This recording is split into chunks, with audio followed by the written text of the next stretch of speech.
You're back.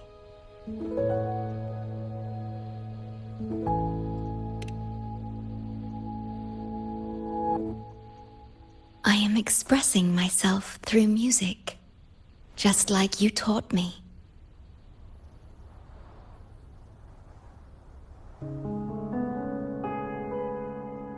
I asked you here to talk about Abby.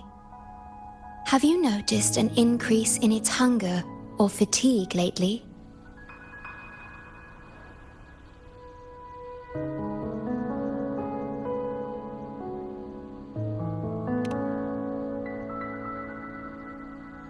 Then, my suspicion was correct. The unusual frequency I noticed is from Abby. The change is subtle, but it's getting stronger.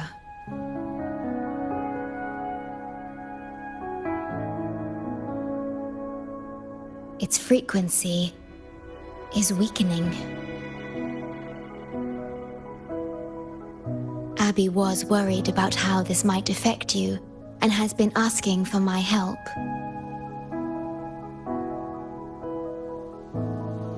The one I'm trying to protect might be facing danger because of me. I can sense how anxious Abby is. I've looked into the most viable solution for Abby's weakening frequency. Before I explain, you should see a past record stored in tethers.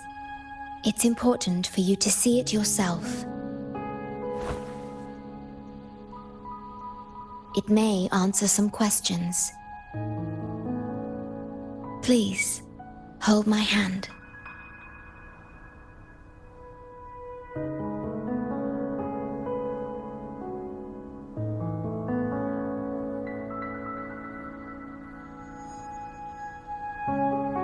That should do it. It's good to meet you. My future...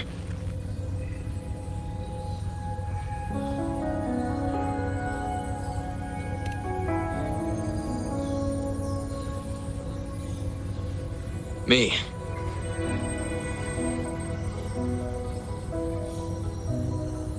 Now that you have this record, I trust that you've resolved the core issue with the Tethys system. And the Shorekeeper must be connected to it too.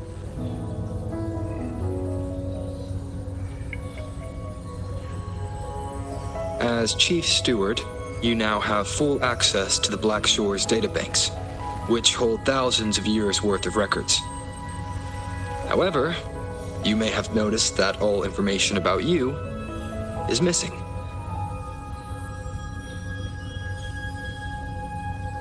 That's because I erased most entries about myself. The you of the past. Long after my memory is wiped, I will awaken for the first time and become you.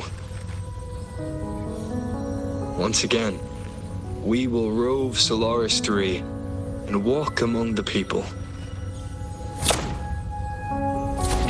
You've witnessed a taste of civilization's struggles, and you may have questions, but I'm afraid I can't answer them yet. What you see before you is a memo, or rather, a beacon I've set for myself. If that one has also awakened.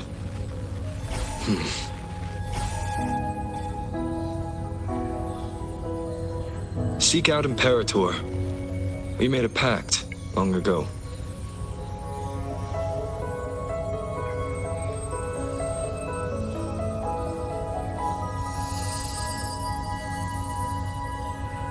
I'm curious to see how you will handle the clash between civilization's greater good and humanity's spirit.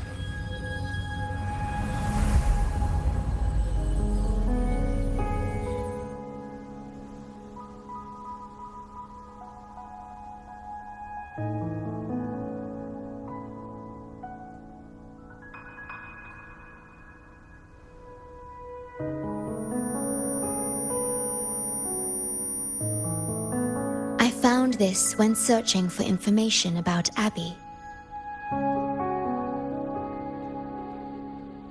It remained hidden until the core leak in the tether system was finally resolved.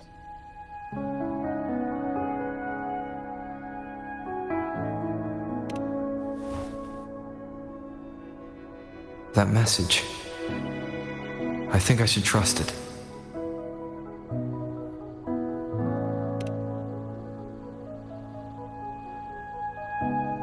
Imperator is Rinasita's sentinel.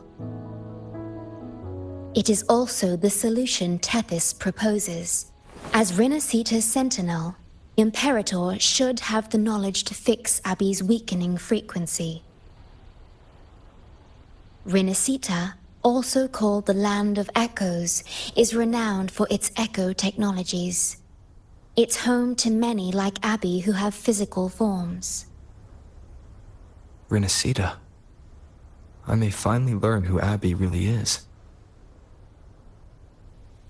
It just so happens that the best time to visit Rinasita is now. Please take this with you.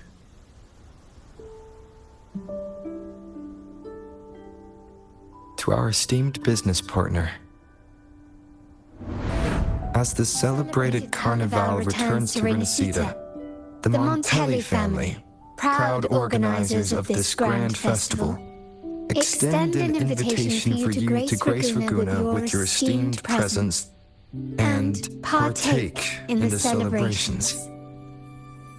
In the spirit of goodwill, we have arranged a modest sum for your use during your stay in Rinasita.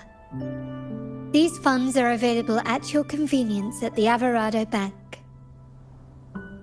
The Montelli family holds in high regard each of its many friendships. Should you choose to place the Blake Bloom upon the golden scale, we shall consider you our most honored guest and a lifelong friend of the family. The Montelli family eagerly awaits your arrival.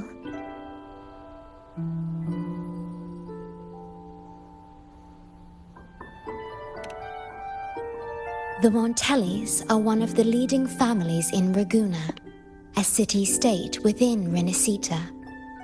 Their trade connections with the Black Shores prompted this invitation. It is Rinasita's grandest festival. During this time, Ragunna's port relaxes its regulations to welcome visitors. A majestic tribute to our sentinel. Food, wine, light shows, and a masquerade ball, topped with extraordinary echo performances. All are welcome, no matter your wealth or rank.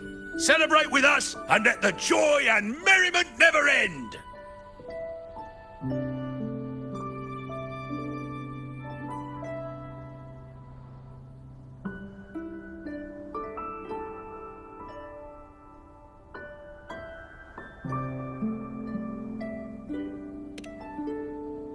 Yes, it's also an excellent travel destination. However, Rinasita is particularly special to the Black Shores. The Threnodians' revival in Jinzhou has triggered similar reactions in other countries, with Rinasita as the one exception. We've detected no frequency fluctuations related to Threnodians there. While many of our bloombearers have visited Rinasita's city-states before, our presence is often met with a hint of skepticism.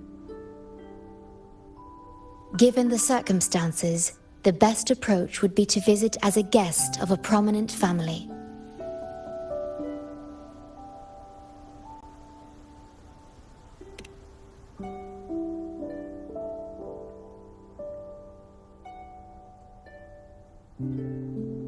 Please wait.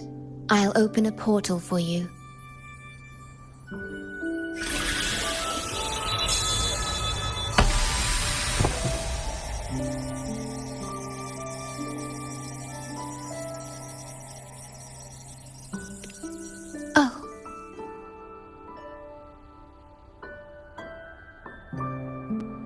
Opening a portal will drain your computing power.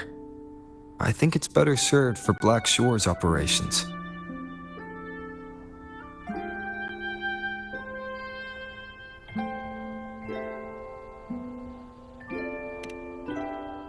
I see.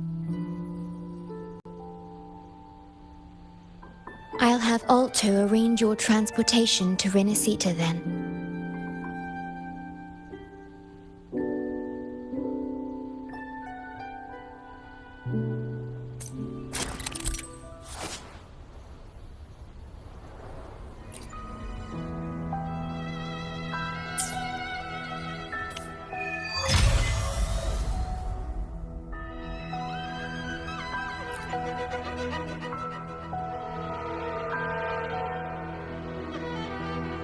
Safe journey. I'll be here, guarding the Black Shores until you return.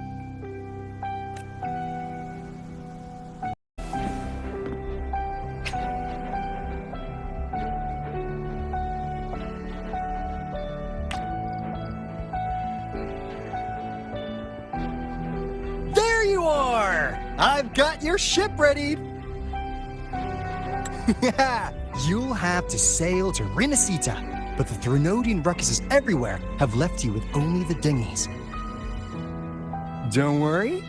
Behold, my private stash! Remarkably fit for keeping a low profile, if I may say so myself. Well, aren't you eagle-eyed? This is cutting-edge gear from the new Fed World Expo. Nearly lost my shirt haggling for it. Planning to stock up for the Black Shores. Word is, Raganazi treat the Sentinel like a god. Churches and all. Real holy rollers.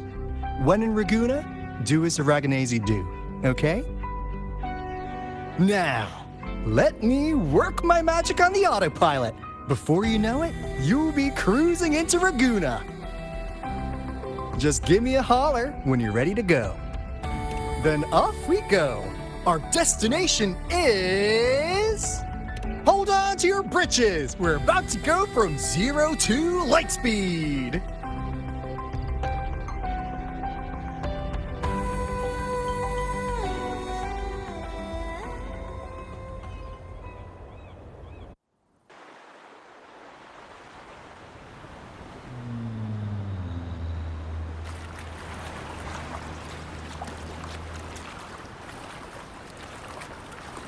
Yeesh.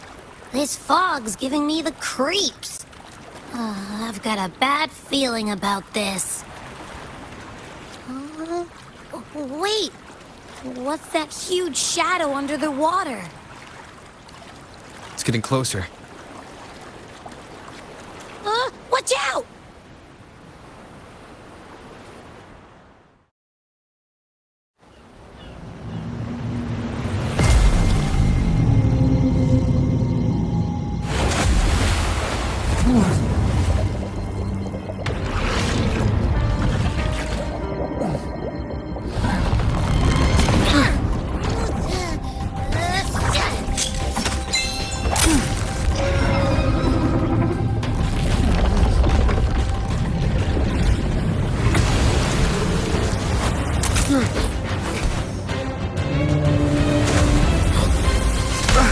Though divine guidance be lost, I, the swordsman crossing the sea, shall yet conquer these mighty waters!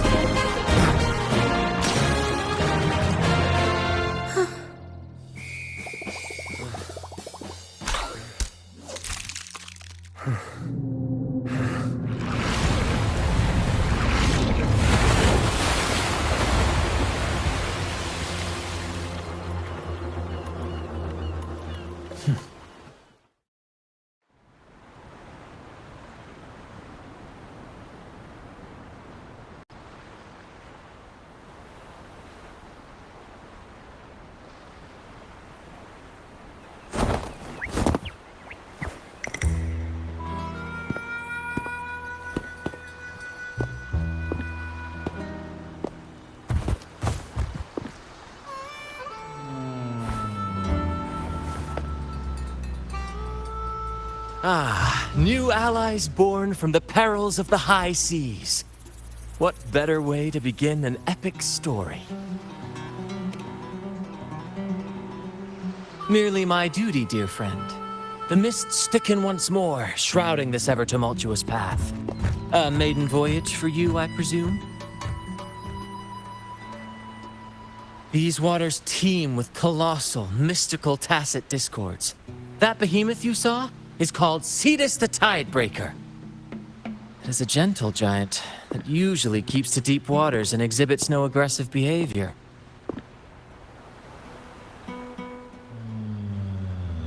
I saw something odd on its hide. Could that be the cause of its madness?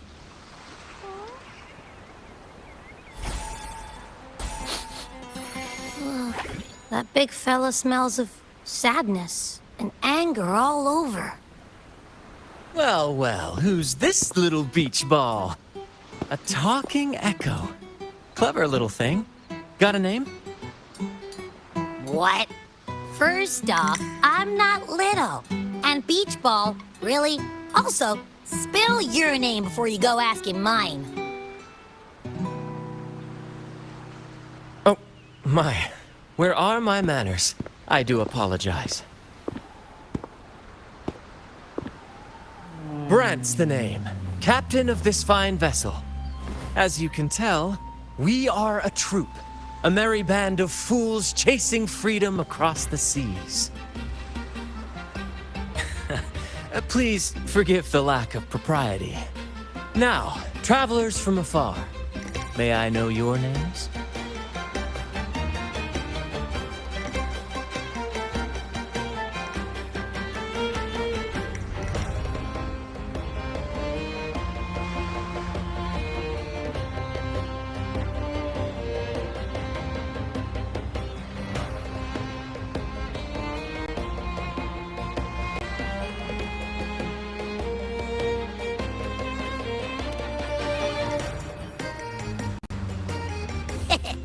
Hear that?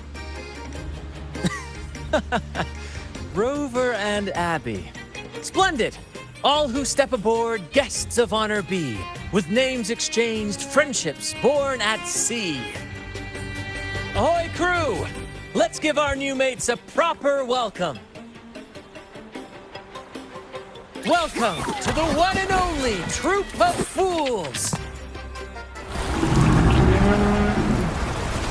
Are those echoes? Incredible! Never seen them like this before. They're almost as special as me. Like 70% as special.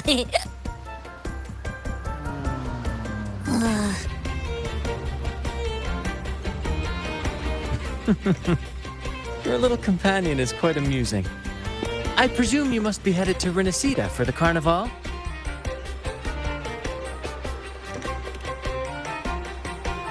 Indeed it is. The crown jewel of Renacida's calendar. Ah, the endless masquerades, the sumptuous feasts, the wine flowing like rivers, and the music that never sleeps. For a few glorious nights, all your cares disappear. And at the Carnival's peak, our Sentinel Imperator will crown the festival's finest performer with the laurel.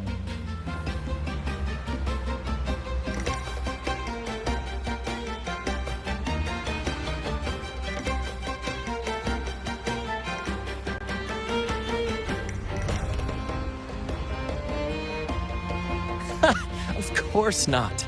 No mortal has ever laid eyes on the Divine Sentinel up in the heaven of heavens. But the laureate may hear the Sentinel's voice. We've got a real laureate in our troop. Shame he didn't sail with us today. Oh, the tales he would tell. You'd love to hear about his glory days. Chatting with the Sentinel if you get the laurel? That's something.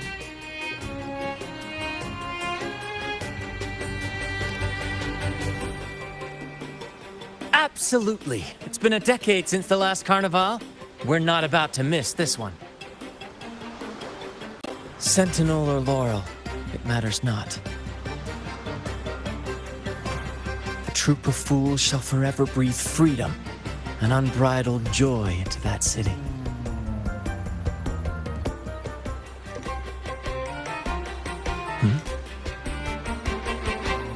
It's the fog. Fog? Huh? I don't like the smell coming from the sea now. Beware, my friends. The fog can affect echoes. This isn't just bad weather. It's a wave-worn phenomenon. Many tacit discords lurk in the fog, ready to obliterate any passing ship. But fear not. Our vessel shall not perish here. Before you stands a seasoned captain. Hark, brave crew! Secure the lines and unfurl the sails! The helm is mine to command! The final curtain shall not fall here! Our saga must endure!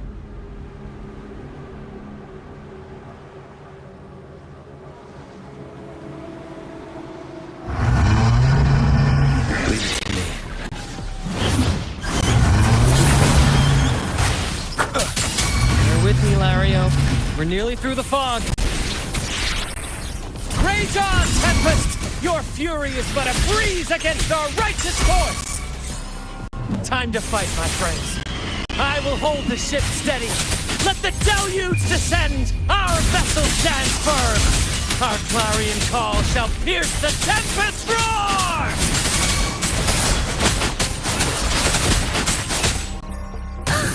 Swift and resolute. One with the sounds.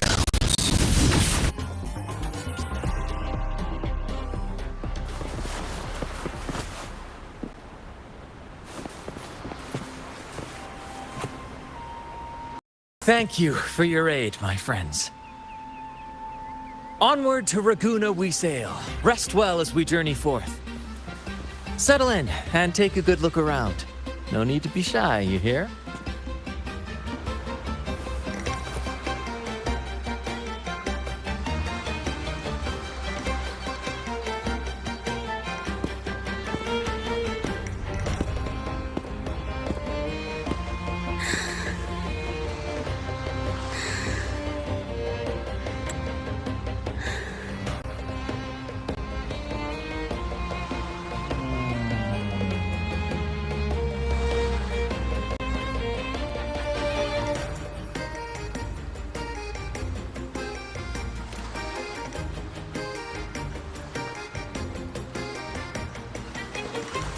No way that's a supply chest.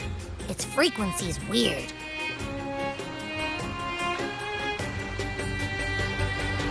This chest, it's our first mate's personal haven. All good, Rochia? Some new friends have joined us. Hello. Well, you see, she's rather reserved. Her way of being friendly is an acquired taste. This coin is one of her prized possessions. I'd wager it's her way of saying nice to meet you.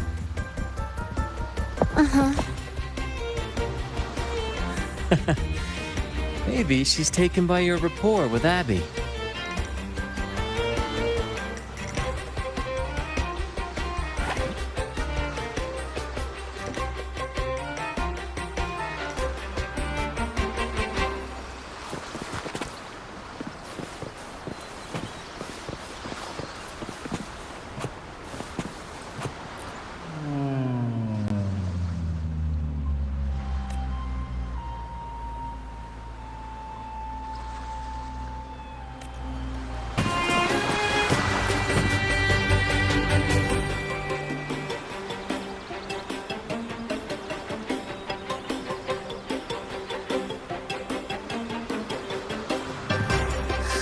Hello there!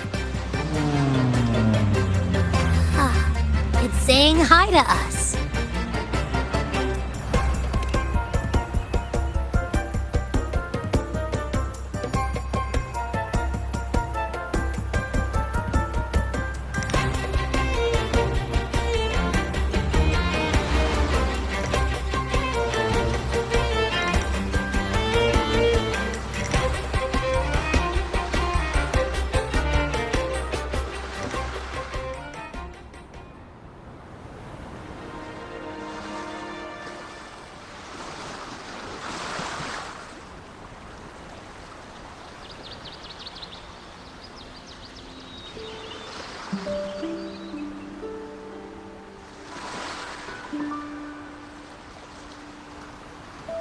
Behold, my friends, there she stands, Raguna's Lighthouse of Dawn.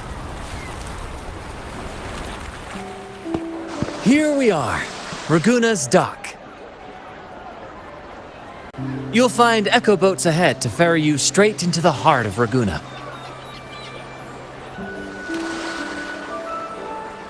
Well, the Carnival hasn't started yet. We're just passing through, lending our friends a hand. And a quiet arrival, that's not our style. We'll sail into Raguna with flair, complete with a dazzling show and the loudest of ovations. Don't forget to stash some confetti in your pockets for the occasion.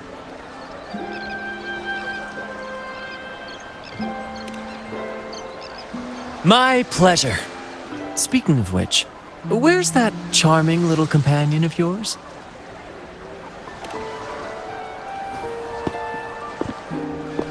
Is it asleep? The fog likely caused this. Don't worry. Echoes will recover when they're out of it. Oh, and do yourself a favor. Try our nectar wine. They say one drop of the Gotcha de Divino will let you rendezvous with the Sentinel in your dreams.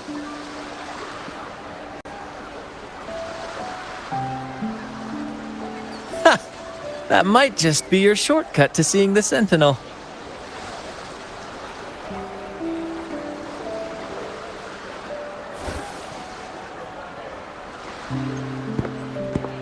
May the winds be in your favor!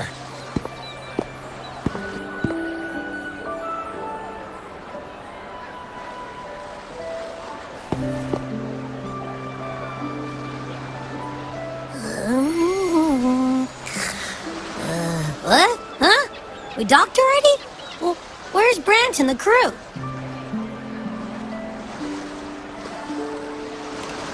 You did? I didn't hear a thing. Ah, this is Raguna, huh?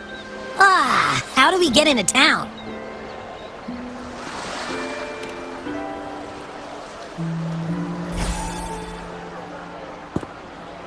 Go forth, dear pilgrims, on your sacred journey. May the Sentinel guide you as it has guided the returning ships.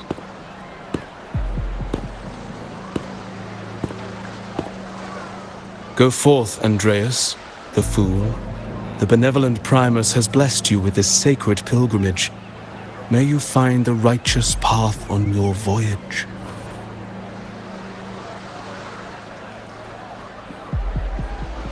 If you're all so righteous, why don't you join the pilgrimage yourselves? Our duty remains here, to shepherd the lost. I grieve for you, my brother, for you have strayed from the truth.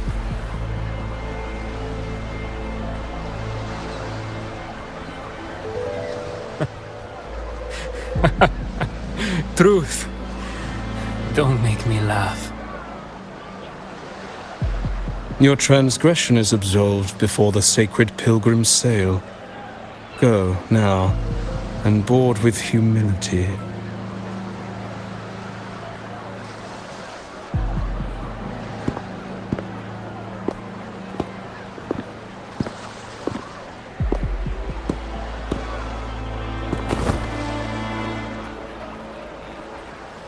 Wait a moment, traveler. While you may harbor doubts, I implore you not to disrupt their pilgrimage. Perhaps staying silent now would better serve your interests. Pardon my intrusion. Allow me to introduce myself. I am Cristoforo, a modest playwright, visiting Raguna in search of inspiration for my latest work.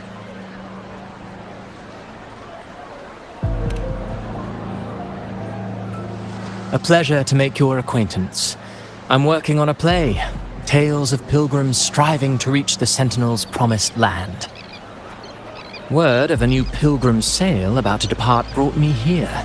I came hoping to glean fresh ideas.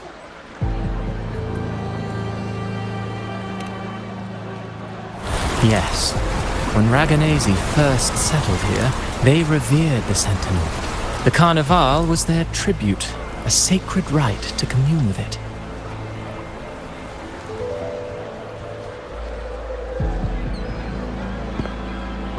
It seemed the Sentinel Imperator preferred not to flaunt its power overtly to command the people's awe and respect. Yet, amidst the Carnival's revelry, it performed miracles, keeping the people aligned with its guidance. Legend has it that, moved by its grace, the most devout believer braved storms and mists to find the Sentinel. Thus was born the tradition of the Pilgrim Sail. Should you wish, I have more stories to tell.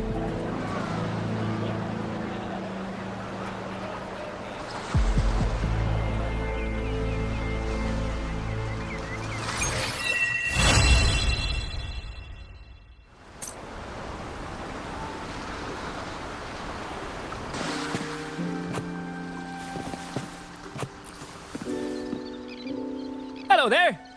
You need a lift to the city? Hop on this gondola right here.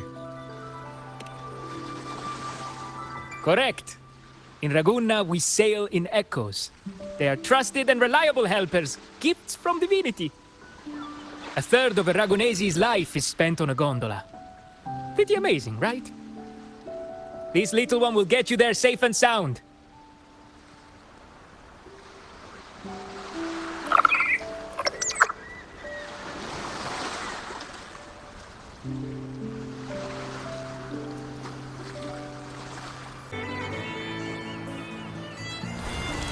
I didn't know all the ships in Ragunna are echoes. That troop isn't as special as I thought. Now I can't even imagine what kind of echoes we might see in the city.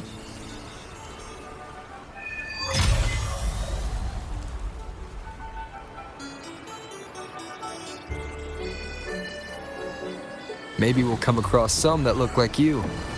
A whole pack of them. You're kidding me. Even in the land of echoes, I, Abby, will always be the most special one.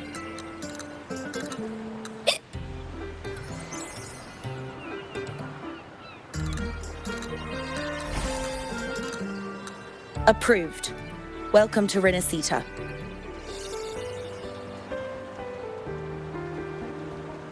Excuse me. First-time visitors must cooperate for inspection. Is this a reserved terminal? Reserved terminals should be declared upon entry. May I see your declaration form, please?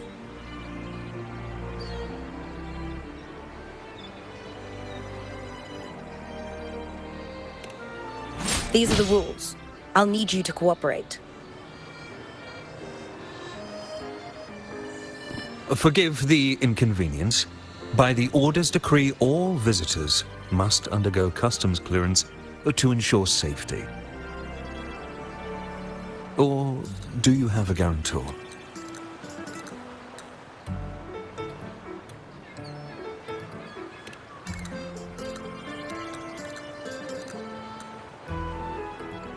Ah, I see you're a guest of the Montelli family.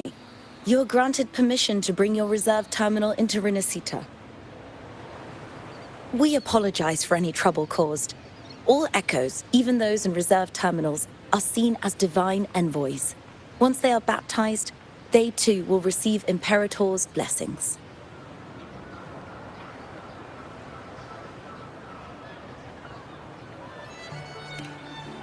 Naturally, we are all united under the Sentinel's influence, free from division. The Sentinel is with you, me, all of us. Their presence is eternal in our hearts, guiding us always.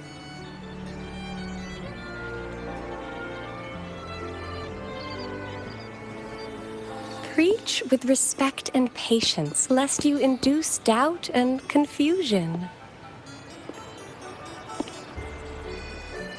Acolyte Phoebe.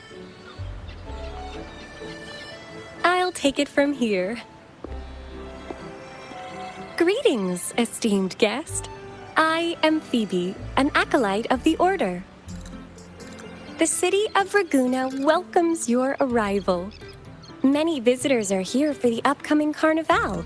To ensure everyone enjoys the festival safely, the Order has tightened the customs procedures and added new regulations. Some information might be overlooked on your declaration form. Please accept our apologies.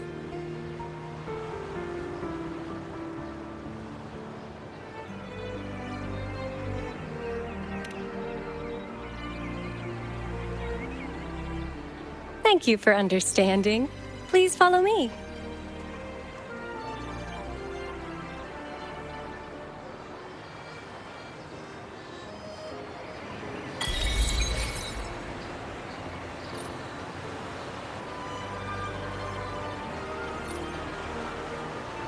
Follow this road and you'll reach the Nexus. To the Raganazi, the Sentinel is the Divinity, a holy beacon guiding our way. We hold the Sentinel and all their gifts in the highest reverence, especially the echoes, which bear profound significance to both the Order and the people of Raguna. You've been hiccuping for a while. Do echoes get indigestion as well? How am I supposed to know? I haven't had anything to eat since we left for Inesita.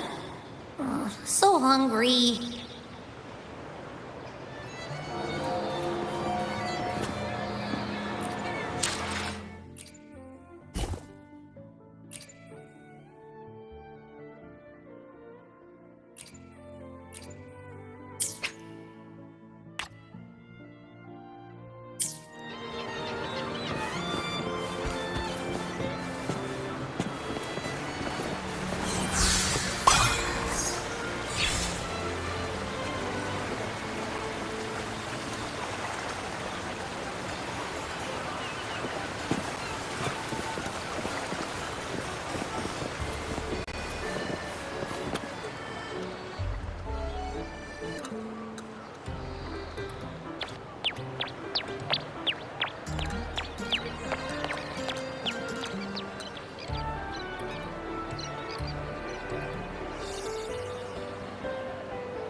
Wow, are they all echoes?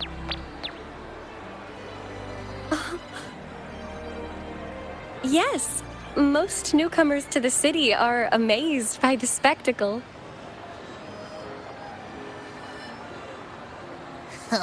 Now we're talking. This is what the land of echoes should look like. I thought all of Renacita's echoes were like that grumpy poker face we met at the docks. Oh! Hi, I'm Abby. Nice to meet you.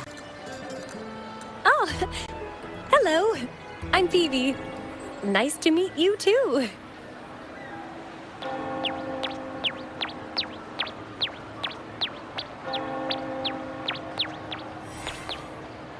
Oh.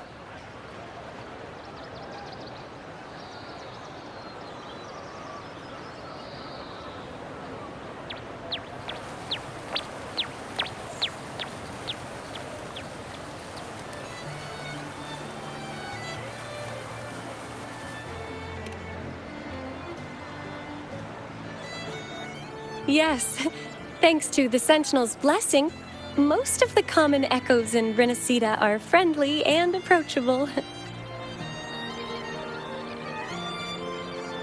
That echo we saw is known as a hocus pocus. Children love its tricks, and they say that if an adult gets its gift, they can relive their happiest memories in dreams.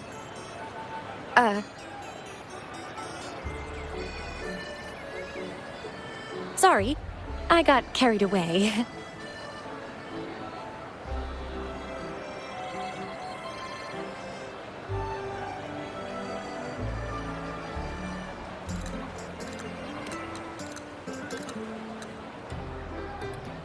Yes. Allow me to introduce to you the Nexus of Raguna, also known as the Genesis Nexus. Input your personal information into the Nexus, and you'll be able to use all common echoes in the city just like a regular citizen.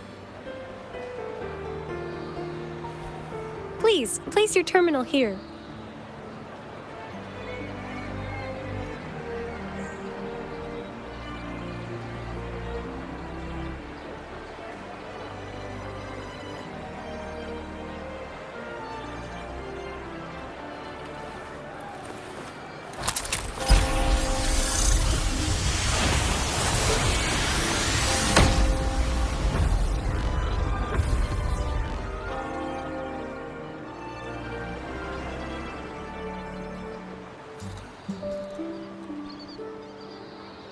Seek salvation from where all began.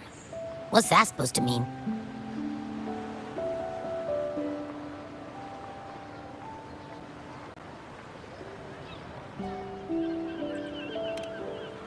This inscription tells the tale of Renacita's founding. Legends speak of a group of displaced people, driven from their lands by the lament. Though their origins were different, they followed the same ocean currents to a hidden sea.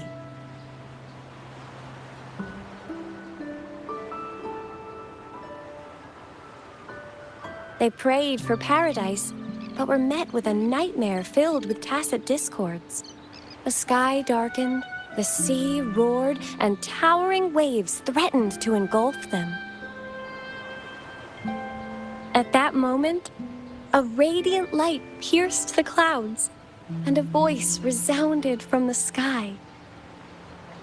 Make the waters your second home, like seabirds nesting along the coast.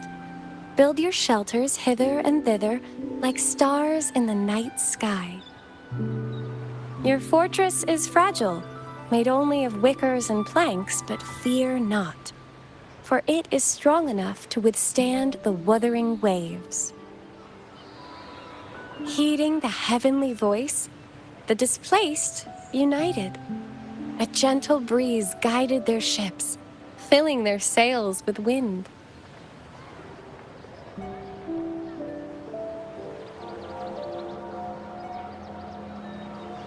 Through the storm, they glimpsed a bright light from an unnamed island. This was the light of the Genesis Nexus. The Nexus granted them knowledge of echoes and sent them to help build their cities. The people named the island Renacita and built sanctuaries with inscriptions, honoring the voice that guided them to paradise. The voice did indeed reveal itself. The faithful saw the true form of their savior, who declared its sacred name, Imperator. This legend is known widely among the Raganesi. Though the true beginnings of Renacita remain shrouded in lost history, scholars of the Order have never stopped their quest to uncover it. Got it. Now, where can we meet the Sentinel? You wish for an audience with the Sentinel?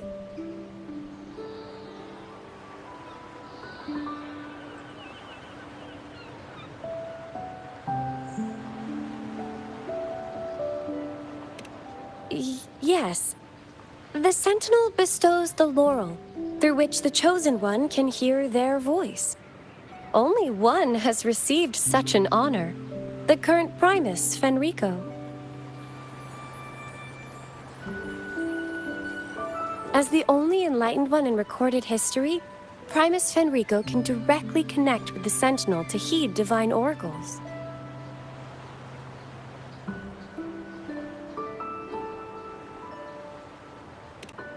Indeed. Primus Fenrico is the Sentinel Imperator's resonator. As such, he bears the title the Enlightened One. You'll have the chance to see him at the Carnival when he announces the opening of the ceremony.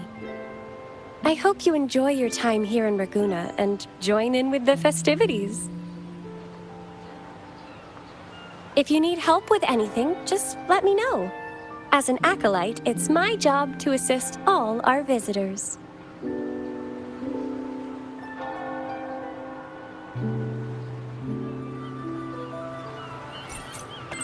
Okay.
A gift from one of Renacita's founding families. It's bound to be a hefty sum. Awesome. Once we have it, let's treat ourselves to a meal at a restaurant. I'm actually starving now. Not even joking.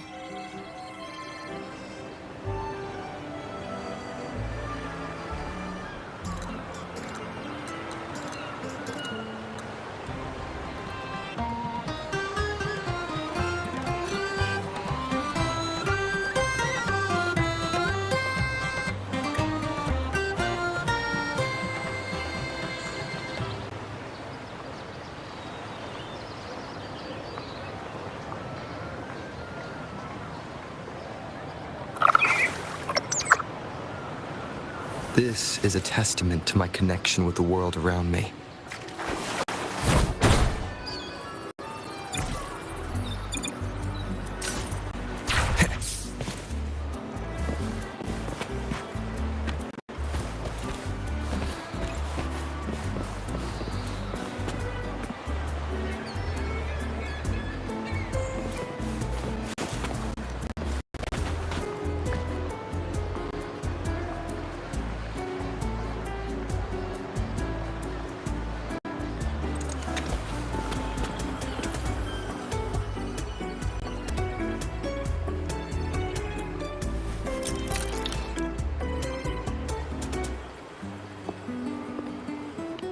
We've been expecting you. Welcome to Averardo Bank, sir. I'm Zani, a staff member here. The Montelli family ordered me to welcome you and assist with accessing your fund. May I ask where your companion is?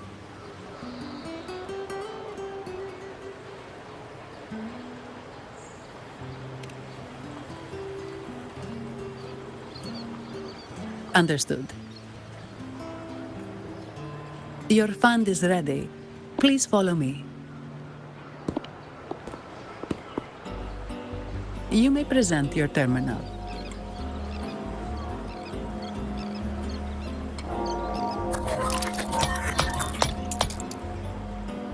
I believe this is your first time using our service. As the Montelli family's esteemed guest, we're upgrading your account to Gold membership. Mercurio here will sort out your subscription. He is about as lively as a cash machine, so give him a moment.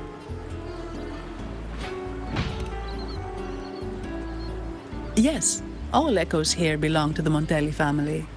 Mercurio is designed to provide self-service banking. The Montellis also put me in charge as your bodyguard and tour guide for Raguna. If you want to see the city before the Carnival, I can arrange a travel itinerary. Perhaps a thundering Mephis type of outing may suit you, It's a popular choice for visiting all the tourist attractions quickly, though I wouldn't bother with it personally. This assignment was very last minute. I apologize if I'm not familiar with your personal travel preferences. Please excuse any oversights on my part.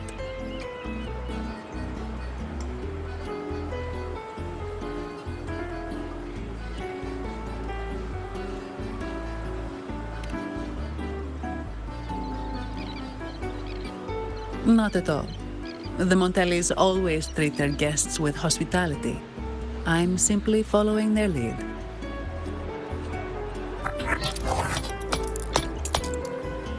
The fund has been deposited into your account. Is there anything else you need help with?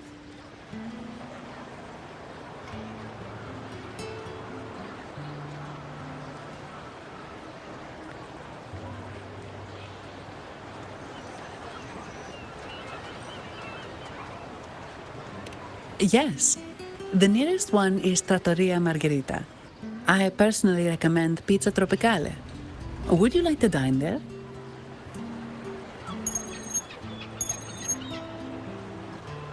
Sorry, I have some work to handle. Please excuse me for a moment.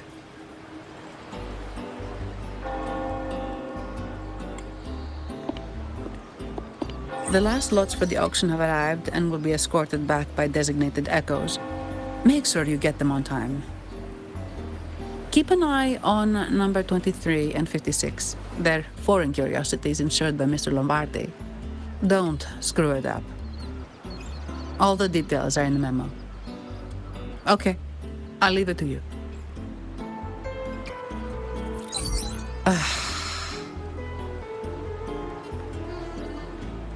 Sorry to keep you waiting. I'll take you to the restaurant now.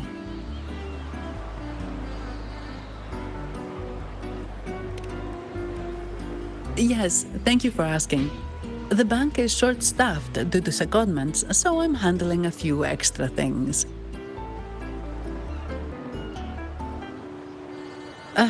Normally, I wouldn't take on extra assignments, but my manager promised some paid days off, and the Montellis can be very generous.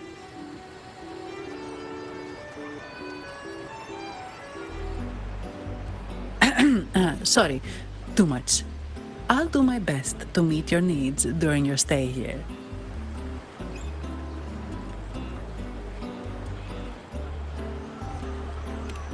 Don't worry about me. I can handle myself without involving the Montellis. I'm not one for formalities, so let's keep it relaxed.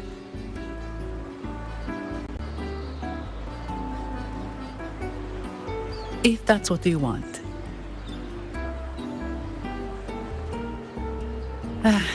Thank you. All that formality was starting to feel like exercise. Let's go get something to eat, shall we?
to Trattoria Margherita. Ciao, Zanni. Knocking off early today, huh? Not really. Still on duty. Is that so? You seem all right, considering. So what will it be today? The adios work days? Or the thank goodness it's the holiday platter? The last one. Thanks. And this gentleman here, a visitor from afar? It's a pleasure. I see. You certainly have the air of someone who matters. Here, look at this. You can order anything you like. The Montellis are getting the bill.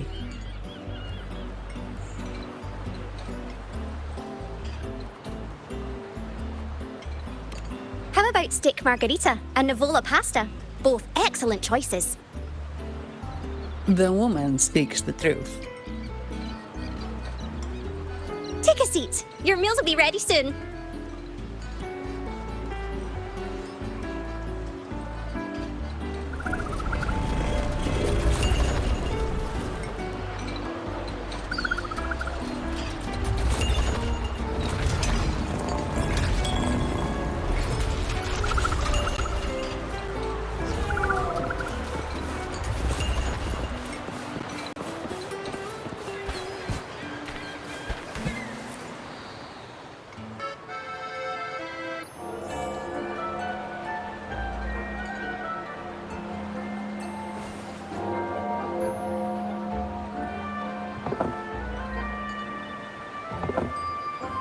Here's your food. Enjoy.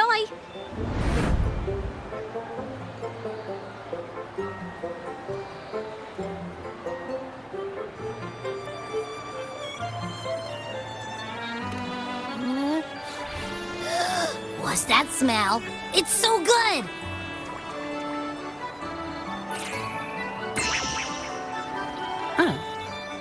You're Abby, right? Hi there. Gosh, this tastes amazing. Zanni, nice to meet you.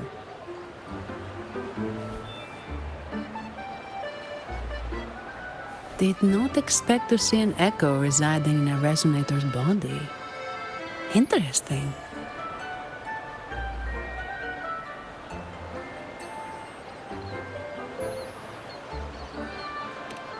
Well, foreign echoes aren't exactly a daily sight here. Told you, I'm always the most special one. This is so good!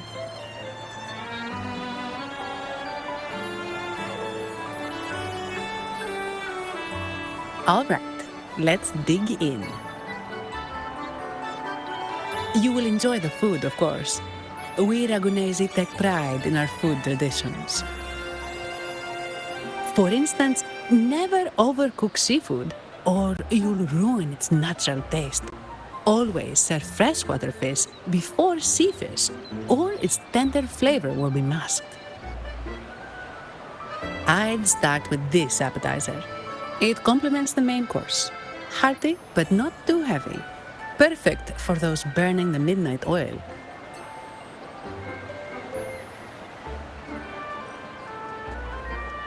And don't forget the aperitif. As we say, if you can't appreciate good wine, you don't deserve good water. Now try the nectar wine from Egla Town. It's aged in oak barrels from the Faghesia Peninsula, known as the Harvest Spirit or Gocce di Divino for its exceptional flavor.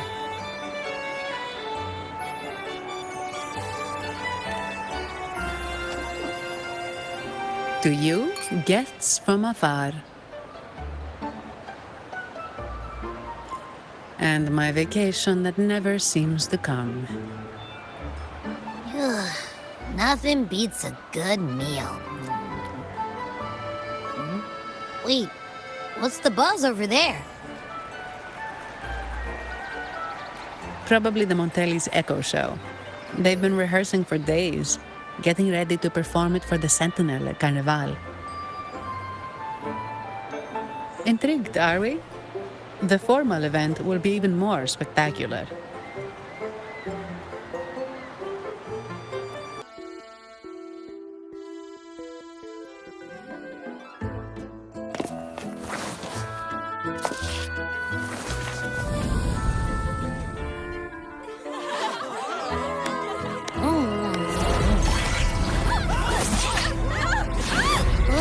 What's out?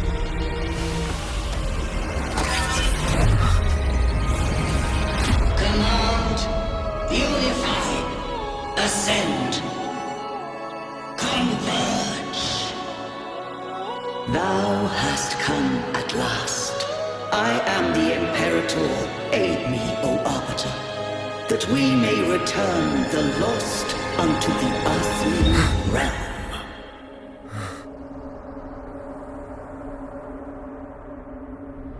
The other one's gotten loose! Hey! It's getting away! After it!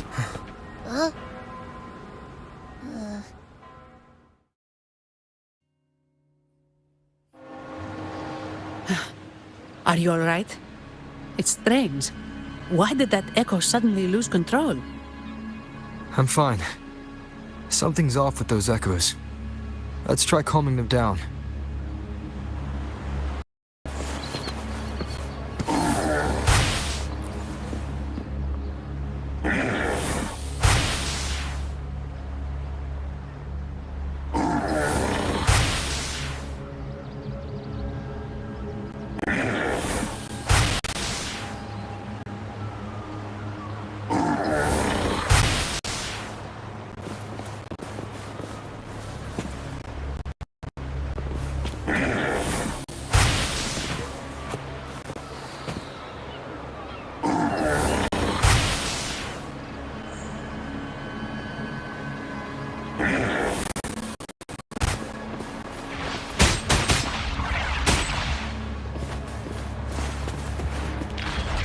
Leave it to me.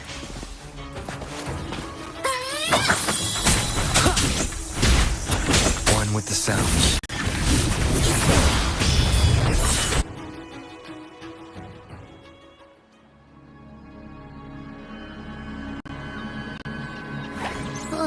Are you okay? The Vitrium dancer suddenly lost control. Luckily, no one got hurt.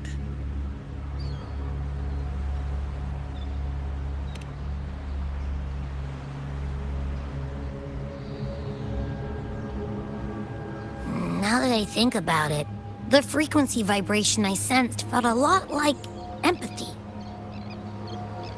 Empathy? Well, maybe telepathy? Not sure. It's hard to explain. Telepathy? Yes. According to legend, the Sentinel speaks directly into the mind of the Laureate. Could that be what happened?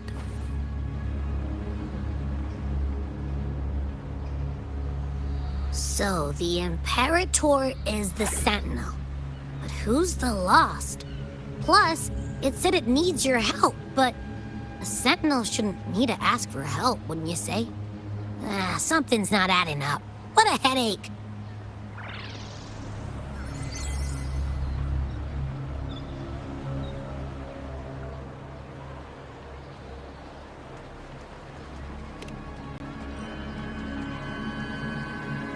The Sentinel has countless ways to send a message, and through the Order is apparently the most convenient one. But why did they go through all the trouble? Maybe I'm wrong. Maybe calling for help was the only option.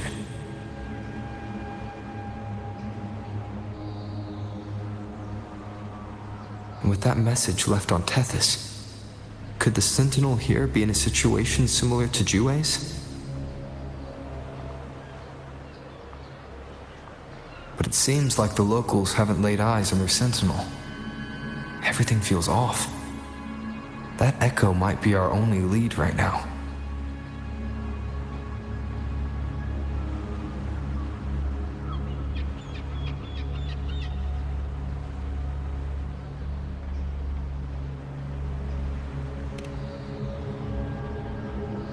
As far as I know, the Montelli family has been promoting the use of reserved terminals and echoes.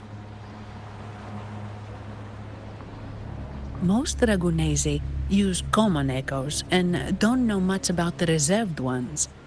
The Montellis spotted a chance and started researching reserved terminals. They pushed to bring back the Carnival so they can showcase their reserved terminals, prove the quality of their echoes, and attract both customers and investors.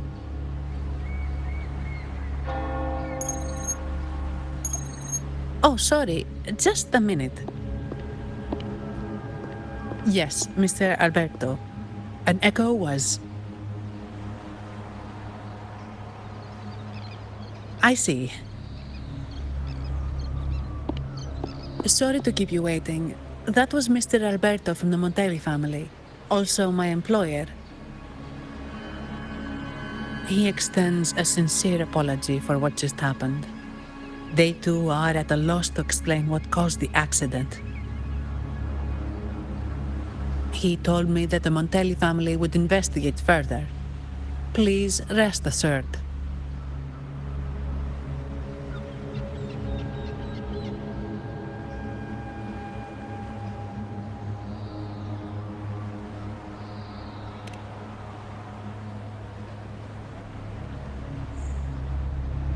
No.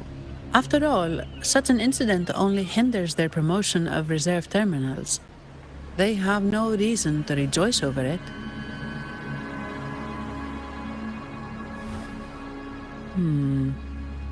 Come to think of it, that echo, it was looking at you. It seemed to target you.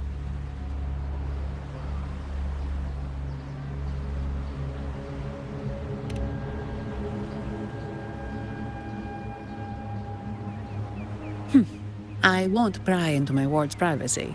I only remember what I need to get the job done. Anything else I accidentally overhear just slips my mind. My orders are to guard and to guide. I do my job, nothing more, nothing less.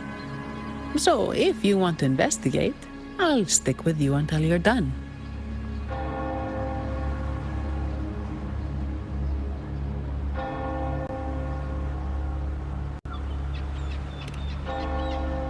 Thank you for trusting in my abilities. So, what's our next move?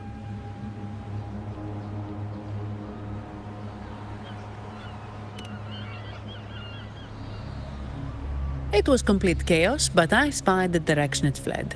We can try our luck at the Pioneer Association.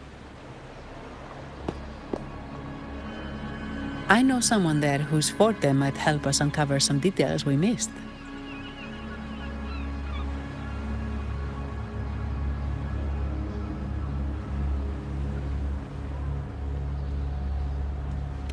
Good. Let's go this way. It's right over there.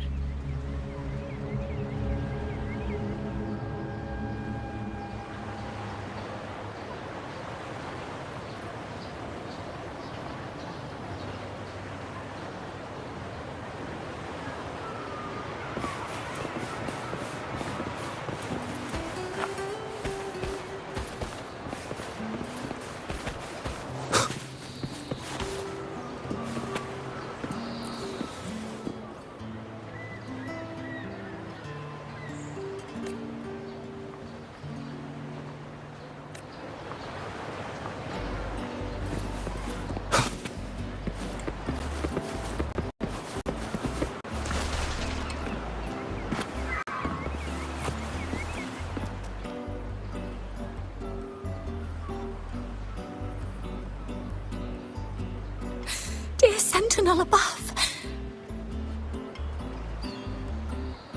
Oh, the Sentinel is in a great rage. They are warning us, reminding us of our follies. We shouldn't have forgotten. 10 years ago, it was our unbridled indulgence that brought about divine punishment. We should have heeded Primus Fenrico's words.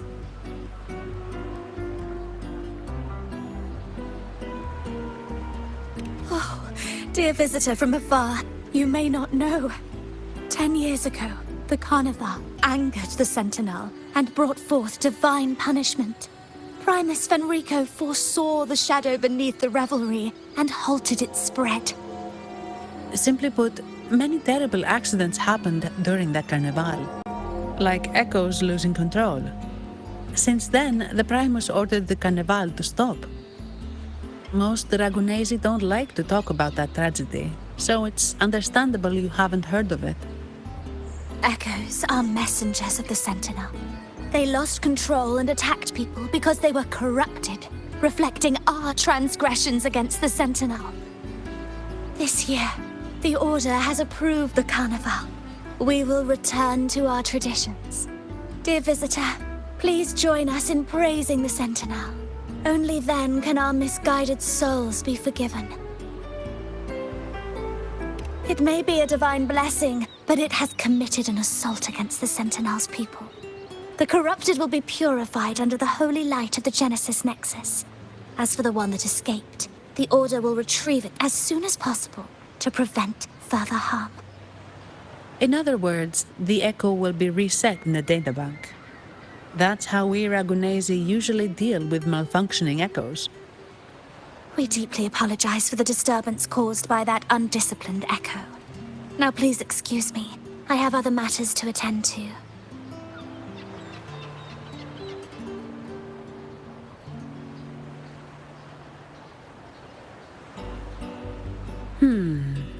She may not have given us anything useful, but she did remind me of one thing. That Vitrium dancer's behavior was different from those Echoes that went wild in the past. It seemed to have a clear goal and a sentience. The Echoes are connected with each other, so usually if one loses control, the others will be affected too. However, we haven't received any reports of other Echoes losing control. If it wasn't the Sentinel's punishment, it could have been...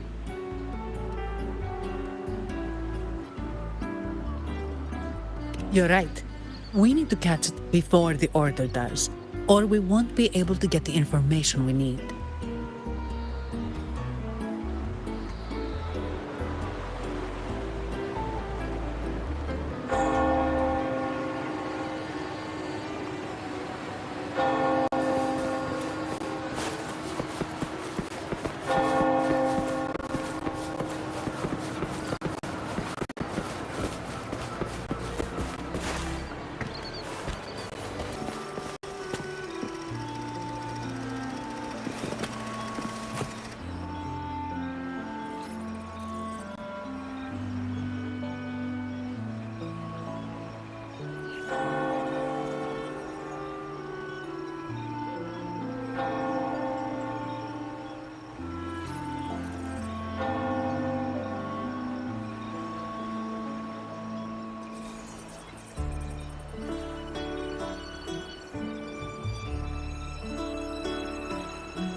Here's to a world of discoveries and wonders.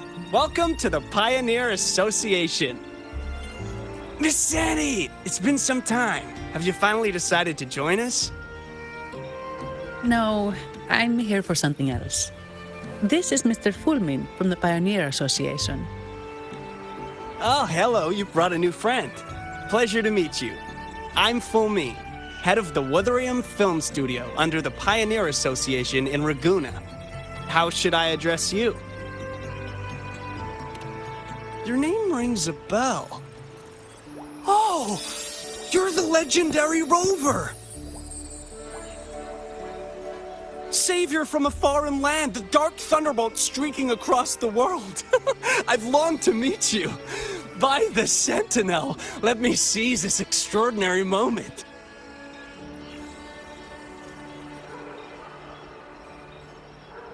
Wait, you're actually some kind of celebrity? Indeed he is. Ragunna's roots have only recently opened, so his feats haven't made it here yet. Should you perform a great deed, trust me to ensure your name echoes throughout Ragunna. I had a nagging feeling I'd met someone important. But let's get back to what matters. We're here to ask a favor. We're investigating a Vitrium dancer who caused a scene around Trattoria Margherita. It fled in this direction, and we're wondering if you can recreate the scene for us. Ah, I know the one you mean. Saw it streaking out of the city with a few order fellows in tow. As for recreating the scene... Seamoss, my friend, it's time to get to work.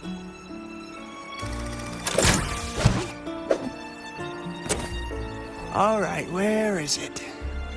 My memory of that Vitrian dancer. Ah! I found it! Mr. Fulmin's forte is celluloid chronicle. He can convert events into film, recording all that happens within a span of time. His partner, Seamoss, uses a memory projector forte to show these captured moments. There it is! Take a look! So it did leave the city. This complicates matters. The area beyond is too vast to search effectively. Plus, Tacet discords are hampering our investigation. We can't start searching just yet. What do you think I am? Not a chance. And I'm too sleepy to help. Just wake me if there's any progress. I'm sorry. I can only record what is plain to the eye. Don't be hard on yourself, Mr. Fulmin. You've been a tremendous help. At least we're not flying blind anymore. But Rover, we need a new plan.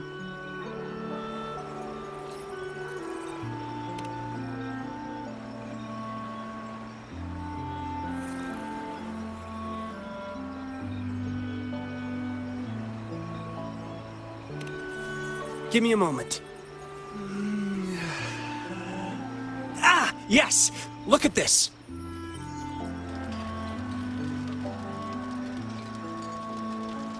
How could this be? His garb suggests he's from the Montelli family. Could they be involved in this turmoil?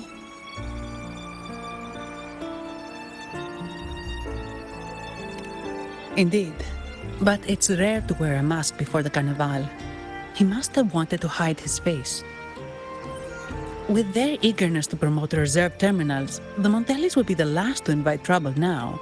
If he's tied to the disturbance...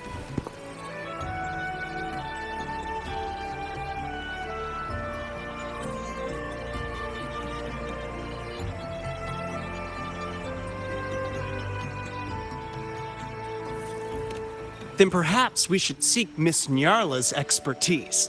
She's known for her intricate masks, and this one seems custom. Good idea, but nobles are secretive. Direct questions might lead to unwanted attention.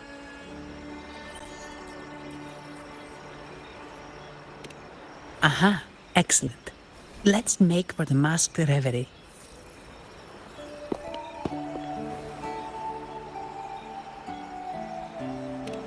Good luck!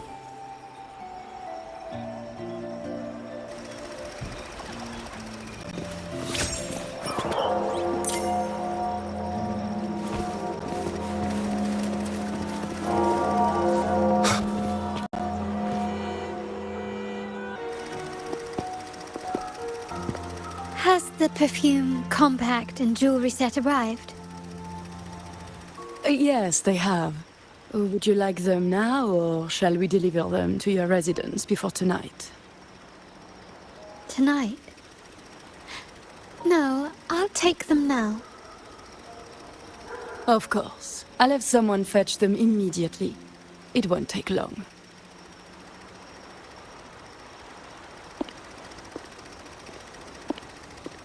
Welcome to Masked Reverie. From masks to elegant garments and splendid stage props, we craft it all to order. How may I help you today, my dear?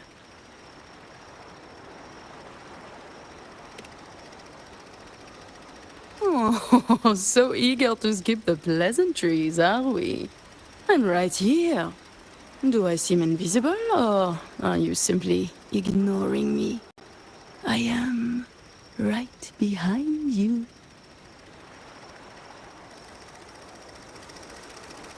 Madame Nyarla, I saw you. Your mask gave you away.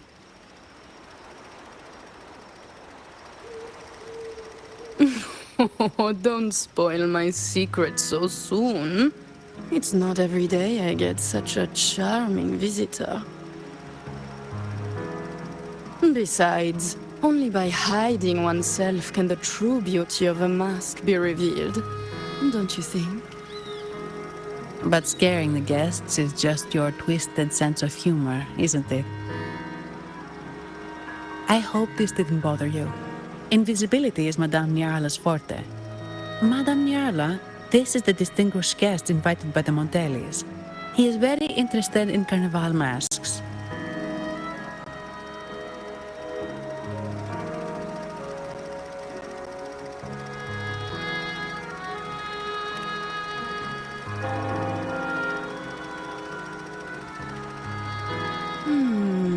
That's quite a detailed description, even covering the smallest intricacies. I admit I'm surprised. Not long ago, we customized a mask just like the one you've described. If the Carnival is a dream shared by all Ragunesi, then a well-crafted mask is the key to it. When faces are hidden, souls break free from the shackles of everyday life. That's why we love balls and plays, eagerly awaiting the Carnival.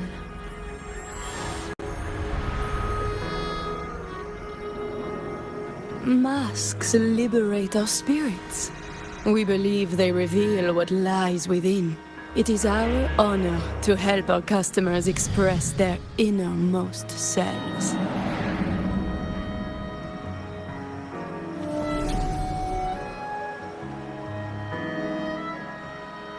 So, are you certain you want to custom order this particular mask?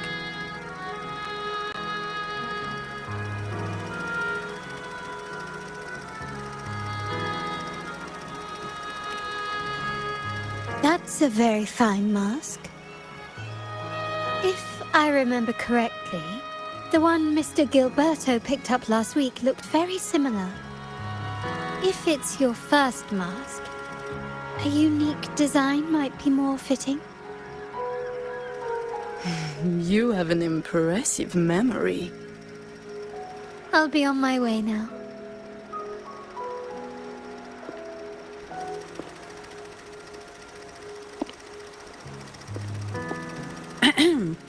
We spotted a fellow on the street with a mask that caught our eye.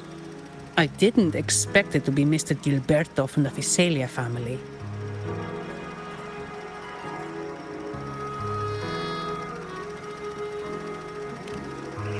Yes, they're one of the oldest families in Renacita.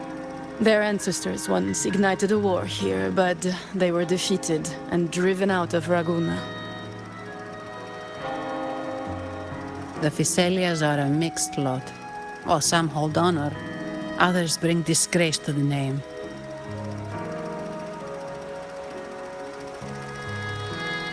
They show new ambitions.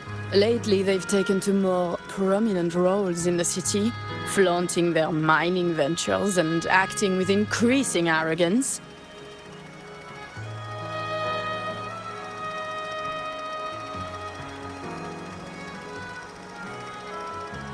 Speaking of which, I revised Monsieur Gilberto's mask 23 times. I see why it's left a deep impression. Anyway, given your standing with the Montellis, I'd advise against this design.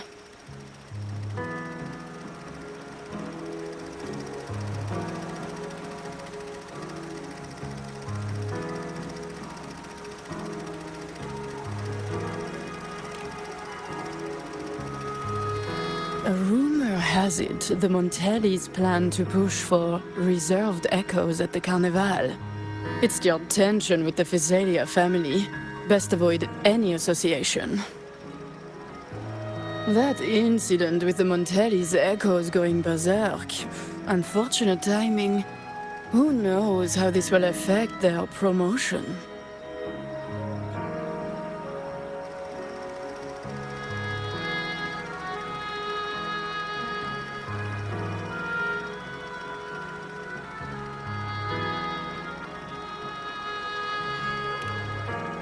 So, the trail leads to the Physalia family.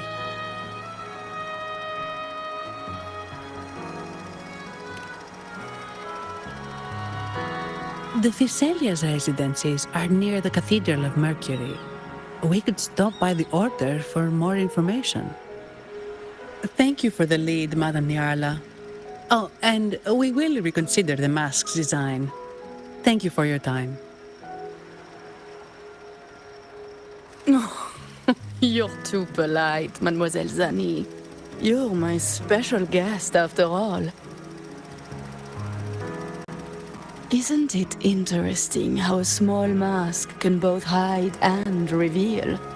I can't wait to see the face you choose to show.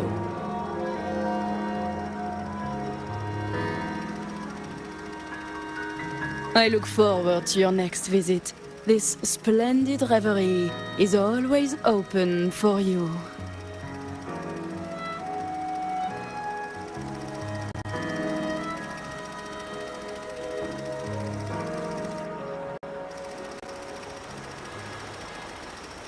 Ready to take the stage?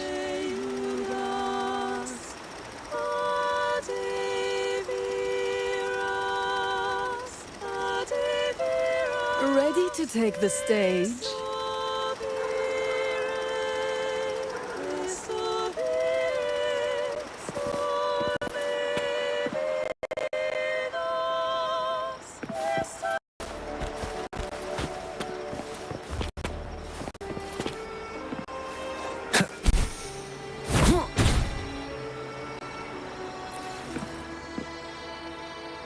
Ciao, we need to get to the Cathedral of Mercury. Got it! Please, come aboard.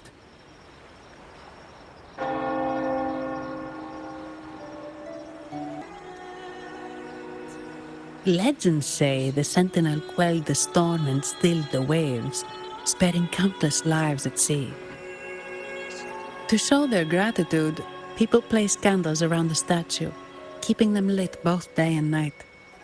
Every boat that passes pays their respects.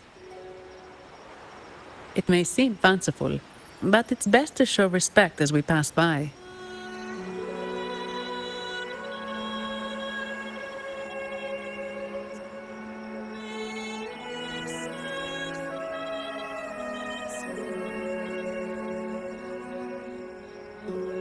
So, is this the statue of the Sentinel? Why does it feel weird?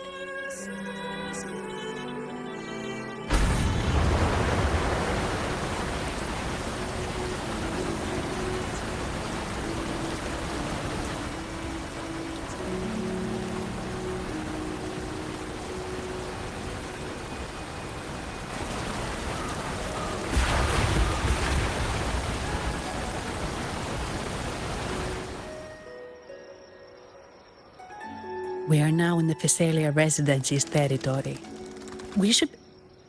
Wait! Look over there. He looks like the man we saw in Mr. Fulmin's memory. Isn't that Gilberto? Let's follow him.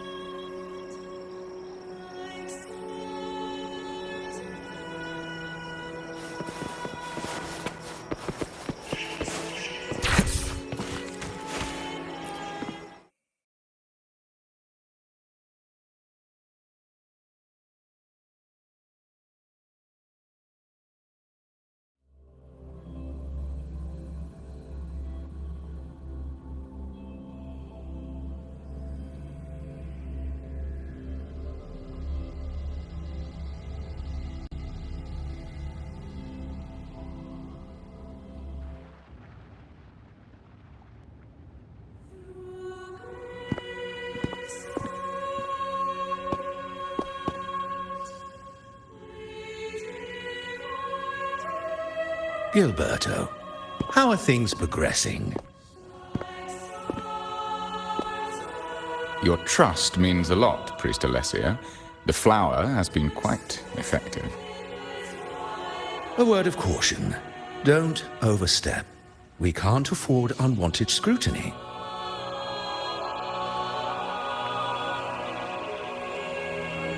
I know what I'm doing.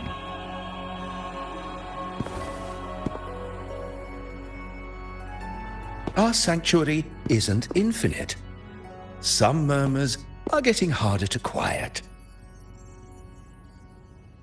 I understand. That's why we seek unity and integration.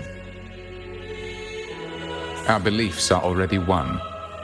This is also the destiny they intend.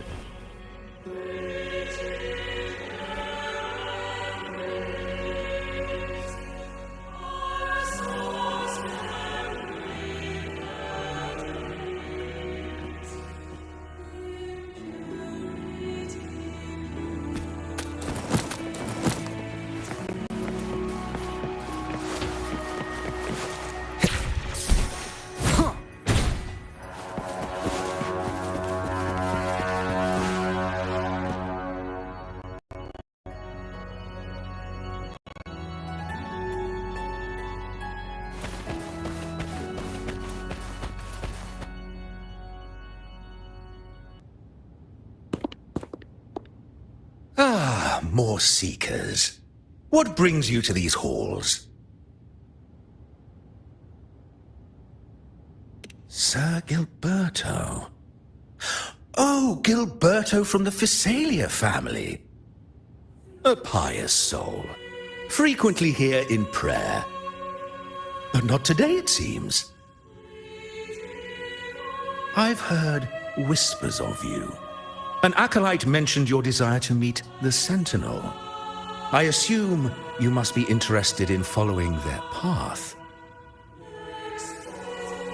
But I don't think you truly understand the significance of the Carnival. Allow me to explain.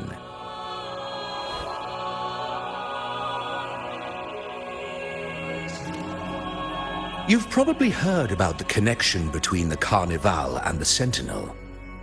But do you know why the Carnival hasn't been held for years?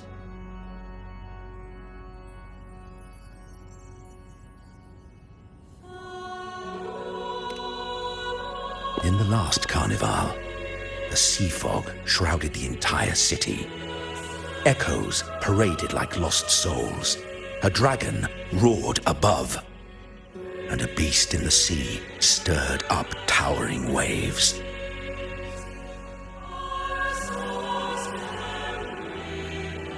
It was sent as punishment. A warning against our indulgence and division.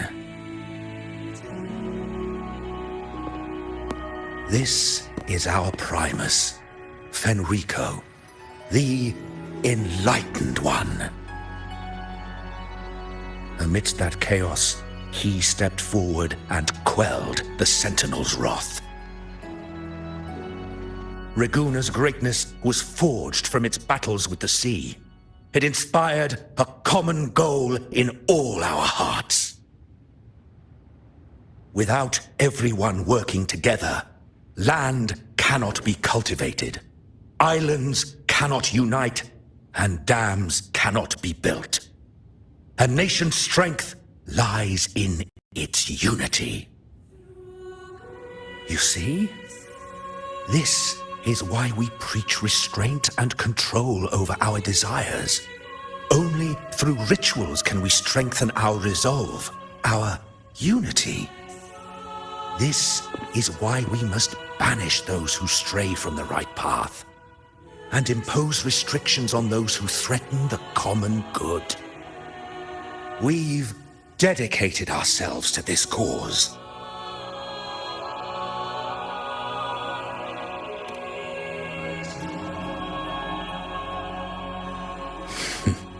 You misunderstand me. I simply mean that the Order's actions are always made with great deliberation. Guided by the Sentinel, we strive to unite and lead the people. We hope to build a kingdom on high, a land of the blessed, as it was in the beginning and ever shall be.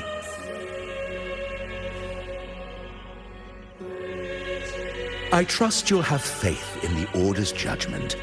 We handle all matters that come to our attention.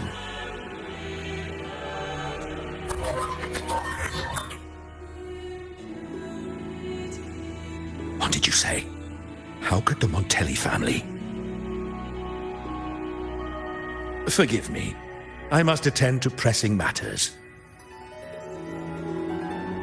If you have further questions, seek answers in the cathedral. We are always open to those in search of truth.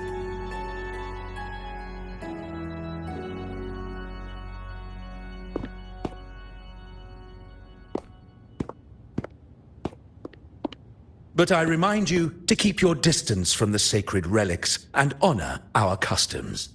Otherwise, we will have no choice but to address any act of disrespect.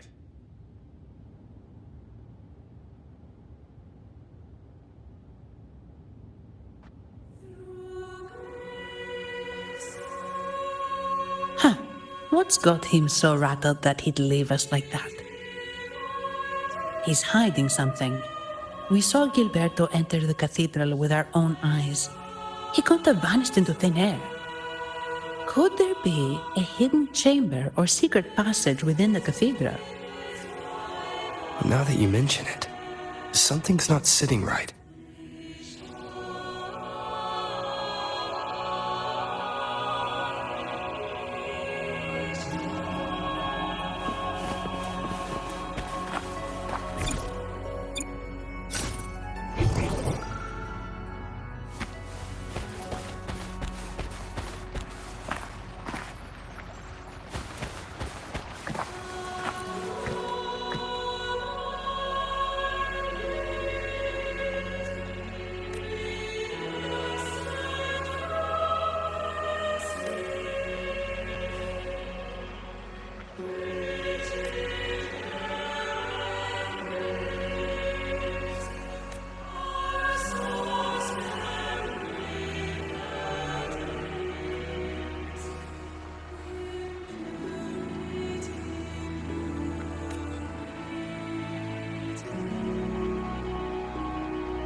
I didn't expect the Order to have such a grand garden hidden here.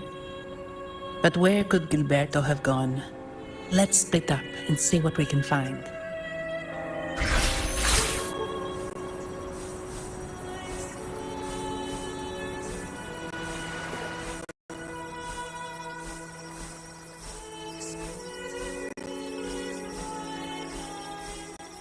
Did he head that way? At the end of the garden. Is that a confessional?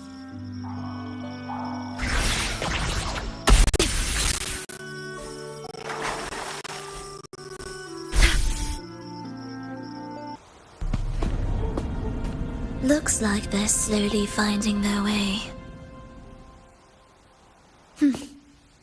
No need to rush.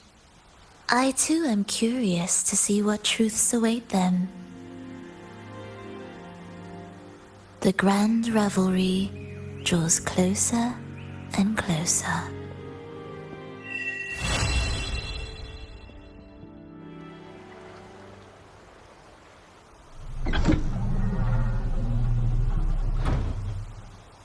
Step forward.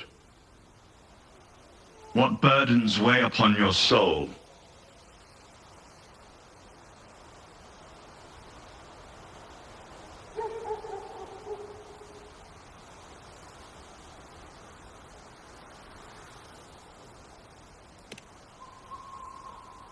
Are you certain? Search your heart. Now, I shall open the path to your ascension.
Loading.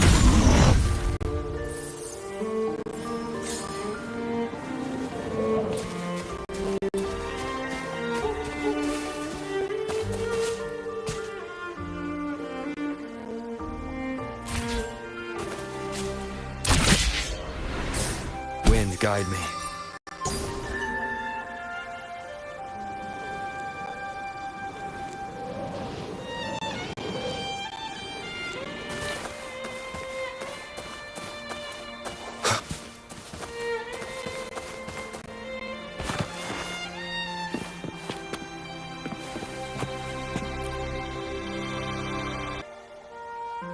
You're saying the Visalia family was involved in the incident at the Carnival rehearsal? Do you have solid evidence? Not yet, Mr. Alberto. But the clues we found all lead to a Visalia family member, Gilberto. We will investigate further. The Visalia family. It seems they've run out of patience. This mess has got our honored guest into trouble and given these rats a chance to make their move. Please, pass on my thanks to our guest for the help. If you find yourselves short of hands or funds, do let me know. I'll be discussing this matter with Director Pacino. I will, sir. There's also another sensitive matter. It appears a priest from the Cathedral of Mercury is involved, so it's highly possible that the Order is aware of this. The Order. Let me handle them. You just focus on Gilberto for now. Whatever the case, the Carnival must be secured. This goes beyond the Montelli family. It's also about the faith and hope of countless Ragonesi. Understood.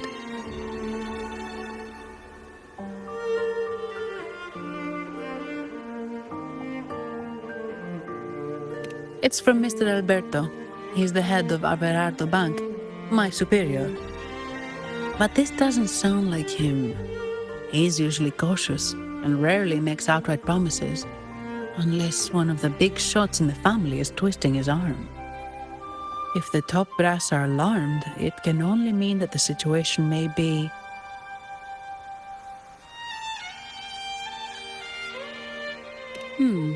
Maybe I'm overthinking this. Either way, we've finally got a lead. We should search the area, see where Gilberto went.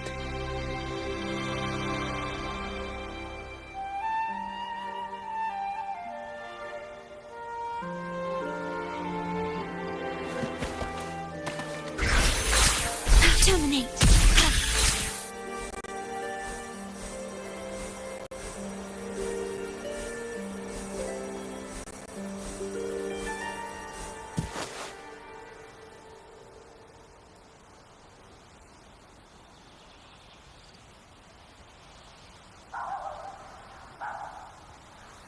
Strange. Did Gilberto just vanish into thin air? I see. A wing ray. That explains it. Wing ray? Yes. It's a type of echo that can fly. People in Raguna often use them to travel quickly between locations. If Gilberto set up this wing ray as an escape route, it should lead us straight to him. Let's use the grapple to hitch a ride on the wing ray.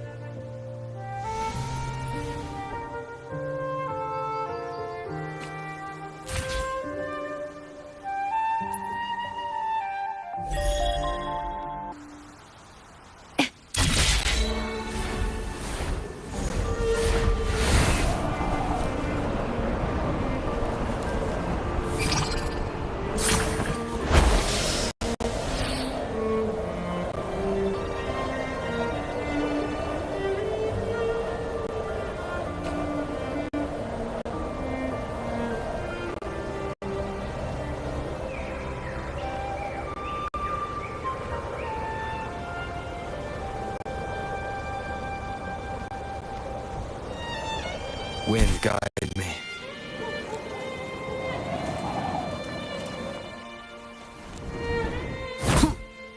Quite the view, isn't it?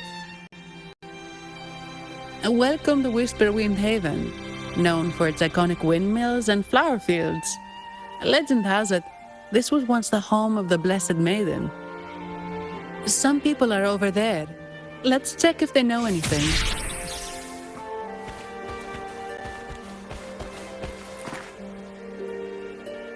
No! Foul monsters, taste my steel! The Blessed Maiden smote the fiends who dare descend the hallowed stairs. Yet the dark tide surged on as more monsters poured forth from the mist.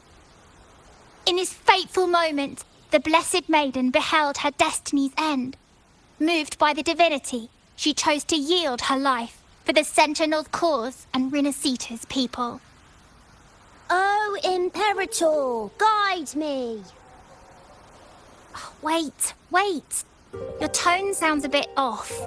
The Blessed Maiden should be more determined. Determined? How about this then?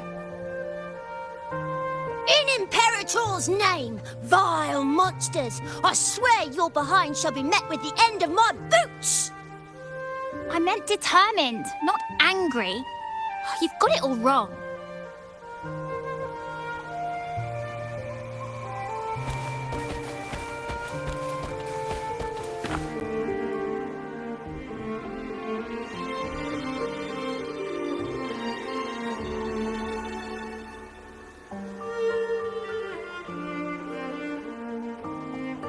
Ah, we meet again, valiant champion of the foreign land.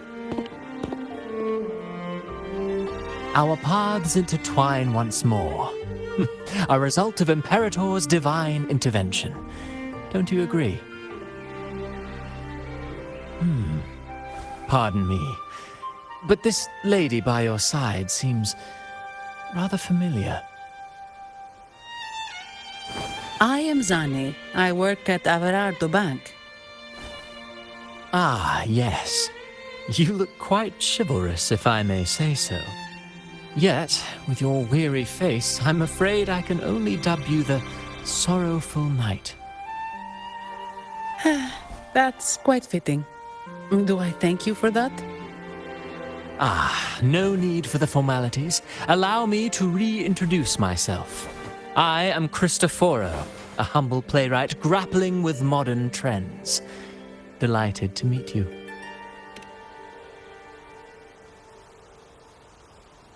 Actually, I've been working on a script about the Blessed Maiden lately. The well-known martyred maiden, Fleur-de-Lis. Her brave sacrifice during the Dark Tide saved Raguna many years ago. That sacred maiden perished just as the curtain fell, lying in the center of the sanctuary where spotlights converged. I've longed to capture that tragic scene in a play. The script's nearly finished, but something's amiss. With Fleur-de-Lis's home right here before me, I had hoped to find traces of the Blessed Maiden's early life. Childhood plays a key role in shaping one's personality, you know.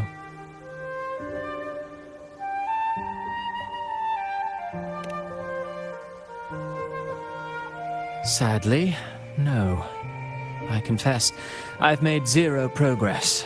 Most legends of the Blessed Maiden are lost to time. I'm forced to rely on imagination. Nevertheless, the script is finished. I've even asked the children over there to help me rehearse it. Here, have a copy. I'm eager for your thoughts.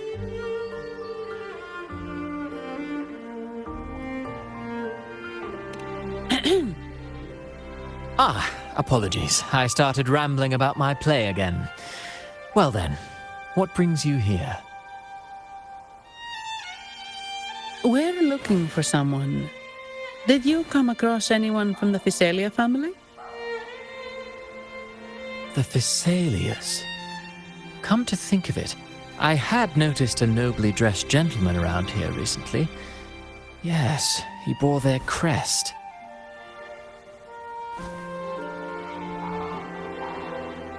In fact, I even stared a bit. Old habits die hard.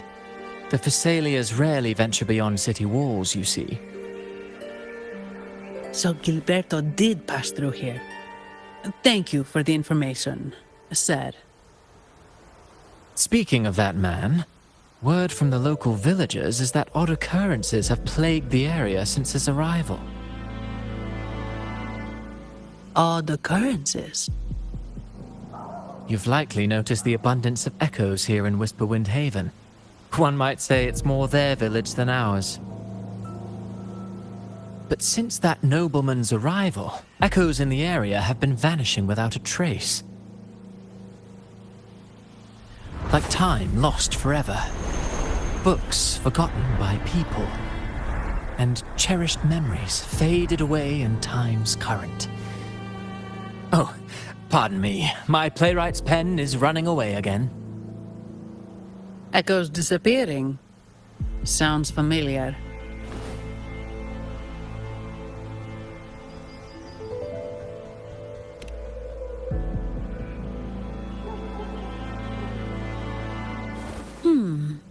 Echoes started acting strangely when Gilberto showed up, just like what happened in the Carnival rehearsal. This is no coincidence. Mr. Cristoforo, do you know where those echoes were last seen before they disappeared?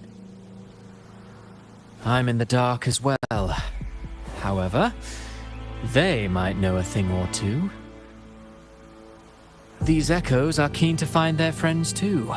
They're not fighters, but they can surely be your guide.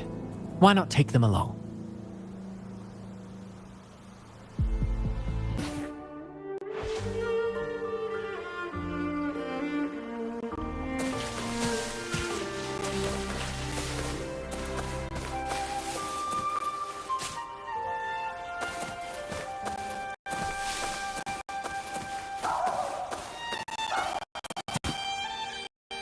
Everything seems normal here.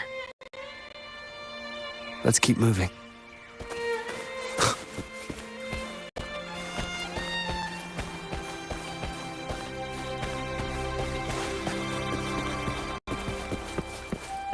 There's something on top of that ruin.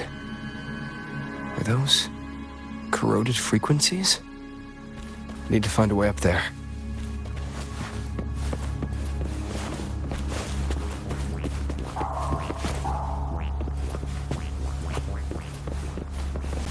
There are Phasalia markings on these crates. What's inside?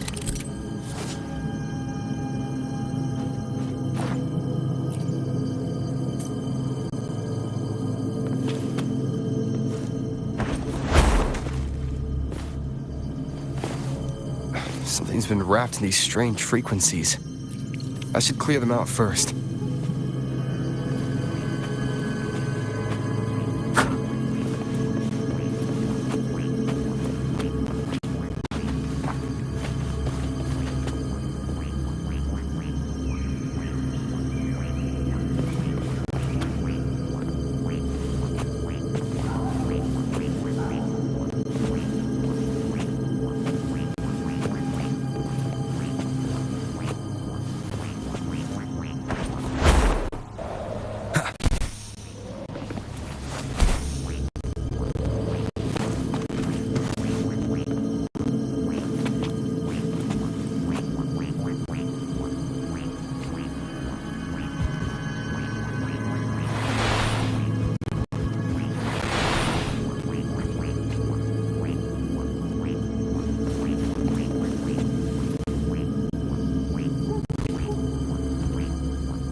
These are petals?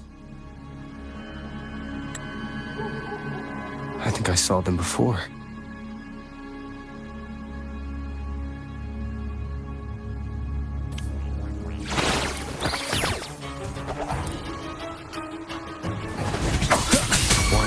Something's wrong with these echoes.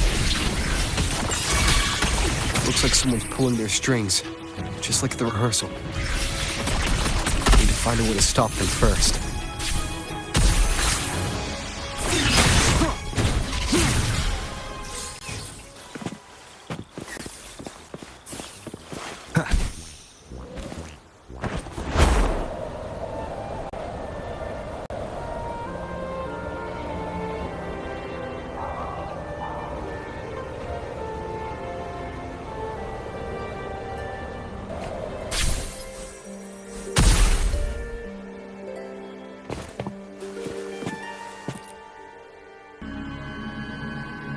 Ah, you have returned.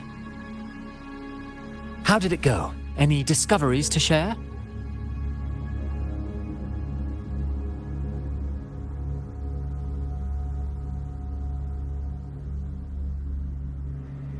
Intriguing. Frequency corrosion, you say? So these missing echoes appeared out of nowhere and turned hostile. This is unheard of. Echoes are the Sentinel's gift to Renacita. They're not supposed to turn on each other, much less humans.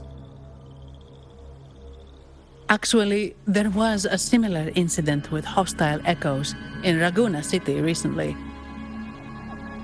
It was more serious, and the echoes involved almost hurt us. That's why we're investigating. I presume the Phasalia you seek is entangled in this affair?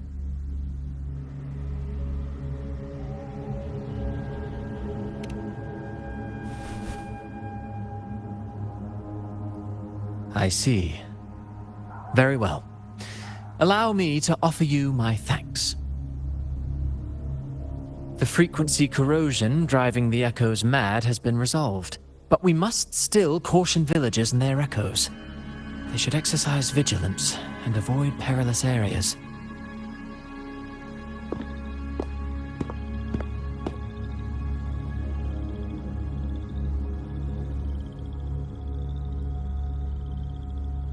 Looks like we're dealing with a repeat of the rehearsal incident here. But if Gilberto was behind this, how did he pull it off?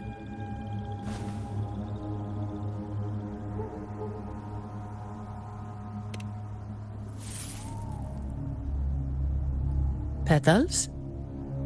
They give off a strange feeling.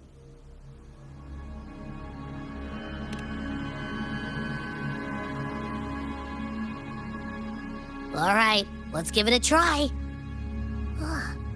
Tastes kind of weird. It's not an echo or a tacit discord. The frequency's coming from a resonator, a super strong one. Strange.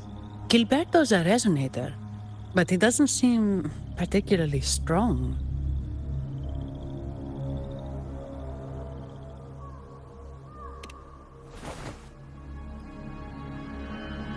Yes. Be it the mastermind or another pawn, it's got the Phasalia family written all over it.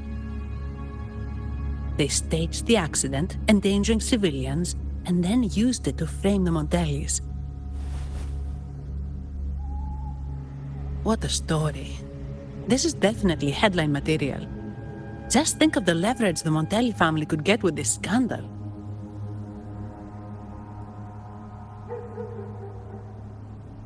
Hey, look over there. That person looks kind of familiar.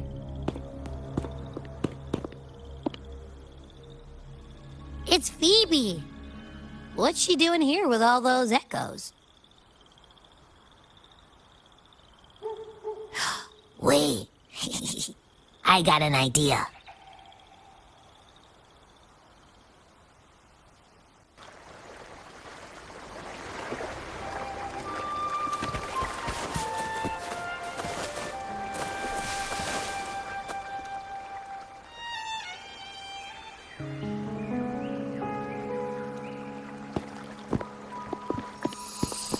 Olivia, Breno, any sign of Beppe?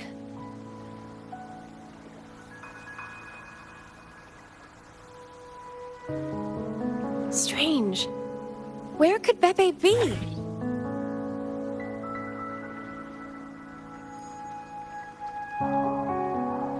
Oh, cut it out, Breno. Stop that.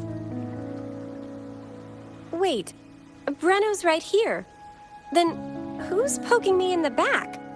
Beppe, you better have a good Nah, Beppe, it's me, Abby. Oh! That's enough, Abby. Lame. I was just trying to have some fun with her.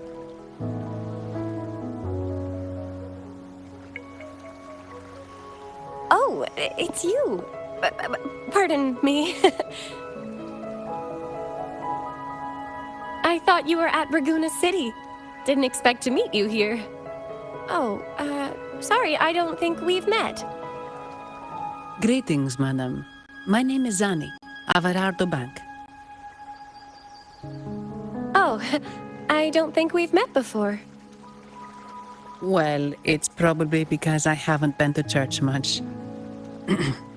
Please don't stare at me like that. There are more pressing matters. We're investigating the echo incident from the Carnival rehearsal at Whisperwind Haven, as requested by the Montelli family. One of our clues led us here. The Echo incident. Yes, I've also heard of it. I even heard you were caught right in the middle of it. Please accept my apologies on behalf of the Order.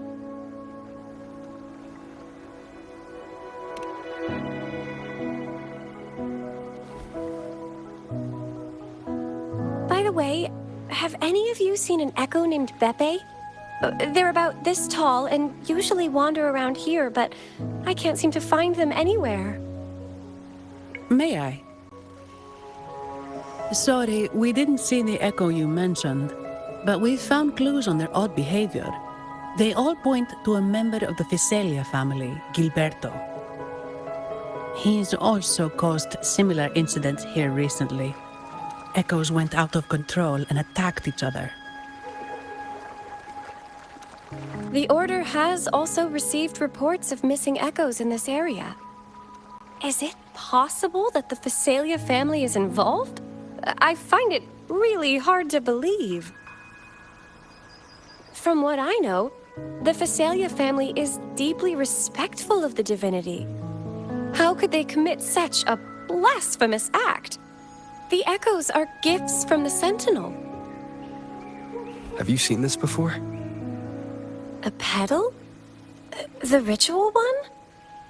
No. Wait. This frequency. Oh, right. I think I saw this flower in the Cathedral of Mercury, and Priest Alessio was wearing it. Wait. Could he be involved with the Physalia family's plans?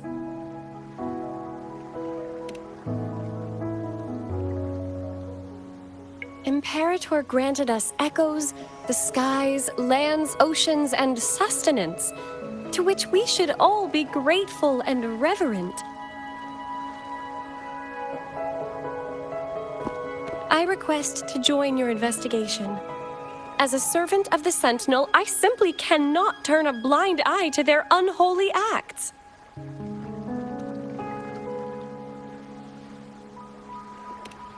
Fine by me. With someone from the Order as a neutral witness, the Physalias won't be able to accuse us of fabricating evidence. As long as I'm not treated like a heretic and get kicked out of Renasita later.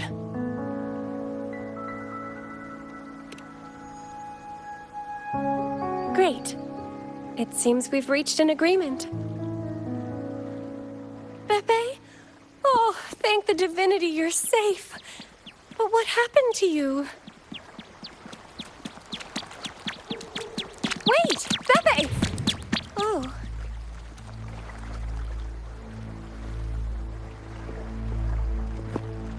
Sorry, I got a bit carried away. Echoes don't usually act like this. Something must have startled them. Something feels off. We should go check it out, Rover.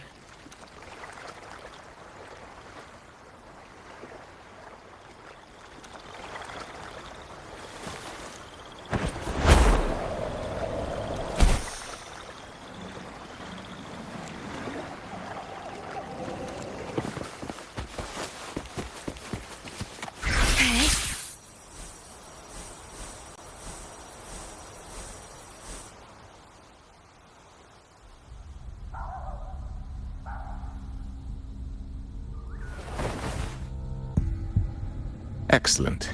Everything is in place. Now, all we need is Her Majesty's approval. O great Imperator, may you raise the tides, deliver your edict to our queen, and let the clouds cover Raguna, cleansing it of the wickedness left by the pleasure seekers of this city of transgression.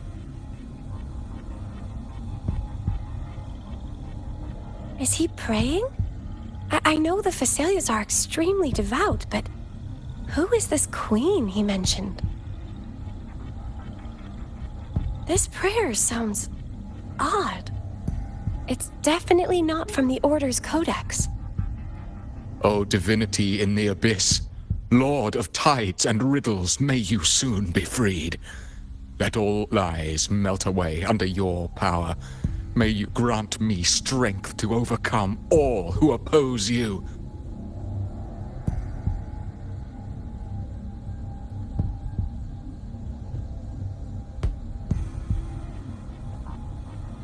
Lord of tides and riddles? Huh? Who's there? Uh-oh. Things just went south. Looks like we've got a fight on our hands.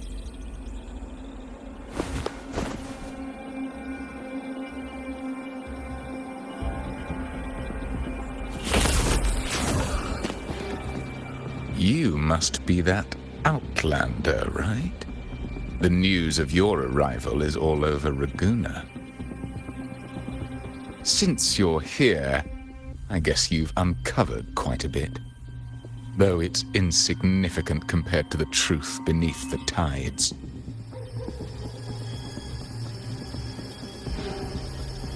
As a gesture of goodwill, let me offer a word of advice. Curiosity won't lead you to the truth you seek, but rather closer to your impending doom. He just turned echoes into tacit discords. Is it the petals? What have you done to those echoes? Merely the necessary sacrifices for our one true divinity.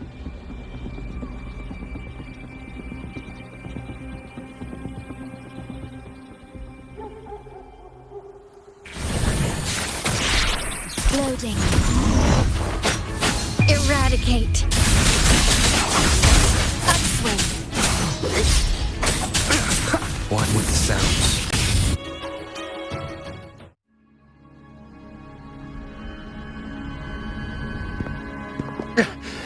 No, this cannot be. How pathetic. You're nothing but a discarded pawn. Which is not unusual with the Physalia family. Mr. Gilberto, please explain this Lord of Tides and Riddles you mentioned. I appreciate your passion for the Order, Miss Phoebe, but now is not the time. We need to uncover the real culprit behind the Physalias. Oh, forgive me. Do you really think you've won? No, it's already too late. I might just be a pawn, insignificant and small, but while you're focusing on me, you've missed something far more important. He shows no remorse for his crimes. I'll contact Mr. Alberto and have the family send someone to take over. What? That's the Nimbus Sanctum.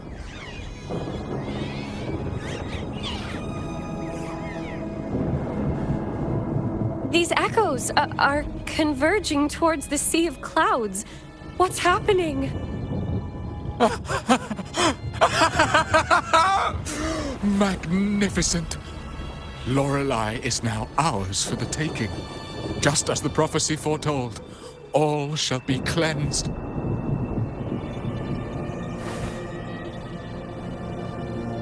Now, let us wait in patience as the Sea of Clouds descends to engulf that corrupted city. Only the faithful will rise anew from the tides.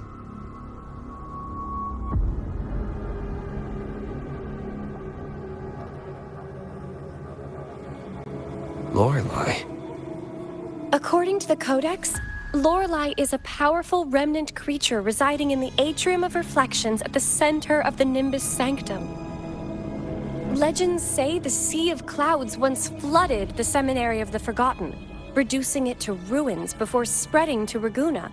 It was Lorelei who curbed the raging clouds and ended the crisis. If they've really done something to Lorelei, then Mr. Gilberto wasn't just bluffing. The clouds might truly engulf Raguna, leading to a disaster beyond our imagination. They are all mad. So this is what they've been planning all along. We have to do something.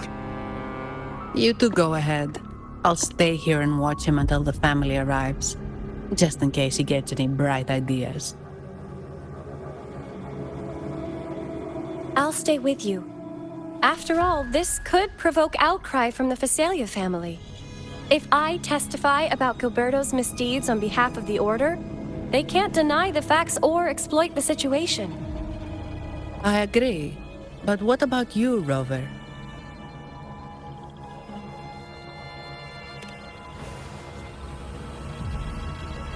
All right.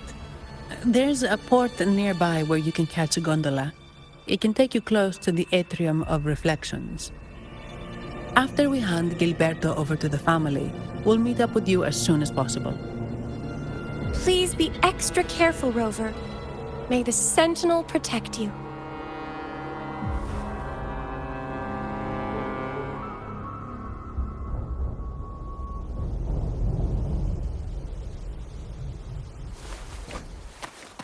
Diminish.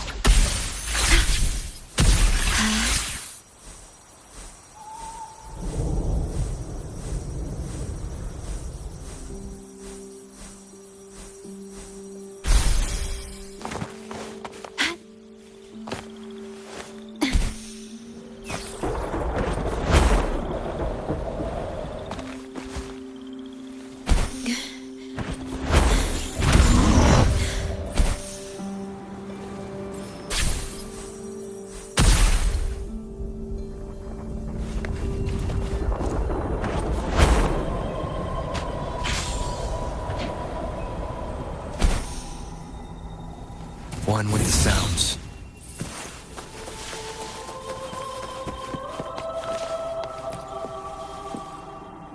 Welcome, traveller. I am the Harbour Master. Where do you wish to go? You intend to navigate the Sea of Clouds? Surely you've noticed today's weather? I'm afraid it's far from ideal for sailing. Yeah, we've seen storms before, but nothing like this. I wonder what's causing it. I suggest you sit it out before departing. I see. If that's the case, you can take the gondola in the harbour. But please, be careful.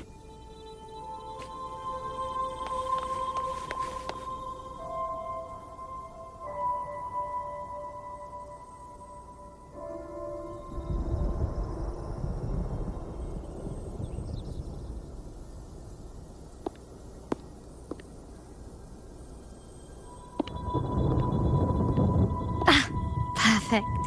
There's still a gondola here. I believe your name is Noah, right? It seems fate has brought us together once more. Don't you agree, kind sir? You're... It seems you do remember me. That's right. We crossed paths at Madame Niala's mask shop. Truth be told, I need to catch the final train in the Nimbus Sanctum today. However, this lone gondola is all the harbour offers. So, since we share the same destination, would you mind also sharing this gondola with me?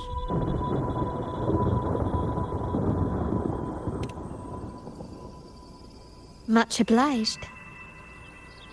Well then, without further ado, let's be on our way.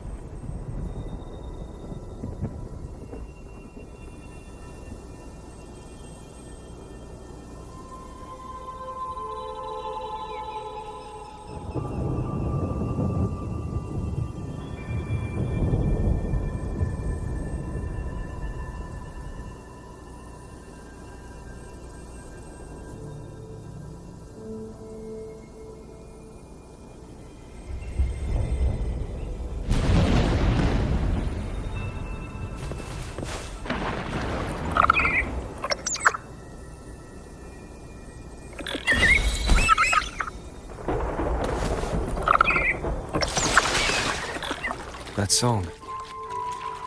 Where is it coming from? The cloud continues to spread. You may be right, this could be Imperador's test, but we must leave. Do as you please. I'm not leaving. The relic of the Ancient One is here, somewhere. I must... How intriguing. These seem to be reverberations hidden in the sea of clouds. Perhaps you've heard that this was once the Order's seminary. It appears that even after the clouds consumed it, the reverberations of its members linger on.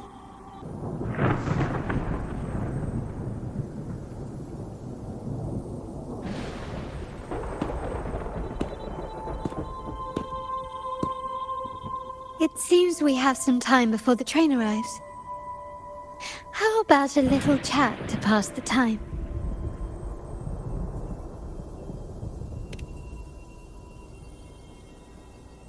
Well then, where shall we begin?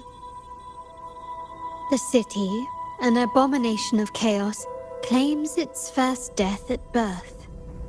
Its mortality has become our sustenance, like a whale that slowly sinks into the abyss. This comment on Raguna comes from Rosselli, a painter from the past. Tragically, he died in poverty, his work overlooked. Now, ironically, even a mere sketch of his commands over 1 million credits. Now, what is your impression of Raguna so far?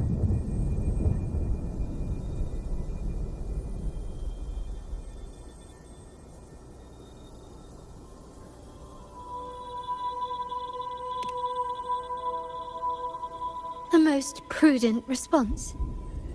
Perhaps you're still acquainting yourself with Raguna, or you simply prefer discretion. Either way, I take no offense. Raguna has many facets. Most people only see one side of it, but for me, it's like two sworn enemies are forcibly bound together. That's Raguna. A city where tradition and innovation, openness and isolation ceaselessly wrestle for dominance. That is why the Montelli and Phasalia families are in a constant clash, as you may have seen. The Montellis champion innovation, staking all on the Carnival. Meanwhile, the Phasalias cling to tradition, colluding with the shadows that lurk in Raguna's depths. Fortunately, this long struggle behind the curtains will soon come to an end. Not because of the two families, but because of you. Me? Yes. You, the fated one. Perhaps you're not merely entangled in Raguna's conflict, but are, in fact, the very eye of the storm. The city's fate may well rest upon your shoulders.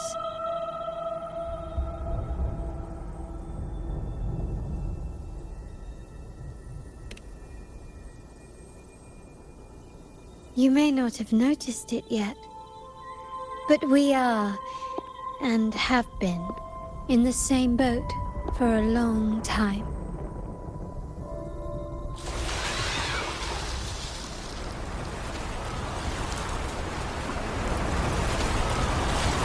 Ah, there's the train. It's time to say goodbye now. I didn't catch your name. I'll tell you next time. As for now, let's keep it a mystery. Until we meet again, fated one, may you find your own path in Raguna.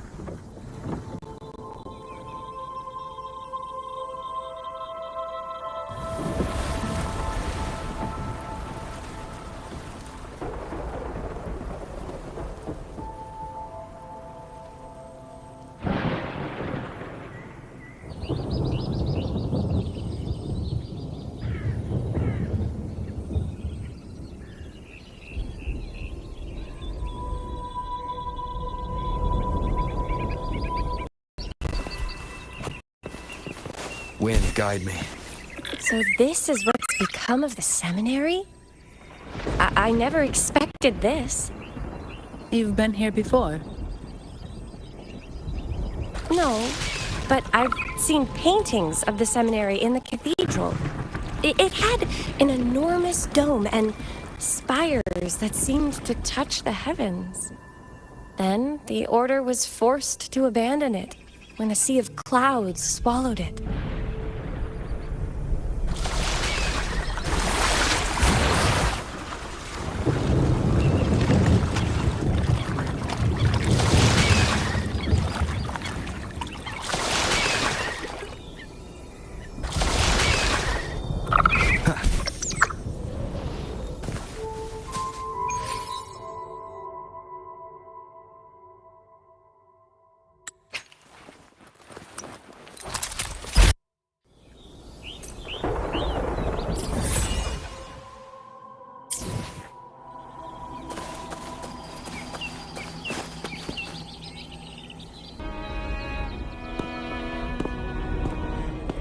Have you also come to repent and seek forgiveness? The Sentinel has revealed a path to resist temptation and corruption. We need only devote ourselves wholly to Lorelei.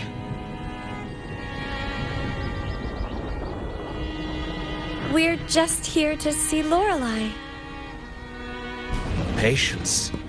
I see your eagerness for enlightenment, like our new brothers. You've removed your masks, but your hearts, they're still veiled.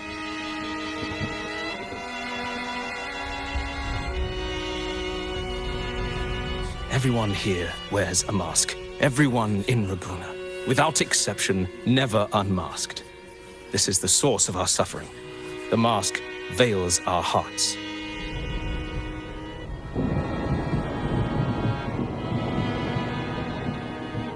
Like our new brothers, they wear peculiar masks of madness. Poor souls tormented by evil desires. May they find peace in Lorelei's embrace.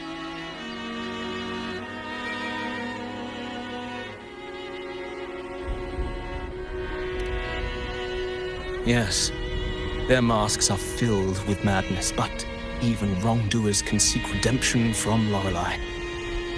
The Sentinel granted Lorelei this authority, and no one can take it away.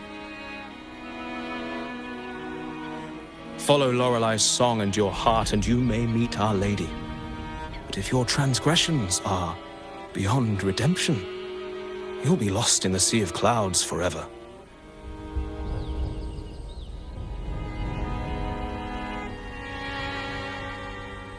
So what should we do to see Lorelei? Do you seek an audience with Lorelei? Sadly, you've come at a bad time. Lorelei is furious, and our mortal bodies can't withstand her wrath. We've sealed the path to her domain.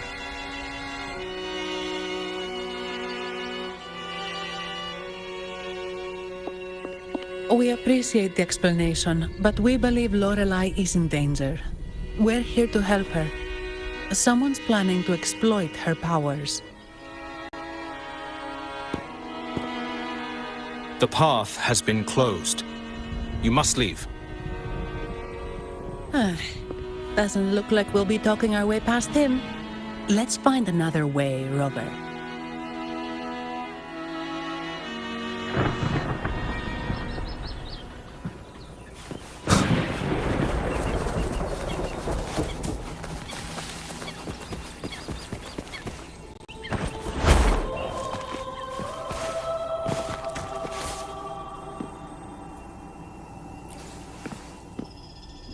Oh, I have been cleansed of my impure thoughts.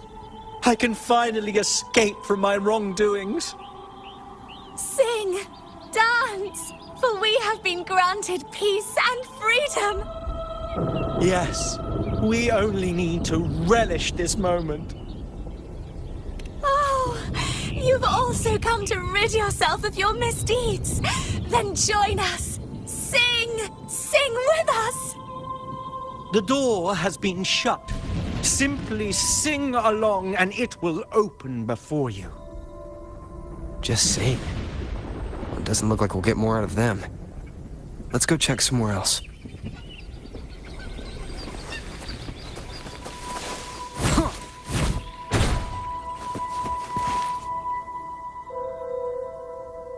These inscriptions and markings on the stela seem to say something.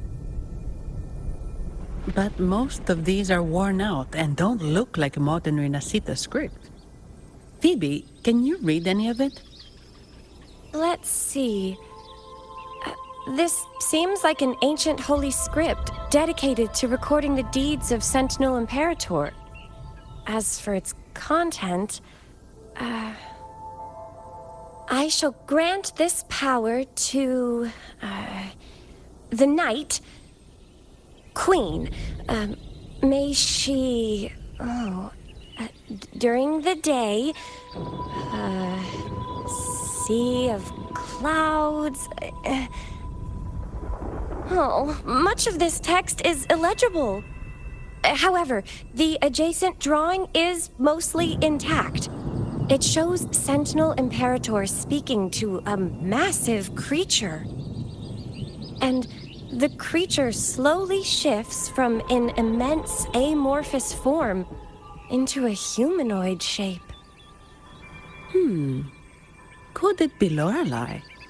After all, no other being that large lives above the sea of clouds.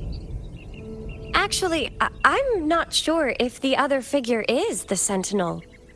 It looks a little different from the cathedral statues.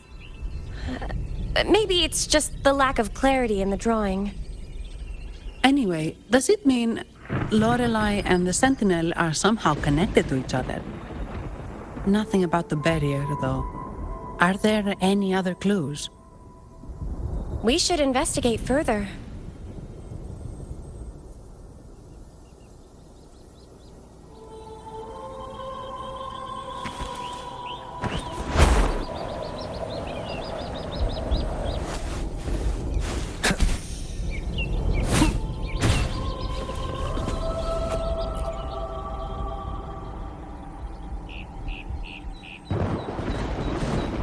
Mistletoe! You're here!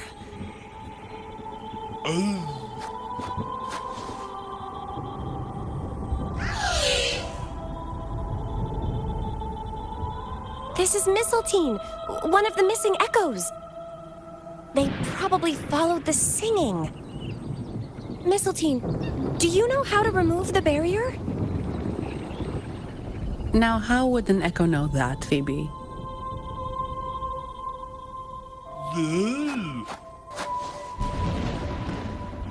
They say that we just need to sing a specific song.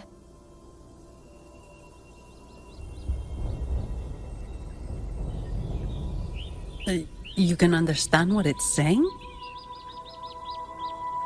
A specific song, huh? That's a direct lead. But which one?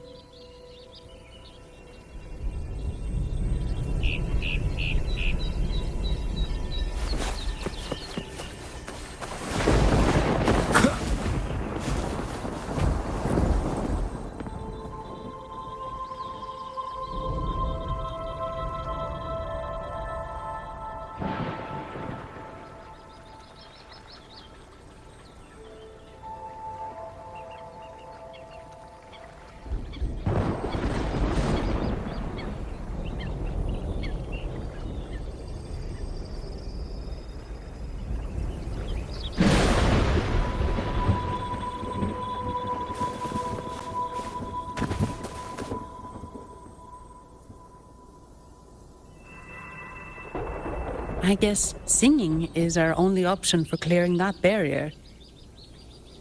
But which song? The stela we saw mentioned the Sentinel, and we're in the ruins of the seminary. Meaning it should be a chorale. There is also the inscription in front of the barrier. We mourn the martyrdom of the Blessed Maiden. Any chorales you know ring a bell, Phoebe? The martyrdom of the Blessed Maiden. Could this be the aria of the Blessed Maiden? It's a chorale rarely used these days. I doubt most priests even know of it. The Blessed Maiden? We met a playwright named Cristoforo earlier. He shared some stories about her. Phoebe, if you know this chorale, why not give it a try? It might just clear the barrier.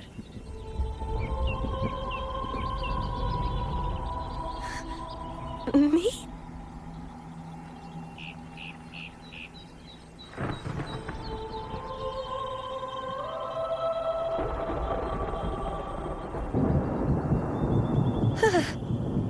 Oh, okay then. I suppose it's our best option at the moment. I'll give it a try.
Song of false nature.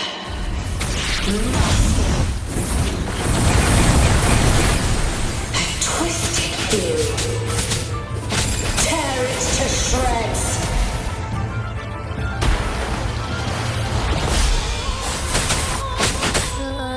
Did you get the chorale wrong?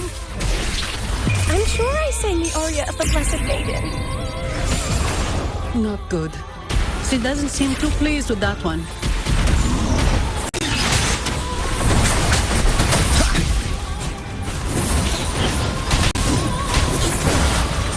You will obey.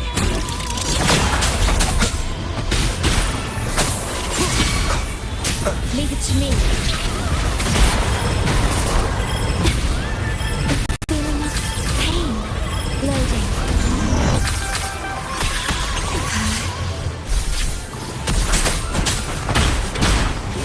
Sounds.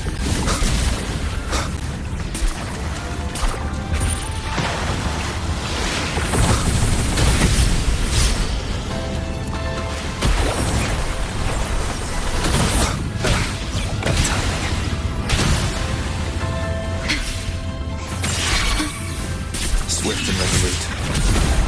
One more time. One with the sounds.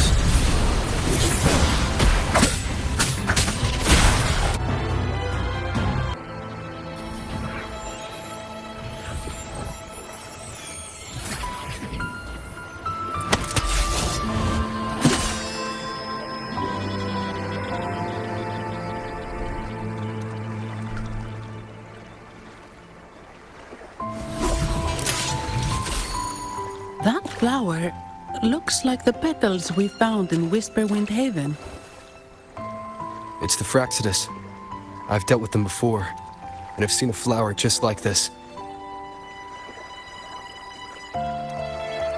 How long have I been in slumber? This nightmare. How long was I trapped in it? Are you also part of the dream? No, we are not. Might you be Lorelei? I am. Travelers from afar, I sense the kindness pulsing in your hearts. You must be the ones who broke the chains of my nightmare. The Oathbreakers, hiding behind their masks of madness. They tainted the Nimbus Sanctum with corrupted blooms, drowning me in rage and sorrow. Endless nightmares became my prison. Masks of madness. I recall those people at the entrance of the atrium mentioned it.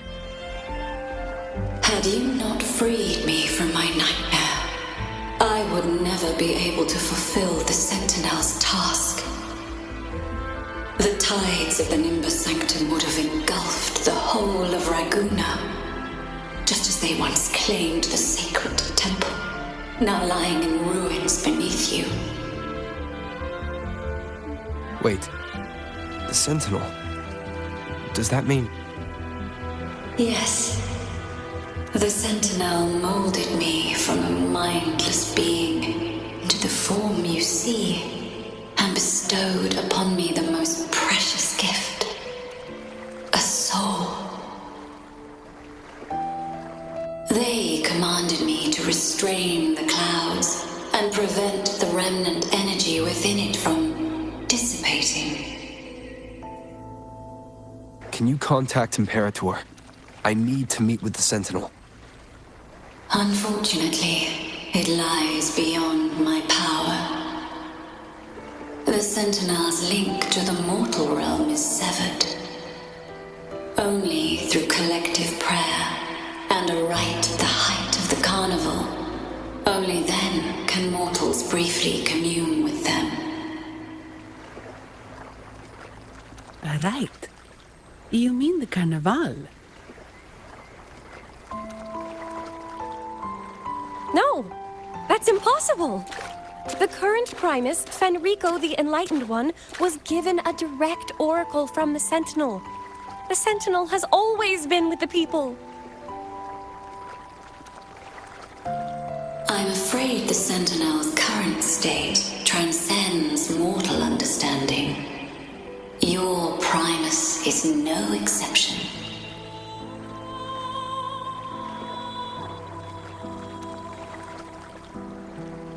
Should doubt linger in your mind, I implore you to await the rite's completion. The Sentinel will surely answer the people's call, not your so-called Enlightened One. One last thing. Those Oathbreakers wearing masks of madness you mentioned. Do you know who they are? All that I know is that they are not from Renacita.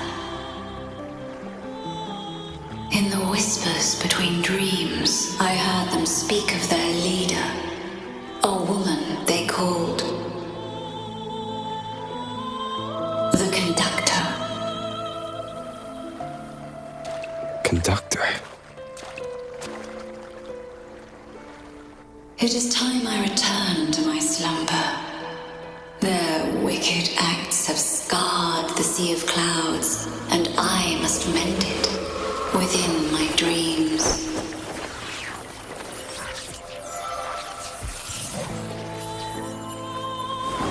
The song shall guide you out of this domain. Farewell, visitors.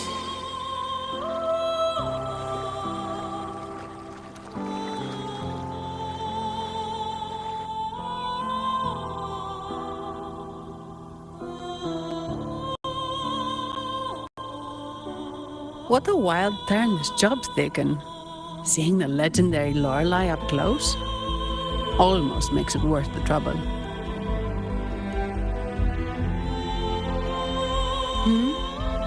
Are you all right, Phoebe?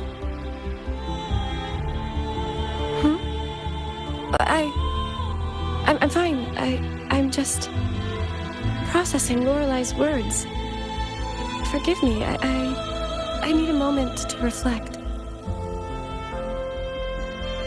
In any case, we managed to stop their plot in time and found the missing Vitrium dancer. Speaking of that Vitrium dancer, what brought it here? Lorelei's song? Or maybe the Sentinel's guidance? But those wearing the masks of madness, the Fraxidus, right?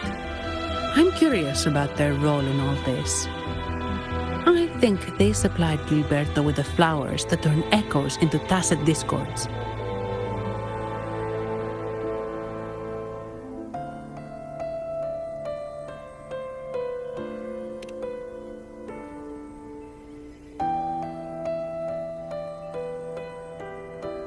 What's our next move, Rover?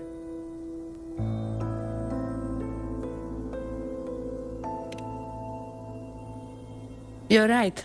Those snakes lurked in the shadows, using Gilberto as their fall guy. We can't expose them just by ourselves. Oh, another thing. Since the Fraxidus is conspiring with the Phassalias, that makes them an enemy of the Montelli family. There happens to be an auction at Averardo Vault today. The top members of the family will be there. We should tip off the family about the Fraxidus scheme. The Montellis can't afford to ignore this threat.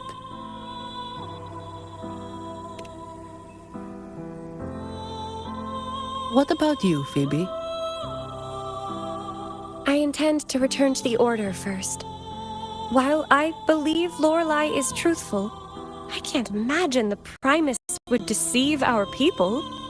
He is, after all, the Enlightened One. According to Lorelei, the Sentinel will deliver an oracle during the Carnival. That's when the truth will come to light. Speaking of which, are all Primuses called the Enlightened One? No.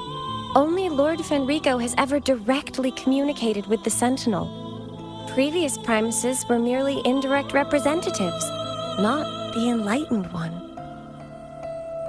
Silence and composure are gifts from the great Imperator. I'll keep today's events between us, locked away in my heart. Then I believe this is where we part ways. The Codex reminds us, it is not the lighthouse that guides us through the storm to safety, but our own eyes fixed on the shore. I'd like to offer these words to you. May your eyes always shine bright with clarity.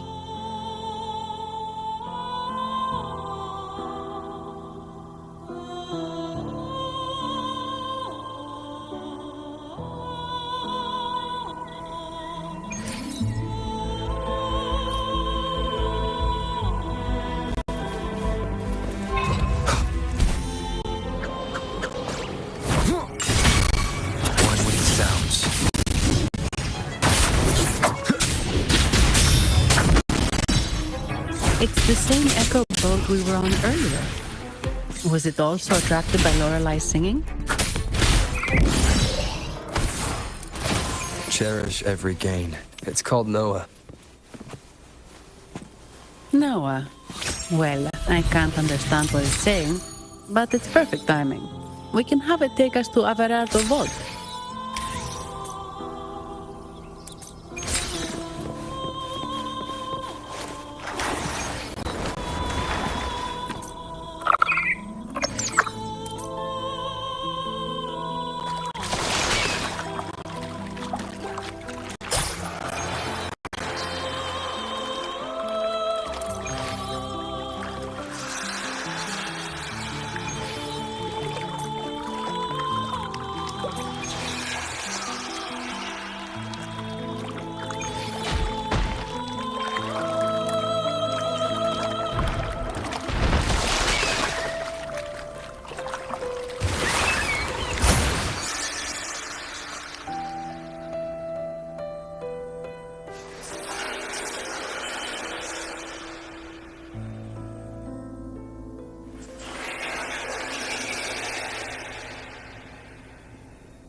That's a really big waterfall. Is there no way up?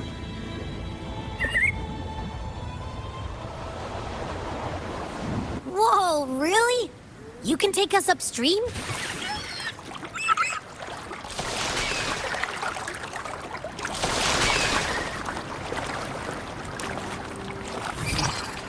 Another waterfall. You sure about this, Noah?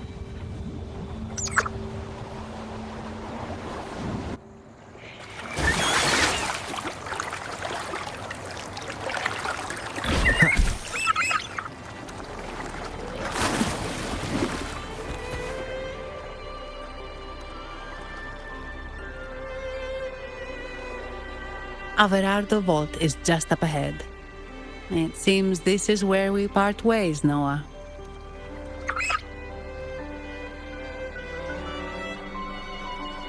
Hey, I'm sure it can find its way back to the harbor. Don't worry. Now, we just need to follow this path to reach the vault.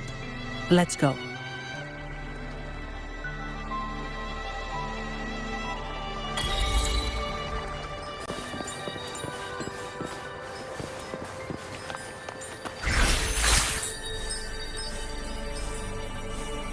What? You're saying someone attacked our base? Woman, Jules, very strong. Great. How do I talk to overclock-fried morons like you? Well, are you the only one who made it out? Lord Overseer. Powerful, I believe. No idea what you're talking about. Whatever. I've linked you up. Now, let's bail. The Montellis don't welcome us here. Okay.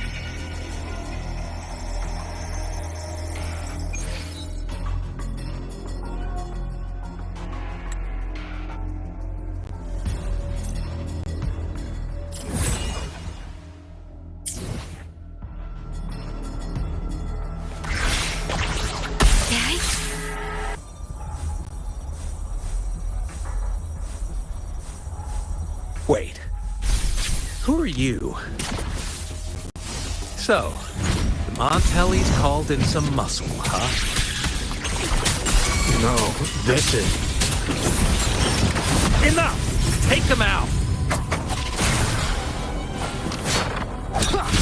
How dare you!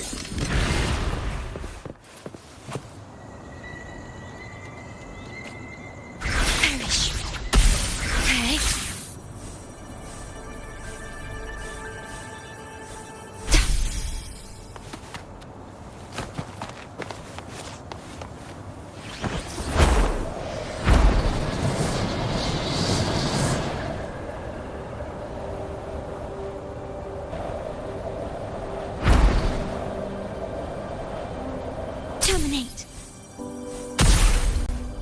At your disposal.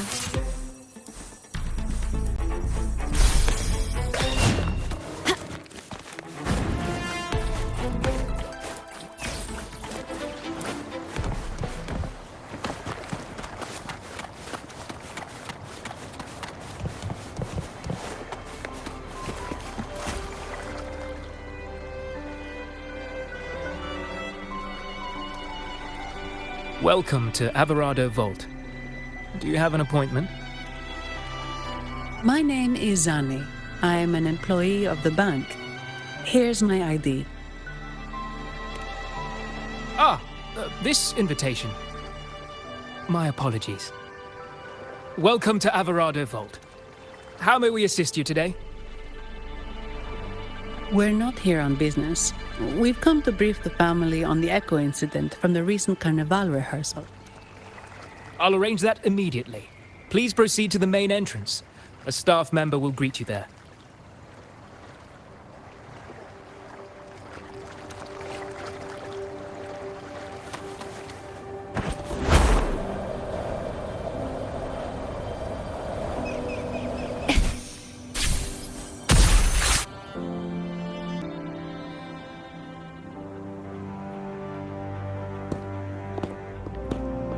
These echoes, are they guarding the vault?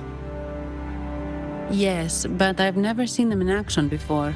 The Averardo Bank employee manual says they can easily take out a whole squad of resonators. Of course, this doesn't apply to someone powerful like you, Rover. Still, their combat skills are formidable. Their mere presence is enough to make everyone feel safe. This facility houses nearly half of Renacita's wealth. It serves all of Raguna's citizens, even including the Physaelias. Despite our feud, no one in Raguna can refuse the services of Averardo Vault.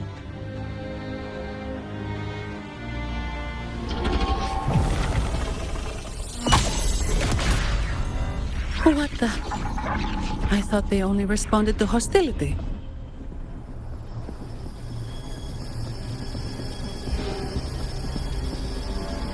Steady now. Don't move. It's on high alert, but won't attack unless provoked. At least that's what the employee manual says.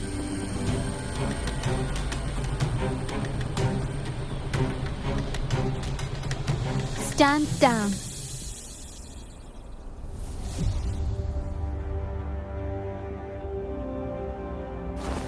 I apologize for the small mishap on behalf of the Montelli family. And...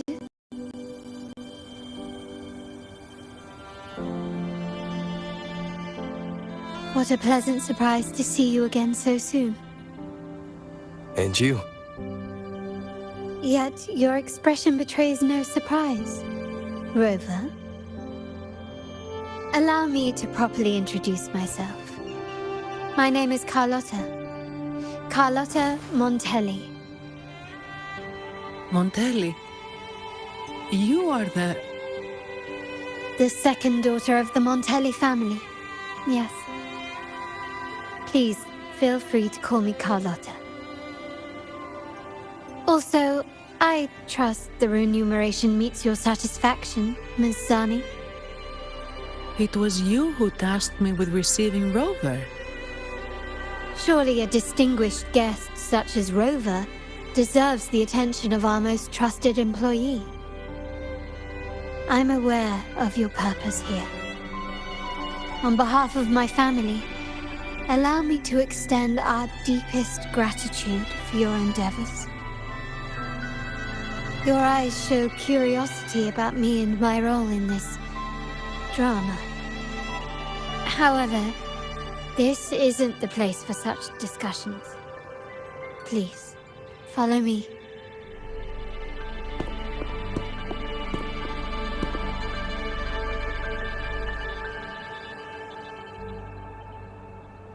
Apologies, Rover, for withholding my true identity before. Renacita's affairs have grown intricate. The Physaelia family, the Order of the Deep.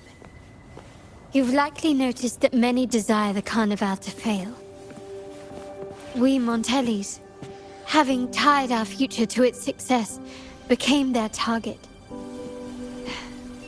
But let's not dwell on that for now. Here we are. Welcome to Averardo Vault, the Montelli's heart and glory.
Could you do me a favor, Miss Zani?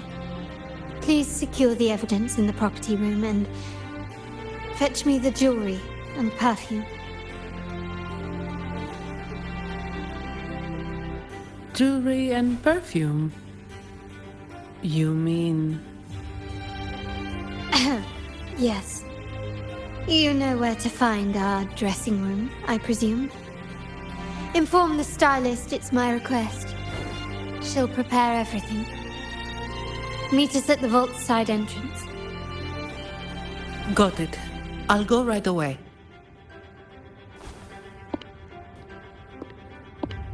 On to the real matter. Surely you've sensed it. A darker force lurks behind both the Order and the Phasaelius. The Fraxidus. Correct. We Montellis have had some unpleasant encounters with them. Their motives remain shrouded, yet the Order and the Phasaelius clearly benefit from them. The Montelli family's interest aligns with yours. An uninterrupted carnival for you, an unfettered Raguna for us.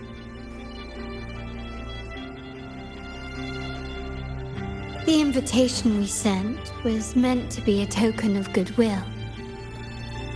I'd appreciate it if you could return the favor. Splendid. So we are in the same boat again.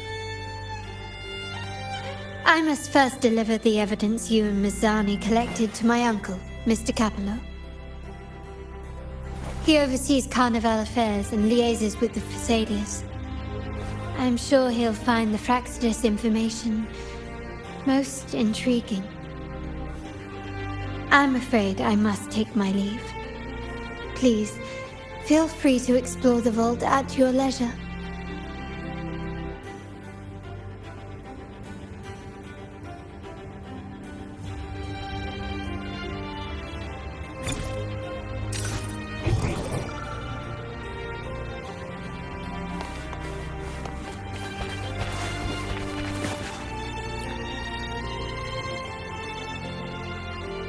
I'm sorry, Lady Carlotta. I've just confirmed with the office that Mr. Capello is not in the vault. I see. That's quite all right. Please inform me the moment he returns. Understood.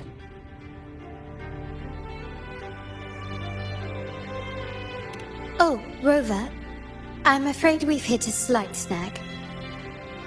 I just learned that Uncle Capello was called away on pressing matters, so we won't be able to see him at the moment. This does alter our plans, but worry not. I already have some other surprises up my sleeve. Please, come with me. We need more privacy. Rover, remember Gilberto?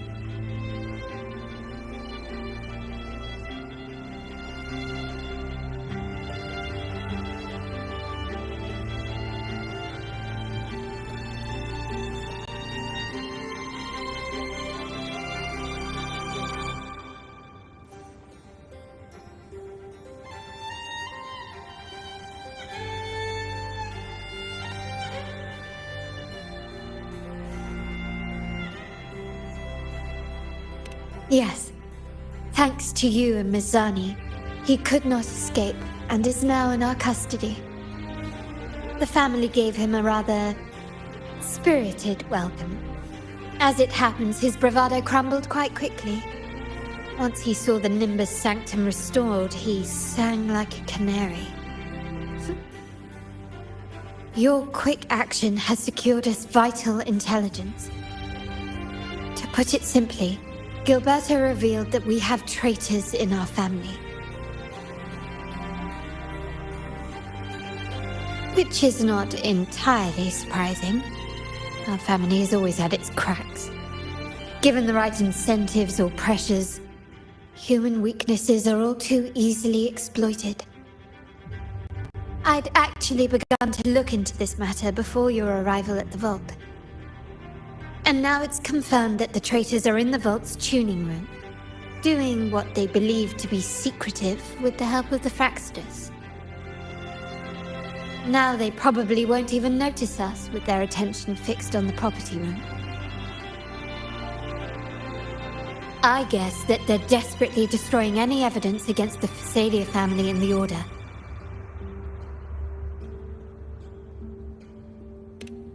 Thank you. Right. As for the next move, I have a plan. There's an alternate passage into the vault leading straight to where they are.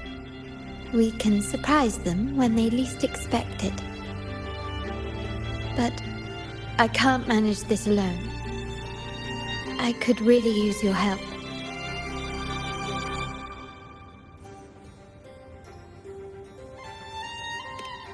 I'm glad I have you with me, Rover. Please, take a moment to prepare, and I'll see you at the entrance.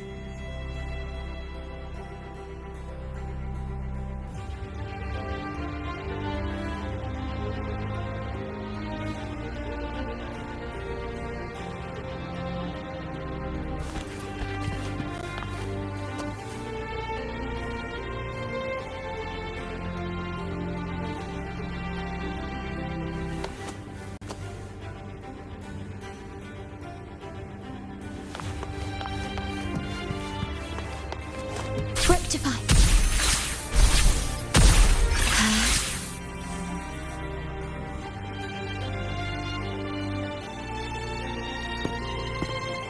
Everything has been taken care of, Lady Carlotta. Here is the jewelry and perfume you requested. Perfect. Thank you, Mizani. But I have one more task for you. One of utmost importance. I need you to guard the property room and stop anyone who attempts to break in. Whatever it takes. By force, if necessary. Is someone targeting the evidence? Relax. It's only a precaution. Leave it to me. I'll make sure no one touches the evidence.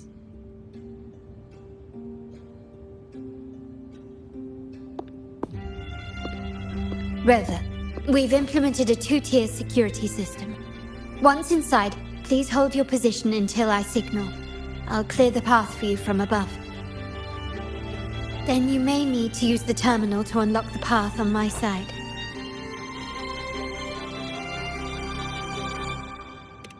Sadly, yes. Our family built this vault with the foresight of possible betrayal. Most family members only know how to pass one of the two layers. And alliances forged amid all these locks tend to breed treachery and mistrust.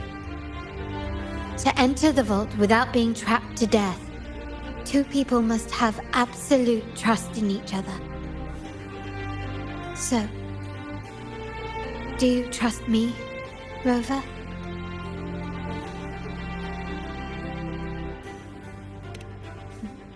I appreciate your trust. It will not be abused. Now, let's go.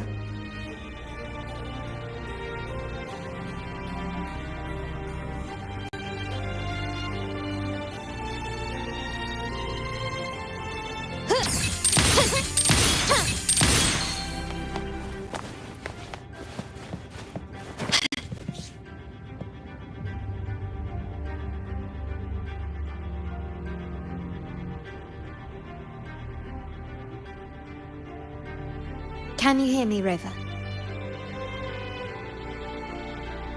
Loud and clear.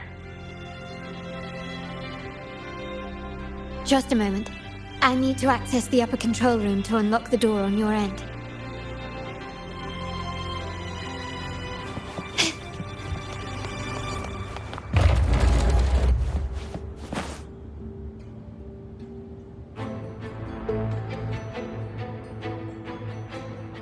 Cameras here. Good thing I came prepared. Recall the jewelry I asked for? In family parlance, it's this handy little tool that generates crystals to cover these cameras and blind them for a while.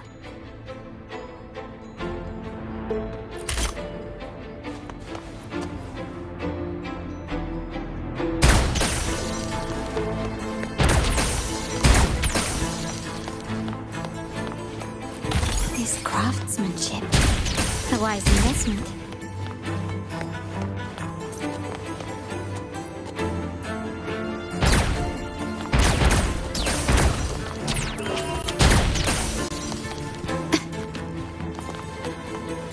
Done, but won't last long.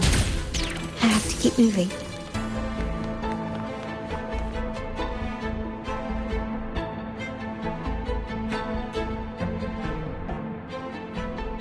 Vitrium dancers on patrol here. Luckily, they can be trapped with the crystals as well.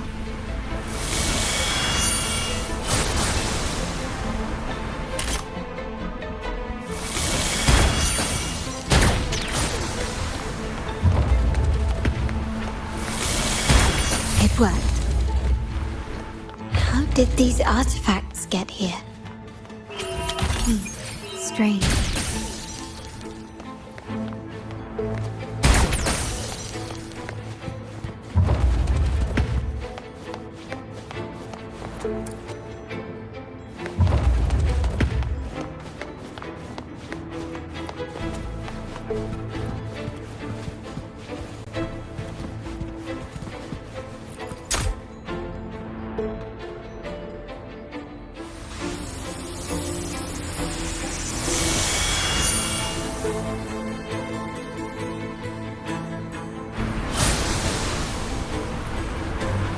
I'm seeing some scatter prisms here. Ornaments. That's what they were designed to be. But they can also amplify my resonance power. Might be useful at some point.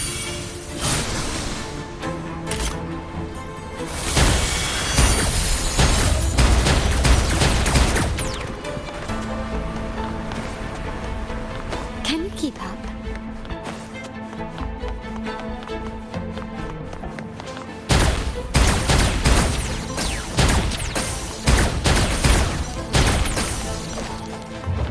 Even the surveillance cameras have increased. This bodes ill.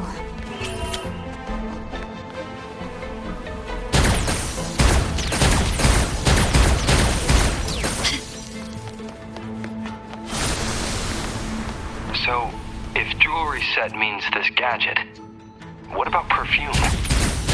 Just another weapon. In my family, many things have to be kept discreet. And it's not always verbal. Sometimes a glance or a gesture can speak volumes.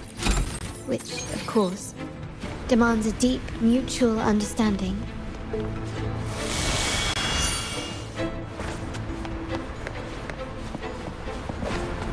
Found some prisms here. I'll use them to pass through.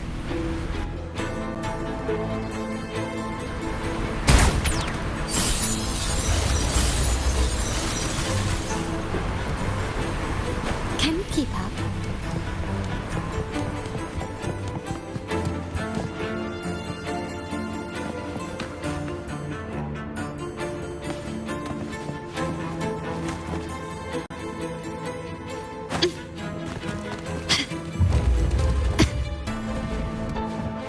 Can you keep up?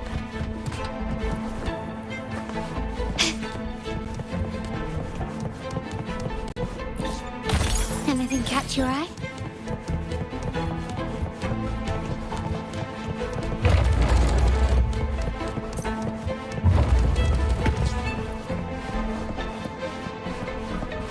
Can you keep up?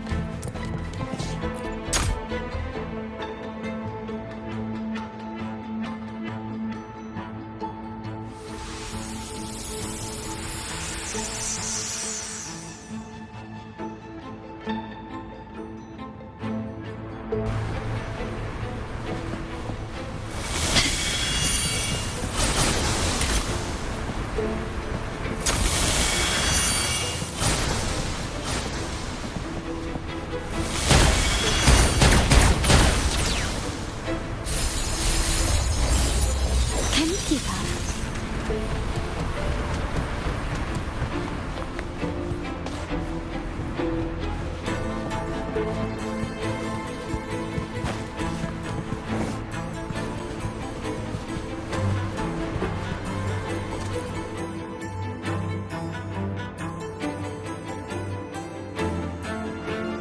I'm in the control room. Just a moment. Switching view to your side now.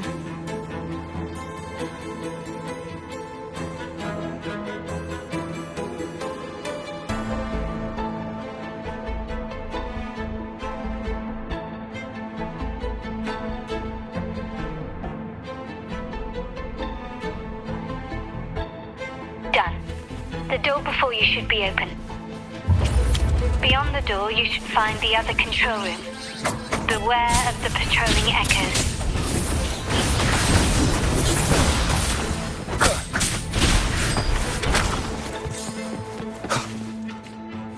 At your disposal.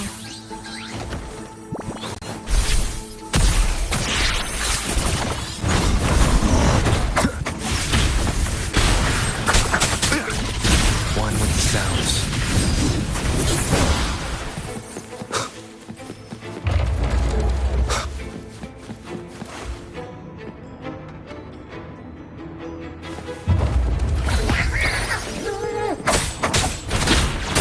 Shadow descent.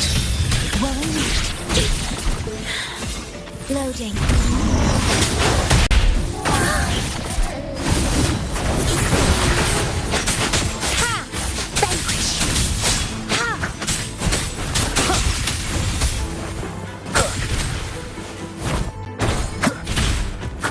Rover, there should be a monitor you can operate.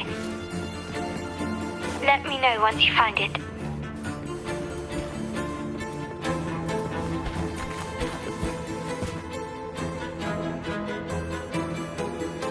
I'm at the monitor. Give me a moment. I'll upgrade your access so you have control of the vault systems. Looks like some echoes are approaching. Stay alert.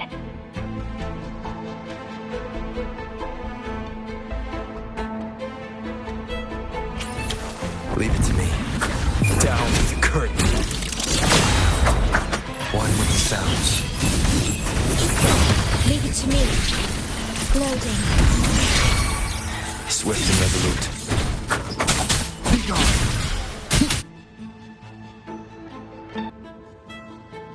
Can you see me? Clear as day. I need to cross the hall from above. People might spot me if I make too much noise.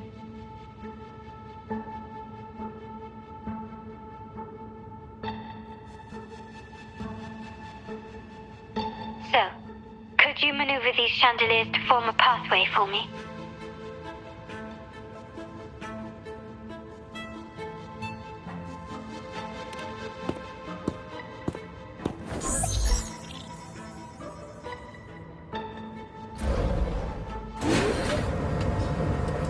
Wonderful.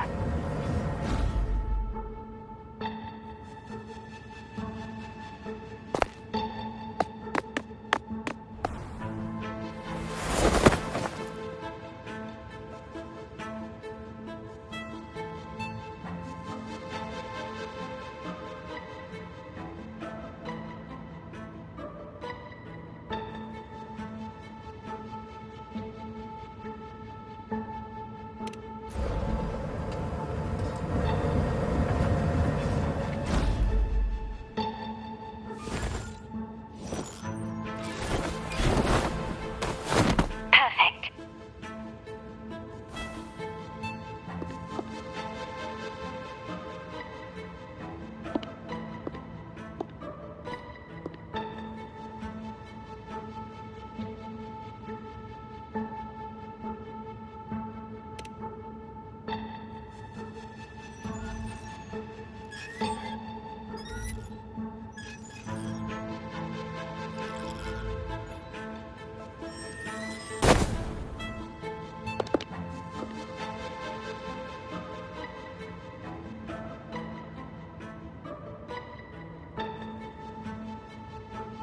Splendid. I've made it across. It's my turn now. I'll see you in a moment.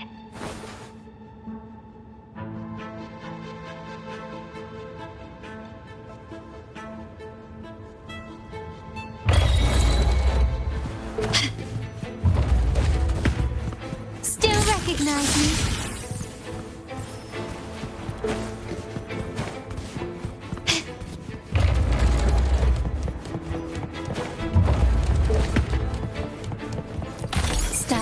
to build big. The world is mine!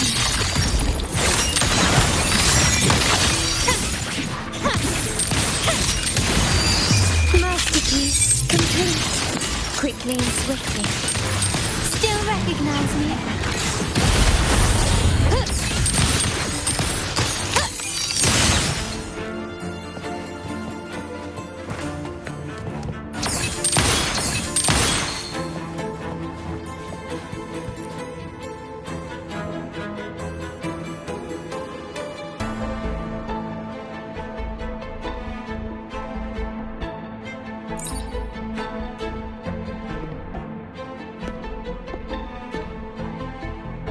The door should be open, Rover, and we'll soon meet.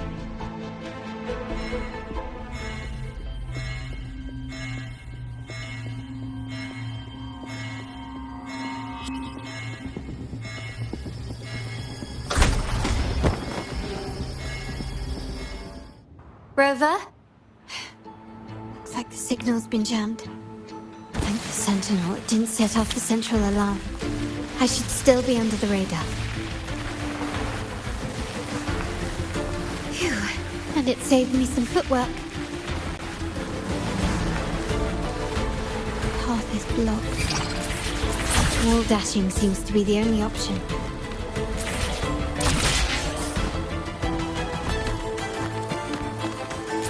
Gently does it? Is that a screen? Perhaps I can use grapple to pull it over. The future of Renacita rests with all of us. And the Montellis will make sure everyone has an equal share of it. Raguna will enter a new era united. United under the promise of our terminals.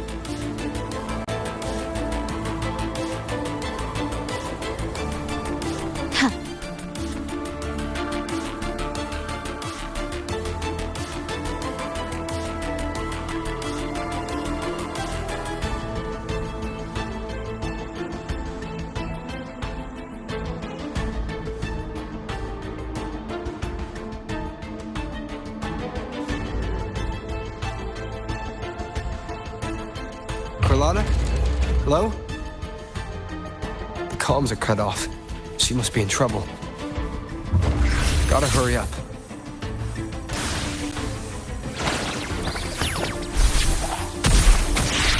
Loading.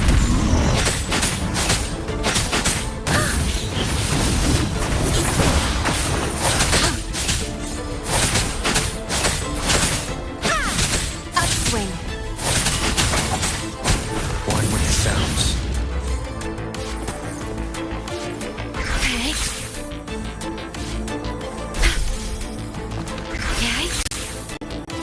Need to get rid of them fast.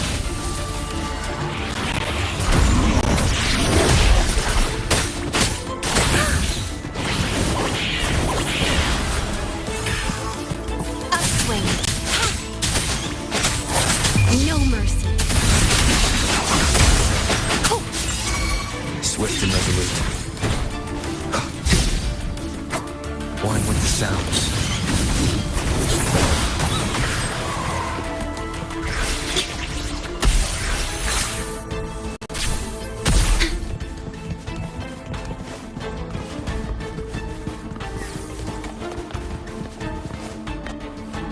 At your disposal. Loading. Guide my blade.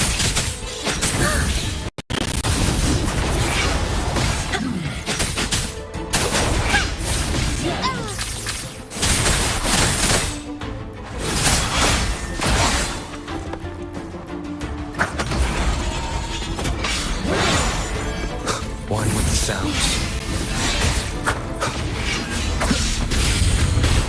None shall whisper. The lockdown is lifted. I need to keep moving.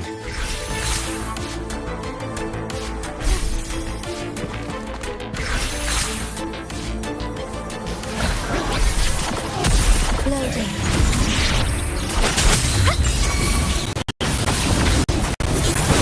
Swift and resolute. Wine with the sounds.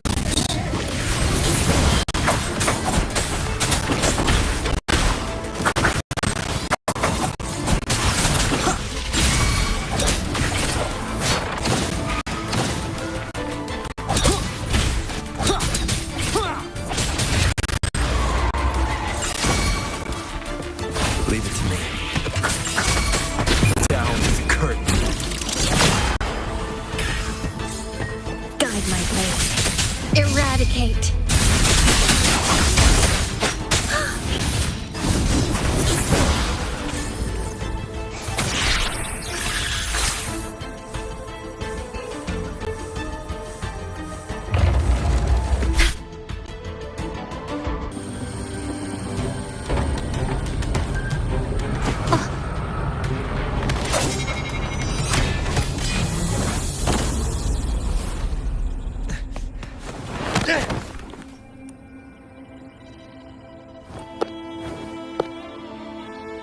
Impeccable timing, Rover.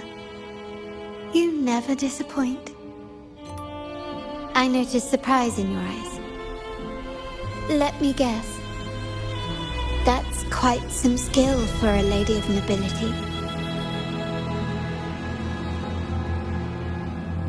In fact, beyond being the second daughter of the Montelli family, I have an even more significant title. The family's executor. Be it a traitor within the family or a threat from outside, I locate, observe, and address these risks in secret and with tact. Say, the ones hiding in the tuning room. The room is that way. Time to see what kind of mischief they're up to.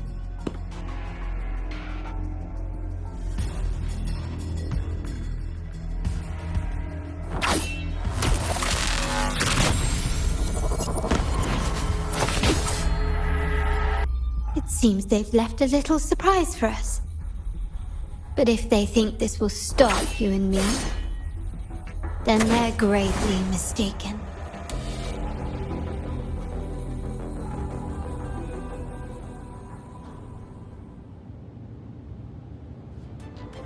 Quickly and swiftly.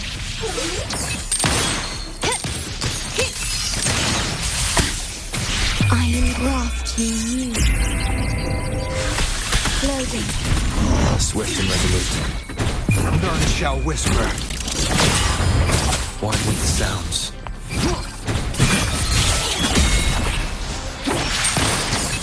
An absurd, impudent display. Victory favors me!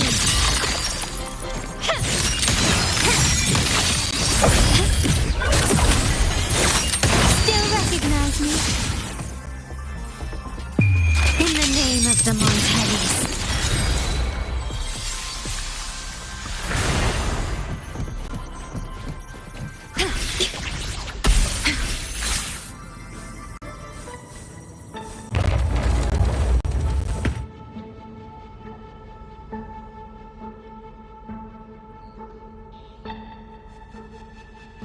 So, can you figure it out? Let's try again. The frequency of the tacit discords. What a genius idea. But I can't reverse engineer the frequency it's using. It seems like the key is not these flowers, but their creator. She must be an insanely powerful resonator to be able to shatter and reconstruct these frequencies. Then we'd better speed up. Once their plan succeeds, there won't be another chance like this. Who sounded the alarm? It's me. Most likely by mistake. I apologize for interrupting your work. Lady Carlotta, how... What brings you here? Oh, nothing. Just curious what you're working on. Locked away in this tuning room. The flowers. No doubt they're from the Fraxidus. Care to defend yourselves? While you still have the chance. Lady Carlotta, we're just following orders. Following orders, you say? Do you recall the very first oath we all took upon joining the family? None shall harm the family's interests. And? Any who defy shall be brought to reckoning. You've appropriated family assets and turned these echoes into ticking time bombs. Once they detonate, the countless efforts and fortunes spent on the Carnival will all vanish instantly, taking the Montelli's name and future with them. Lady Carlotta, please, we can explain. What's going on here? Oh, Lady Carlotta. Just in time. I found some family traitors. But hold on. I have a few more questions for them. I will only ask once. Who are you taking orders from? I only know he's one of the top brass in the family. Always using encrypted channels and ordering us to pick up flowers from masked strangers. How many of these echoes have you made? A lot. The first shipment reached the venue as early as a week ago. They look so identical to regular ones that even we can hardly tell them apart.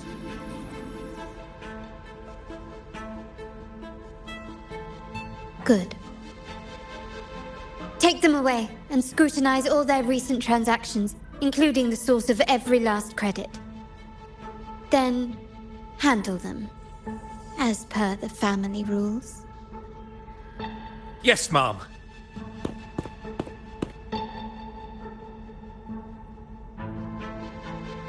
I appreciate your help, Rover.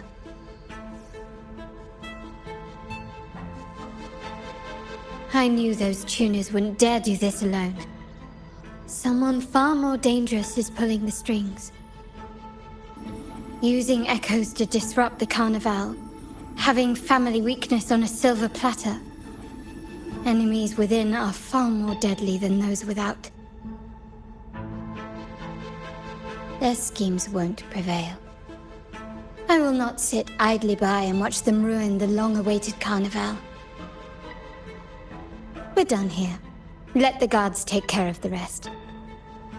So, Miss Zani mentioned you heard the Sentinel's oracle when you met the Vitrium dancer. Yes. Not directly, but close enough. The seasoned artisans in our family restored the Vitrium dancer you retrieved and discovered something fascinating in its records. Come with me.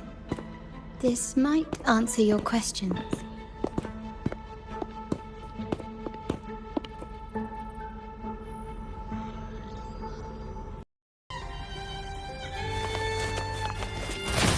Is there anything of interest?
Here we are.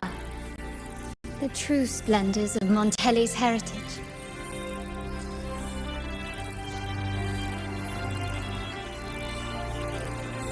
Are these all echoes in the cases? Yes. And no. They are echoes, but also the promise of Renacita's future. And above all, freedom. Renacita may be a fledgling country, but it boasts centuries of history. Its foray into the wider world, however, only began a few years ago.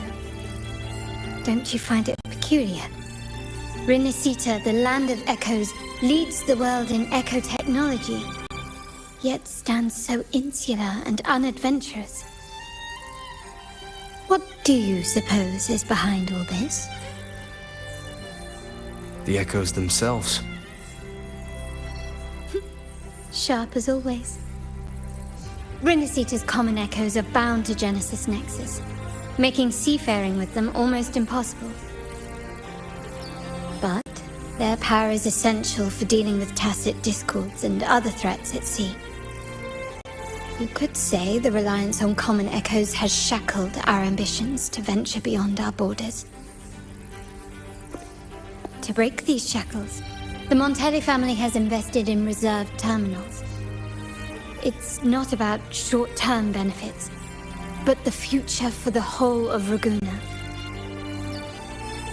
The Order has monopolized the use of common echoes and kept a tight leash on reserved terminals, claiming that individual ownership would sully the sanctity of the echoes they so fervently preach about. But you see their real objective, don't you? To keep Renacita isolated so they can shape its entire narrative. And the Phasalia family has covertly aligned with the Order, aiming to crush our efforts and therefore the prospect of reserved terminals. They've even gone so far as to seek Fraxidus's aid. Such is the reality of the Land of Echoes. Whoever controls the Echoes controls Renacita. My forebears began collecting these echoes long before the vault existed, when the Montelli family was nothing more than a third-rate house ridiculed for its adventurous spirit. They ventured out to sea for trades and got their hands on terminals of the most basic model. From there, they've been tirelessly collecting echoes and advancing the technology. Brick by brick, they built this enterprise that you see today. You're probably wondering how this relates to the Vitrium Dancer. Well, the one that came to you at the Carnival rehearsal is among our family's earliest echoes. As both the first Vitrium Dancer and the prototype for the frequency tuning of all subsequent models, its value is truly unparalleled. It was never meant to be deployed, and should have been preserved here in a case forever. But somehow, it found its way to the Carnival, just to meet you. So, you're saying... This is no coincidence. I can only assume it was the design of Sentinel Imperator.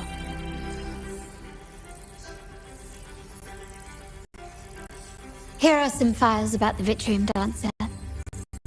Perhaps they can offer you some insights.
I trust you've read the files. The original tacit discord for the Vitrium Dancer emerged from the frequencies of shattered stained glass in the tower ruins, a place forbidden by decree of the Order.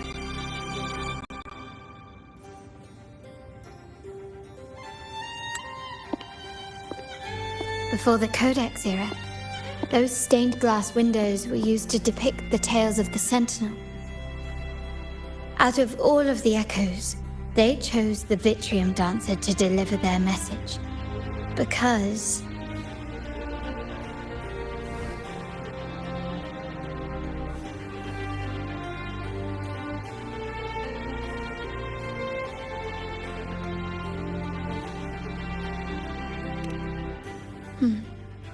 My thoughts exactly. The Order's secrets must somehow be connected to the Sentinel's fate.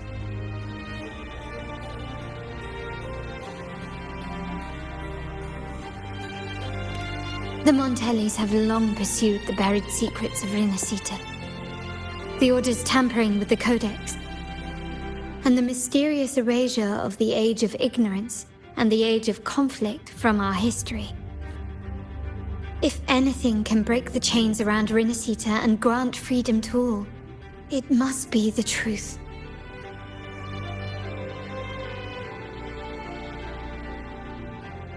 And the quest for this truth is also part of our endeavor to restore connection with the wider world. Well, that's all I have to offer. Did you want to visit the ruins? Though I'm not sure what there is to uncover.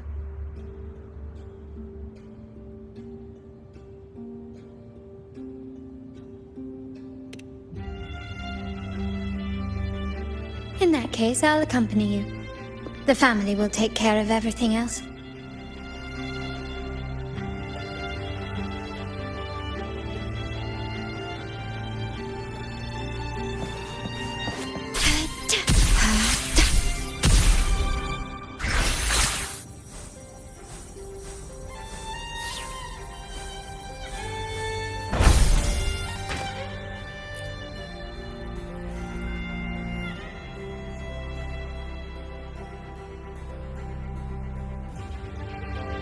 Oh, you're back. I've done everything you asked, Lady Carlotta. All the thugs trying to storm the room were handled. Yes. We set a bait the traitors could never refuse. You aren't injured, are you, Mizani? Of course not. I saw a squad of security guards charging into the vault. Did anything happen in there? Wait, no, never mind. Best I don't know. Whatever's going on in the vault must be family business. Anyway, it's all sorted now, yes? Yes. Now you can take a break. I've spoken with Mr. Alberto, and he's agreed to grant you a very generous vacation. Oh, I don't really mind. My pay already came through. But vacation is always a bonus. Thank you. These adventures beat office life by a mile. What? Is that the central alarm of the vault? Could be a backup plan from the traitors. Shall we see what delights they've cooked up for us?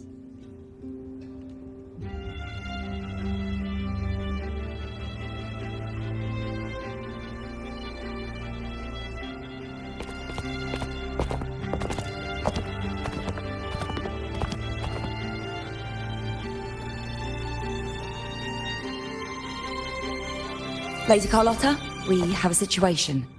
The Guardian Echoes deployed outside the main entrance have gone rogue for unknown reasons. We've initiated Security Protocol 4, evacuating civilians and non-combat staff. Our security teams nearby are trying to suppress the Echoes, but... We are short-handed. Even the bank staff have been whisked away to the Carnival.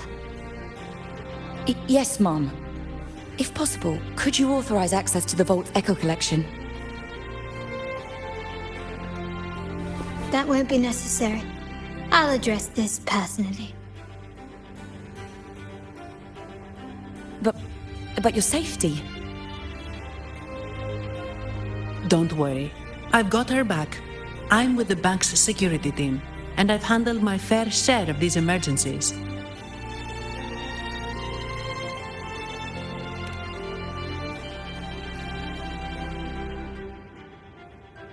Thank you both. Now, let the show begin.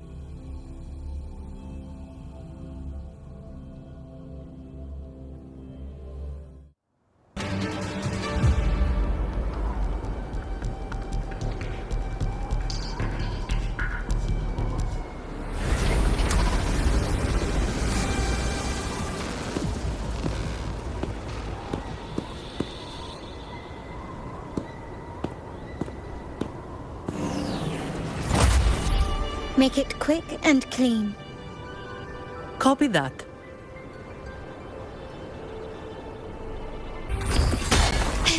Not even close. Time to part ways.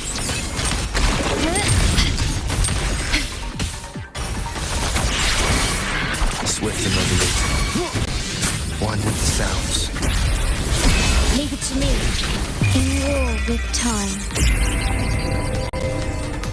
Close. Endure and defy. Down with the curtain.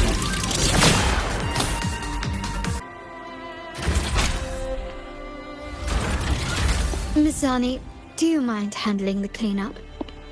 I'm sorry, I just promised you a vacation. But looks like it will have to wait.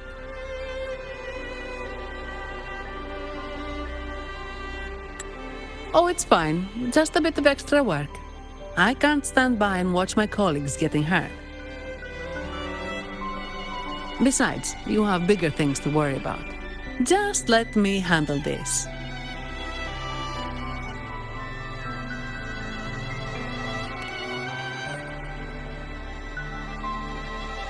Yeah. That's the burden of being good at my job.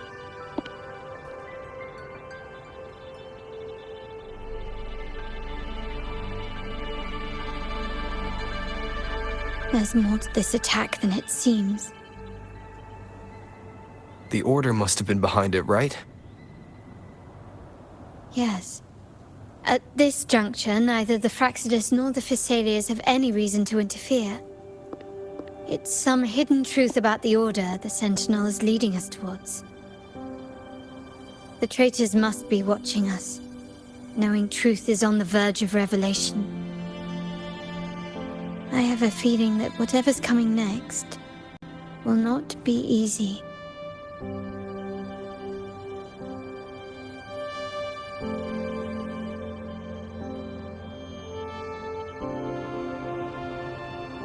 A wing ray. Let's hitch a ride, shall we?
We're nearly there. That's the Tower Ruins. Our destination.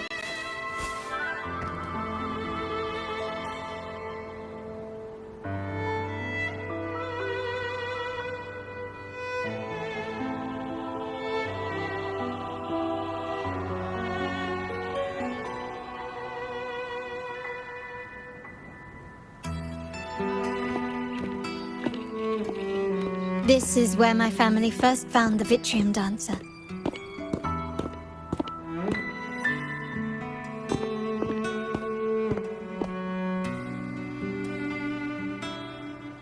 What do you see in the shattered stained glass?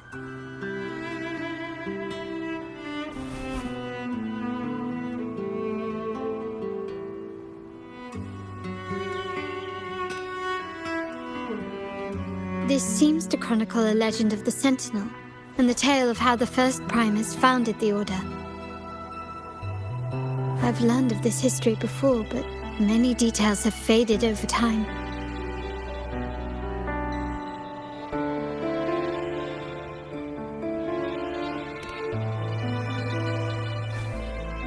Well, art investment is one of our family's key ventures, so I've naturally picked up a thing or two along the way.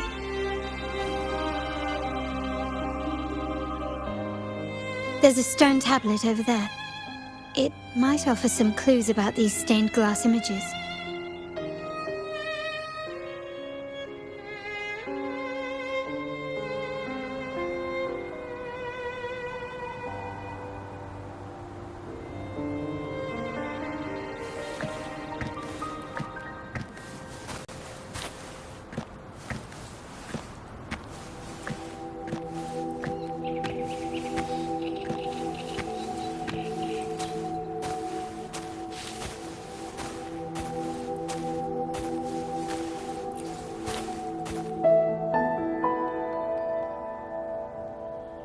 This ancient stone tablet bears inscriptions in the ancient Rinascita language, which translate roughly to...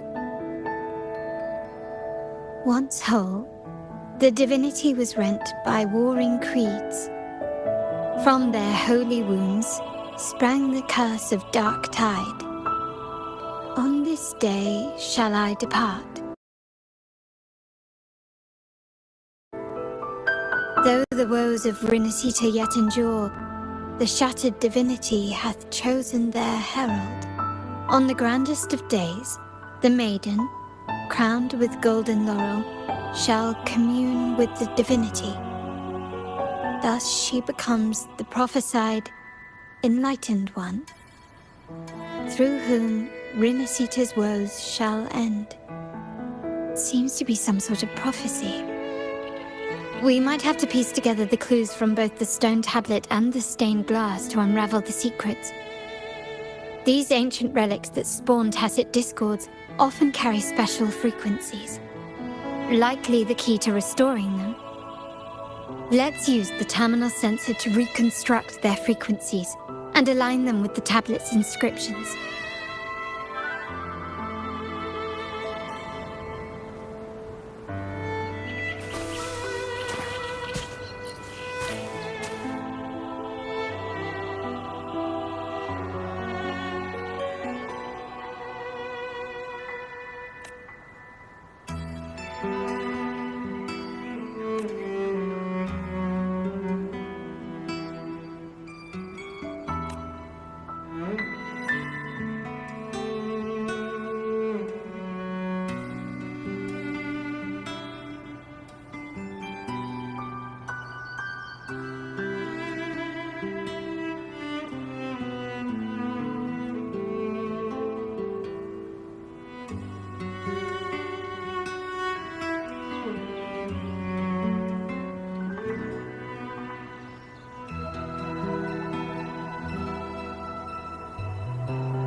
The frequencies of these pieces have been reconstructed.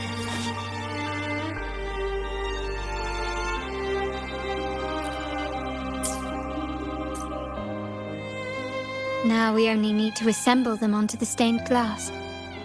The last step to uncover the secrets.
The last one seems to depict the moment a girl communes with the divinity of Renacita. This seems to depict the people of Renacita torn into two warring factions.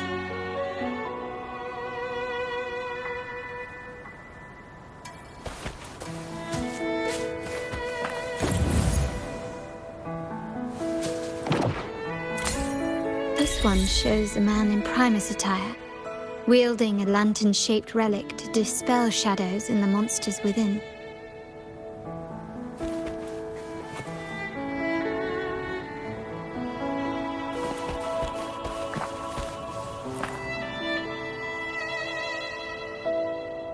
It's done. Now, let's see. Looks like these stained glass images recount a tale about the divinity. Wait. What is it? It's just... the content is rather peculiar. I'll translate it for you.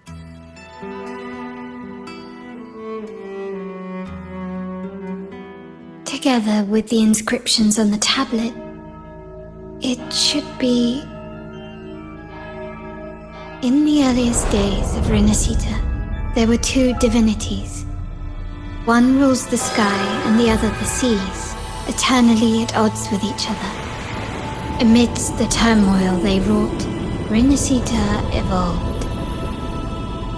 In those times of legend, people waged war over their disparate fates. All this was ended by an unprecedented TD outbreak. The Dark Tide, so was it known. It ravaged a great part of Renacita. After the Dark Tide, Napoli, the first Primus, restored civilization from the ashes. He founded the Order to guide the broken Laguna. Yet, not long after, he went to be with the divinity. On his deathbed, he spoke to the believers. Once whole, the divinity was rent by warring creeds. From their holy wounds sprang the curse of Dark Tide. Though the woes of Renacita yet endure, the shattered divinity hath chosen their herald. On the grandest of days, the maiden, crowned with golden laurel, shall commune with the divinity. Thus she becomes the prophesied enlightened one, through whom Renacita's woes shall end. Then, the divinity shall return to its true form, and Renacita, under its glory, shall be a paradise, free of suffering.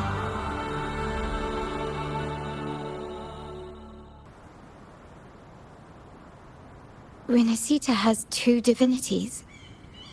I've never heard of such a thing. The Montelli family archives hold many documents on Renacita's past, yet none mentioned two divinities. In Ragusa, the common belief has always been that Sentinel Imperator is the only divinity of Renacita.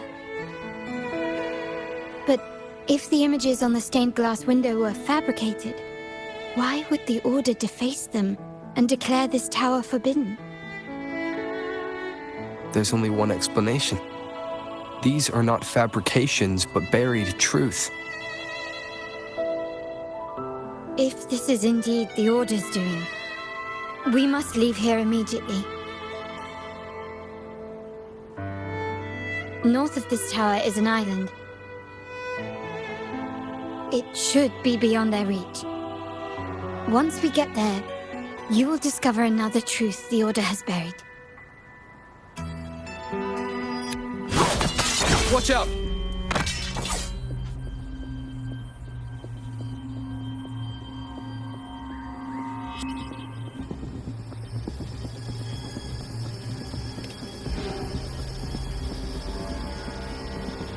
Interesting. They're here even faster than I anticipated.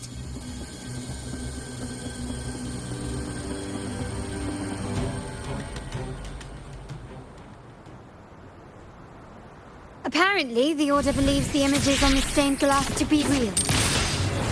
They wouldn't even hesitate to break their facade of neutrality, just to ensure we don't take the secrets out alive.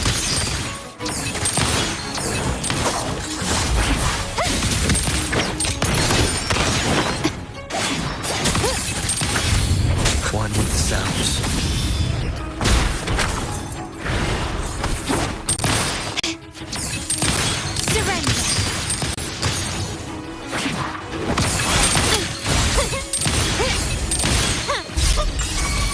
Swift and resolute.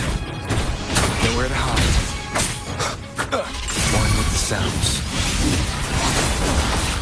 The show begins. My compliments.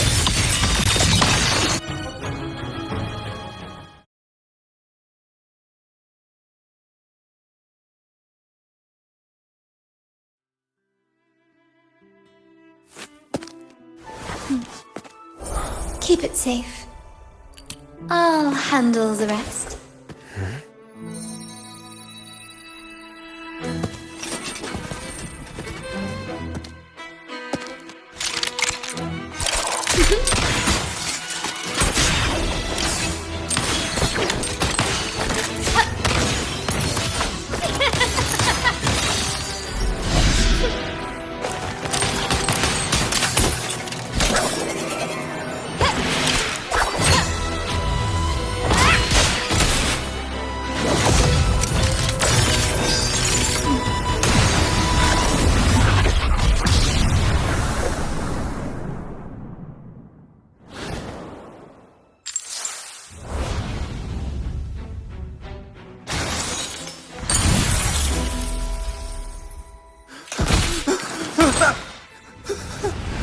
Speak.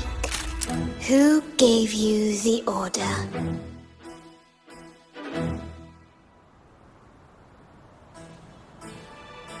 Look at what you've done. Distorting history. Usurping the Sentinel's authority and colluding with wretches. Who are your accomplices? The Fraxidus, the Facades, and even some of the Montellis. Am I right? Ahem.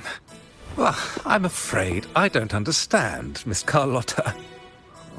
It seems you too are lost to madness and hallucination. If you find yourself confused and desire the Sentinel's guidance, I would gladly arrange a personal pilgrim's sail for you. Ah, so this is how you treat those truth seekers. Banish them in the name of pilgrimage. Please, lower your weapon.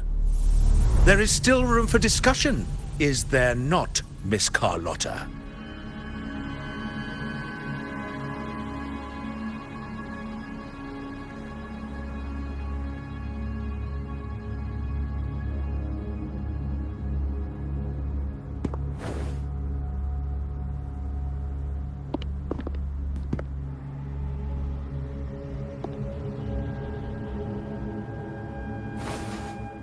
Stand down.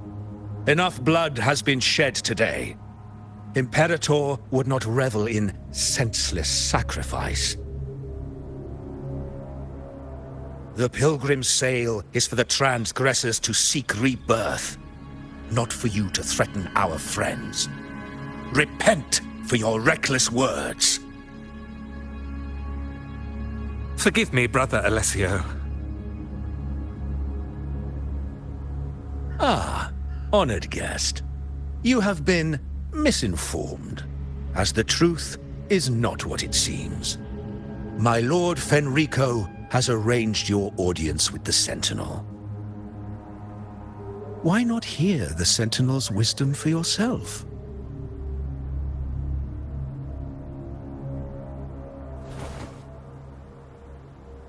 Of course. If Lord Fenrico is the true Enlightened One. However, the prophecy speaks of a maiden as the Enlightened One. Is that why you destroyed the stained glass?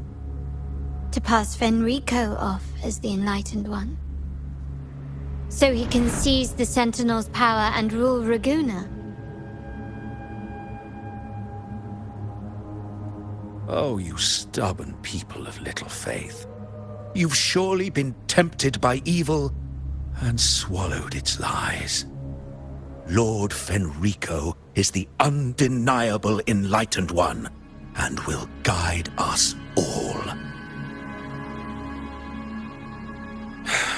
Well, I see no point in debating doctrine with you. Let's move on to a more concrete subject. Now, Miss Carlotta, which one do you think is more important to the Montelli family? Is it profit? Or bloodline?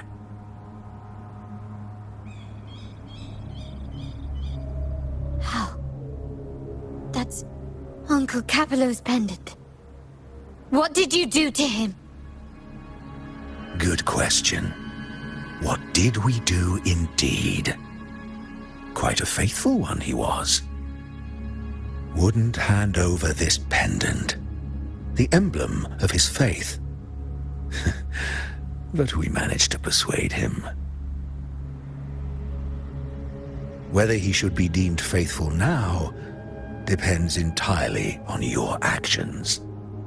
And you know what will become of him if we decide his devotion is weak and unworthy.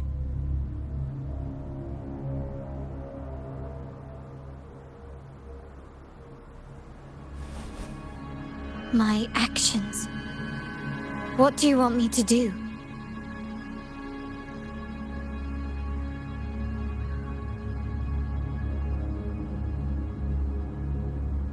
Raise your weapon, faithful Carlotta.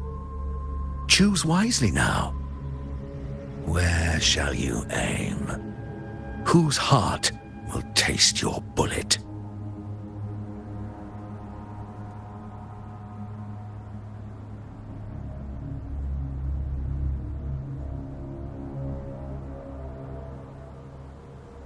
Good. You are a smart one, Miss Carlotta. Carlotta? I'm sorry. Even though the time we shared was very memorable. Excellent. It appears you've made the right choice, as any true Raganese would. Honoring blood and faith alike. Pull the trigger. End this transgressor's life. The Sentinel shall host a supreme banquet for you in the high heavens.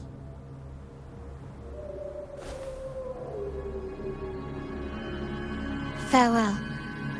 And may you meet your friends where it all ends.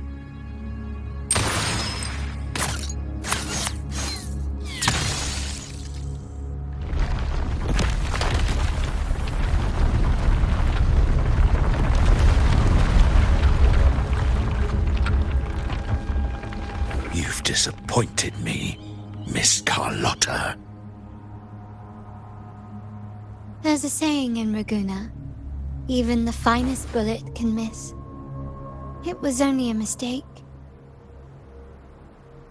So be it. I shouldn't question your faith over such a mishap. It is, after all, insignificant in the grand scheme of the Divinity. Let us bear witness to the moment divine wrath descends from the heavens.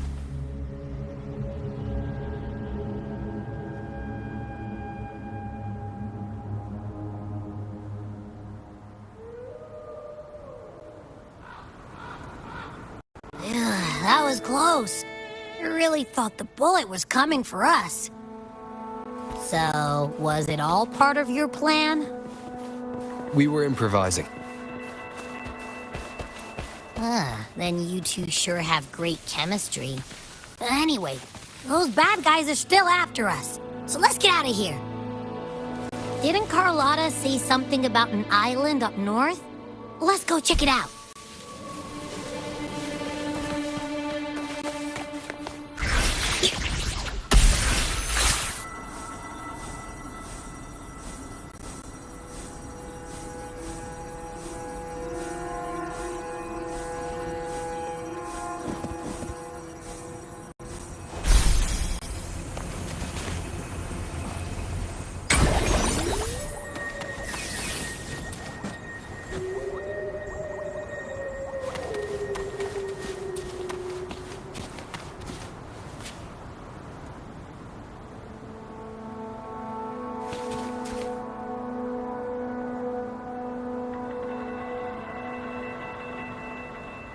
Wait, heads up! Something huge is coming at us! Watch its flames! Quick, get to that clearing!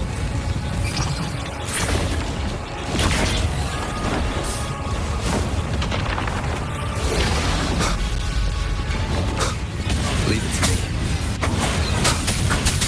One with the sounds.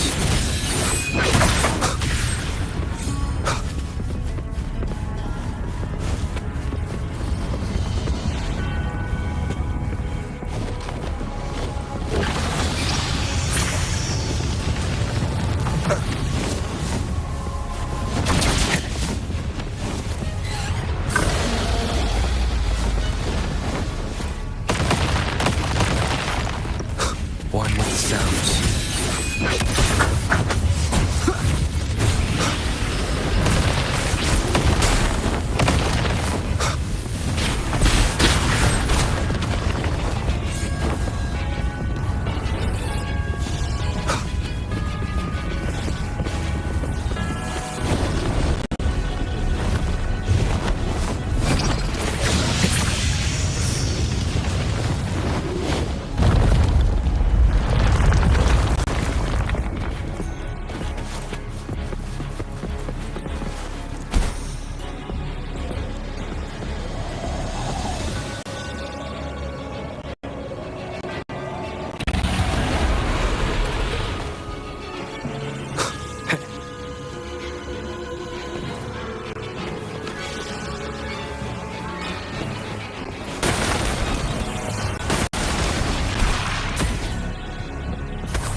scared.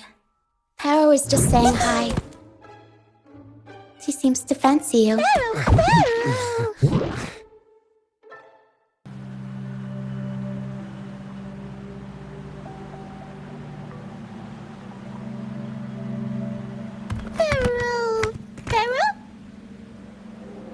I'm not exactly one for formal introductions, Paro.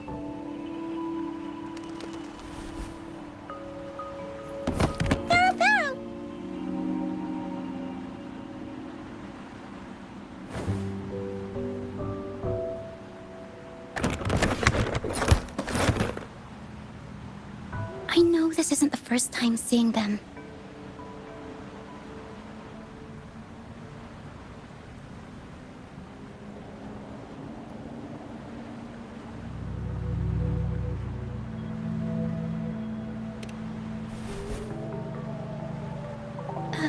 Hello, I'm Ochia. We've met before on Brand's ship. I was in this box.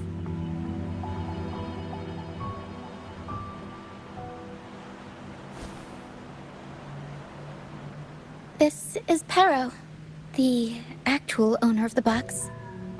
Paro takes good care of me and lets me hang out in it all the time. I've never seen Paro warm up to someone so quickly. It must be something in your frequency that it finds interesting. Anyway, what brings you to this beach?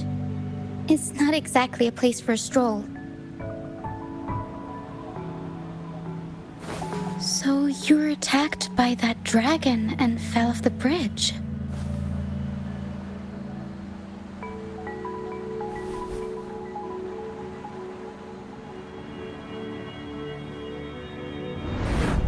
I'm guessing it was Abby who saved you. It probably exhausted itself and retreated back into your body to rest. I can still sense Abby's frequency, even if it's faint. What triggered Abby to come out? Something it could absorb? But then, why didn't it work?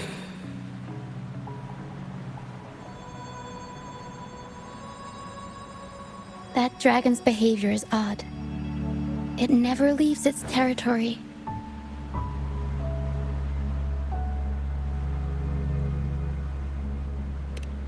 Long ago, this place was a sacred spot for the Order's pilgrims. Then, the dark tide hit, and all those reverberations left behind twisted things up. The remnant clouds from the Sea of Clouds drew hordes of tacit discords here. Now, their whispers fill the air, turning this once holy place of pilgrimage into the penitent's end.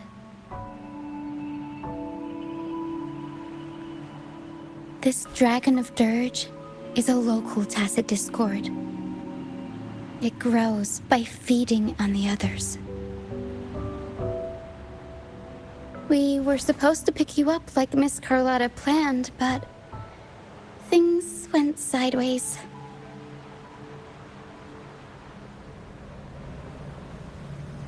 The truth Mr. Carlotta wants to show you lies somewhere on the Isle. But this is not the best place to talk. The mist is thickening, and rain is coming.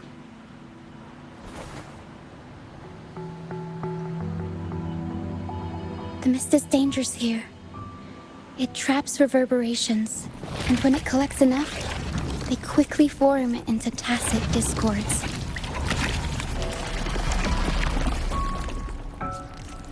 The captain, Brant, he went into the mist to rescue people, but he hasn't returned. We think he might be in danger. I plan to go find him. Once I'm in the mist, my frequency will draw the creepies and crawlies away, so you'll be safer here. Just in case, take this to mask your frequency and defend yourself.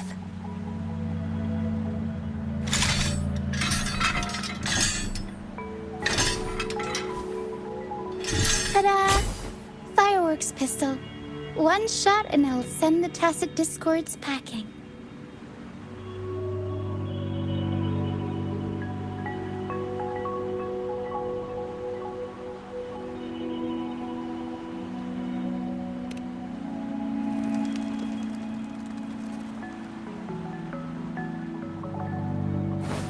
Alright, try this instead.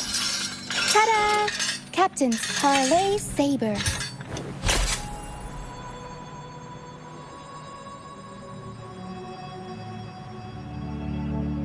Use it to protect yourself. Our troop will bring you to our base soon and tell you the truth we've uncovered. I'll join you once I find Brant.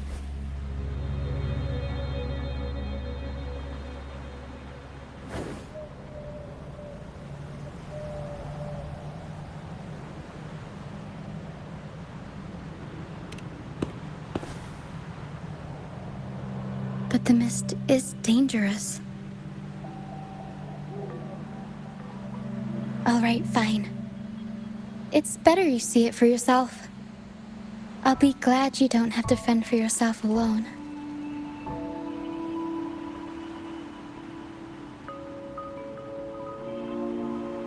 See that lighthouse?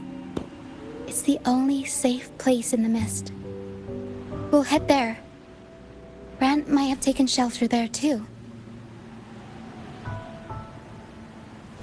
Once we find him, we'll find the truth you're after.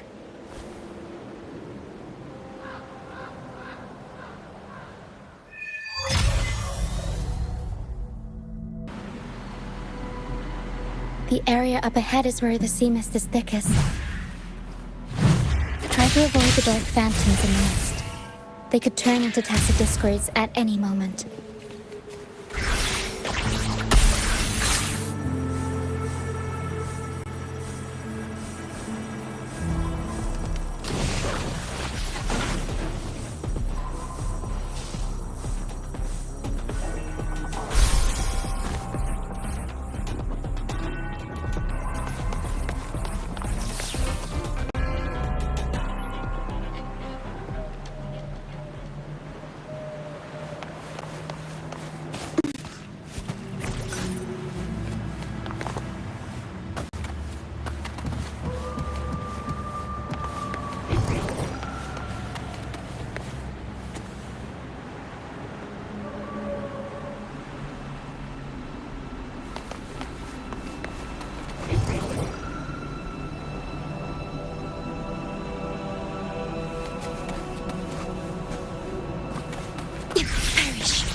Swift and resolute. Nowhere to hide. Tacit Discords, watch out! What? I can't control my forte. The high levels of corrupted remnant energy in the mist are disrupting our frequency stability. I can help with that. See, fighting here is a bad idea. Let's just try to avoid any threats for now.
with me.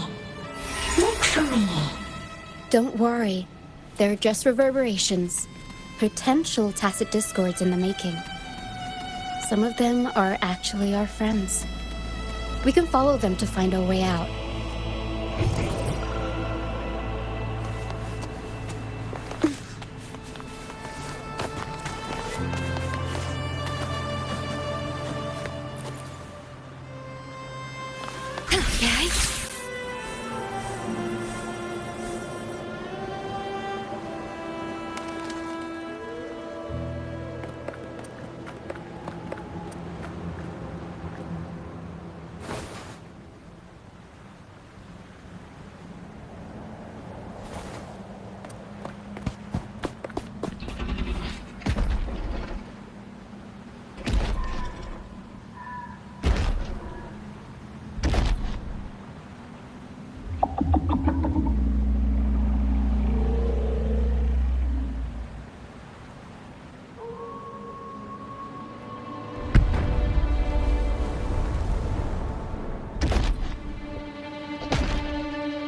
Did it lead us this way because it sensed the dragon? Possibly. Phantoms are sensitive to frequencies, so navigating the mist is second nature for them. The game isn't over. Here, come quickly. I think I figured out what they're doing. We'll be out of the mist soon.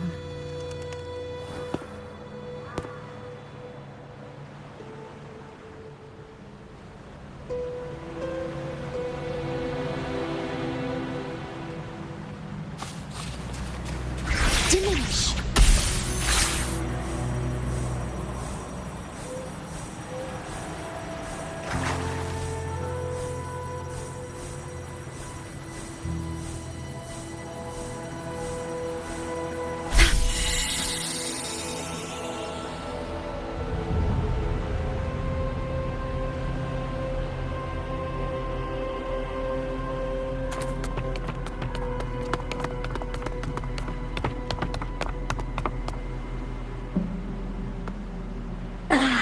Rochia, you found me. I'll always find you, but maybe don't do this again next time. Why? Isn't this your favorite game? I wanted to play with you. I know, but as your friend, I worry about your safety. My friend? Excuse me. Are you Rochia's friend?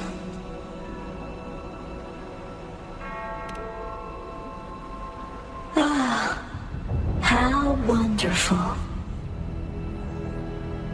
You're not alone anymore, Rochia.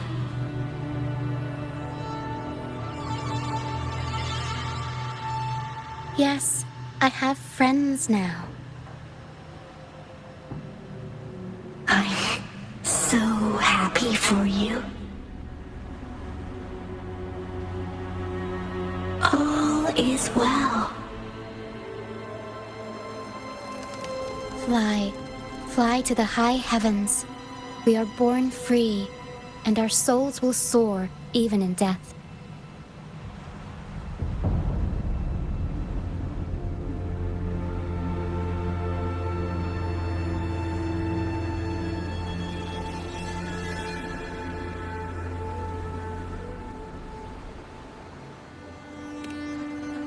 Golden phantoms are reverberations, mixed with the frequencies left behind by people who've passed away. When someone dies, the reverberations linger. Usually, they merge into the same cacophony of frequencies that spawns tacit discords.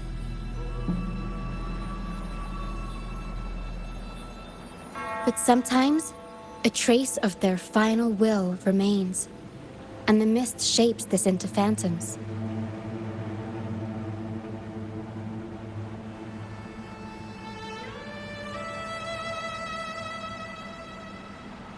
This lingering will helps the phantoms resist becoming tacit discords and instead guide the lost through the mist. If the mist clears, they'll vanish. If the mist lingers, their fate is sealed.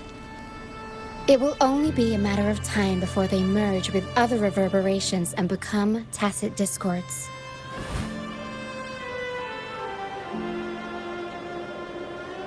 Their final frequencies tend to cling to certain objects, like this Lucianite here. I collect them as proof that they once lived.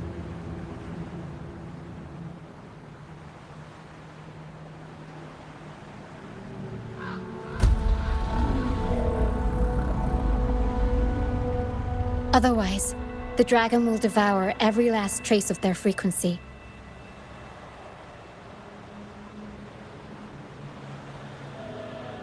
The mist is thinning. That stranded ship ahead looks like...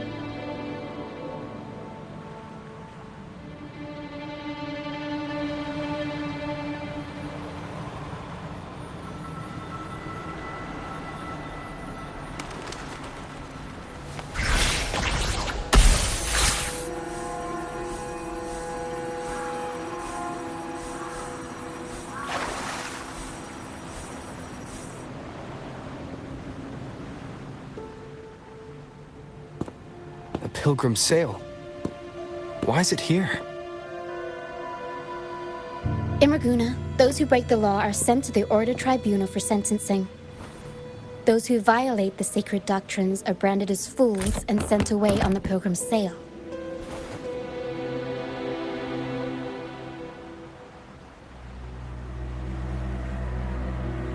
It's said that when the first dark tide ravaged Renacida, the first Primus followed the currents on a rickety boat and met the Sentinel in person. That's where the Pilgrim sail tradition came from. Now the fools retrace the Primus's journey, reflecting on their mistakes along the way.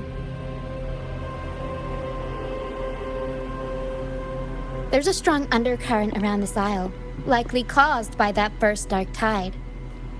It drags all Pilgrim sails here unless the ship's course is altered.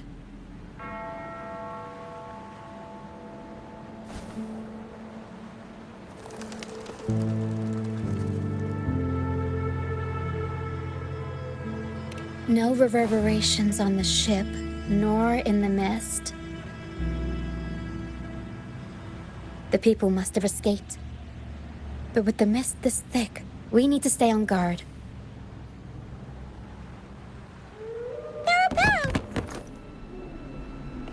This way.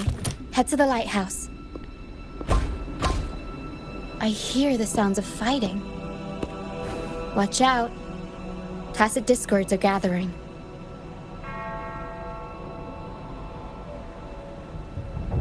Looks like our brief intermission is over.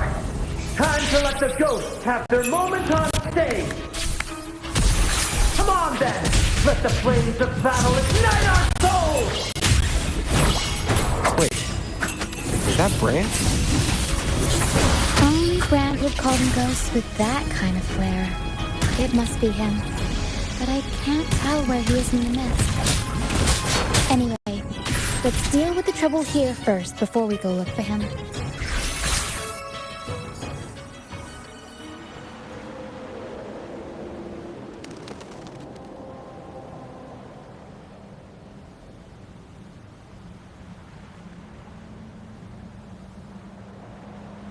The show's over, ghosts. Time to take your final bow. Watch your back. A marvelous shot. You've earned your stripes, first mate. You're welcome. But if you tilted your head just 10 centimeters to the left, it wouldn't have been the Discord's head that got popped. It'd be yours.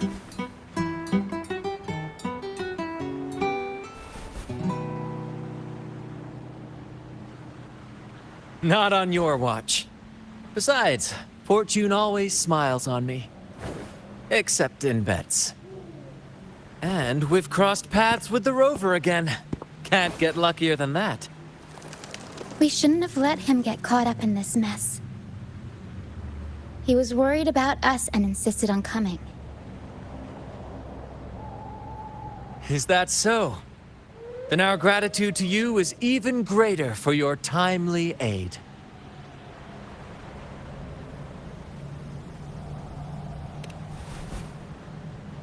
To find the brightest truth, one must delve into the deepest shadows. Such bravery deserves to be hailed, my friend. Where is everyone on the Pilgrim sail? I was patrolling the coast earlier when I saw their ship drifting into the mist. Time was against us, so I departed alone without alerting the crew. Thank you. Don't be afraid. You're safe with us. You've got some skill, you know, holding your own for so long in the trial against the Tacit Discords. Trial? I don't buy into the Order's nonsense. I've worked hard all my life and stayed true to the Order's teachings about forsaking earthly pleasures for divine favor. And what do I get in return? Heavier taxes.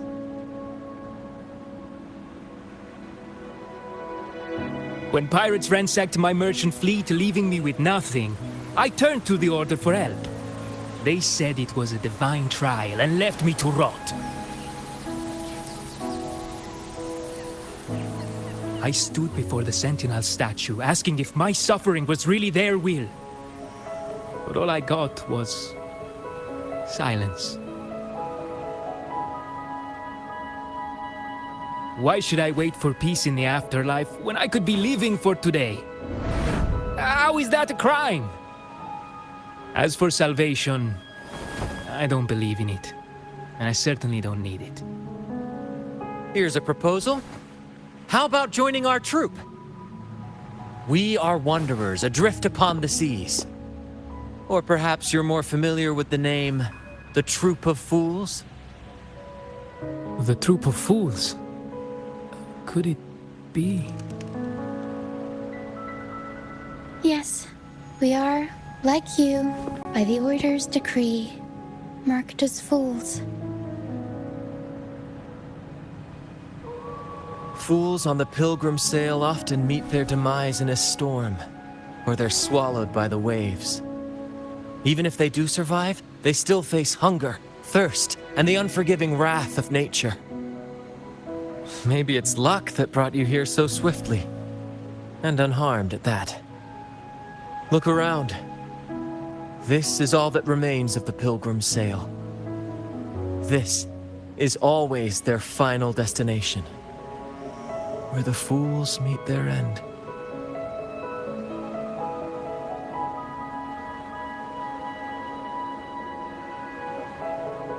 Yes, the pilgrimage is nothing but a banishment in disguise. The path to salvation they speak of doesn't exist.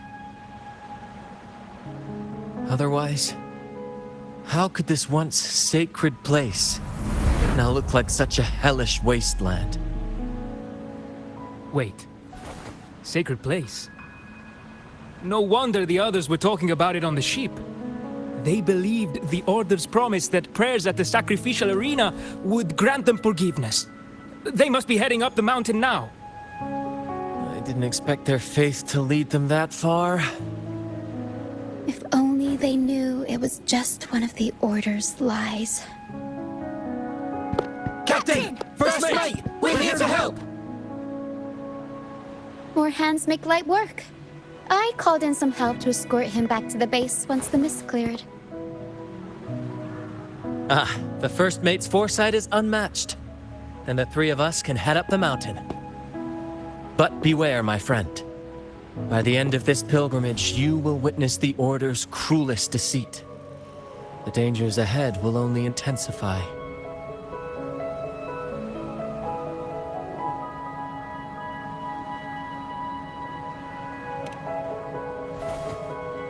Please, save them.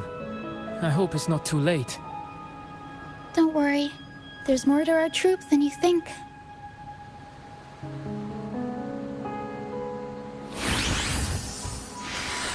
This wing ray can fly us up the mountain. you two go first. You'll find I'm very convenient to bring along. All right then. All hands, prepare to ascend!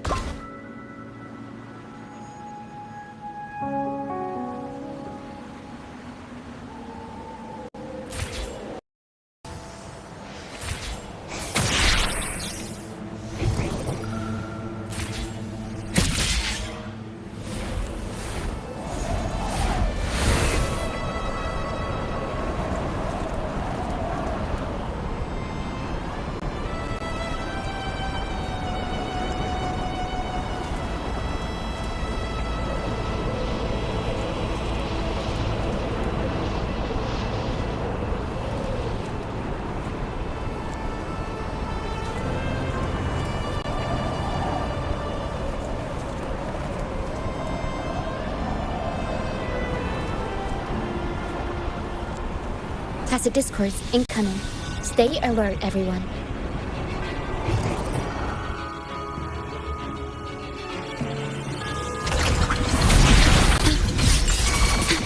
Swift and resolute. One with the sounds. Nowhere to hide. Leave it to me.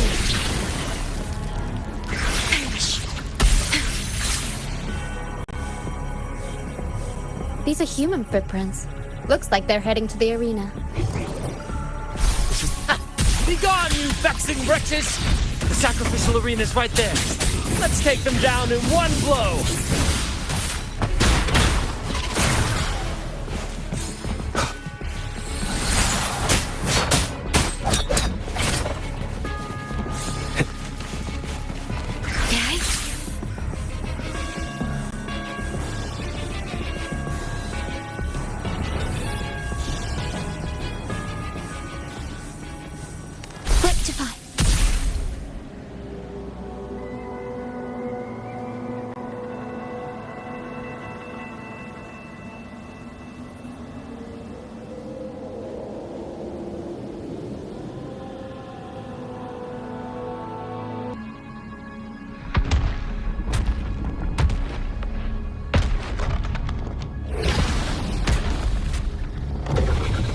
Divinity buff, please have mercy on me. Is this some kind of test for me? I see. No matter how harsh the punishment, I'll take it. Even if... Even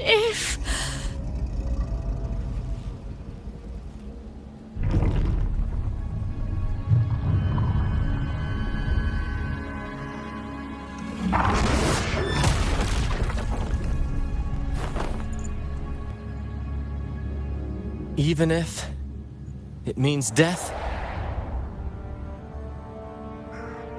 We've never done anything that warrants paying with our lives.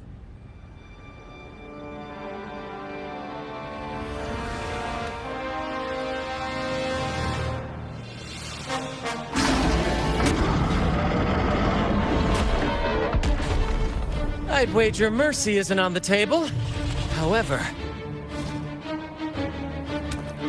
in the face of danger and adversity, the stage is set for our grandest act.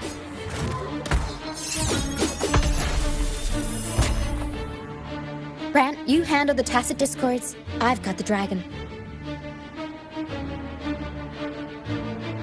Of course. But with all due respect, shouldn't the captain be the one giving the orders? Just playing to our strengths. Take it, or I'll spill the beans about your wine stash.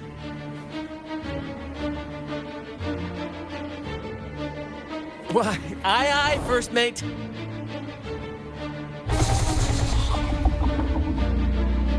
It's time to pay for what you've done, Dragon of Dirge.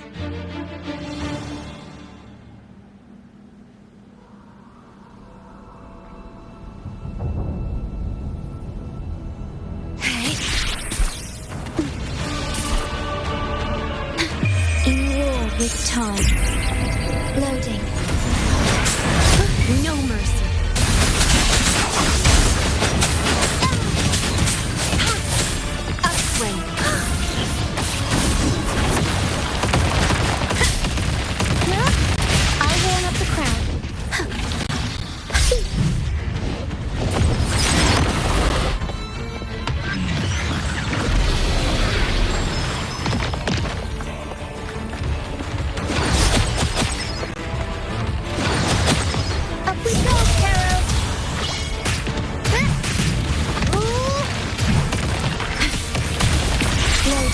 Swift and resolute.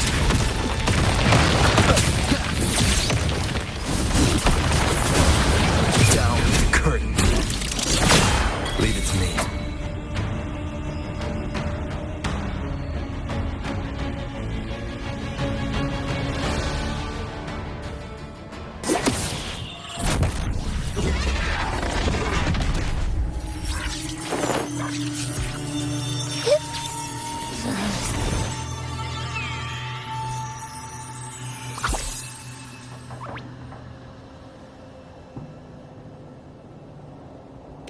Of course! You think that little lizard could take me down? I just took a nap after eating its frequency.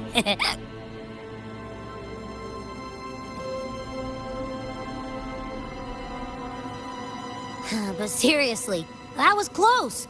The fire it breathed almost singed your hair. Good thing I was here to back you up. As soon as I realized it was a tacit discord, I went for it and ate its frequency. Piece of cake. But I gotta say, it was a pretty hefty bite. I swear, I chewed it up, but it was hard to swallow. It wasn't the taste, you know? More like my digestion's been a mess lately.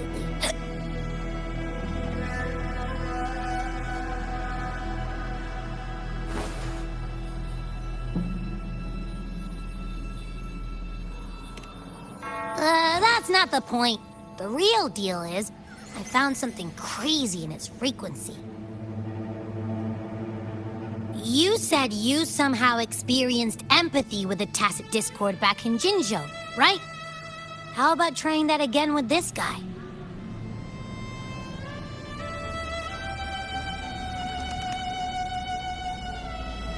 Trust me, this could be our big break.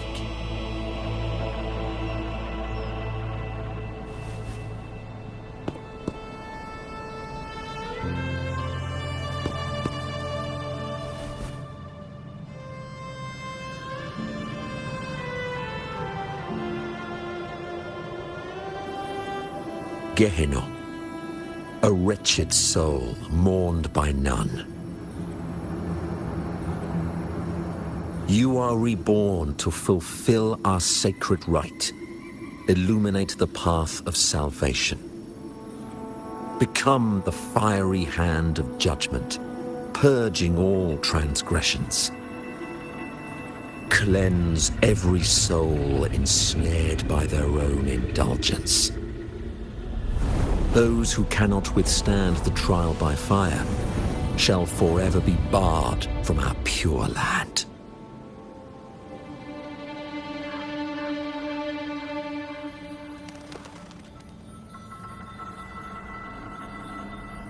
See?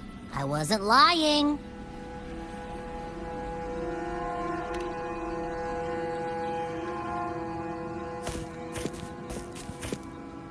Tacit discord's frequencies are perpetually fading, inching toward their end.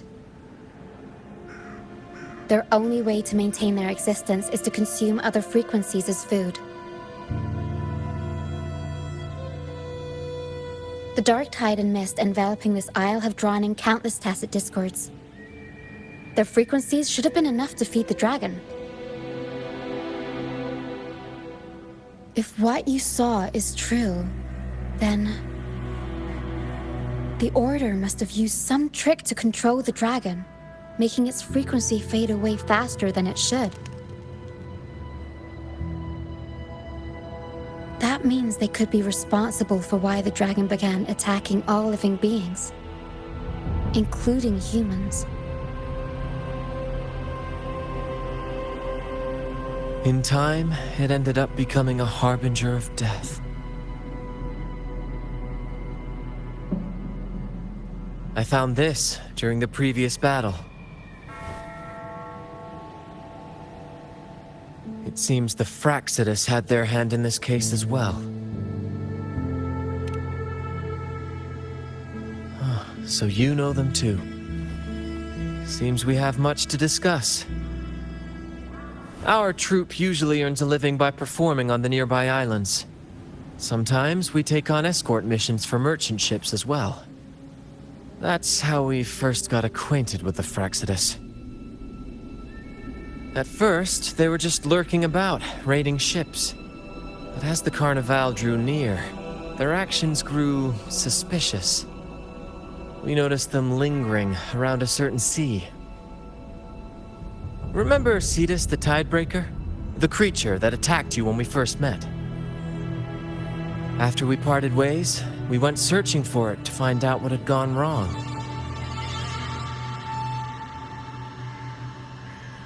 This is what we found on its tail, another Lycoris.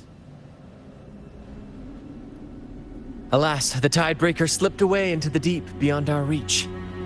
Still, this bloom leaves no doubt. The Fraxidus is behind its strange behavior. We saw what they did to the dragon. The Cetus's violent outburst must be their doing as well.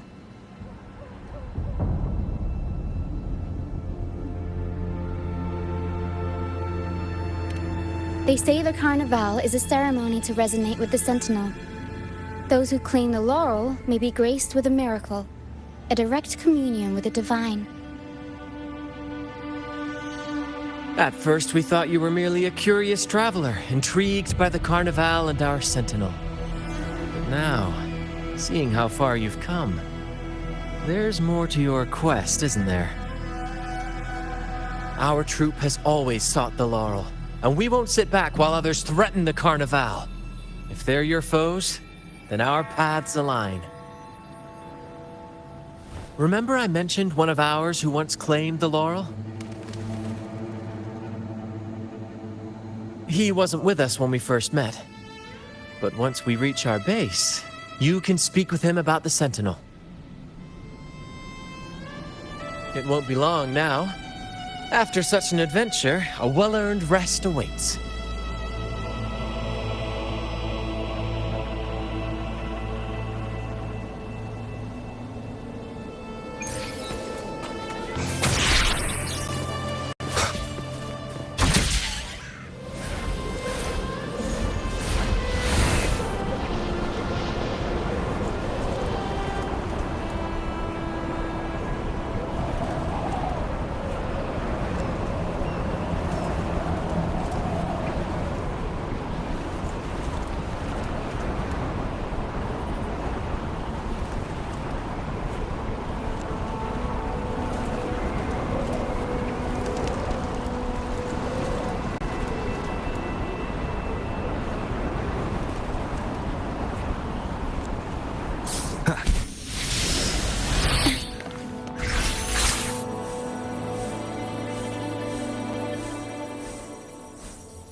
The wind rises.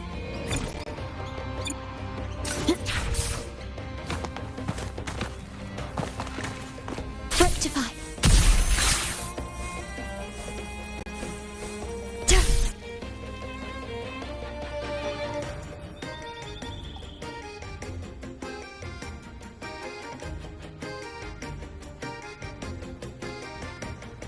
Here we are, ladies and gentlemen.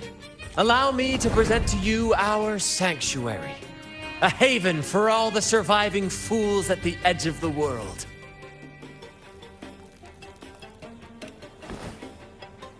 It is, my friend. We built this place from the ground up, and I dare say it's a triumph worthy of the ages. The mist does shield us from the Order, but it brings its own set of problems. Precisely why we must tackle its effects without delay. By the way, if you'd like to speak with Mr. Bardolino, our laureate, you'll find his tent deep within the base. Feel free to talk to the others while we handle our tasks. We'll catch up once we're done.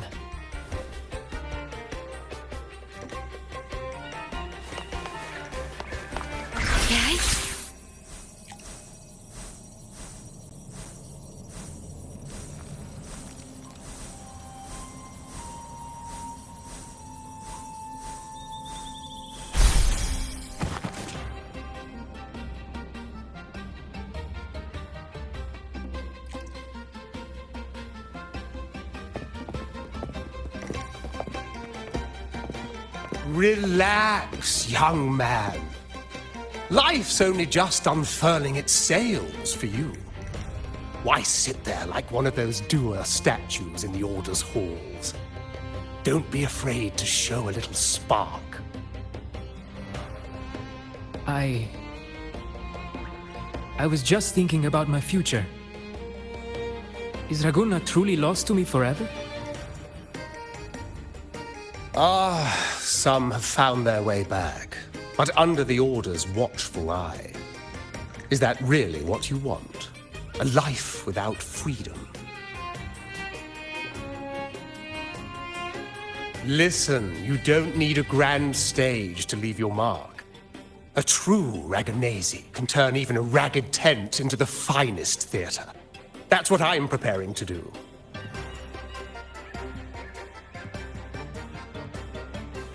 I might be an old man now, but don't let that fool you. I was once crowned with the laurel, you know. You? Are you Mr. Bardolino? In the flesh. Ha ha ha ha!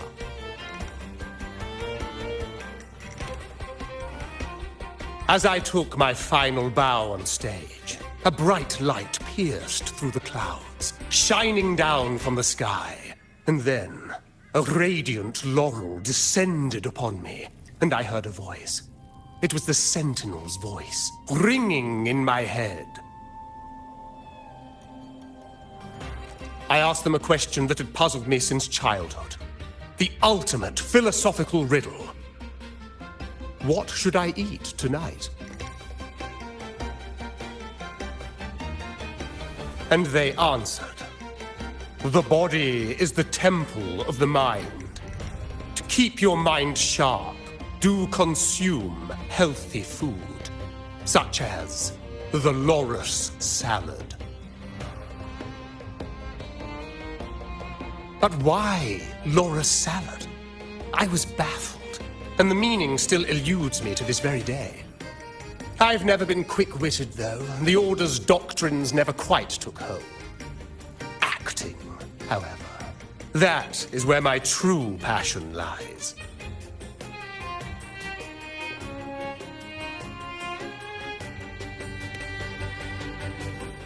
But why did a blessed laureate like you get banished by the Order?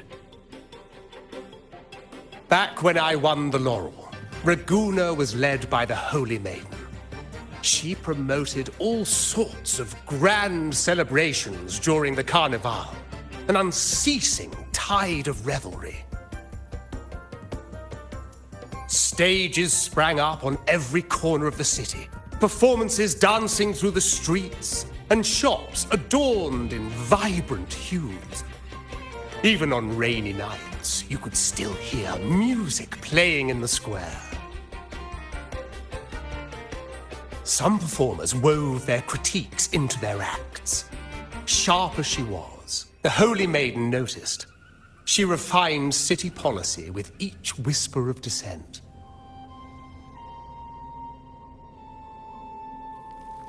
Those were the golden days, my friend. The Holy Maiden once said that if she were to leave this world, she'd want no majestic tomb or a solemn funeral, but the grandest carnival as her final farewell. And then, she really did leave us. The current Primus took her place, and in the name of mourning the Holy Maiden, issued all sorts of bans on the Carnival. But is that really what she would have wanted? The Order's grip tightened, and the Carnival performances were reduced to dull, monotonous shadows of their former selves.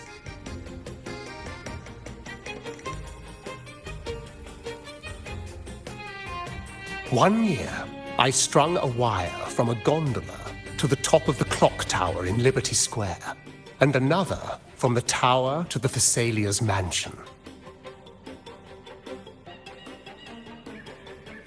Then, I disguised myself as one of the LaGuardia to fool the acolytes, and climbed to the roof along the wire. Midway through the Order's performance, I hopped on a wing ray with a cloudcaster, showering the entire city with flowers. Yes, it was a magnificent sight. The wing rays soared higher than the acolytes could reach. They couldn't do anything but watch golden pink petals rain from the sky for 3 whole days. They struggled to clean up the flowers from the streets, and it took a downpour to wash them all away. That cloudcaster, adapted from a music van, became the prototype for the one we use on stage today.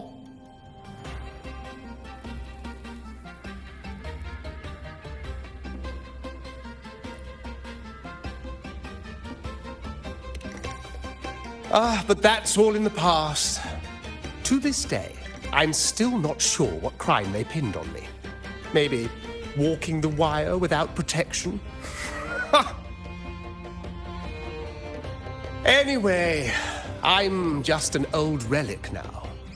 But you lot, you're the main characters of this era, facing down every obstacle with fire in your bellies. But isn't our fate already sealed?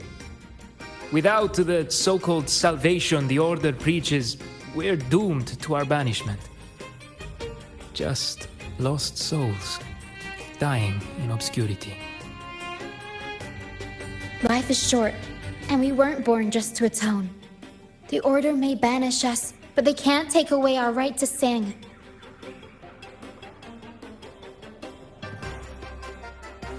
Death is one of many possible ends, but it's certainly not the worst.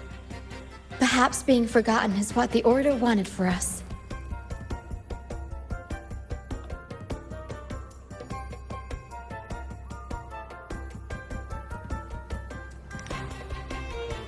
They want to erase all traces of our existence, grind us into dust and drag us into the abyss. But we'll fight the tide and live our lives to the fullest. Members of the troupe may come and go, but they never truly left us. Their deeds and songs are passed down through the ages. One day, our voices will echo across every land. Our words will reach every corner of the world. And by then, even the tacit discords in the stormy sea will know our names. That's the spirit, boy! Even if I can't earn myself a proper title, I'll become Rinasita's most enigmatic legend. When I'm gone, I'll leave behind a coffin that sings.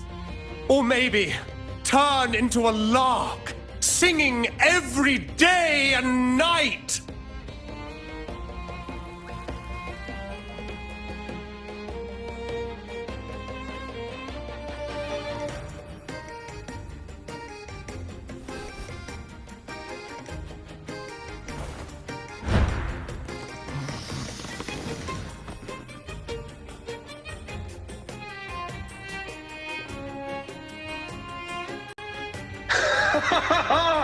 What say you, Brad? Do you like this stage design? It could be used for this year's carnival.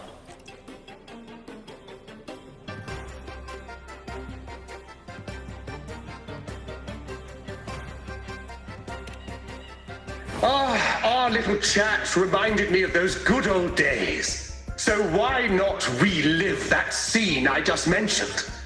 I still remember that famous line. Even without wings, we can still soar to the heavens. Now that you mention it, that is a very good question.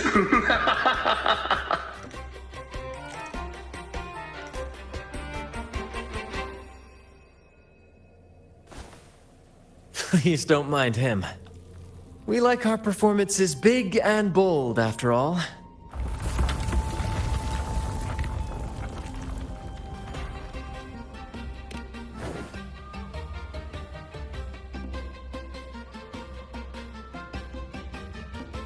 That fight with the dragon probably messed with the mountain's stability. If Bardolino keeps moving around up there, it could get dangerous. We need to find a way to get him down, and fast.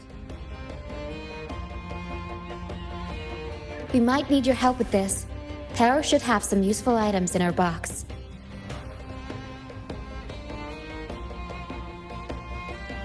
We've got a cloudcaster that can conjure up some fluffy cloud cushions. They'd make the perfect stairs to reach Mr. Bardolino, or catch him for a soft landing. But some of its parts have been borrowed by other troop members.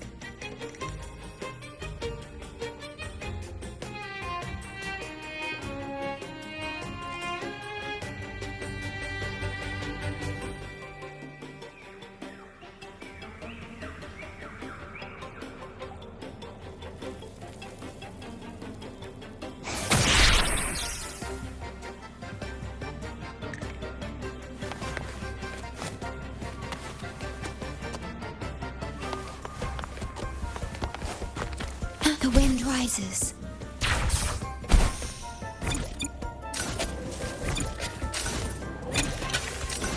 Terminate.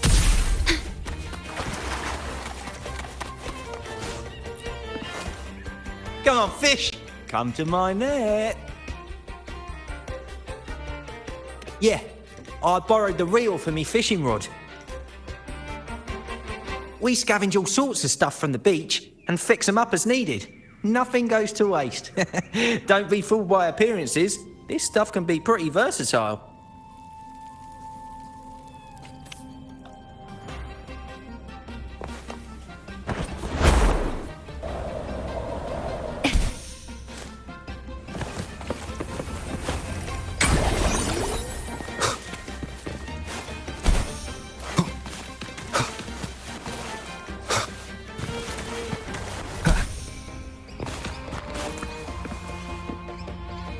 Sailors cheer as hearts ignite.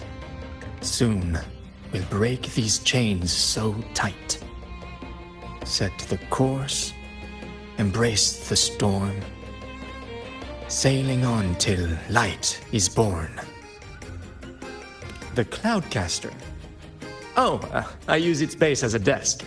Our first mate lent it to me so I could write more comfortably. Here it is. Careful, it's heavy.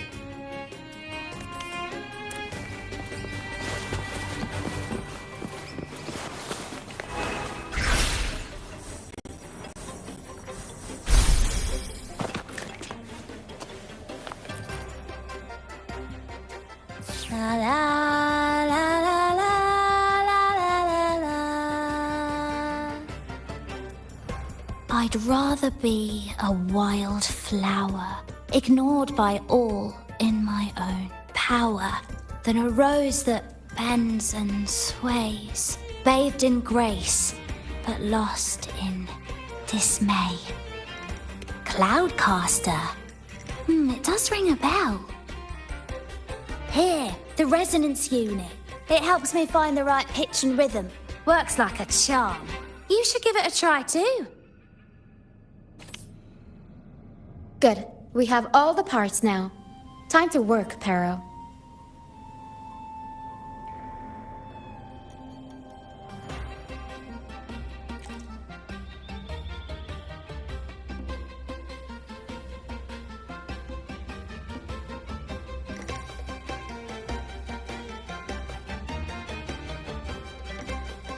Everything's set for takeoff. Let's position a cloud cushion beneath Mr. Bardolino. Then we'll pop the balloons and bring him down safely. Although we might need a bigger cushion. The Cloudcaster's resonance unit responds to song. The louder our singing, the more powerful the effect. In that case... All right, friends, old and new, come and join this sing-along!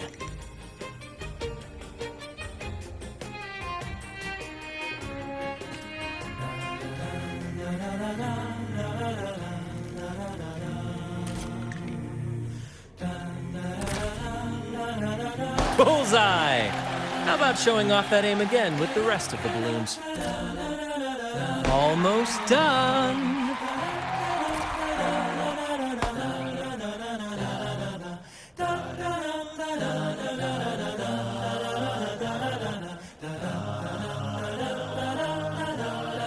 Oh, thank you, dear boy.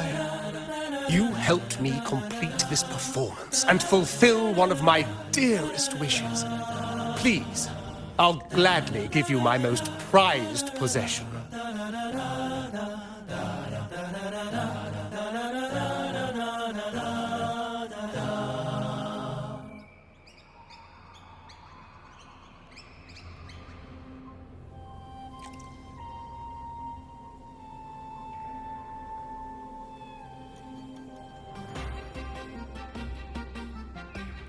Apologies for my late arrival to such a magnificent performance. Did I miss anything? Oh my, oh my. What an honor to witness the beauty of our generous benefactor.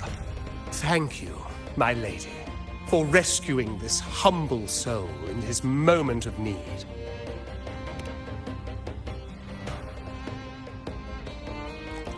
You flatter me.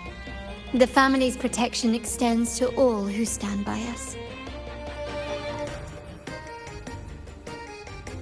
Might I say what a pleasure it is to see you again, Miss Carlotta. You have my heartfelt gratitude.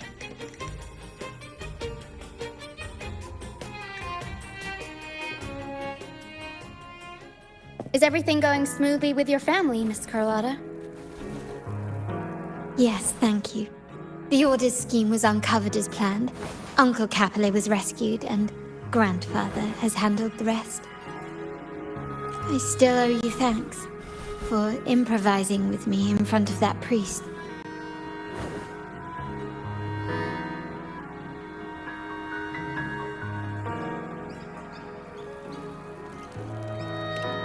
You've got a sharp mind. No pain, no gain, as Grandfather used to say. I'm pleased we're on the same page.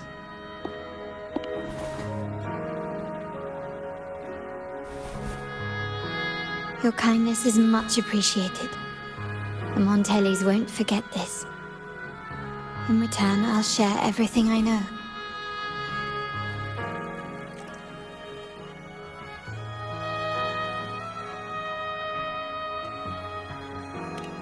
I believe you've noticed that the Order has been undermining the family under the guise of its doctrines.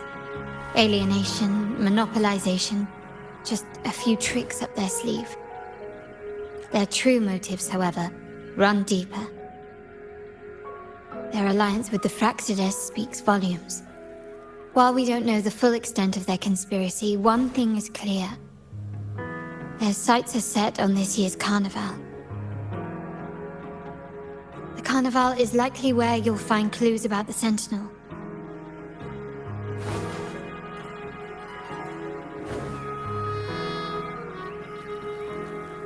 Legend has it that the Sentinel, Imperator, has been secluded in the heavens, cut off from the mortal realm.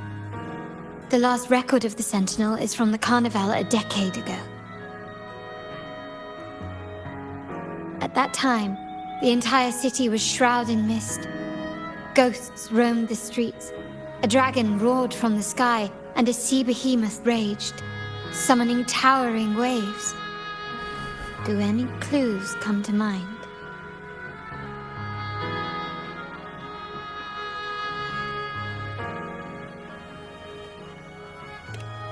The mist might be coming from the remnant clouds in the Nimbus Sanctum. Lorelei has the power to purify and control them, but the Fraxides interfered. Remnant clouds corrupted by evil will disrupt Echo's frequencies. If the mist had spread to the city, it would have stirred the echoes into chaos.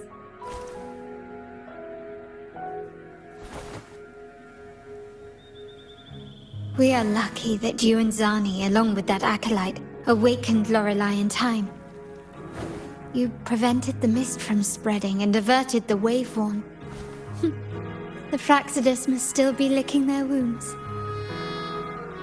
At that time, the entire city was shrouded in mist. Ghosts roamed the streets, a dragon roared from the sky, and a sea behemoth raged, summoning towering waves. Do any clues come to mind? The Montelli traders used Lycoris in experiments to turn echoes back into tacit discords. If they were successful, the ghost seen 10 years ago may have also been created this way. Ghost is just a dramatic name given by the Raganesi for tacit discords. They look nearly identical to echoes, especially in the mist.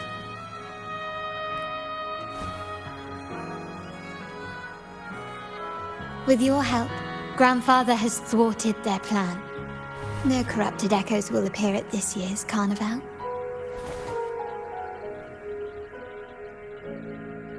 At that time, the entire city was shrouded in mist. Ghosts roamed the streets, a dragon roared from the sky, and a sea behemoth raged, summoning towering waves. Do any clues come to mind? The Order has allied with the Fraxidus to control the dragon. From what I saw when I connected with its frequency, they might be planning to command it to attack Raguna during the Carnival.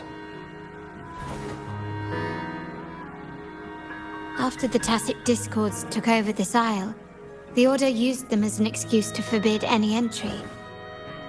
It might be their way of concealing the dragon's existence. But without the Lycoris, the Dragon of Dirge is now off the table.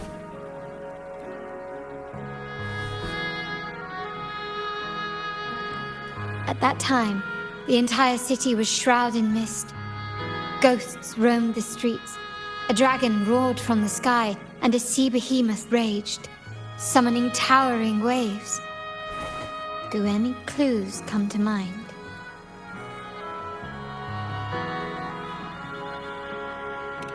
The remnant clouds spreading, experiments to turn echoes, and the dragon's manipulation. The Order plans to recreate these disasters at this year's ceremony.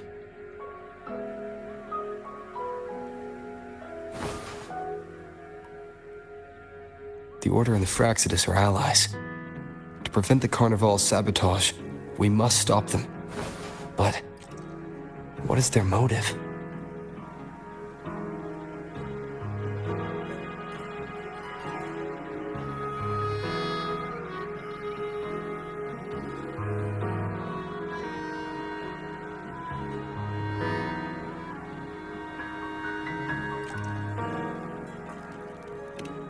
The Primus called it a divine punishment, and took the opportunity to appear as a savior. A perfect way to build legitimacy. The Order relies on the people's faith in the Sentinel. With the Sentinel's 10-year absence, faith in the Order has waned. They must be desperate to restore that trust. It is for this reason that the Order has been forced to revive the festival.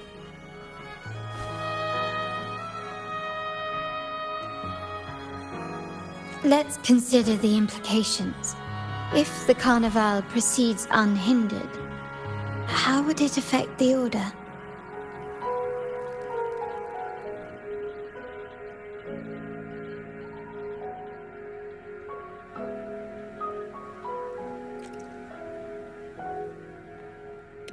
The current Primus claims to be the Enlightened One, the Sentinel's Resonator. However, based on the prophecy we found in the ruins, this role is meant for the young maiden who is destined to heed the divine oracles during the Carnival. The Carnival is the only time humans can directly communicate with the Sentinel. Normally, it's the Primus who conveys the Sentinel's words. A successful Carnival offers a chance for citizens to meet the Sentinel in person. But for the Primus, and possibly the Order, it poses a threat if they've been fabricating the oracles. To sabotage it while still maintaining their authority, they partnered with the Fraxidus. The Fraxidus will cause chaos during the Carnival, and the Order will swoop in as the saviors, restoring public trust just as they did before. So far, you've helped us crush 3 of their schemes. But one remains.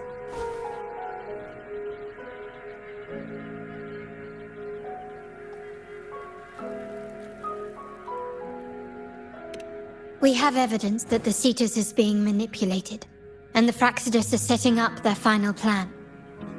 With their whereabouts unknown, we'll need to adapt our strategy as the Carnival unfolds. From what I've noticed, you're not one to act passively or pin your hopes on others. You prefer to strike first and steer events in your favor. Winning the Laurel might give you the chance to talk with the Sentinel. The Sentinel's resonator may also be present, so...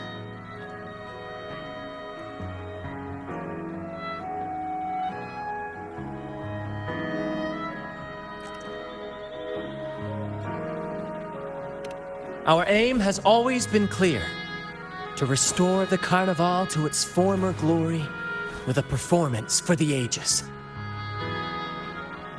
If the Divine truly exists, would they wish to see their people living without freedom?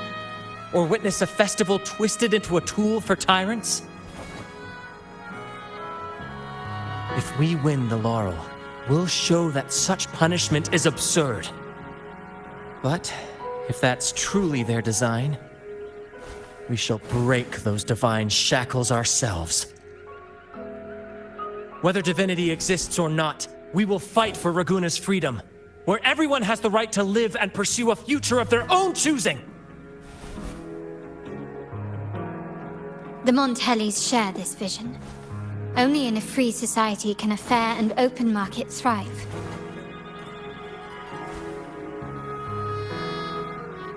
However, the troop alone is too weak. The family is under close watch and our enemy hides in the shadows. We need your strength to find our way forward.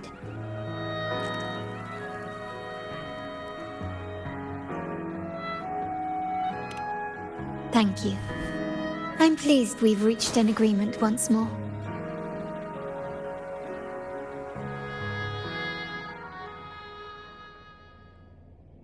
All right. What should we do now?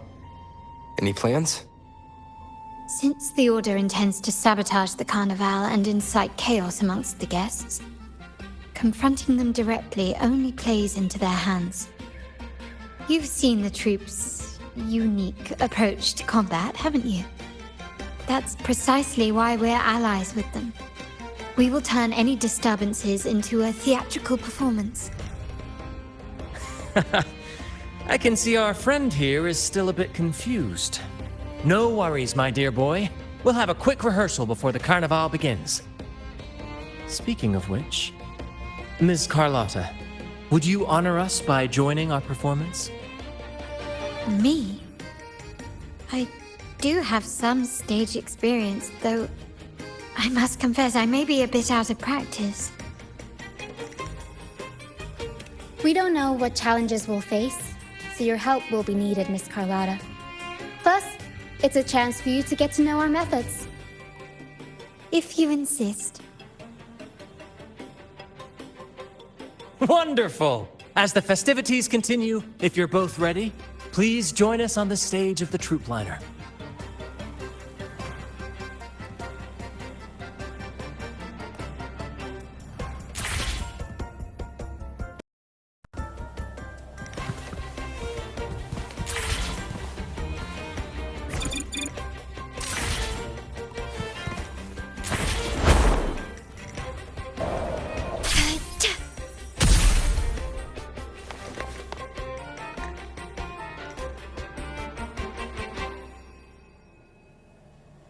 Our rehearsals are rather straightforward. No scripts, just pure intuition and our senses guiding us. That's what makes Commedia Improviso truly come alive.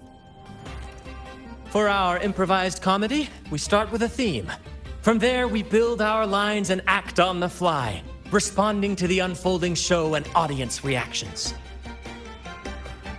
But with the limitless capacity for human creativity at play, the plot can sometimes veer into the, well, unconventional. To prevent things from spiraling too far, We set an anchor for the performance. Pardon my interruption, but I'm quite curious. What sort of bizarre plots have you encountered? Well, something like a humble craftsman from a small town sets sail on a rainy night, stumbles upon ancient ruins, is reincarnated with superpowers, and then decides to conquer the galaxy, becoming the Emperor of the Stars. So, we draft a basic outline that assigns roles and guides the plot's direction.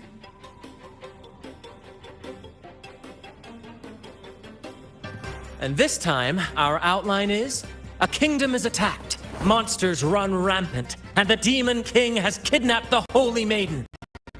A few brave heroes accept the minister's quest to defeat the Demon King and rescue her.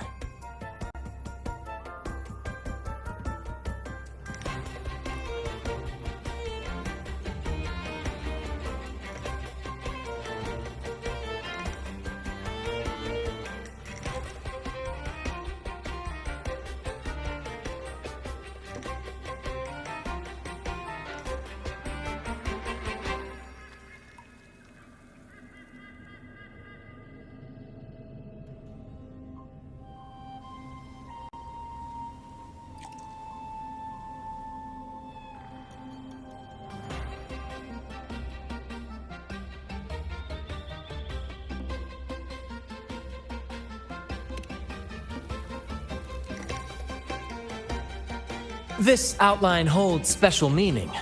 We want to pay tribute to the play once performed by the Blessed Maiden herself, which was also about a hero facing a Demon King. Good people have their wishes fulfilled, heroes appear in a time of crisis, justice triumphs over evil, and united friends are undefeatable. This is the tale the Blessed Maiden once told, and it's a universal story we want to portray. To me, the world is a stage, and performing is much like combat. Coordinated movements, quick thinking, sharp reflexes, and, above all, trust in your allies. What I'm getting at is that you both are very skilled and capable. We don't have many do's and don'ts. So relax and express yourselves freely on stage. This rehearsal is to help you get familiar with basic stage movements, techniques, and the troupe style, and to build good rapport. Exactly. I'll handle the stage lighting, Brant will narrate, and the rest will take on the role of the audience. If you're ready, let's begin. Everyone, a big round of applause to welcome the Rover and Miss Carlotta on stage!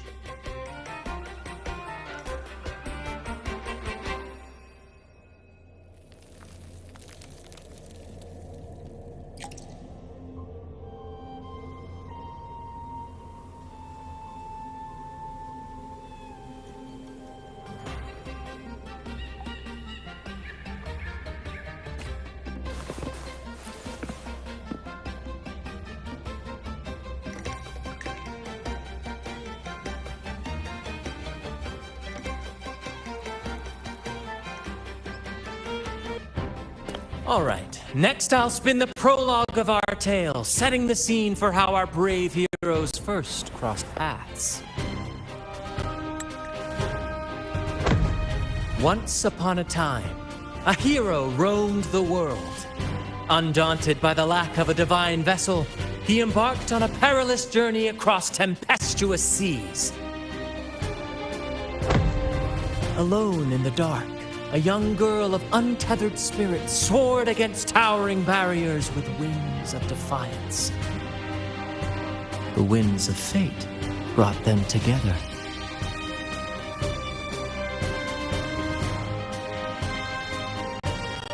As the world teetered on the brink of absolute darkness, they found solace in each other's gaze.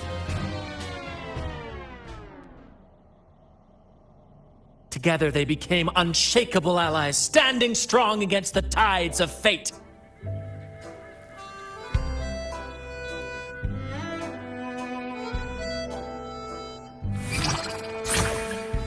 Even if light were to fade from the world and the stars cease to shine, they would still blaze like the sun forever.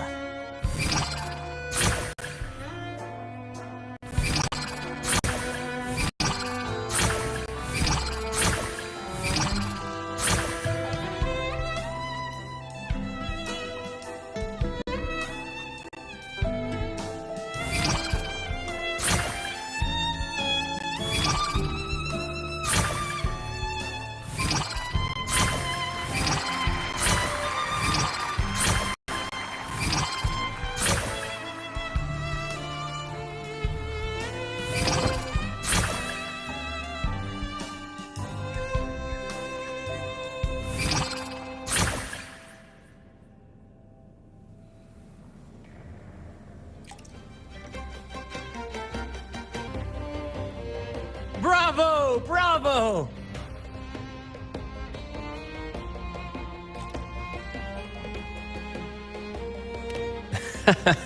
Seeing your chemistry, I decided to take a little creative liberty with the story. Anyway, it didn't stray too far from the outline, right? The thrill of improvisation is in its unpredictability. There's always a rush of excitement with every twist and turn. Your movements were seamless, elegant, and powerful. I'm confident you'll shine at the carnival. Thank you. It was all thanks to you. You inspired me and kept my spirits high.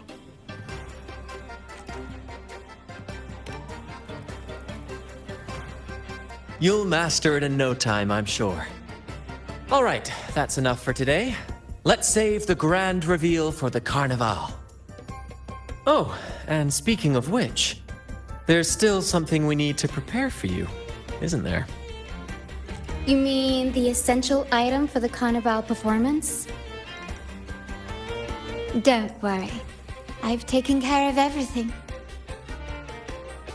Oh, so it's handled then. I can't wait to see it.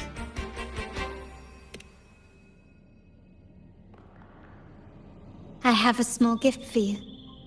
Let's head back to Raguna together, shall we?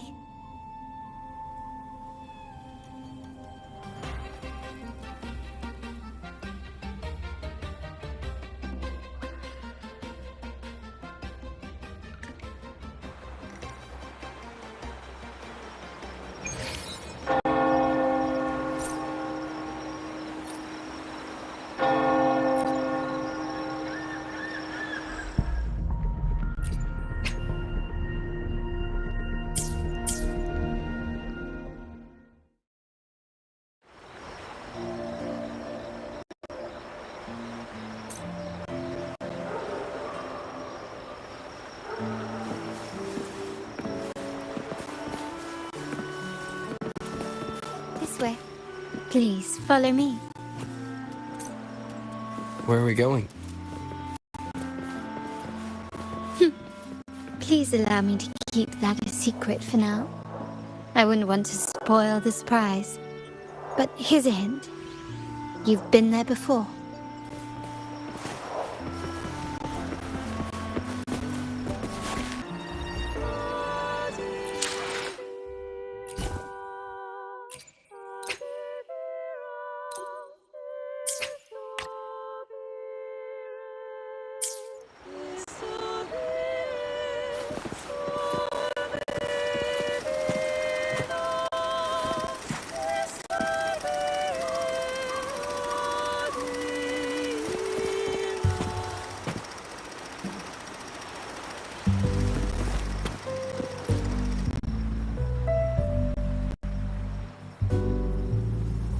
Oh, dear Lady Carlotta, thank the Sentinel you are finally back. I was just about to close up shop to prepare for tomorrow's carnival. You have completed my request, haven't you? Of course, Lady Carlotta. You should have more faith in my skills. Here you are.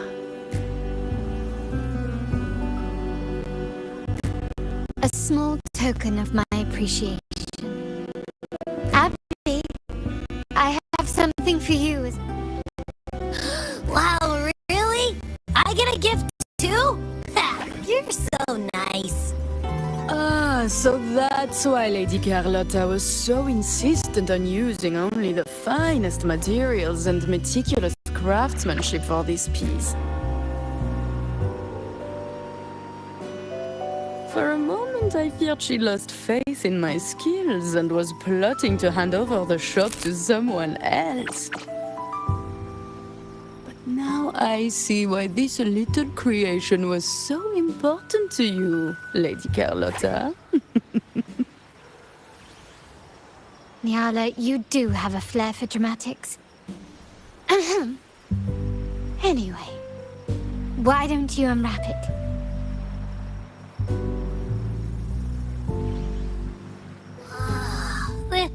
This is... I took the liberty of having Nyala custom make this mask based on my impression of you. I hope it suits your taste.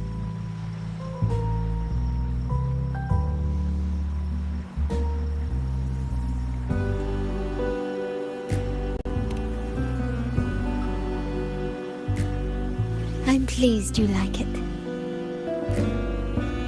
The Carnival is a splendid reverie, and the mask is its passport. May it help you navigate the Carnival with ease, and let you enjoy it to your heart's content. We will, for sure.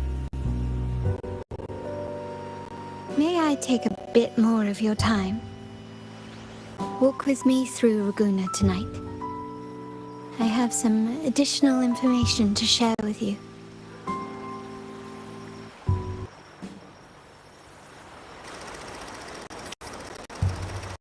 Ragunna, the Tempest.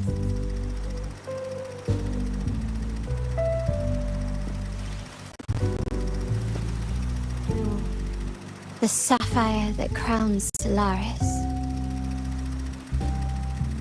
The waters of Ragunna serve as a mirror, reflecting the countless faces of this city, much like our own reflections. The people of Ragunna possess a temperament akin to the tides, ever-changing. We like to describe ourselves as drifters of currents.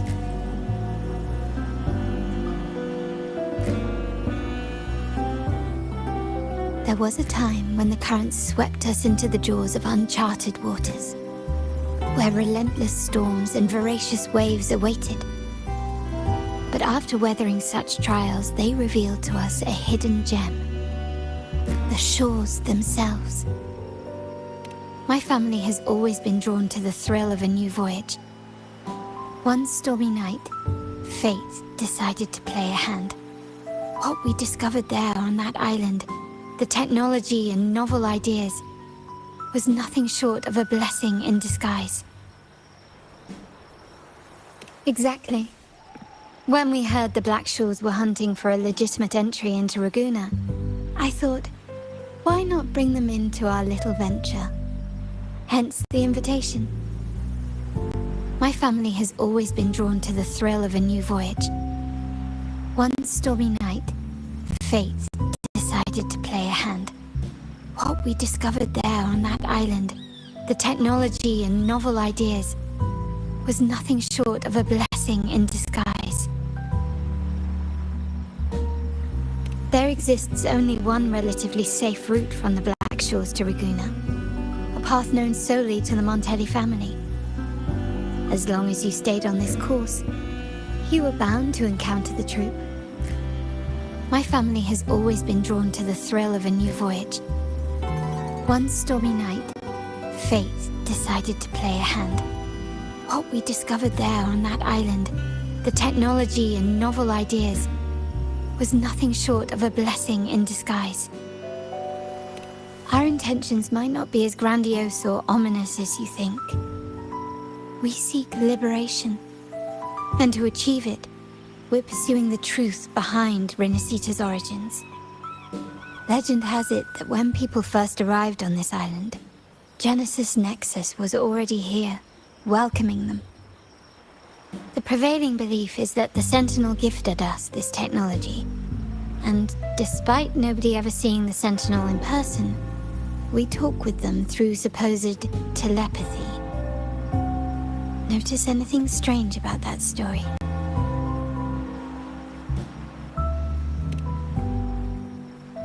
Terminals conjure up echoes, and the Genesis Nexus allows the Raganazi access to common echoes. If the Genesis Nexus was present when the first settlers arrived, who built it? And really, if no one's ever laid eyes on the Sentinel, how can we be so sure that statue really represents them? It seems to me the Order might have spun us a tale, hiding the true origins behind their grand myths.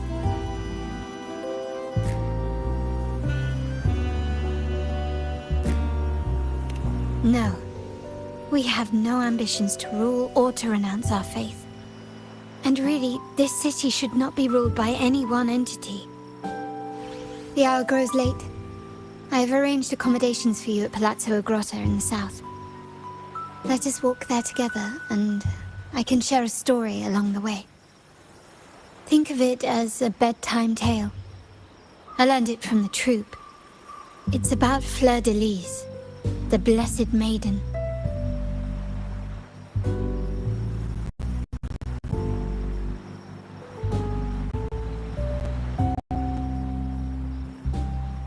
Once, the Blessed Maiden was just a simple peasant girl. During the Sentinel's gratitude rite, the young Fleur-de-Lis managed to sneak past the guards and drink the sacramental wine. Every drop. Perhaps it was the intoxicating wine in Eglatown, or simply her lack of experience with spirits. But she soon found herself quite drunk. Swaying on her feet, she ascended the ceremony's grand platform, lifted her threadbare dress, and began a rather ungainly dance.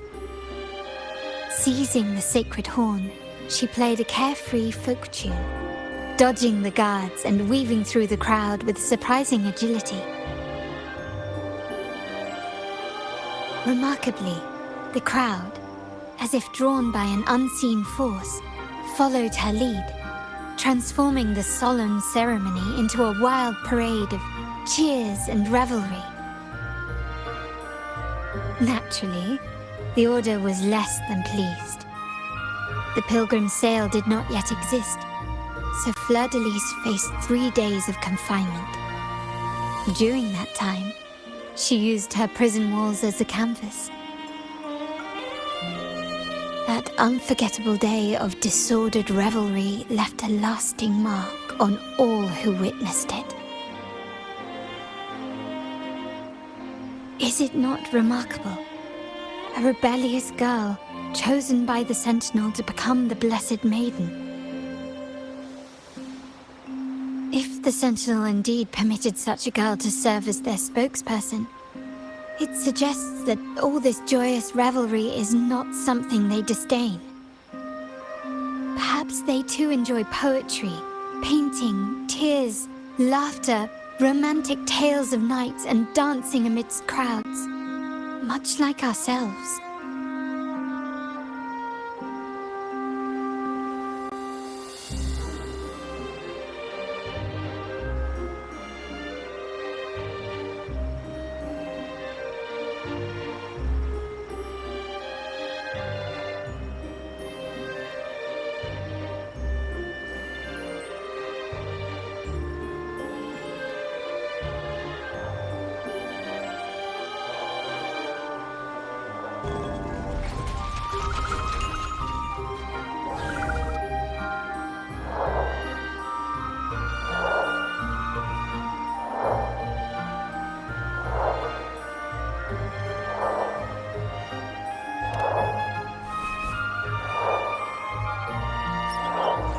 The people of this island came from diverse civilizations now lost to time.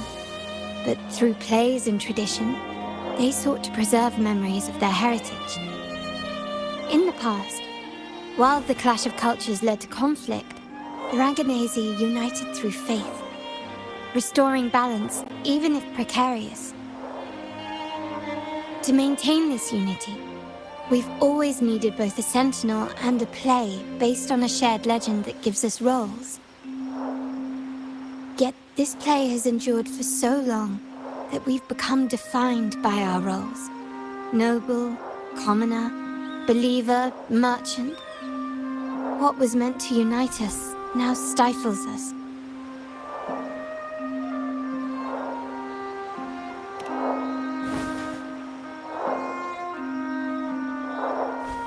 Now, we yearn for a day when we can truly set aside our titles and positions, express our true selves, and join together in celebration.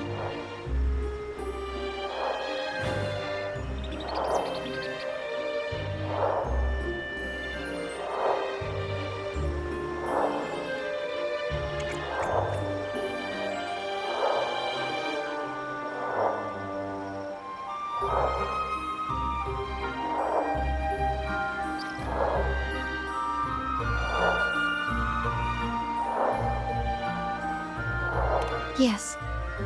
Born from hope and idealism, it reminds the Raganese of our initial vision of equality and freedom. It also affirms our true worth. While the Order's true intentions remain unclear, we are certain their influence has already eroded the very foundations of our society. People revere the divine figure the Order has constructed. Yet they also live in fear of punishment.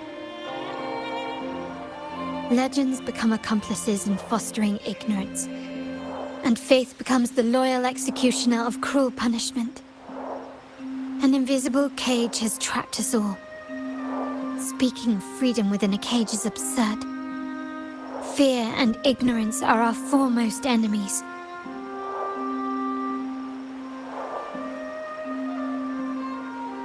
This year's carnival will spark a flame fierce enough to burn down that cage.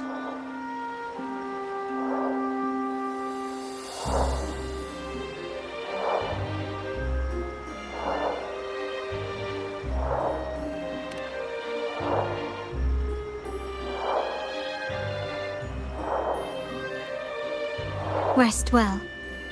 And tomorrow, we shall take the stage together at the carnival.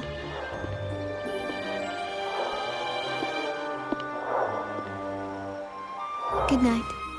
May your dreams be sweet.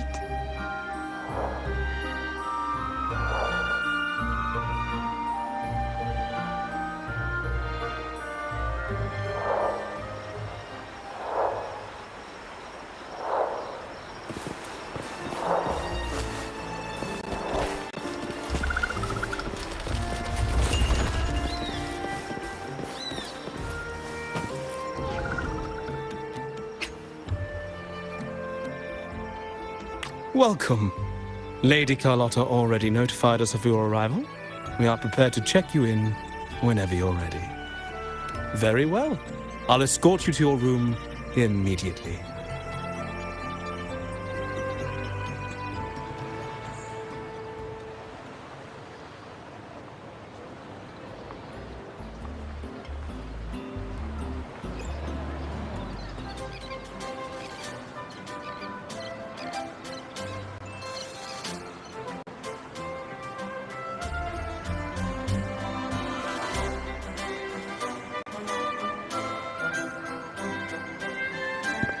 Wow! Is this real? Pinch me! I can't believe how different everything looks. So this is the carnival, huh? Yeah!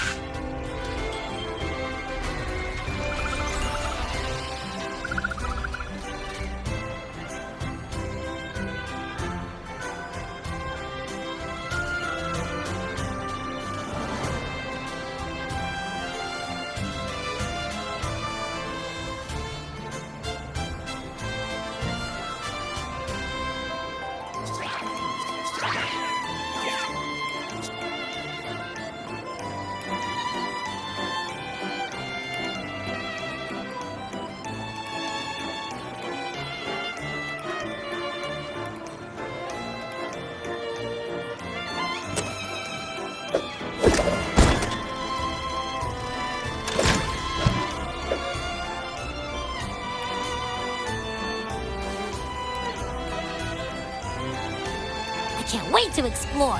Oh, by the way, it's been a while since we last saw Zani and Phoebe. Wonder what they're up to right now. All right, let's go. We should also keep an eye out for anything unusual along the way.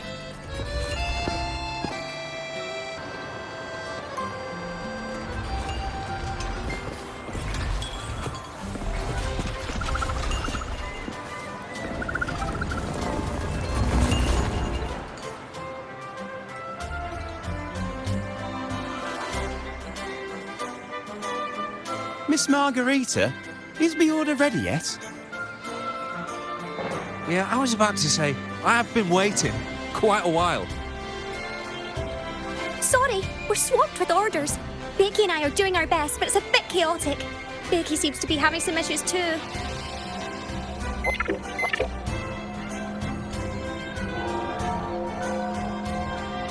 No need to worry. Let me take a look. Ah, I see. Becky's just a bit overloaded with all the work. It might need a short break. Oh, good morning, my friend.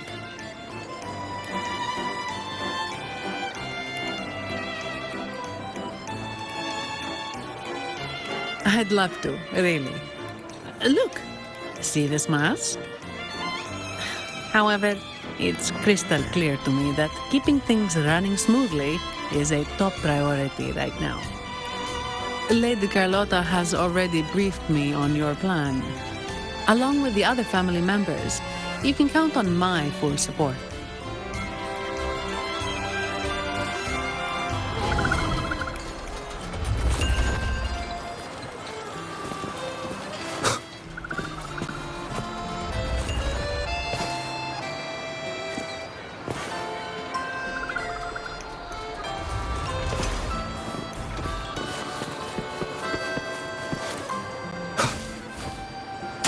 Hopefully this helps.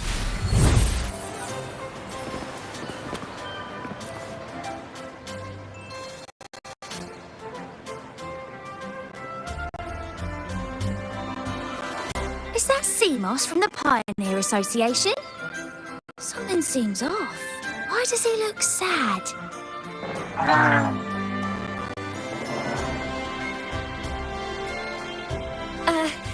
Seamoss has been so busy taking photos for everyone else that he hasn't had the chance to take any himself.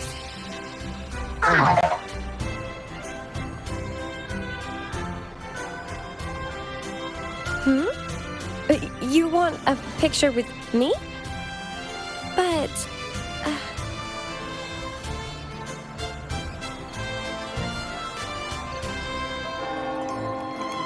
Oh, hello. Well, thank you.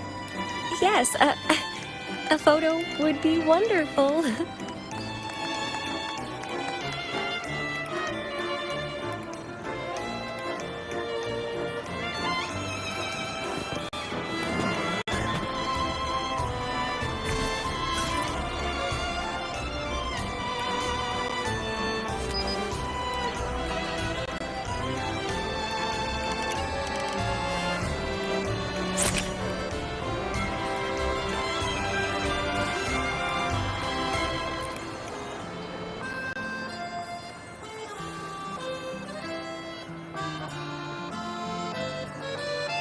Rover and Lady Phoebe! I've been capturing the Carnival's many beautiful moments. What brings you all together here? You took this picture? Look at that composition and lighting! Who knew you had a knack for photography? Buddy, you look so happy! Whatever the reason, thanks for making this moment special.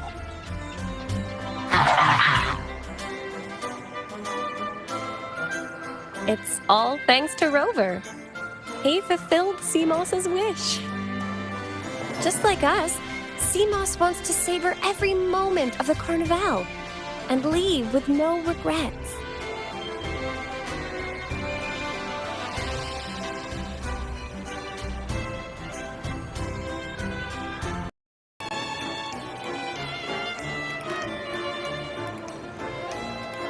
The Sentinel cherishes their people, and as followers, We find joy in witnessing everyone's happiness. But we have our duties, ensuring order during the Carnival. I'm sorry, I can't join in the festivities. I wish you a wonderful time at the Carnival.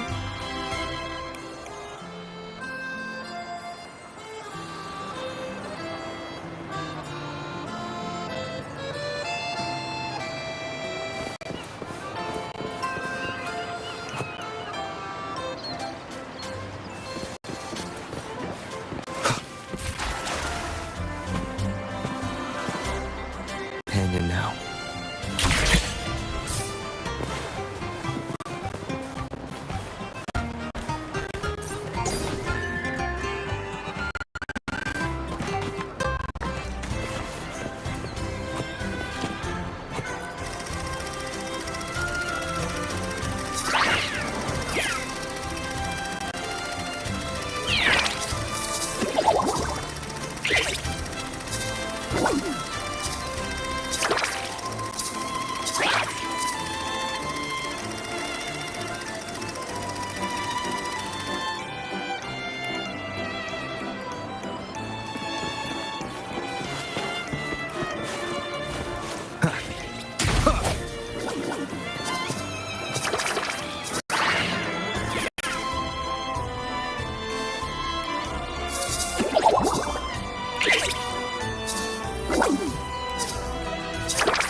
You're here.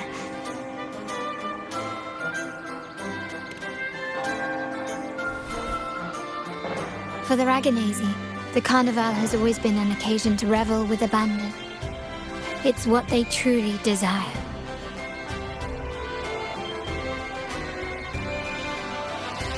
The family is prepared. They'll support our plan should the need arise. We must remain vigilant. The Fraxidus may be lurking, observing our every move. It's nearly time. The troops should be arriving at the harbor shortly. How do you feel? Ready to step into the spotlight?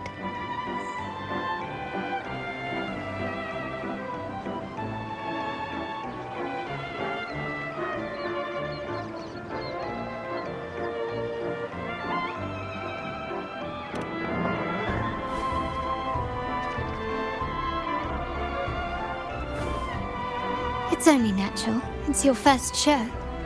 If it helps, I'm a bit nervous myself. Let's consider it a rehearsal, shall we? There are grander stages yet to come.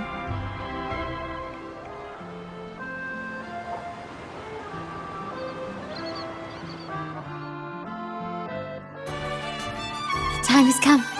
Let's go. Let's celebrate together.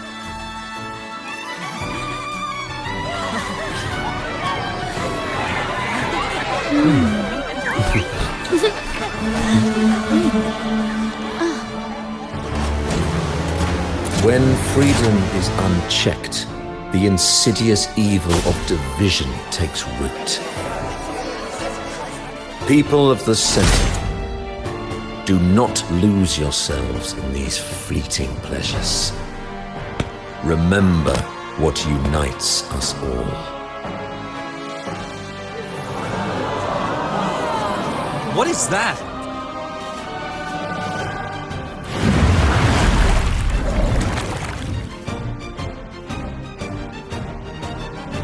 Friends! Why lead a life of restraints?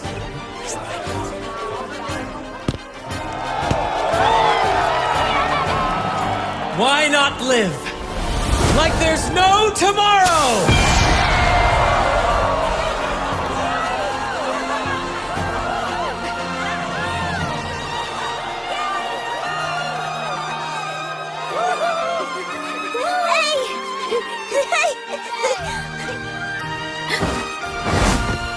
my walls fall fast.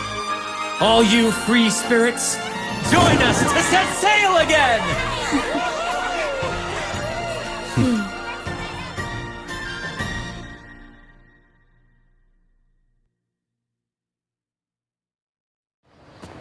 That woman. She's with the Fraxidus. I need to follow her and find out what she's planning.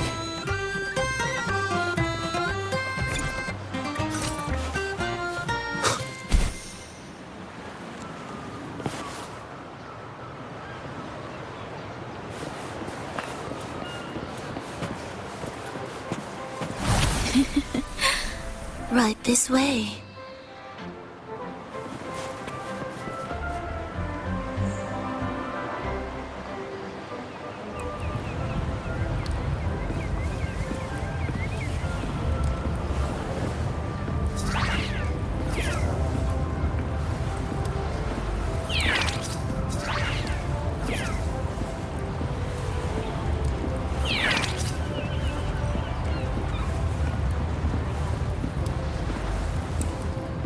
I've lost her again.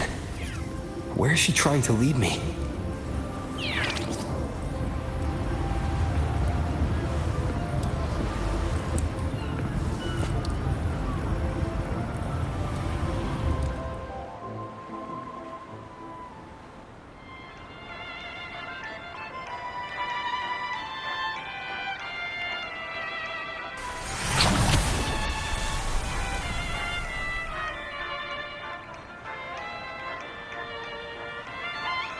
Ah, we've arrived. Such a small world, isn't it?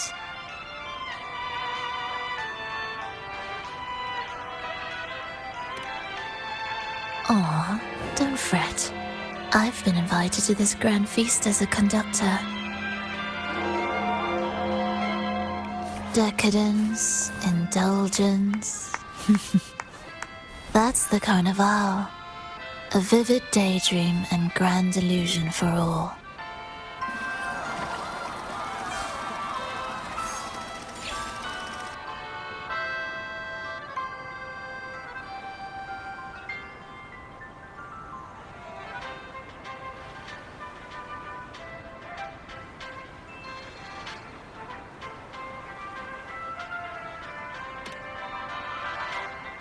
No need to worry.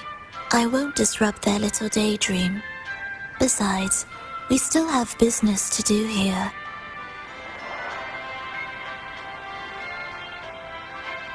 Now that you know what makes the Sentinel so unique, you should know we seek the same thing.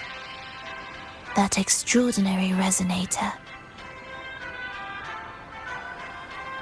How about I share a little story with you?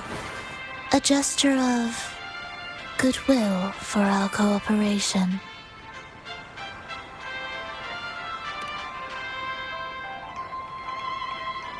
Now, patience is a virtue. A story is best enjoyed with a captivating performance, and this stage is perfectly set for it. We're simply spreading the truth through a tale. I'm certain it will pique your interest. So consider this a heartfelt invitation to you and your companions. Join us. Pour your essence into this endless play, and use your humble strength to defy the raging current of fate.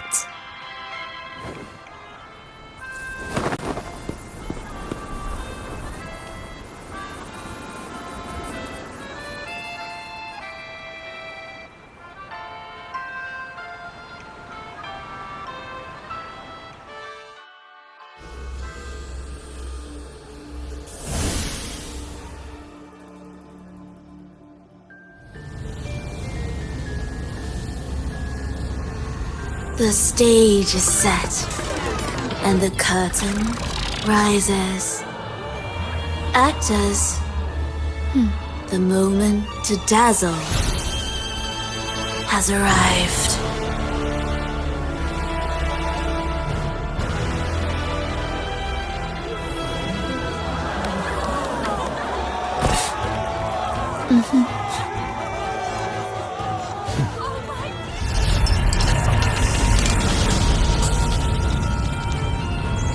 The magic is ready to unfold.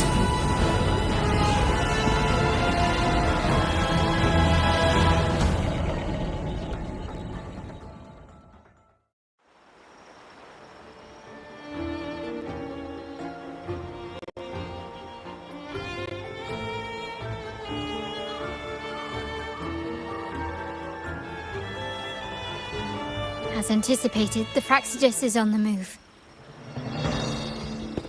Now, remember the rehearsal we did yesterday?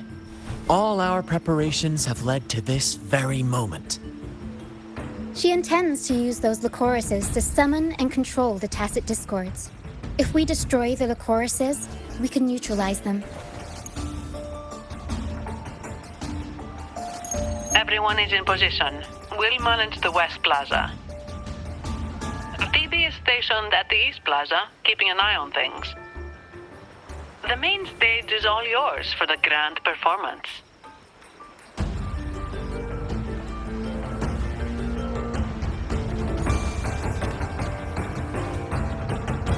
I'll take care of the lighting and create the mood to make the performance stand out. Leave that to me. Ready? The spotlight will be on you two.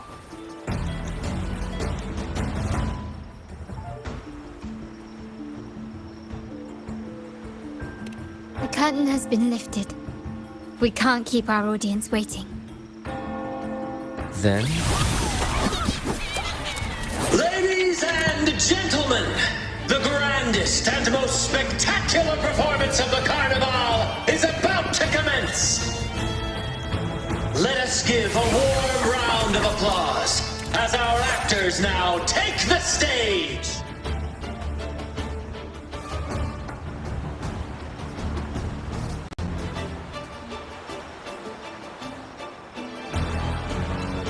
An unending darkness cloaks the kingdom as monstrous...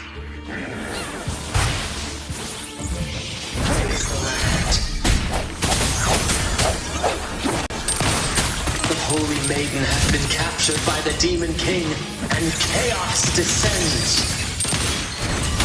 But lo, two valiant heroes step forth, accepting the minister's quest, vowing to vanquish the beasts and rescue the Holy Maiden.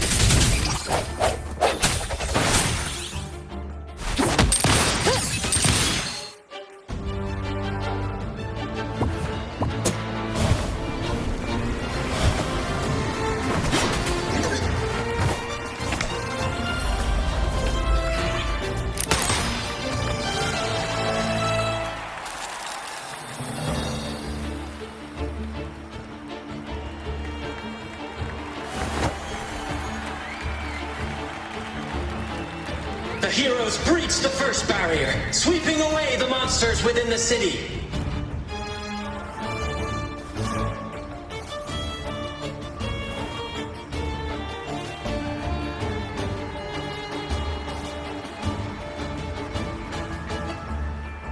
Now, they advance toward the Demon King's castle, where peril awaits at every corner. What trials lie ahead?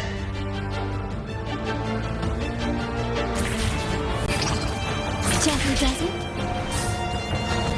No wall can deter these free spirits.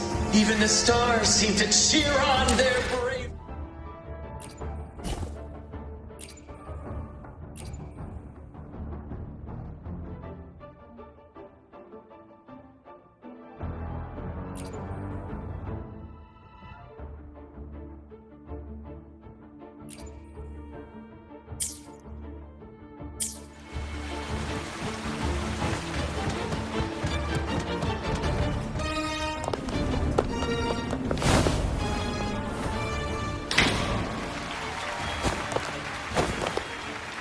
Exercise caution. New enemies have appeared. The Demon King unleashes its minions, long awaiting these audacious intruders.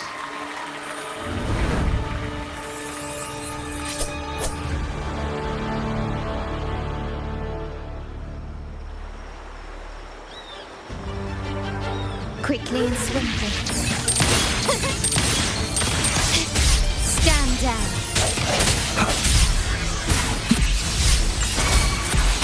My compliments. Swift and resolute. Hopefully this helps. No hesitation. The end has come.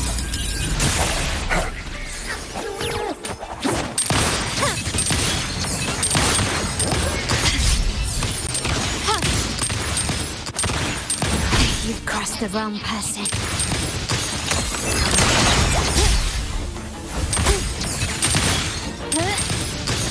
Still recognize me?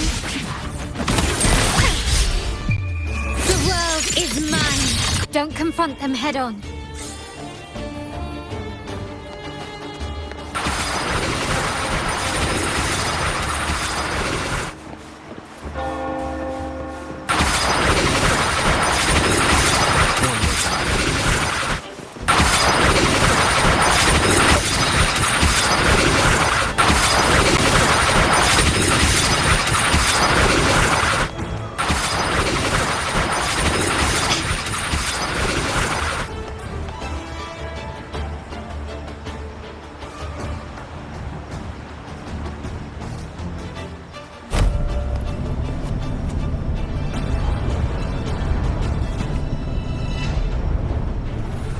They launch a fierce assault, intent on crushing the heroes and grinding them to dust.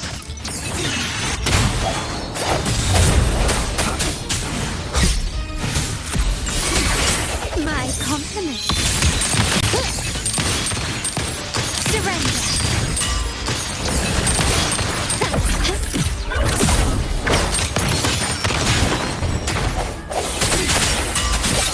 Moment of...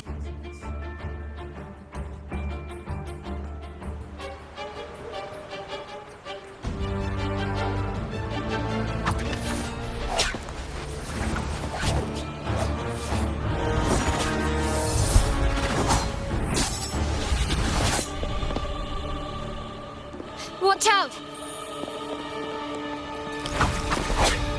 Now! A sudden twist unbalanced the heroes. Then at this crucial moment, a mysterious figure enters the fray. A divinity sent emissary? Or a spirit from the shadows, perhaps?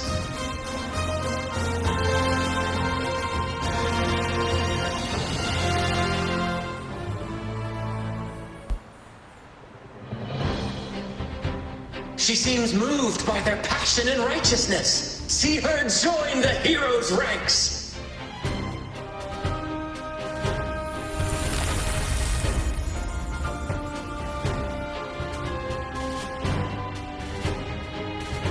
Ah, how delightful.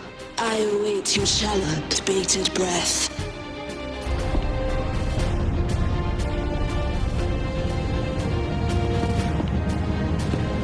It seems the Demon King anticipated the hero's arrival and has gladly extended an invitation.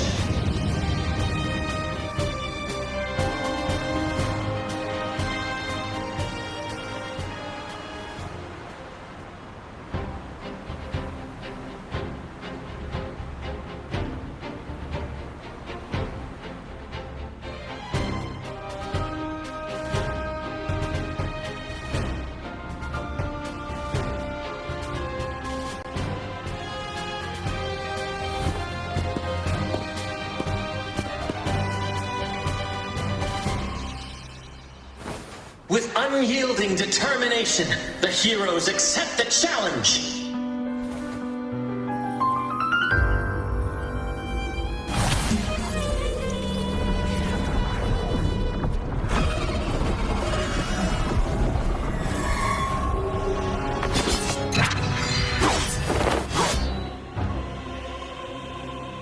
The Demon King reveals itself at last, exposing its hideous visage and sharp fangs. The final showdown is nigh! The Demon King summons its foul army, poised for a climactic battle with the heroes. The victor will soon be revealed.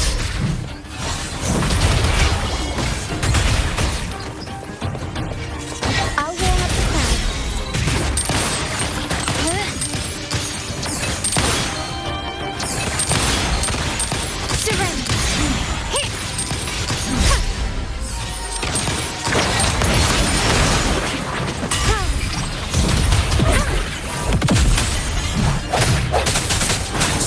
Hopefully this helps. Brilliant lights the way!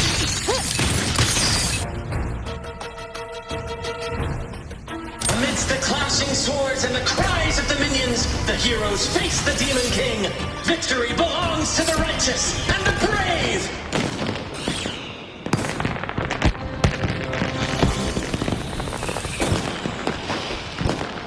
And now, we await the Holy Maiden's return. And so we arrive at the happily ever after, yes? But we do not live in a fairy tale. There is no playwright to script a happy ending for us. What lies behind the curtain is but a cruel jest, a dark satire.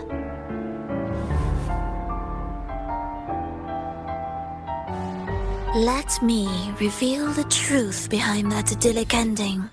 The Holy Maiden has long succumbed to darkness, drawing power from a heretical force and leading her people into depravity.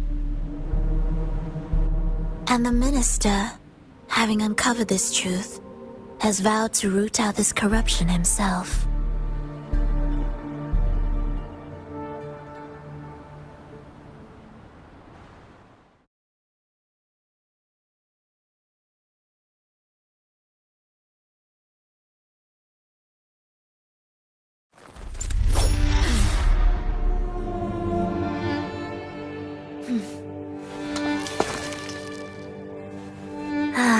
Come now, let us embrace the grand climax of this revelry.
Seems we've received another invitation. The final stage likely lies beyond this point. Are you prepared? Don't worry. Brant will manage everything within the city and make sure the performance proceeds smoothly as planned. Let us proceed to meet that Fraxidus overseer and deliver a flawless performance for the Carnival.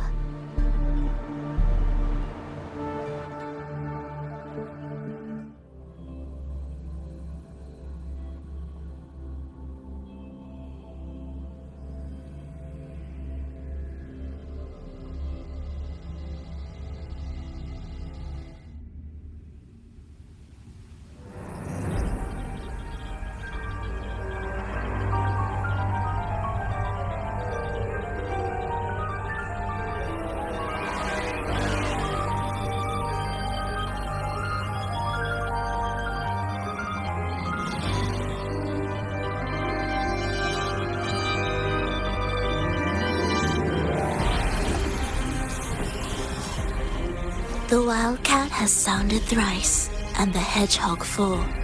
The peculiar bird sings. The moment is upon us. O benevolent sorceress of realms unknown, I summon you. Grant us the just prophecy, and may fate favor us all.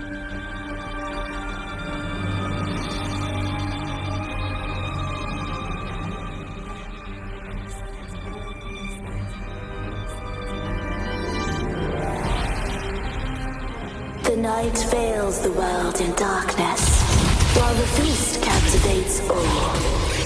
Yet you remain clear-eyed amidst this revelry. The honey Tainted wine has clouded their senses and quenched their flames of avarice. Yet it has staked your bravery and kindled the fire within your heart. I shall unveil the first prophecy and shatter these burdensome stones. Abandon the trifles of sentiment, and you shall ascend the throne. To achieve this, a sacrifice of fresh blood is demanded, a purge of the Holy Maiden and all heretics.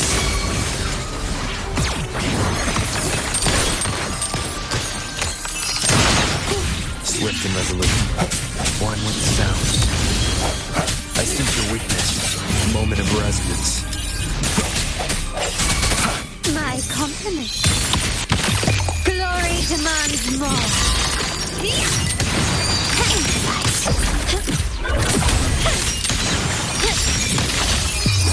new era awaits.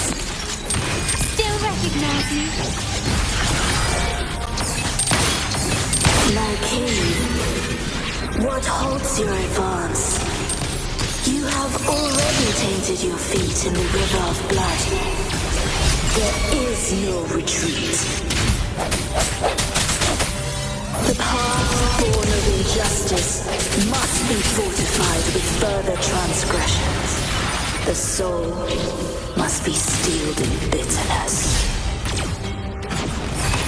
Thus, I unveil my second prophecy to dispel all illusions. No mortal shall inflict upon you even the slightest harm. And assuredly, you shall find favor with your people.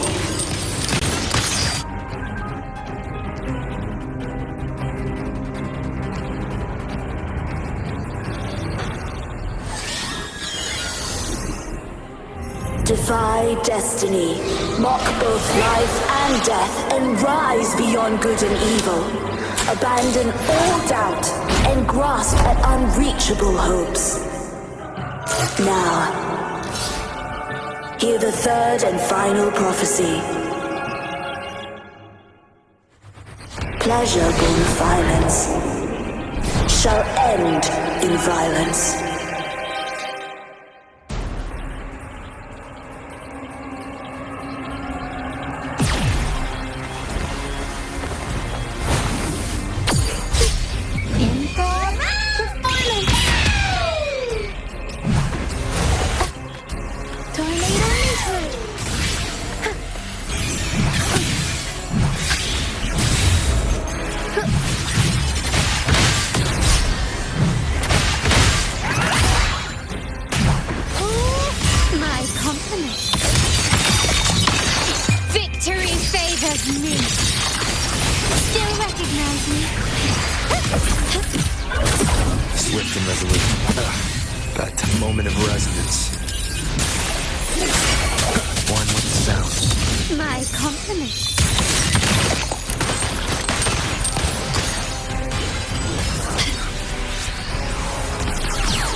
One more time.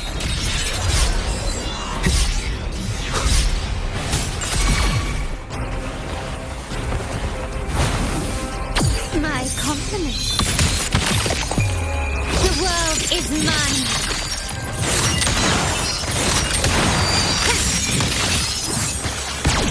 Still recognize that is. In the name of the Montellis. Swift and resolute. Keep it together. The hour is upon us. One with the sound. Their comeback. I'll warm up the crowd. Can't lose the rhythm.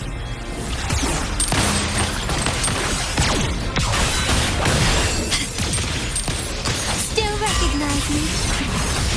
I'm still standing.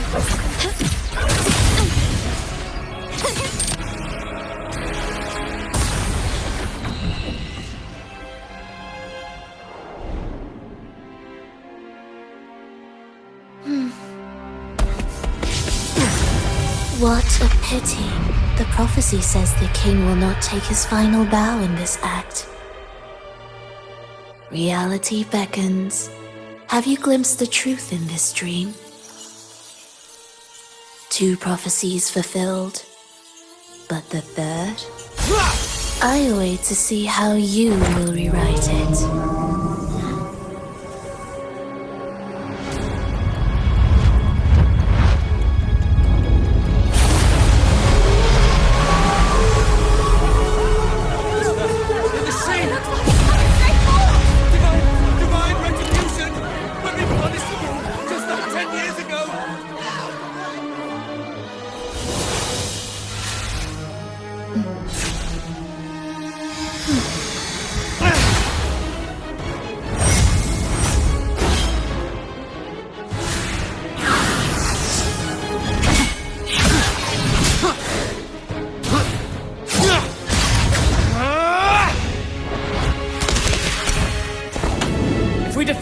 We can set the Cetus free!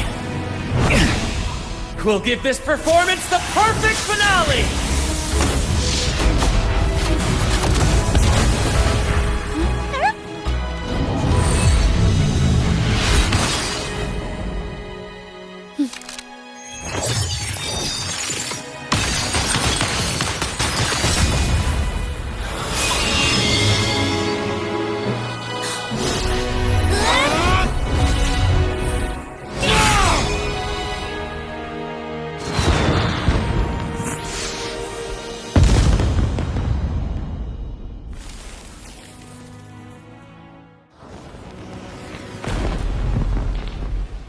Splendid performance. It's almost time for the final bow, but the symphony between us has only just begun its overture.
You should take center stage for the final bow.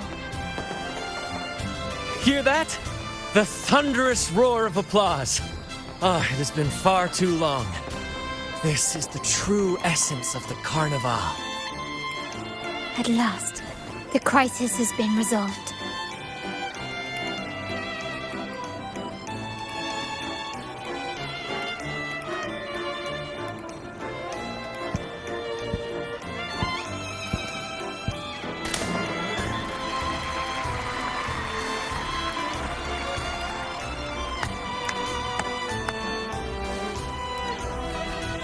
Lord Arbiter, I have heard thy call.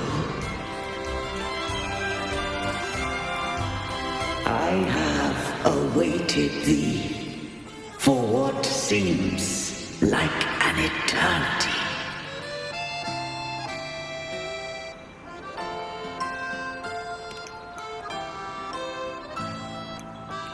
Lord Arbiter, I am ensnared. Beyond the clouds and among the stars, thou shalt find an inverted tower suspended in the sky. I am there, watching over Solaris from above. The lost doth wander briefly amongst thy kind. Seek her out. She too doth move within the folds of the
The next move is...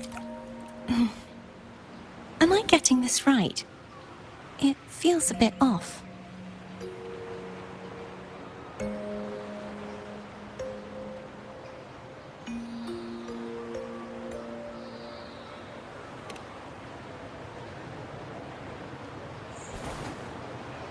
You are...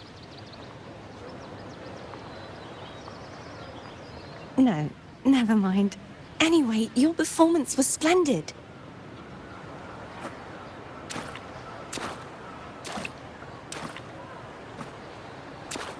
I'm here for the Carnival as well. It's been ages since I've seen something as grand as this.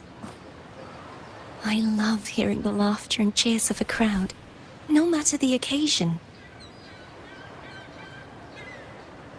Kind stranger, could you show me those final steps from your curtain call?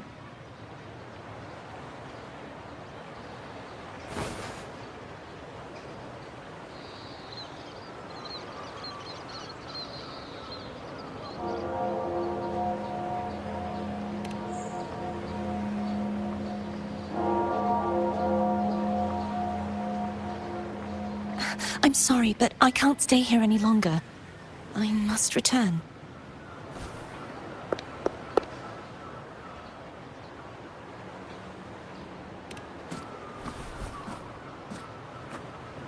My name? It's...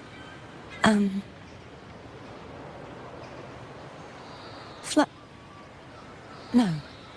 I'm Cartothea. Yes, that's right. Cartothea. Farewell, Laureate. I hope that someday I might stand on stage with your troupe. Are you all right? Some family members mentioned you were speaking to a wall. I'm worried you might still be under Frivola's spell.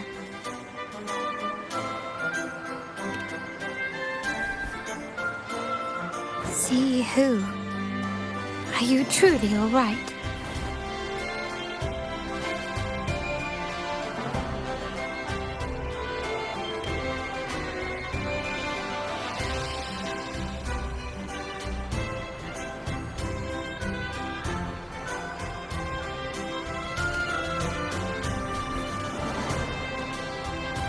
Cartathea.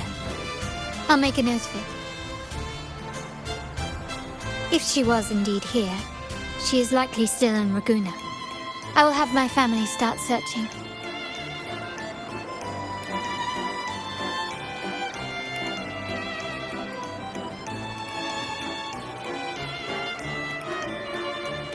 There's still many unresolved questions regarding the Order and the Sentinel.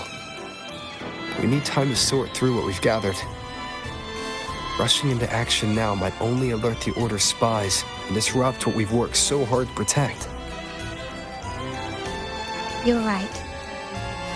Cartathea.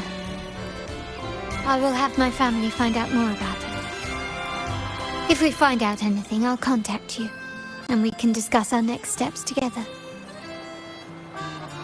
Until then, as you suggested, let's keep this carnival going.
Were you awake, Rover? I trust you had a restful sleep. We have uncovered some new information about the Sentinel. Please join us at the family's safe house. I've sent the address to your terminal.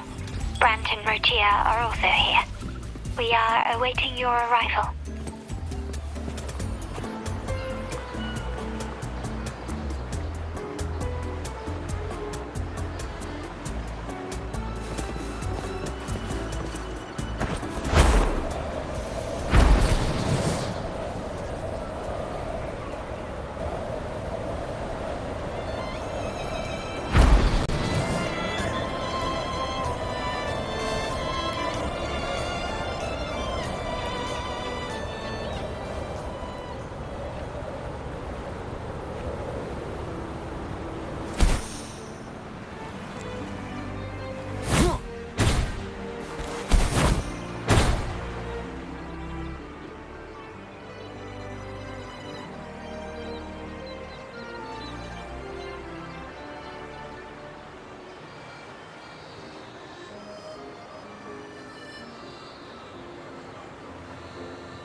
Raise your glasses! Shout it loud, friends!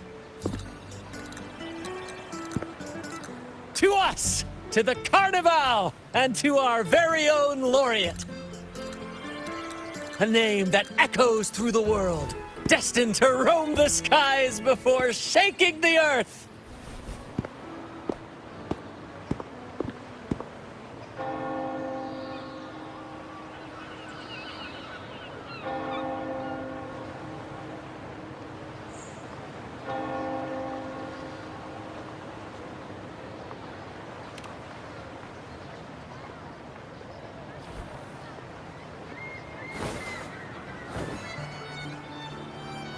Don't be fooled by how he looks. Bran is already deep in his cups, drunk as a skunk.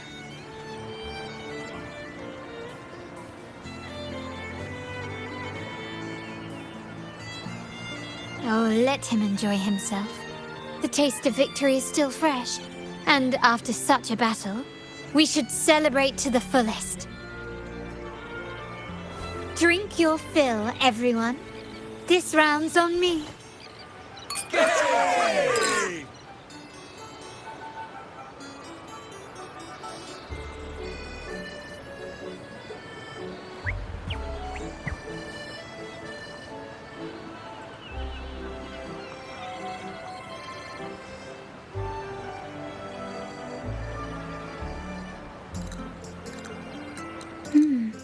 I see someone's been eavesdropping.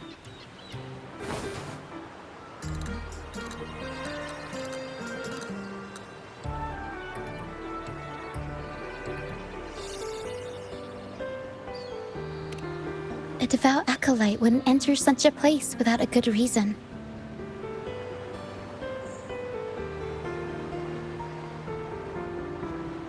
The Montelli family is known for its hospitality, but freeloaders will not find us so welcoming.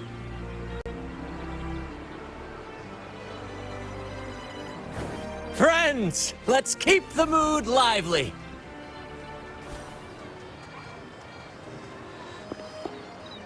Come, let's discuss the information we've gathered so far.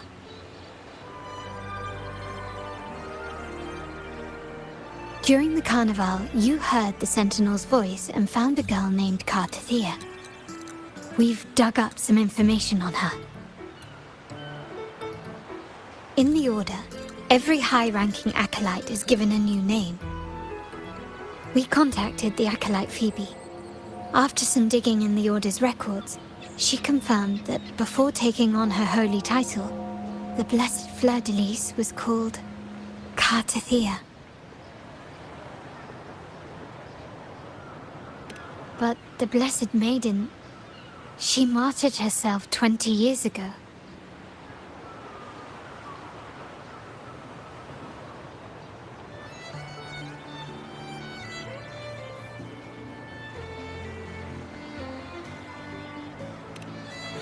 The family will uncover the truth. The only remaining clue is the inverted tower you mentioned hearing about from the Sentinel. But even that feels elusive. Judging by your expression, you must have discovered something new, right? Do you recall what we learned from the stained glass in the tower ruins? There were two divinities at the dawn of Renacita.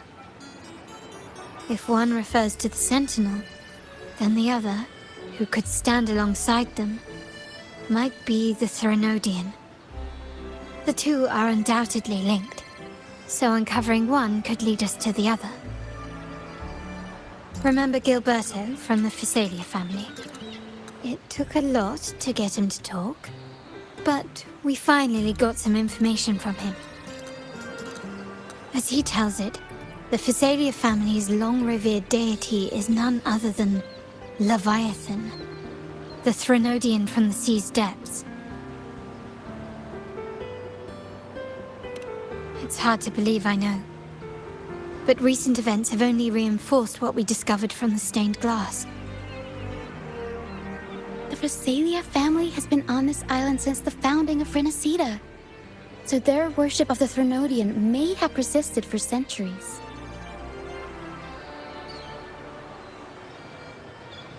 We will attempt to establish contact with the Physalias to build an alliance and gather more intelligence. Rest assured, negotiation is what we do best. If necessary, we'll present them with an offer they can't refuse.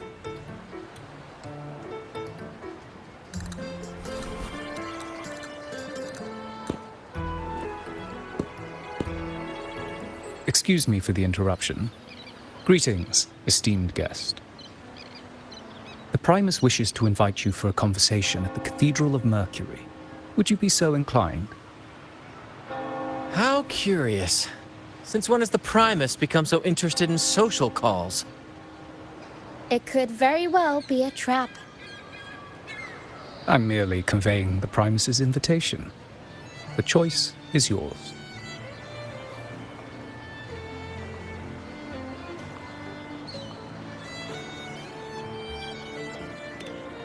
Remember, you're not alone. If anything happens, just let us know. Very well. Please follow me to the Cathedral of Mercury.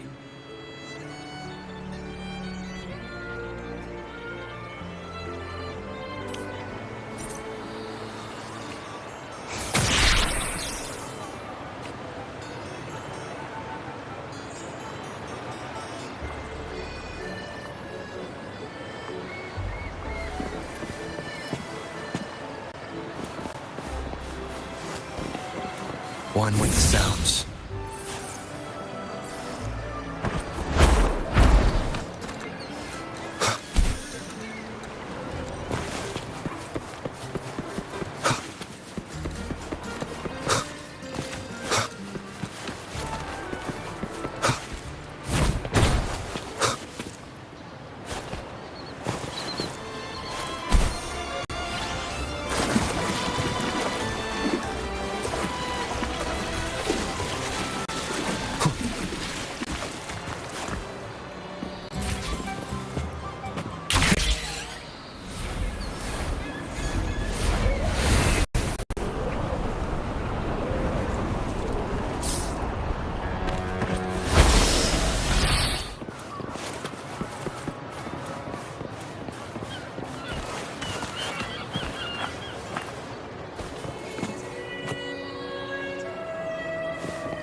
Never before have I seen a day so steeped in both shadow and light. The birds sing, the flowers bloom, yet this world knows neither true joy nor eternity. Come closer, righteous one. There's no need for hesitation. I am Fenrico, the Primus of the Order of the Deep. Your deeds have reached my ears, and I have long wished to meet you. Alas, the burdens of this world delayed our meeting until now. I beg your pardon for the wait.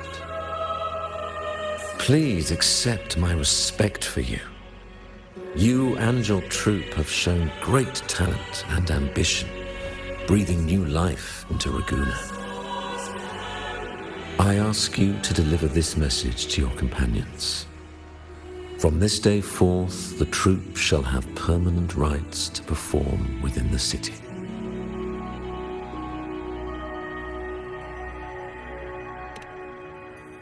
All mortals stumble, but through pilgrimage, they have cleansed their souls and atoned for their transgressions. They have earned their right to return to this divinely blessed land. I understand that questions weigh on your heart. In the presence of a just divinity, speak freely, and I will answer with all the honesty I possess. By the great Sentinel Imperator, I swear to you, there shall be no deceit in my words.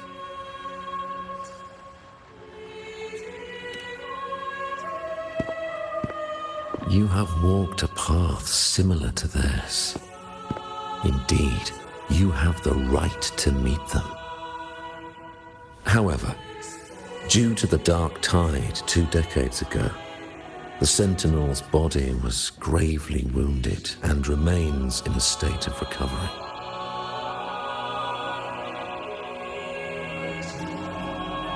If you wish to meet them, I will convey your request. I see the thirst for truth in your eyes.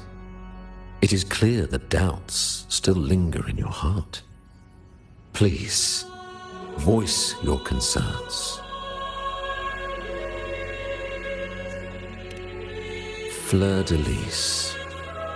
She was the emissary of the Sentinel, and we are grateful for her contributions. 20 years ago, during the Dark Tide, she sacrificed herself to seal the calamity. She fulfilled her duties in this world and returned to the divine embrace.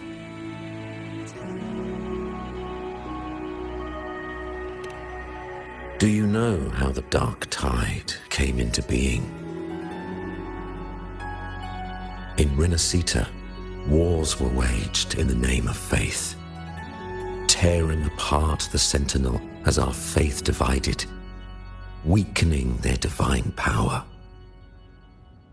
The Dark Tide's true essence is the divine blood shed from the Sentinel's wounds. That tragic past left deep scars, and with their divine power drained, they could not prevent the Dark Tide's surge 20 years ago.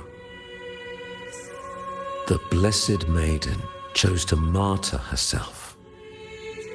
She once again resonated with the Sentinel and, through her sacrifice, restored some of their divine power, bringing an end to the Dark Tide. Yet, the Sentinel remains in a state of healing and still requires a mortal representative. Following the Blessed Maiden's departure, I was granted new authority to cleanse the aftermath of the Dark Tide. I received the Divinity's blessing and became the new Enlightened One. By their will, I fulfill the tasks left unfinished in this world.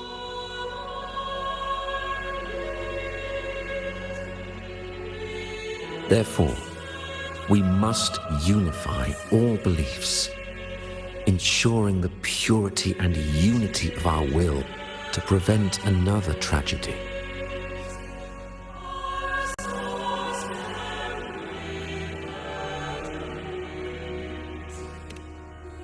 He said she once again resonated with the Sentinel. Was that really a second resonance awakening? Sentinel Jue had a trial with Genshi, but my permission was needed to transfer the Sentinel's power.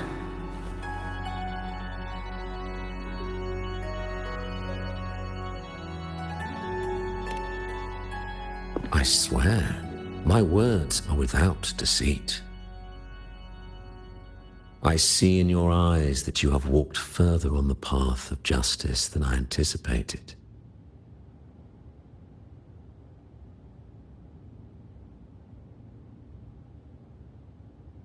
Oh, dear Sentinel, please forgive my transgressions. The Dark Tide brought us a blood-stained lesson. To keep our people from faltering, I bound myself to silence, locking away what I witnessed on that fateful day. Fleur-de-Lis, the unrighteous, deceived us all. She was not the Blessed Maiden chosen by the Sentinel. The true Maiden has yet to reveal herself.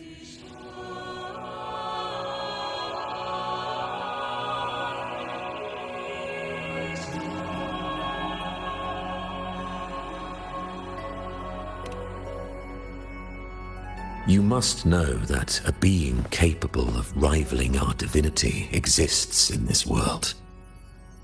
Humanity's eternal adversary, the evil of all civilizations, the Threnodian. As the Sentinel has their resonator, so does the Threnodian.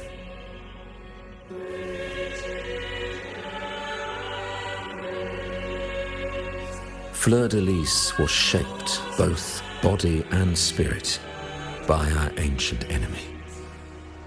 Her actions were intended to plunge this city into fear and chaos. This is the truth I witnessed. Fleur-de-Lis was the Threnodian's resonator.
How can that be?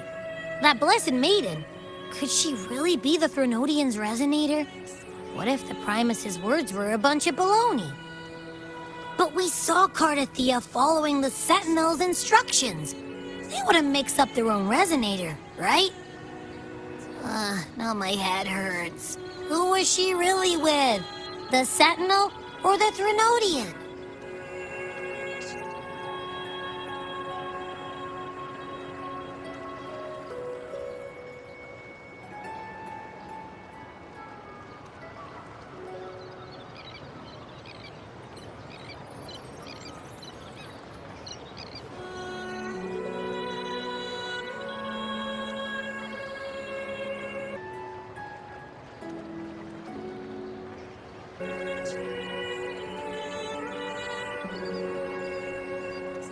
Well, probably won't get any more answers from him.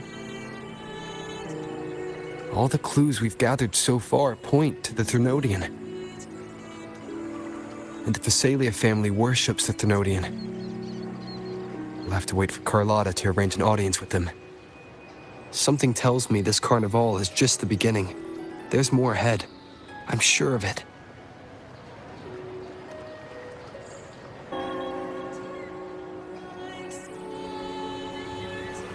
Frolova, you do have a knack for indulging in pointless little chores.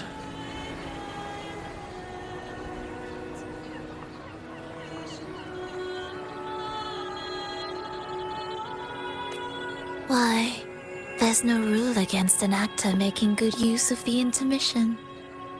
Besides, I haven't disrupted your arrangement, have I? The one from a faraway land who discerns the truth dares to raise their sword against the divine. In response, the slumbering gods break free from their shackles, revealing their true forms.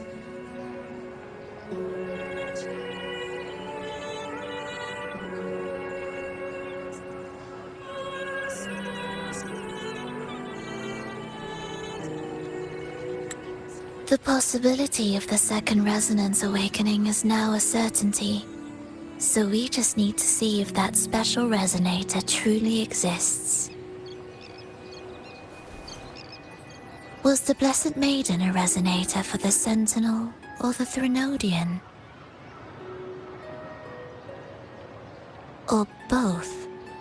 If so, oh, A resonator capable of wielding both powers. I am eager to see how this story ends. Cristoforo, if you don't want to spoil the next act, I might have to give your carefully crafted plot a little nudge. Speaking of which, that rover shines brighter than anyone else in your play. Do you find him interesting as well? Frolova, it seems we walk different paths. I don't share your fondness for that sort of puppet theater. I merely place the characters on their stage and they act out their fates, driven by their own volition. To remain courageous amidst absurdity. To pursue a spark of divine grace. This, to me, is the truest essence of humanity. Don't you think? Even the most pristine cadence of death pales beside the untamed, fervent, and tenacious spirits of the living. In their journey, they resolutely overcome all obstacles. They pursue, they tear, they burn, simply because they desire to.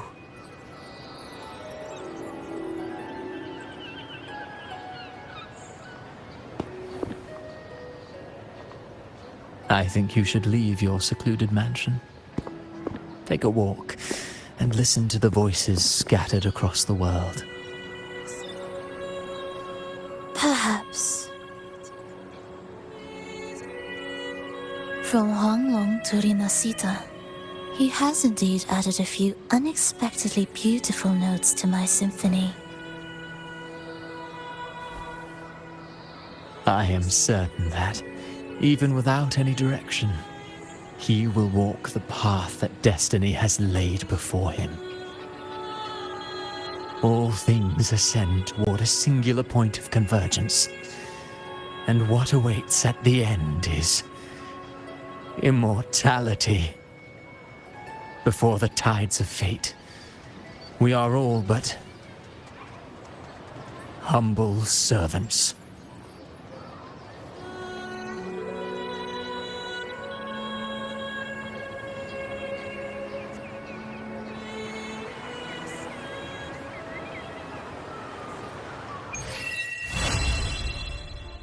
Still nowhere near finding Imperator. Hello? Do you mind dropping by the Strand when you have time? Ben and Bartolino are away, and they put me in charge of the welcoming proceedings. I'm feeling a bit nervous about it. Part of me just wants to crawl into my box. Pero is all stressed out because of me. I tend to fumble with words when talking to people. I'm worried I won't do a good job accommodating everyone. If the laureate himself were here, I wouldn't be so nervous. It would make things easier. So, as our new laureate, we need your help.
You there, Epster?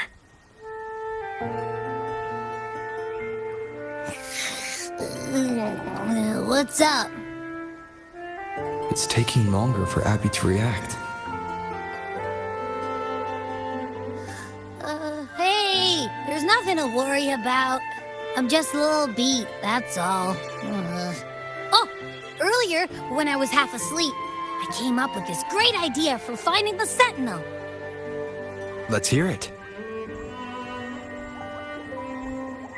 Didn't the Sentinels say they're locked up in some kind of tower in the sky? Well, how about I just fly up there and look for it? Easy as pie. The tower is either too far to see, or it's totally covered by clouds. Otherwise, we would have seen some sign of it on the ground. In the shape you're in, are you sure you could fly that far? Hey, come on! It won't hurt to try. The cliff at Egla Town would be a perfect launch pad.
Music itself holds no emotion. It's the heart that grants it meaning. So, dear listener, tell me, what feelings did my piece evoke in you?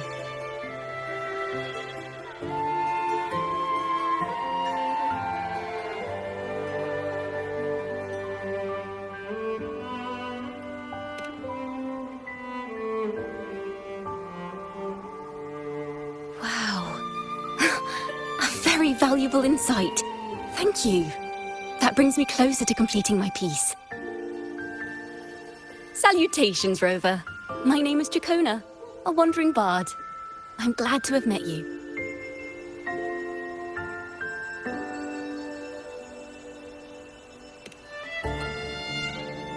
I was sent by Lady Carlotta to find you. As I passed that abandoned house, I suddenly felt this, well, you know, rush of inspiration that just can't be ignored. So I stopped to compose a piece. Surprise, surprise, the melody led me right to you. Well, I suppose this won't count as me getting distracted, right? If Carlotta asked you to find me, has something happened? Lady Carlotta told me you encountered the supposed martyred maiden, Cartathea. She dispatched search teams soon after, but there's been no sign of Cartathea since. That's why she asked me to use my forte to recreate the frequency you experienced at the time, to see if any details you might have missed become clearer. Recreate the frequency? Well, it's a little tricky to explain in words. Think of it like being in an immersive portrait. Can you tell me about your meeting with Cartathea? The more details, the better. Even the smallest things count.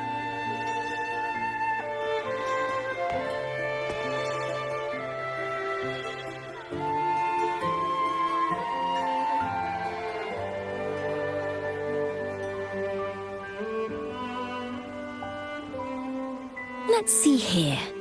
Tweak a few notes here. Some emotions there.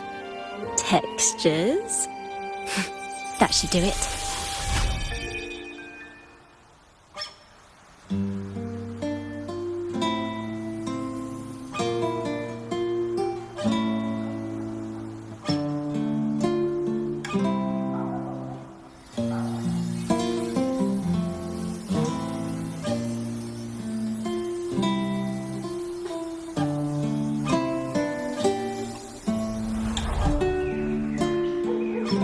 Now then, Rover. Time for you to tune in to your memories.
Tune in to my memories. Does that mean I'm supposed to see the past from another perspective?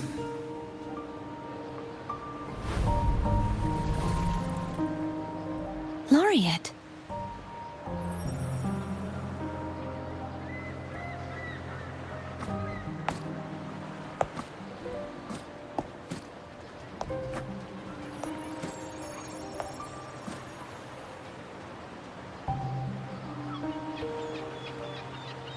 Our tacit marks are glowing again. It appears there is a special connection between them.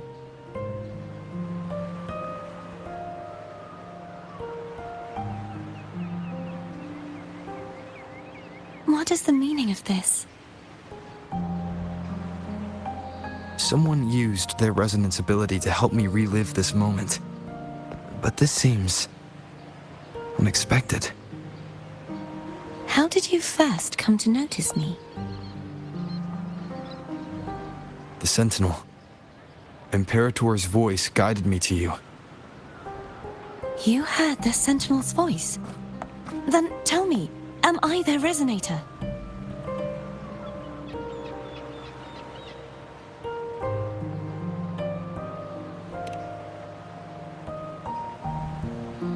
Well, Imperator called you the Lost, and Primus Fenrico claims you are the resonator for Leviathan, the Threnodian.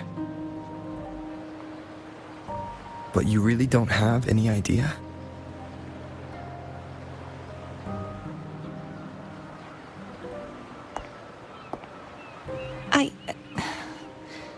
I've actually been searching for the answer to this question too. My memories are fragmented. I remember becoming a resonator, and the moment I was given the name Fleur-de-Lis.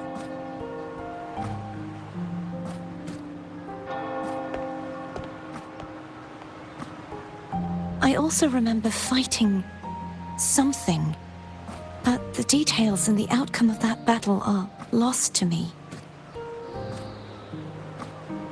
You seem deeply concerned about the Sentinel. Tell me, why is that?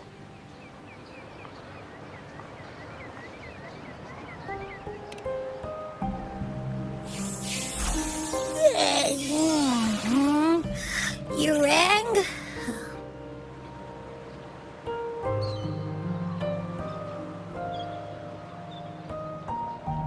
Huh? Whoa! Check it out! Our frequencies got split apart!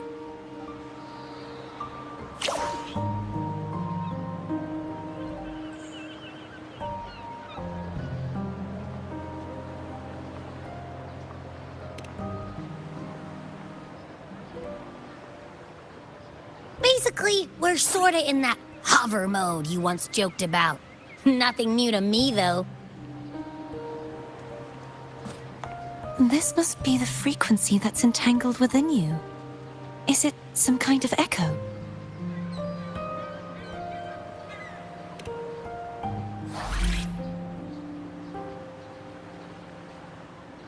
Yes. I'm experiencing a similar kind of frequency split. Though there is little that remains of my resonance powers. I feel its frequency weakening. I understand why you're eager to find the Sentinel. You said you heard the Sentinel's voice. Was there anything else they said? They spoke of being ensnared in an inverted tower suspended in the sky. Ensnared? Does that mean behind the seals there's...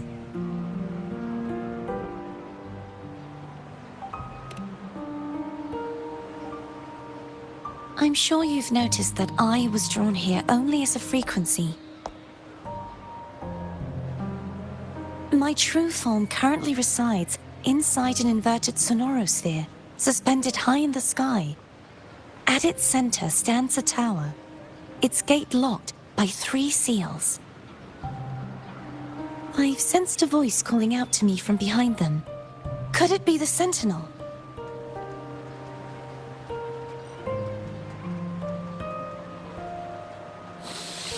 Say, it's really faint, so I barely noticed earlier. Is that a Threnodian smell I'm getting from you? The scent of a Threnodian? You can perceive the Threnodian?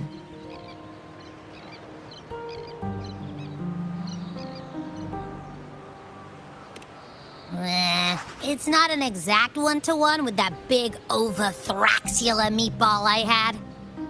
But I never mix up a flavor I've already tasted. Abby has a nose for these sort of things. We came across Threnodian powers before in Jinzhou. So, it's safe to say Abby can be trusted. Do you think I'm the Threnodian's resonator? If we're making assumptions, let's err on the optimistic side first. Given your current situation, it is possible you were affected by the Threnodian's powers during your battle alongside Imperator. That could be the reason behind losing all your power, too. I take it this theory would benefit you as well.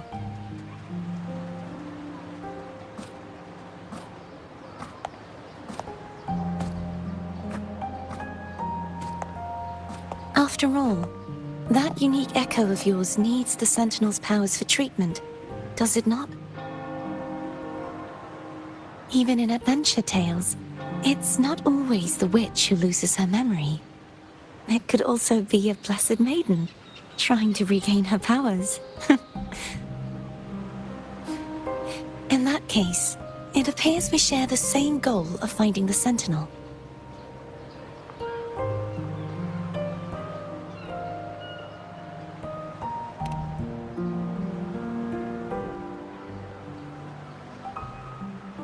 Spending so much time alone in the sonorosphere gave me plenty of time to consider countless possibilities. I've braced myself for whatever may come until I find the answers I'm seeking.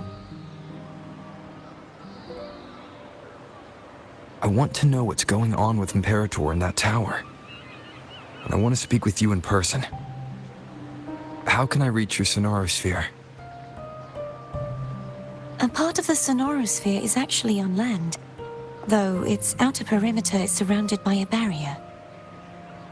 I cannot leave, and no one can enter.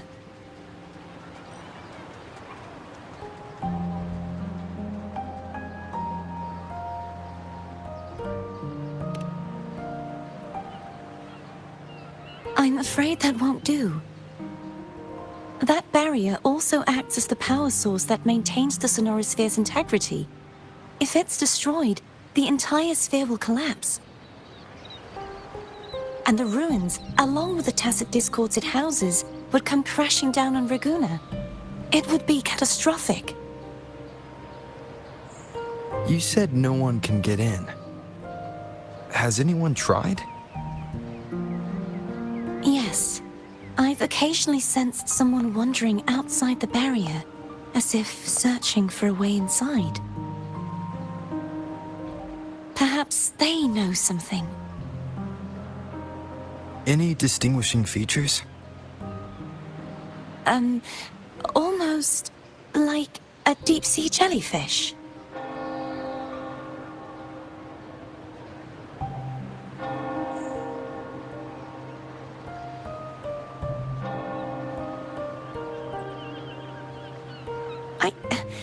I wasn't able to get a clear look. I can only describe the feeling I got from her as a resonator.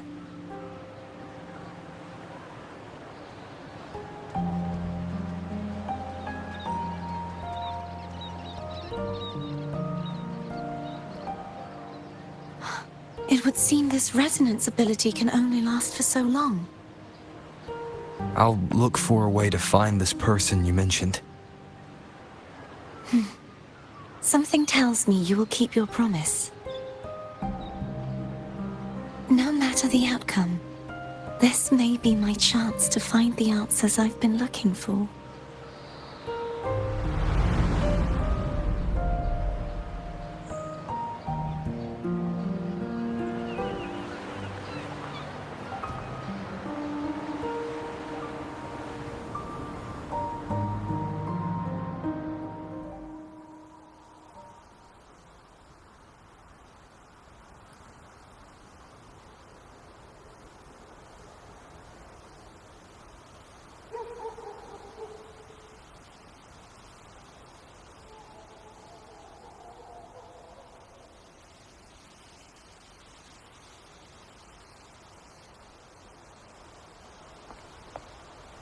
Rover?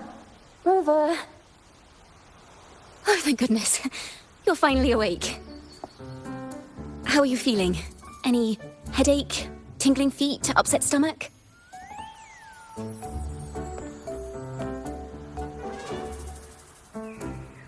Phew. I tried everything, but you just wouldn't wake up. I thought you were... Wait a second. Did you actually fall asleep listening to my music? Oh. It kind of breaks my heart to know you reacted like that when it wasn't even a lullaby. No, it was really helpful. Helpful for your sleeping troubles, hmm?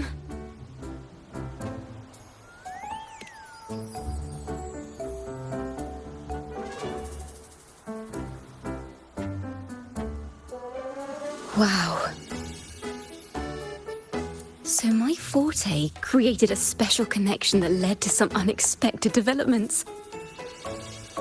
The girl, is she friend or foe?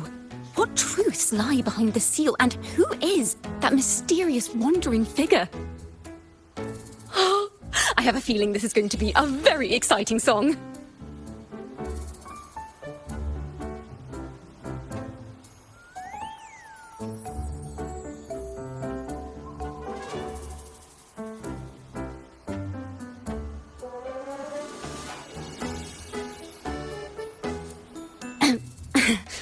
I'll pass this information on to Lady Carlotta. So, what do you plan to do next?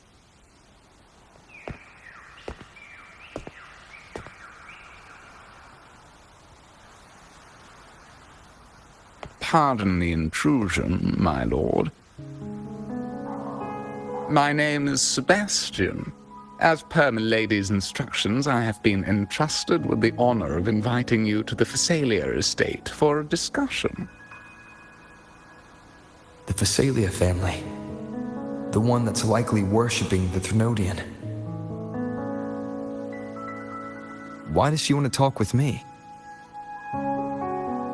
Milady has expressed a desire to clear up some unfortunate misunderstandings that occurred previously.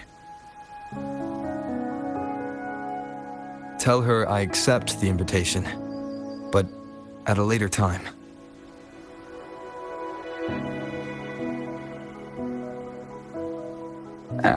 I will convey your message to Milady.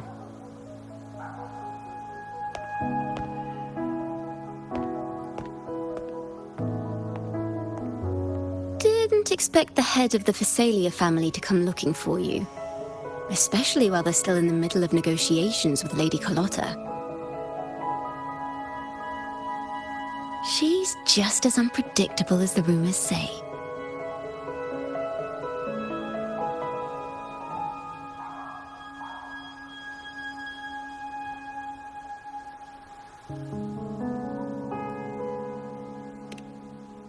I suppose you would want to know more about her before taking up her invitation, She's known to be a recluse, and rarely makes public appearances.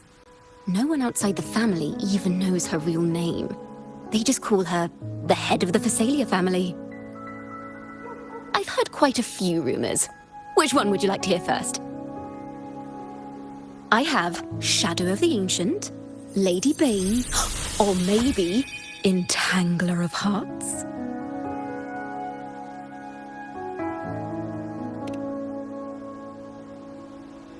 Hello, that's why they're called rumors. I'm just doing my due diligence by being faithful to the source material. So, ready to dive right in?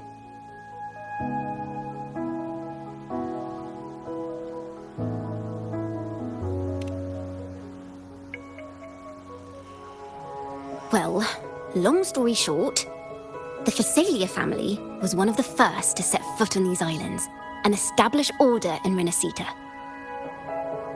Their lineage even predates the Order of the Deep, and their craft of extracting toxins from aquatic plants is a legacy passed down through generations. Word is, they select the new head of household by having candidates ingest each other's poisons and wait to see who's still breathing when it's all over. Stories about the current head of the Phasalias get even wilder. They say she didn't go through the usual selection process. Instead, she took the throne by poisoning her predecessor.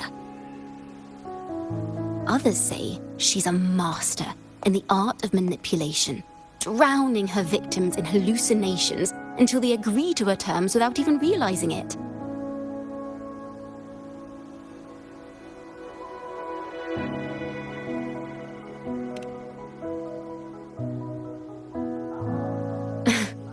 In any case, the Phasalia family aside, she's someone you definitely want to handle with care. If you're set on meeting her, I'd be extra careful if I were you. The way she describes the head of Phasalia reminds me of how Cardathea spoke about the wandering figure by the barrier. I can't rule out the possibility that they're the same person. Looks like I'll need to pay her a visit.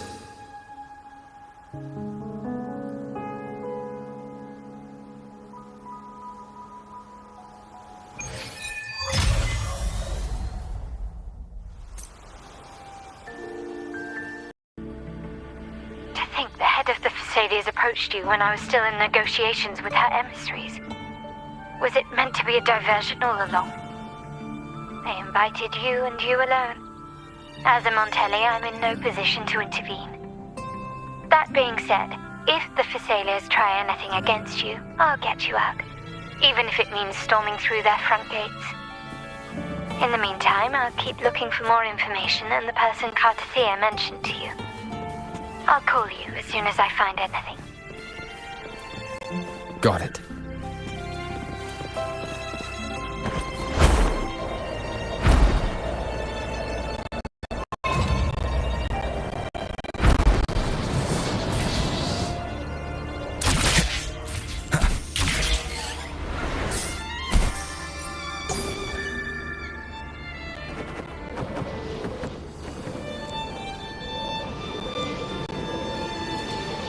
Now, if you'll please, just follow me.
One moment, please. I shall inform Milady of your arrival.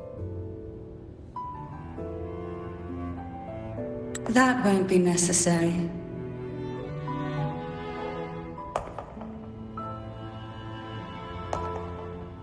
To keep our honored guest waiting would be most improper. Especially when it was I who extended the invitation.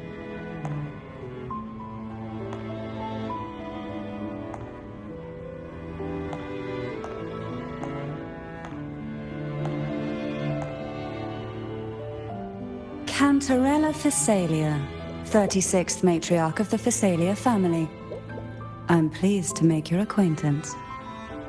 Honorable Laureate, the new crown of the Carnival.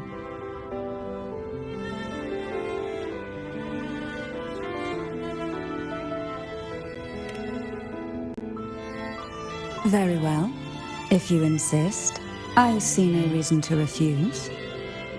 You may also call me Cantarella.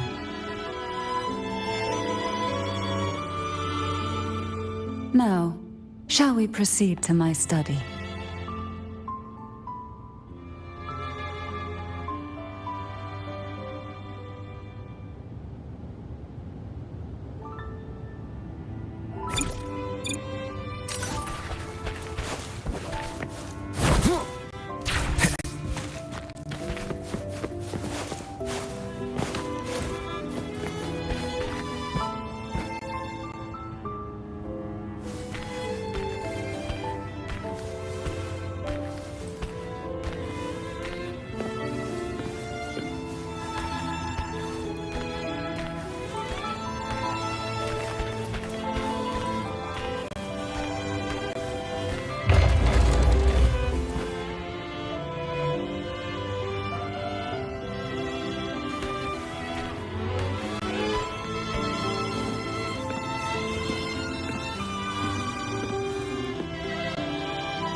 Won't you have a seat?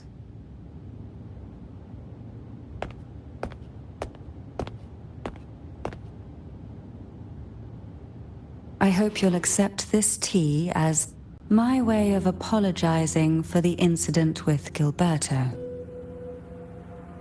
Members of the family may have troubled you, but there is no stain that can't be washed away. Every sorrow has its own way of fading, don't you think? You still hold a grudge? Won't you accept my apology?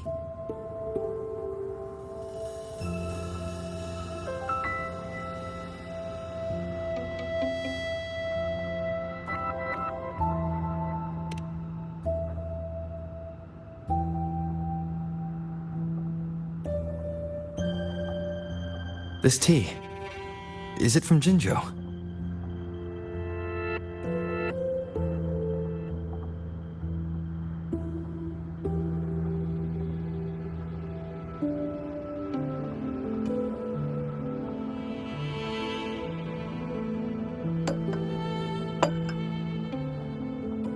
I invited you here to ask that you might serve as a mediator.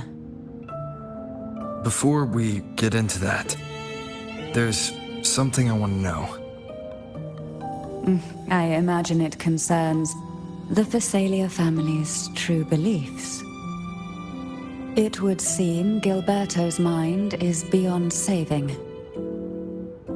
But let's not dwell on that. What is your opinion on the current state of Raguna?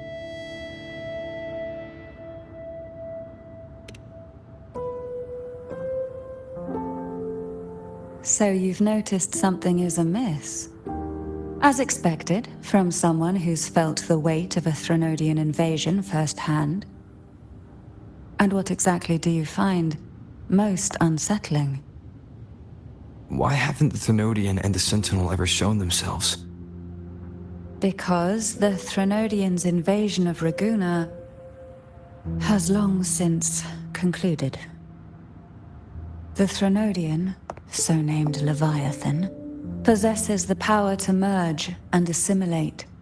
It uses distorted beliefs to spread a spiritual plague that slowly devours civilizations from within. Though the previous 2 attempts were thwarted, the tall mast of the galleon that is Raguna has already been snapped in half. Now the blissfully ignorant masses walk hand in hand toward an abyss they cannot see. Friend or foe? As a newcomer to this land, can you really tell them apart?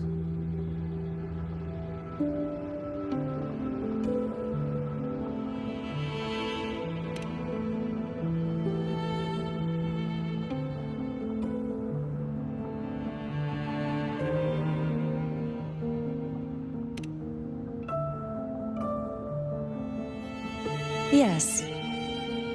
And no. On one hand, there's the truth of the Order's beliefs. On the other, there's our family.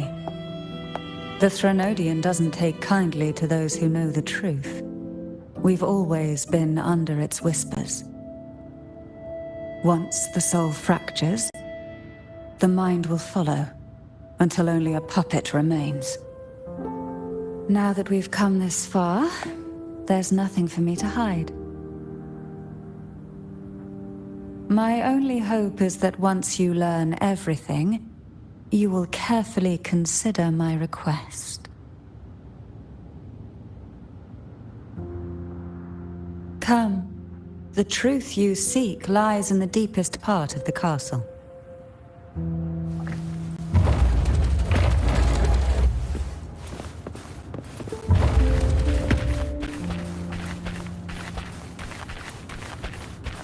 It's thick with dust. Hard to believe they're truly worshipping it. Curious about that statue. It represents the unbroken friendship between the Phasaelius and the Order. But in the eyes of outsiders, it is more a symbol of defeat and submission.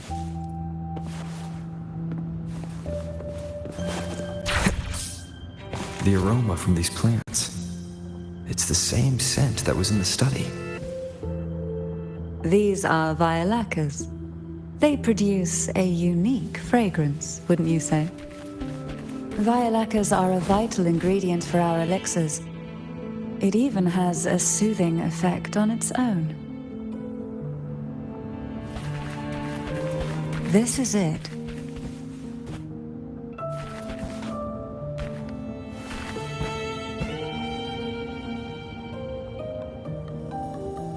Are you prepared? Yes. Now that we're here, I'm afraid I can't let you leave, even if you want to.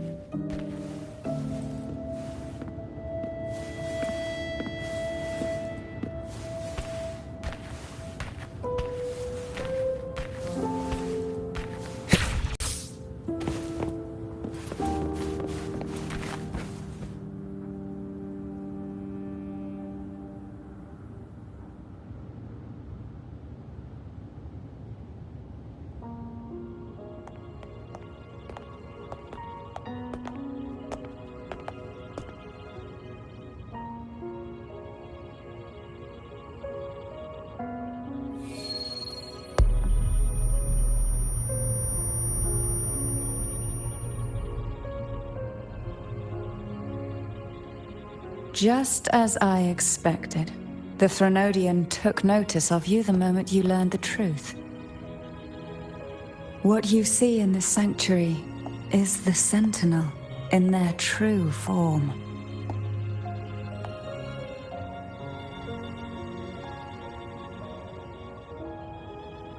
A majestic steed that galloped with the wind, not a creature of the ocean's depths. The Order worships a half-horse, half-sea creature divinity, a form the Sentinel assumed only after being corrupted by the Threnodian. Although the Sentinel's will has yet to fade, who knows how much longer they can endure. I wish to ask you to persuade the Sentinel of Jinzhou, Jue, to come to Renacita, to save Imperator.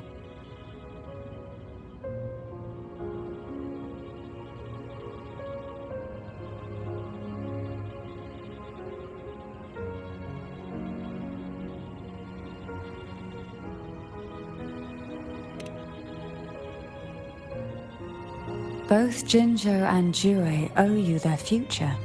That makes you the only person capable of this task.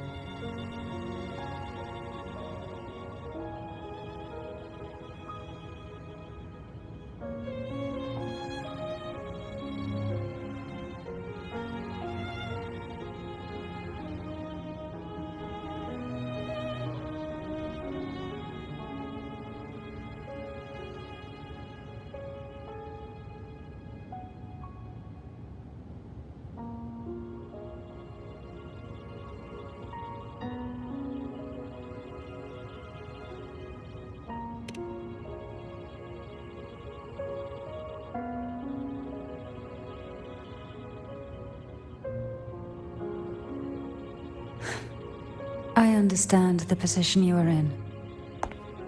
Word has it that you're currently staying at a hotel and are at odds with the Order. Perhaps a stay at my estate would suit you for the remainder of your time in Renacita. I can offer you a glimpse into Renacita's past, and you'd be spared the Order's unwelcome attention. There might still be a path forward. Carlotta once helped me interpret some stained glass images. The story it told was very similar to what you've described, only more biased towards the Order. It mentioned a maiden who would emerge as the Sentinel's resonator and later save Renacita. Do you think that's also a lie? Care to elaborate?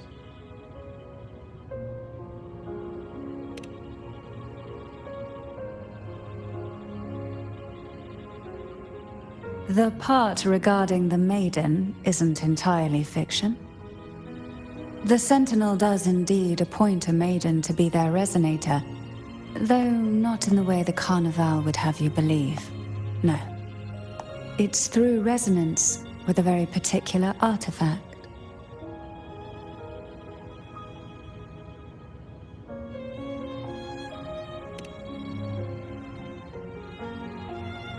That's because Imperator wields the power to split and manipulate space. With it, they can withdraw a portion of power. That power's frequency will match the Imperator's own. This is how the Sword of Divinity, Turvin, came to be. A blade sealed with the very powers of the Sentinel, and the artifact used to select their resonator. To resonate with the sword is to resonate with the Sentinel. Only the Chosen One may hope to draw it. Then, what about Cardathea? The martyred maiden. The nature of her resonance is unclear to me. Perhaps she resonated with the Threnodian, or perhaps with the Sentinel in its corrupted form. But choosing her could not have been the Sentinel's will. That's because the maiden was already dead.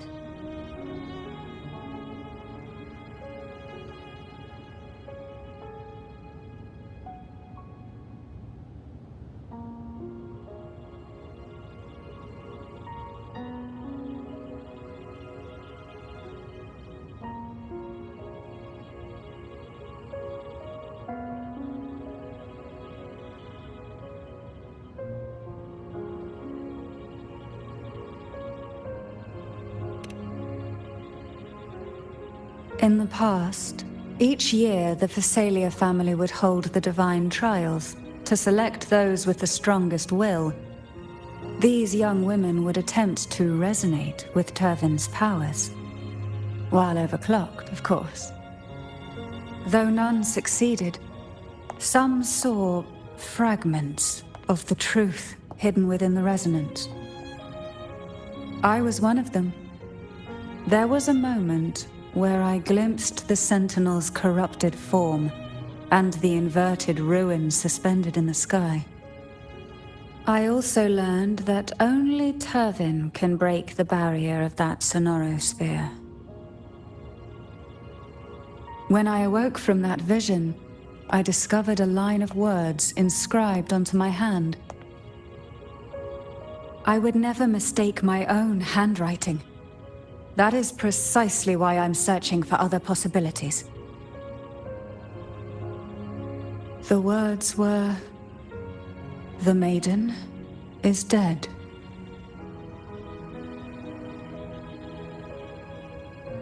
An inverted ruin suspended in the sky. Her and Cardathia's descriptions bear many similarities. If Turvin is the key to entering the sonorosphere, it stands to reason that Imperator may have played a role in the sphere's creation. If I can confirm that Turvin was truly left by Imperator, at least it would prove that neither are lying. Cantarella said she was overclocking when she tried resonating with Turvin. That's exactly what happened with Jinchi. Could Imperator be trying to restore their power through a second awakening?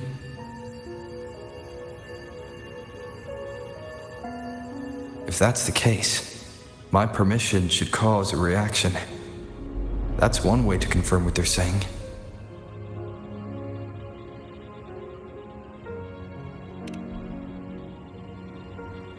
I suppose all that's left is its symbolic value. However, do handle it with care. It is a family heirloom. I've heard of your unique methods and formidable strength.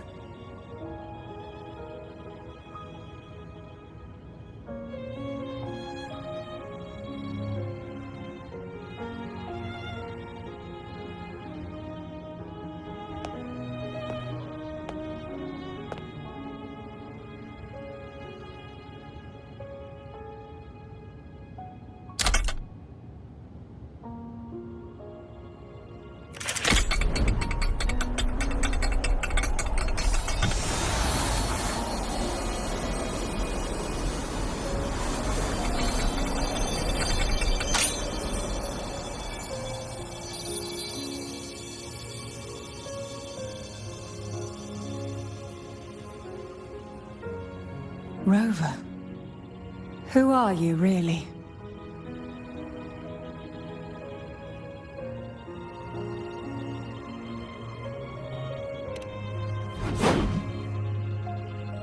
The Sentinel's arbiter? Well, I have some information and theories of my own. Care to hear them? Please, enlighten me.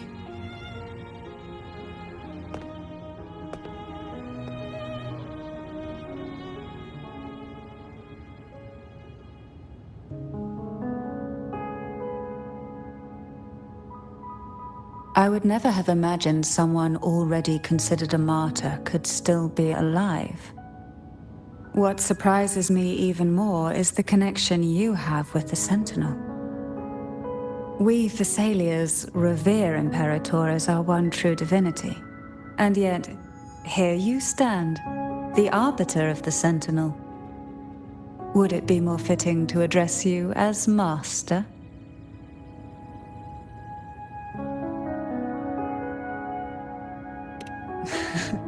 Then, I present my request once more. Are you willing to help rescue our Sentinel and pull Renacita back from the brink of chaos?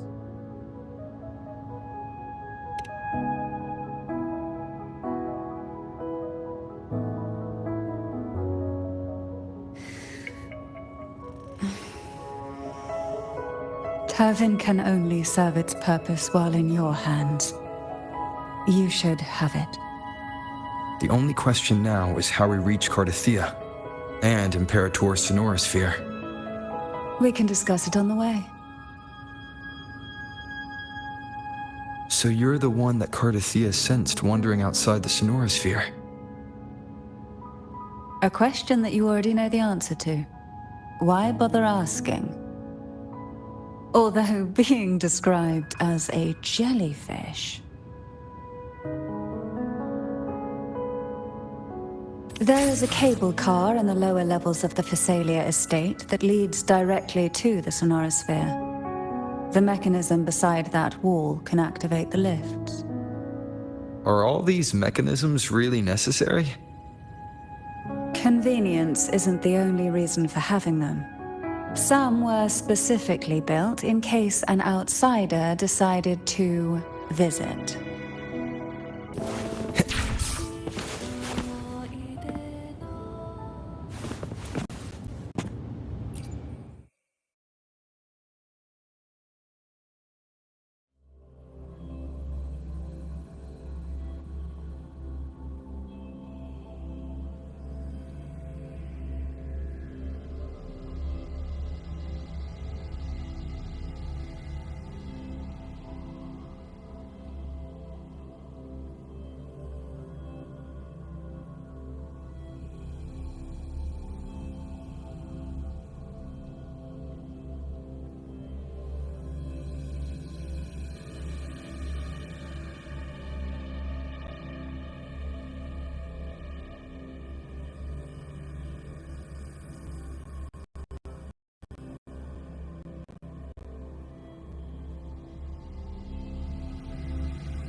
Why do the Phasalias have a cable car that leads directly to the Sonorosphere?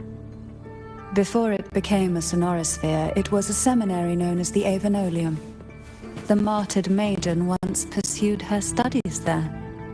A superficial harmony needed to be maintained between the Phasalias and the Order, and this underground cable car was intended to send scions of the family to school. The elevator is merely a later addition I had built for easy access.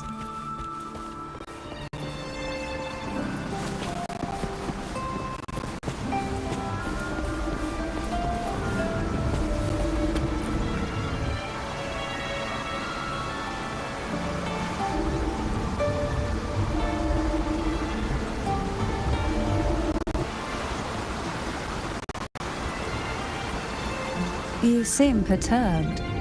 Are you still gathering your thoughts? Everything that's happened has all lined up so perfectly. It makes me think it's too good to be true. I'd like to share a different perspective. Rivers eventually converge into the same ocean. If a goal is mutual, then it's only a matter of time before they meet. Our choices and our will have led us to this situation, not the wishes of fate. You are quite different from what the rumors say. Oh. And what rumors have you heard? That you're a recluse, a mystic, obsessed with the crafting of poison. Oh, and that you poisoned your predecessor? Those kinds of rumors. A recluse? On the contrary, I've been searching for a solution to the Sentinel's plight, and rarely returned to Renacita. After most of my leads fell short, a friend at Mingting in Huanglong introduced me to the stories they were telling of you. A friend? All the affairs of Huanglong states eventually land in one person's hands. Would you care to take a guess at the identity of this friend of mine? Why not put the other rumors to rest? Because the rest of them are all true. I see it'll take more than that to rattle you, huh? I assure you, this is no jest. We Thessalians have lived under the Threnodians' whispers for generations. Once the soul fractures, the mind will follow, until only a puppet remains. When the soul of the ruling head falters, Thessalia tradition dictates that the successor usher them into eternal slumber, with the poison of their own making. My succession ritual, well, an unforeseen incident gave rise to whispers that sparked those rumors. How long has this been going on? For centuries. Every generation.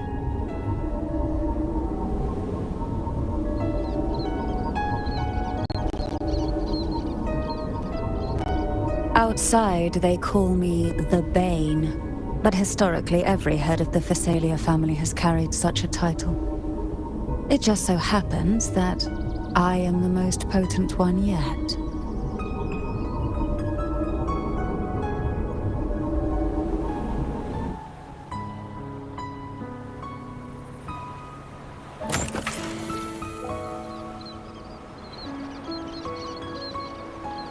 We've reached the old seminary's undercrypt.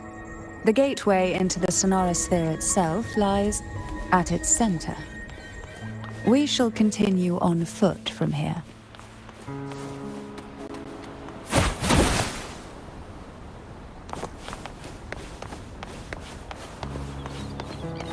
Why not savor this,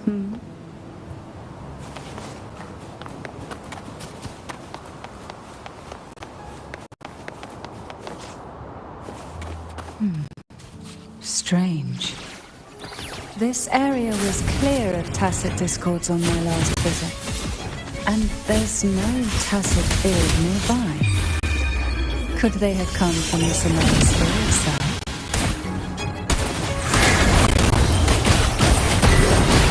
Suffocate.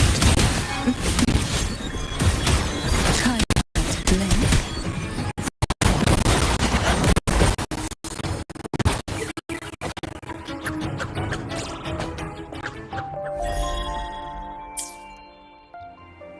Oh, this will be fun. Surged tides. Didn't think there would be gold puffs here. Interesting. I've never seen such little creatures before. Would you mind sparing a few for me? I'd better not ask what she plans to do. The road ahead will not be an easy one. What exactly happened here? The second dark tide. It occurred right here at the Avenolium, the largest seminary ever built by the Order. It arrived on the very day the Blessed Maiden passed her trials and was crowned by the Order. A day when belief burned brighter than ever. And when the darkness came, none escaped. These days, what most people remember is the seminary disappearing into the sky. But in truth, the dark tide that should have spread across Rinascita vanished along with it. Yet due to a lack of records, the second dark tide slowly faded from memory.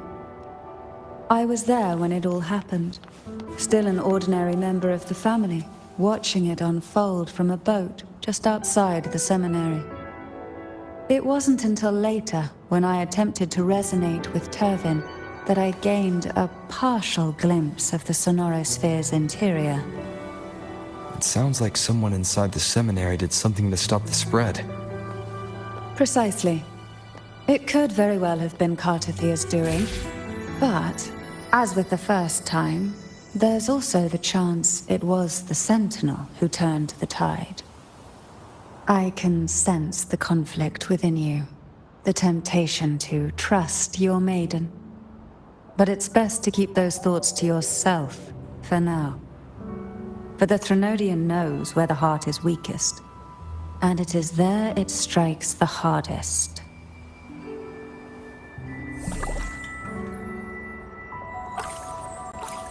Of course, it's never too late to place your trust when the evidence is clear. But now is not the time, is it?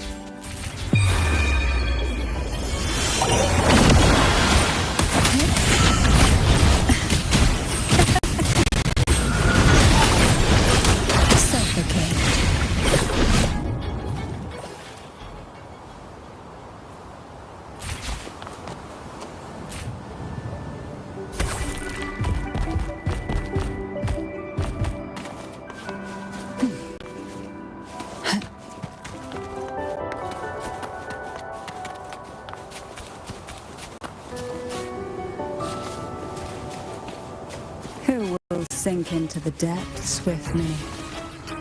Engulfed by seas of venom.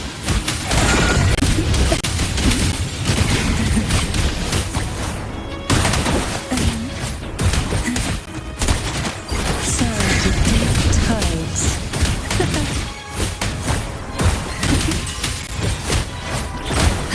Oh, this will be fun.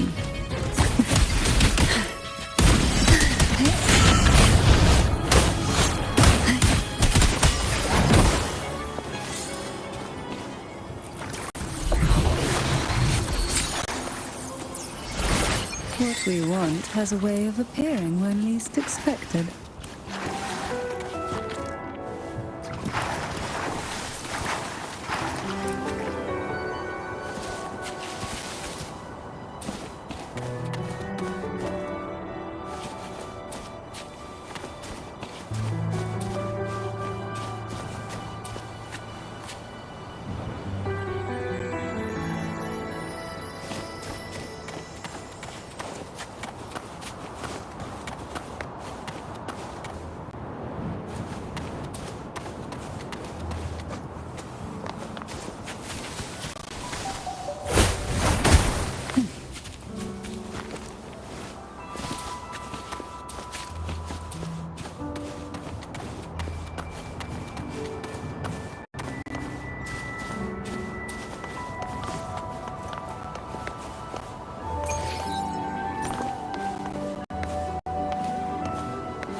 The gateway into the Sonorosphere is just on the other side of this bridge.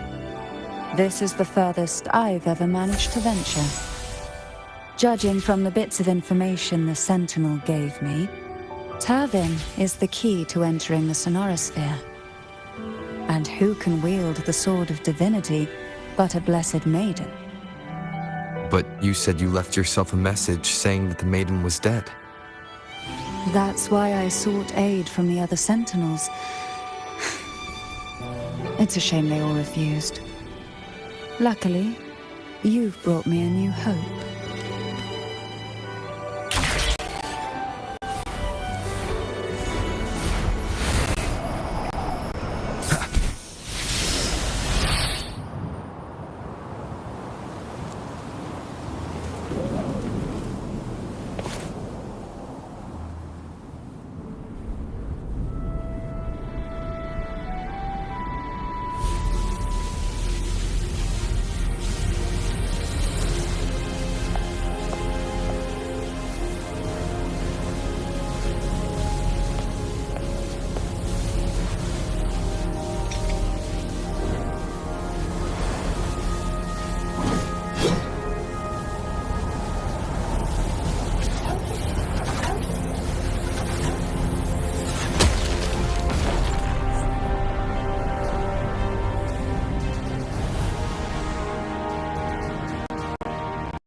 Laureate, you have come.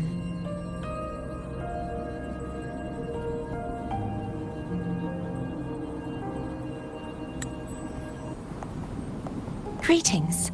I'm Cartathea, and you are?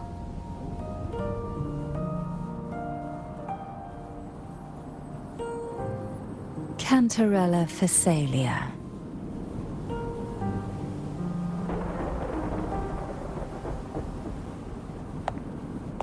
Oh, a Phasalia. It seems your ties with the Order are more complicated than they appear. I had the privilege of watching the Blessed Maiden's performance at the Carnival once. I'm rather surprised. After all this time, you still look exactly as you did that day. But you and I should be around the same age. I'm also unsure of what's happened to me. I've been searching for answers. This must be the Sword of Divinity. Turvin. The one with the Sentinel's powers sealed within.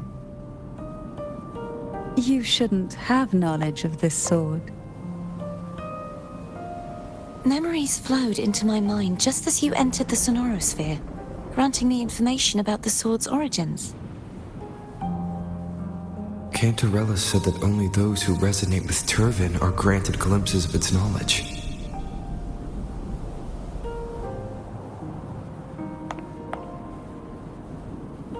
Would you mind if I tried touching it?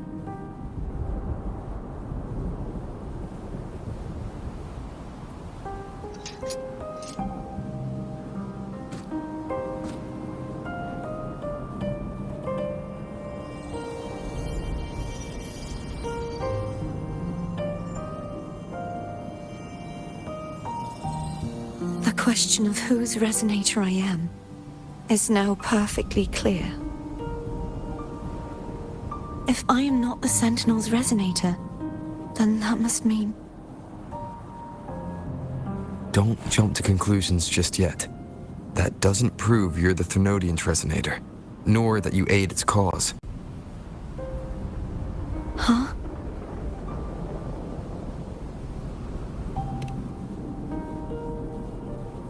This connection formed between the Sentinel and the Thenodian, the second Dark Tide, and the forming of this Sonorosphere. Huh. Right now, you're the sole survivor of whatever happened that day. You really don't remember anything?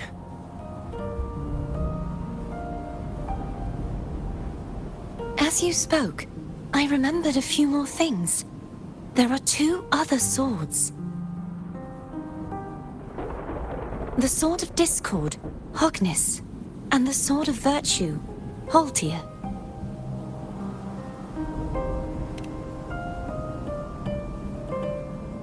Yes. Did you see them too? Placing the 3 swords on their respective pedestals should break the seal over the main tower. But why would this information be revealed to me now? Is this the Thenodian's doing? If we do nothing, we'll never get any answers. Instead of speculating, we should use the clues we've gathered so far. Lady Maiden. Please, Cartathea would suffice. I am but a fake after all.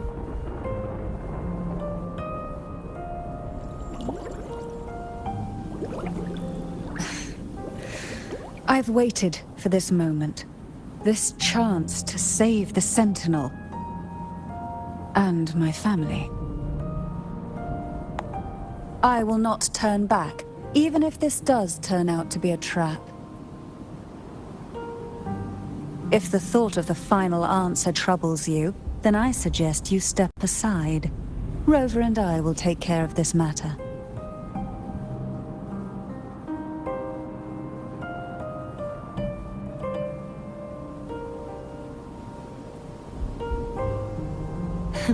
Since you are willing to overlook the possibilities of a trap, then there's no reason for me to worry and turn away. I underestimated your resolve. I'm sorry.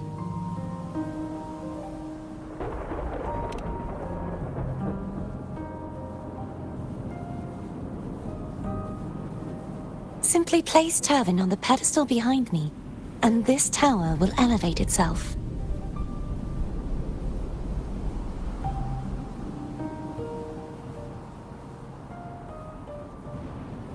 What you said to Cardathea back there. Rather effective on someone of her personality. Wouldn't you agree?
Are you all right? The gravity that occupies this space is the opposite of what you're used to. It took me some time to get used to it too.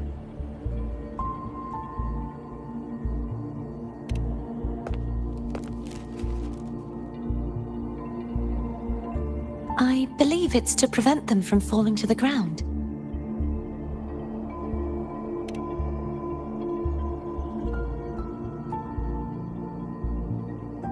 Tacit discords, the dark tide, and these ruins themselves. I imagine it's also a symbolic reminder that our beliefs have been turned on their head.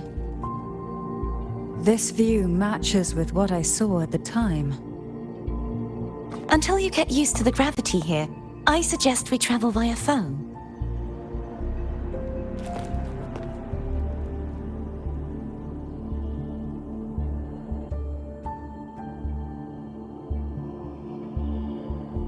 It's the name I gave to a gondola.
This gondola only has 2 seats. Oh dear, I completely forgot about this.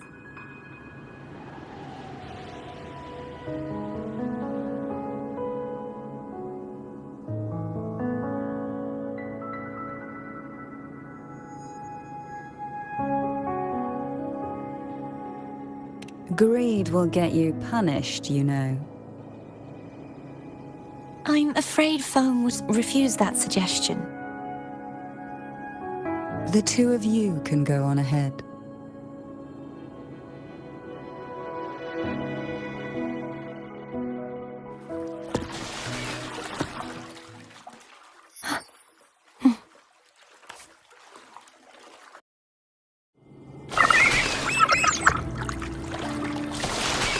You look distracted.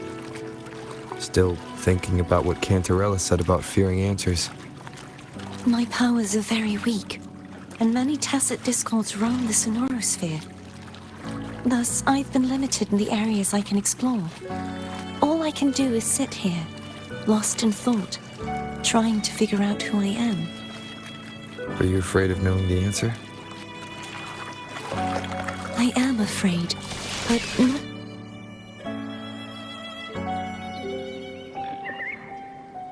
We'll be arriving at the first water rise soon. A few details, if you don't mind. Feeling nervous? Of course. The last time I tried to pass it like this...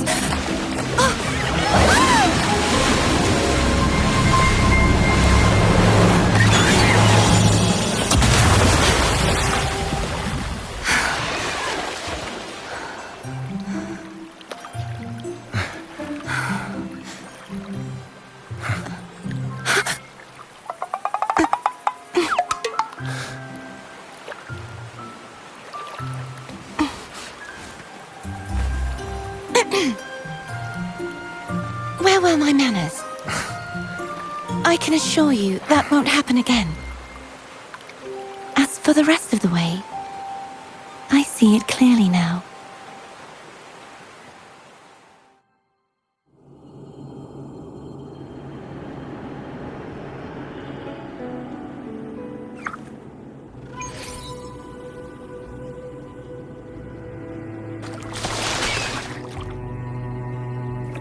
Wind, guide me.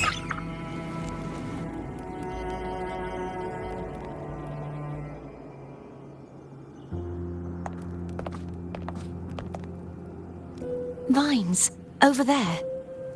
And that statue. I can feel strong remnant energy coming from it.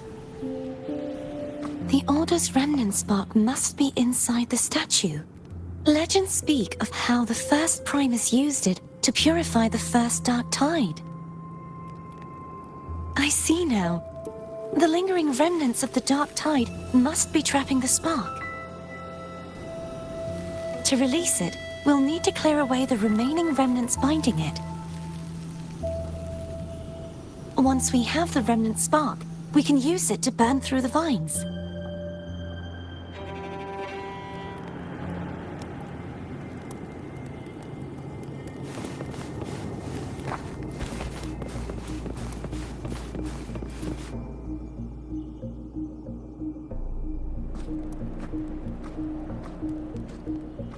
If the Thenodian created the dark tide, maybe Abby can absorb it.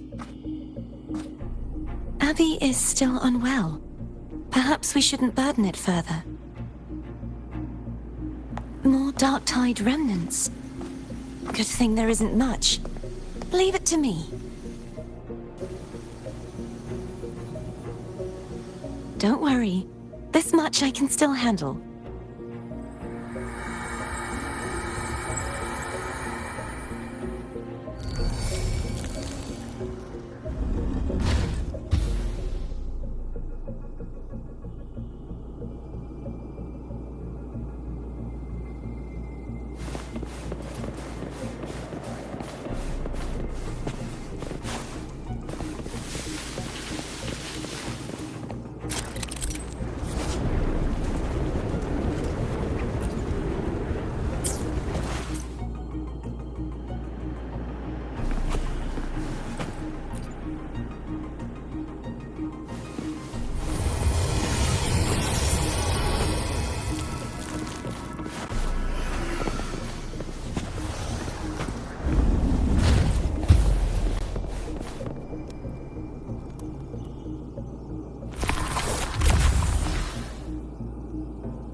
The vines are remnants of the dark tide. Foe won't be able to cross through them. Let's disembark here and find a way to clear the path.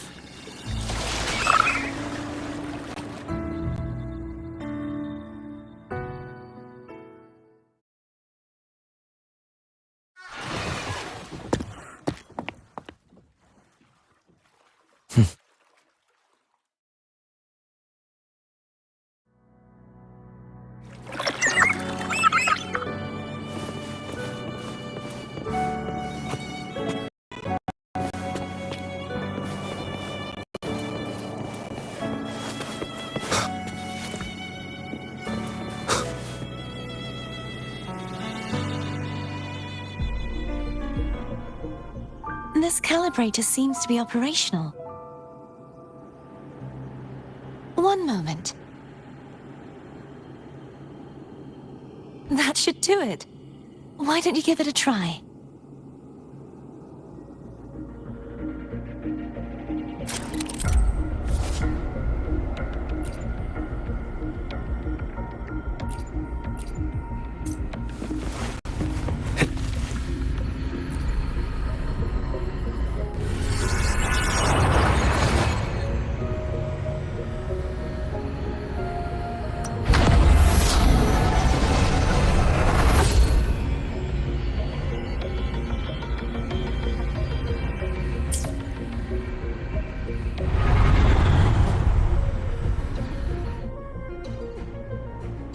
It's turning.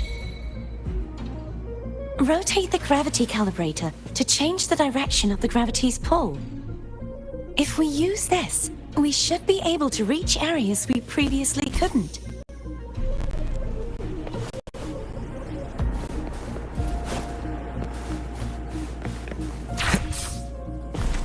Leave it to me.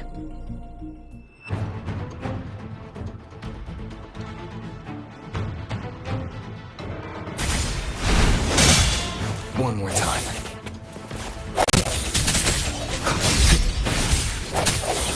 Break. Hopefully this helps.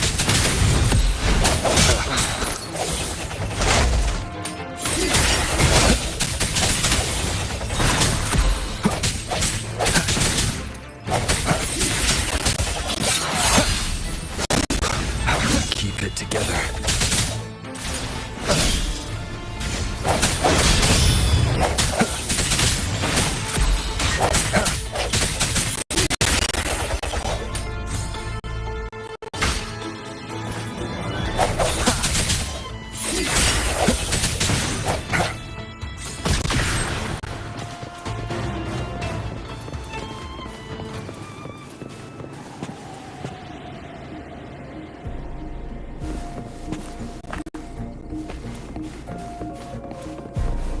Hurry! We need to purify the other statues before the Dark Tide's corruption returns.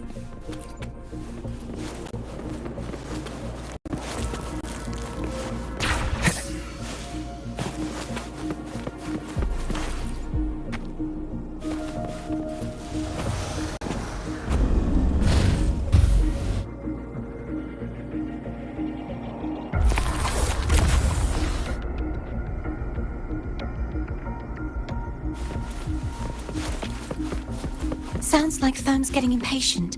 Let's head back.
Did you feel any discomfort while we were clearing out the remnants?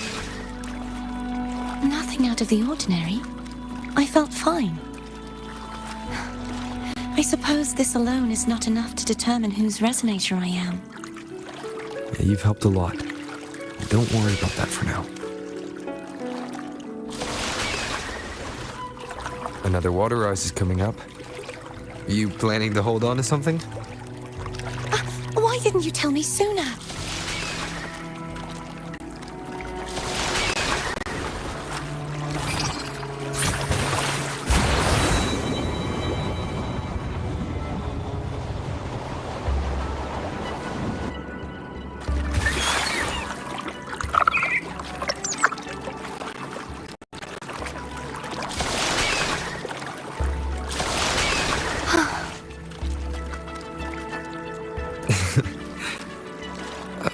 By the way, you said the inverted gravity is to stop the dark tide from descending into the city.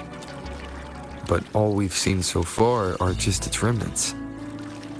And that's because this very waterway we're sailing on used to be the dark tide itself. In these waters, gravity isn't the only thing that's inverted. Its very essence is too. Obstacles ahead. Let's get off here.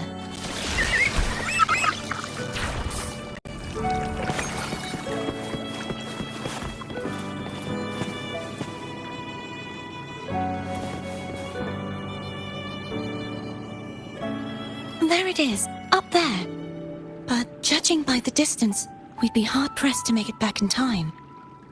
Can you use your ability from somewhere in between to clear them all at once? I might not have that range. But there may be tacitite devices nearby that can help amplify my forte. Let's see if we can find one.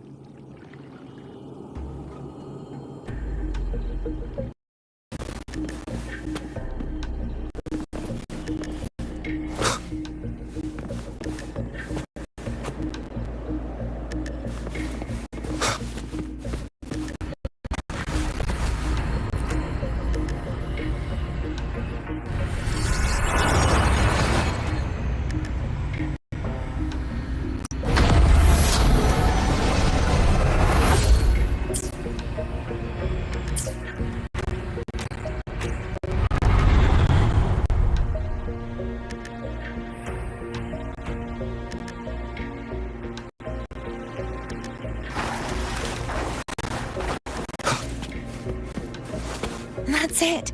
A tacitite device.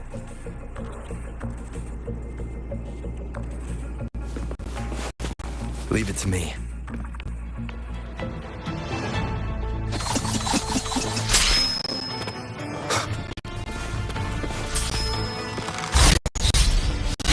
Hopefully this helps.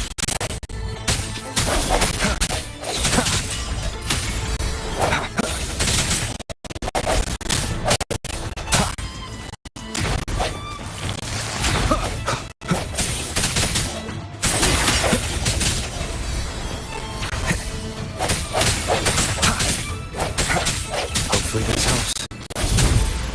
Moment of resonance.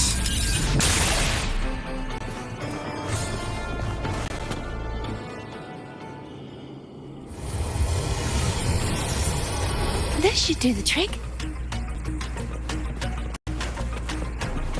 Leave it to me.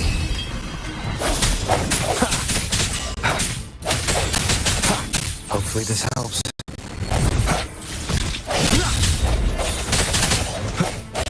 Strike in the shadows.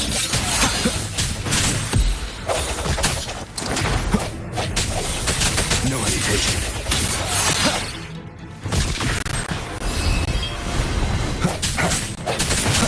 Hopefully this helps.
You okay?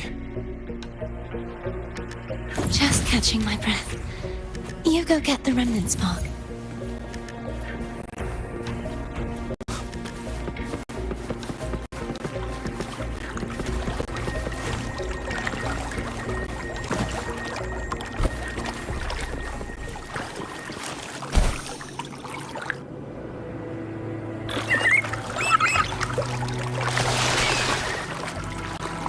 Up ahead is the Tower of Salvation.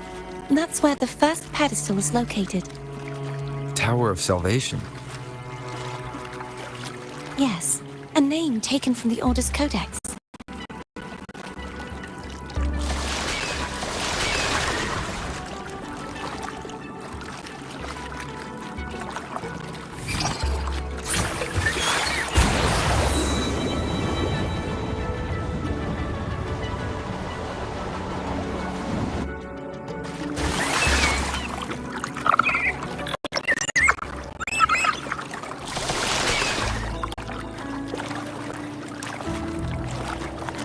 I'd rather know I'm a villain than remain a wanderer, lost in a world without understanding. To live with no memory of the past. Would it be so different from choosing to end it all? I must find the answer. Only then will I know how to face the memories I still carry. As for you, if I really am... I can take care of myself. If it comes to that, I'll still remember the girl who cared enough to worry about me.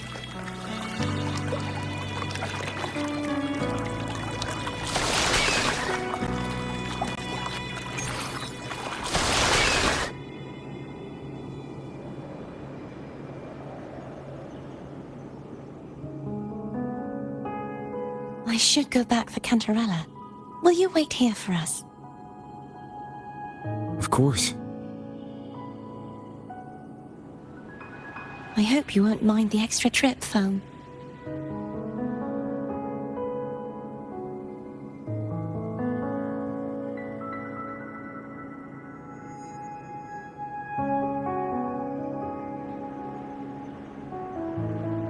I saw signs of battle along the way.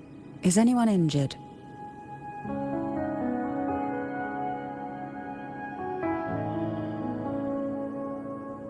Oh, I insist. Here, take this.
There's no knowing what will happen once Tervin is placed on the pedestal. It's best we prepare ourselves.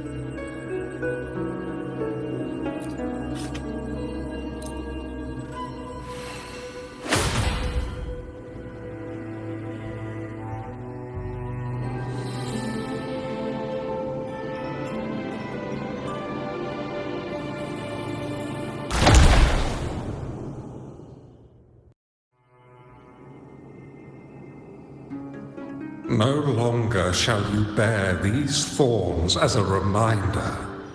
Forged from primordial seas, this crown shall grant a new identity. Fleur-de-Lis, child of divinity, the Immaculate One, will you uphold the sacred teachings of the Order of the Deep? I will. Salvation, unity, ascension. Of these three doctrines, which do you choose? I choose salvation.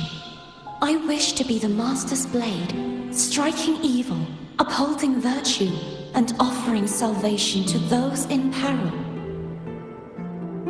In the name of divinity, I bestow upon you this crown. May the blood of justice never run dry. Through this sacred rite, you become the bridge between the heavens and the living. From this day forward, you shall be the Master's sole receiver and herald. Rise, blessed maiden Fleur-de-Lis. None but the Master shall ever have the right to command you to bend the knee.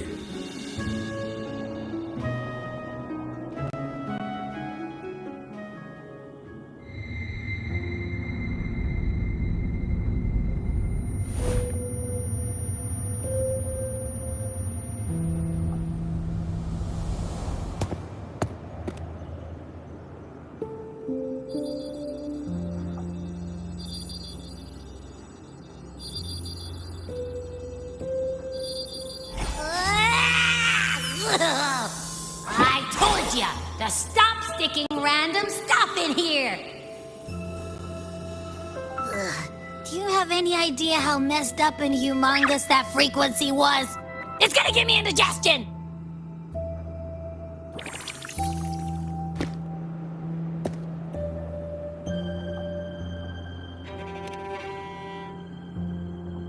I should ask you that. What did you do just now, huh? I was dozing when BAM! Out of nowhere, a giant blue ball landed on top of me. It almost squished me. I'm guessing putting Turvin on the pedestal had something to do with it? Oh, hey! It smells just as unnatural as that big Gigantor back in Jinjo.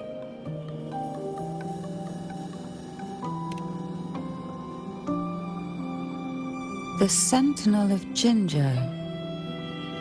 If what our little echo friend says is true, then the frequency that entered your tacit mark could be Imperator's powers. Huh? But the Sentinel isn't even here.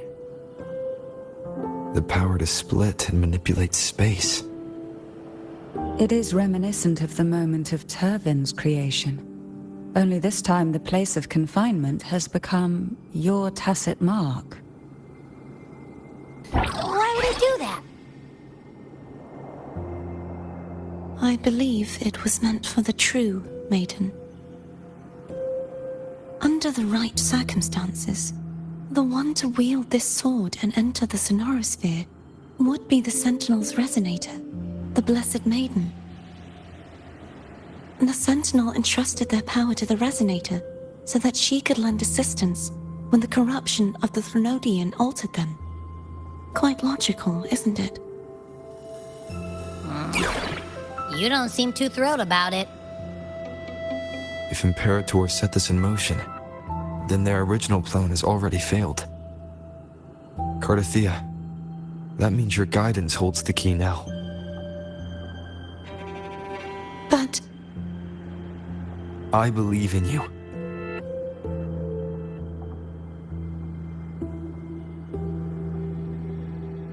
Is there anything else you remember? I just remembered the day I was crowned by the Order, and the moment the dark tide descended upon us.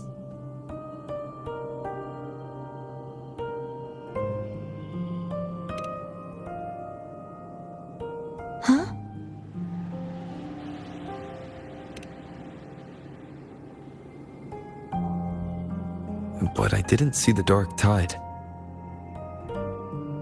That is all I can remember.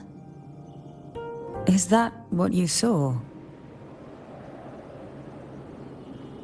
You witnessed it as well, Cantarella? No. I only saw fragmented, blurry images. They seemed to belong to other places within the sonorosphere.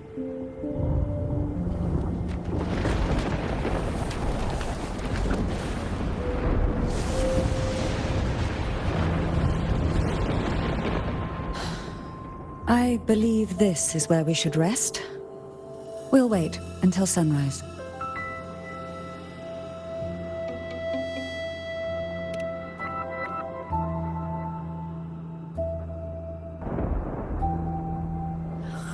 I'm gonna hit the sack as well.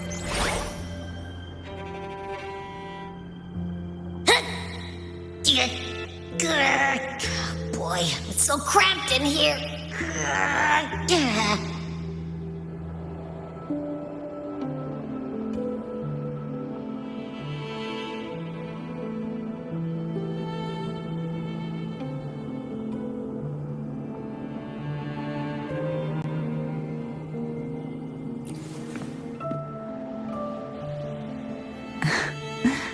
Now, what could you possibly want with me at a time like this?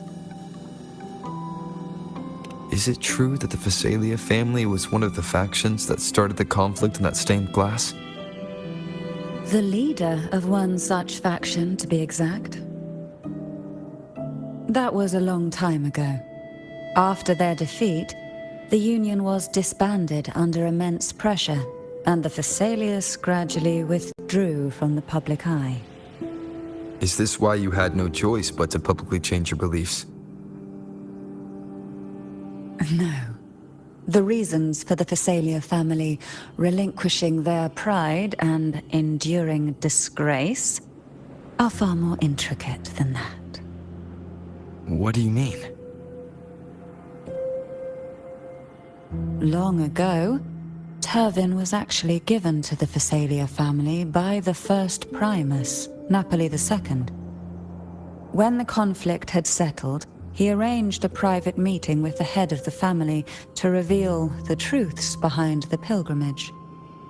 He told the Phasalias that when he traveled through the first dark tide and reached its end, there was no sanctuary, only a battlefield filled with darkness and suffering. The heavenly voices he heard were not revelations from the Divinity, but the seductive whispers of the Threnodian, casting a lure for puppets to bite. As I told you before, Leviathan is a Threnodian who uses beliefs to spread a spiritual plague.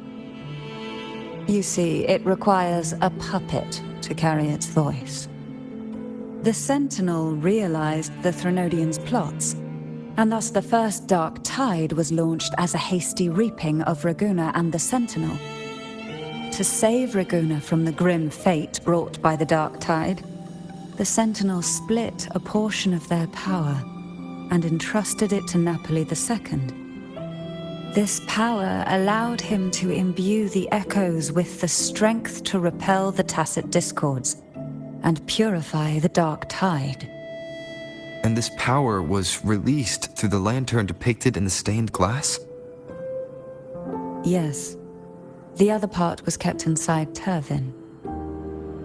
It was in that very moment, when the Sentinel's power had been weakened, that the Threnodian corrupted and merged with their body, transforming the Sentinel into the form you see today. If what you're saying is true, the first Primus should have been on Imperator's side. Did the spiritual plague you mentioned affect him? Although the Primus's body remained whole, his soul was torn apart, caught in the ceaseless struggle between the Threnodian and the Sentinel. Within the body they now shared. The Sentinel's power failed to shield the Primus from the Threnodian's influence. As the two divinities vied for dominance, he succumbed to many misdeeds against his own people. In the end, during that private meeting, he confessed the truth to the head of the Thessalias and begged for release. So that's why he passed so abruptly. The Thessalia family was powerless against the Order at that time. Our only recourse was to submit to their cause and keep the secret locked away in our hearts, waiting for the right moment to act.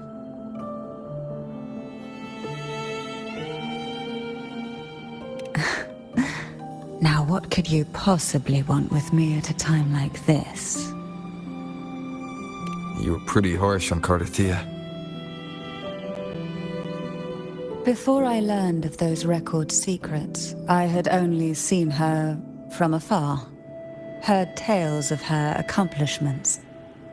While I would be willing to believe she stands with humanity, the more I allow myself to cling to such thoughts, the more I must strip them away and think rationally.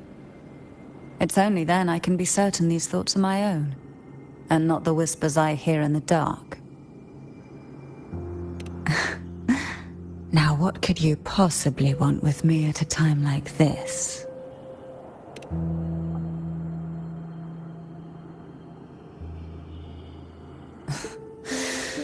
A trivial experiment.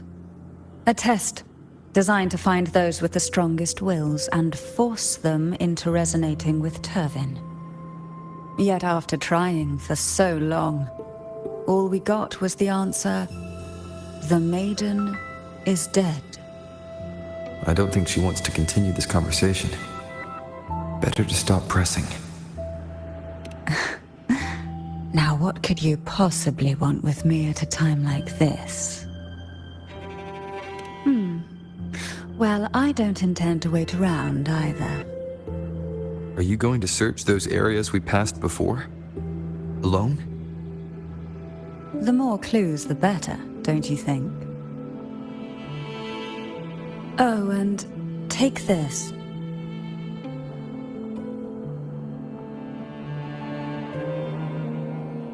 Afraid I've slipped something extra in? Or perhaps you're contemplating dinner with me. I'm just curious why the matriarch of the Thessalia family packs her own food. Food is always an easy target for those who find me less than pleasing.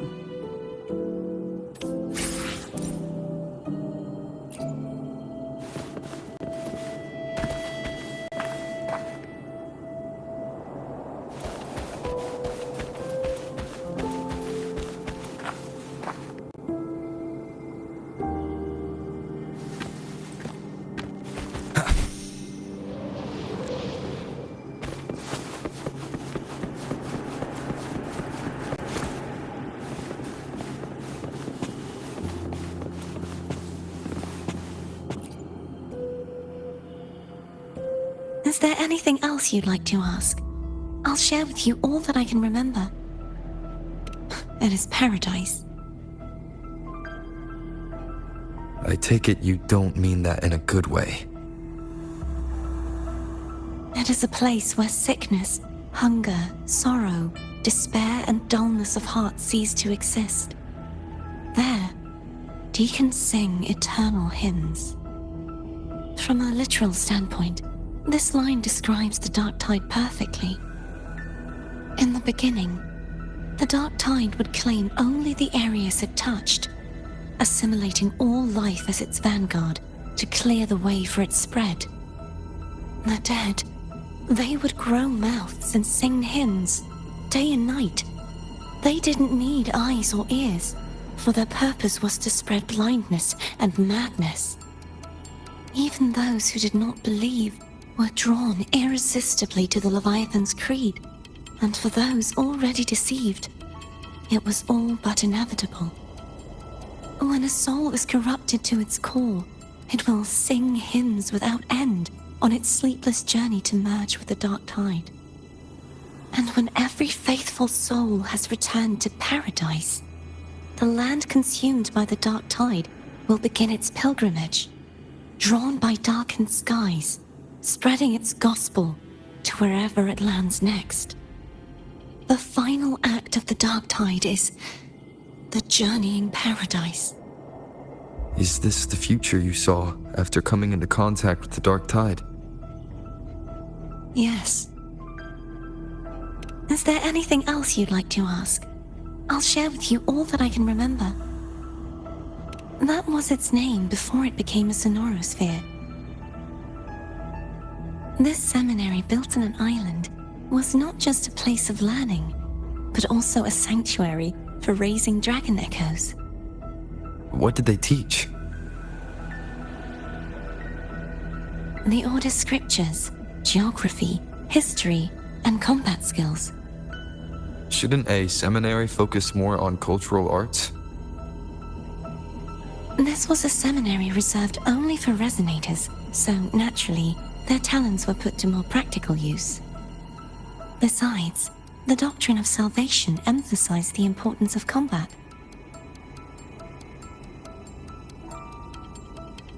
Is there anything else you'd like to ask?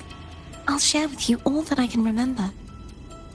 The Sword of Discord, Hogness, and the Sword of Virtue, Haltier. I can't remember anything else about Hogness. But as for Haltier, it was my former blade. How did it end up being one of the swords that can break the seal? Perhaps we'll know once we find it. Is there anything else you'd like to ask? I'll share with you all that I can remember. It's safer this way. You should get some rest. We'll be counting on you again tomorrow.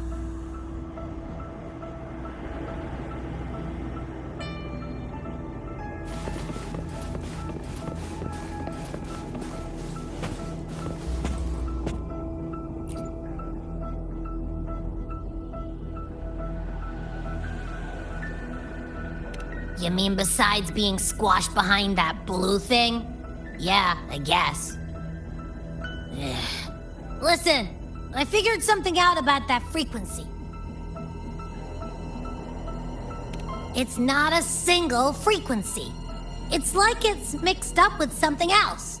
Or kinda like a piece of cookie that's been crumbled in with everything else. Which is why it's so hard to get a good bite. To see if it was a threat. I can now say with certainty that it isn't. But since it's a crumbly mess, other than taking up space, it's pretty useless. We might encounter something similar at the next two pedestals. Keep an eye on this for me, will you? Will do. You can count on me, 100%.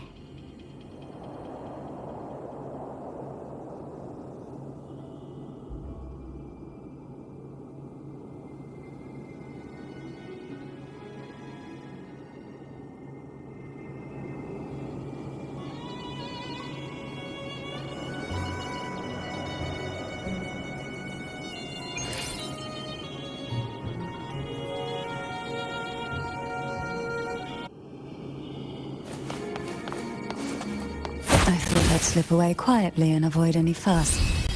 But now, here I am dealing with all of you. Since you're all here, how about a morning stroll?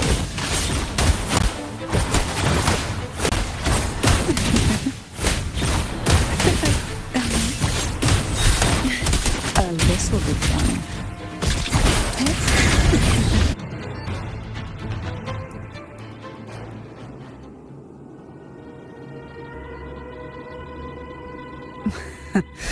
They're a lot feistier than before. Need help?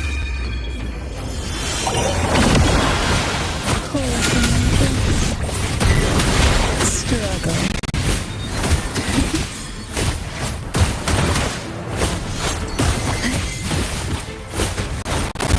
Oh, this will be fun.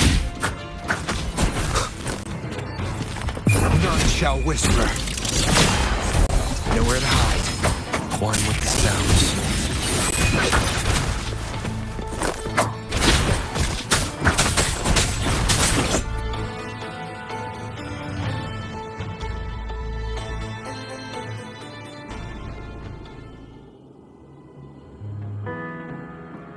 Well, this is where our paths must part. You're here for the Sentinel. Why would you leave now? What I saw yesterday caught my attention. It may be tied to the Sentinel. And besides, I'd rather not spend the day twiddling my thumbs, seeing as your gondola only holds 2. Are you sure you want to go alone? Such concern for me. I do hope to see the fruits of your labor when I return. Mind if I take Turvin? Go ahead. It's no use now that it's out of the pedestal. Its energy is gone. It may still come in handy. I'll add you in my terminal. Call me if you need help.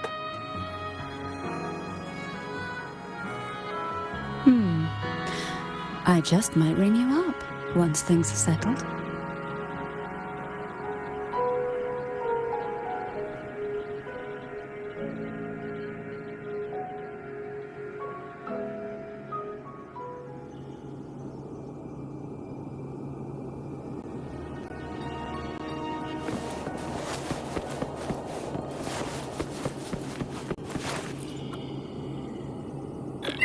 If only I could still fight. Everyone's doing their part. Don't worry. Nobody's perfect.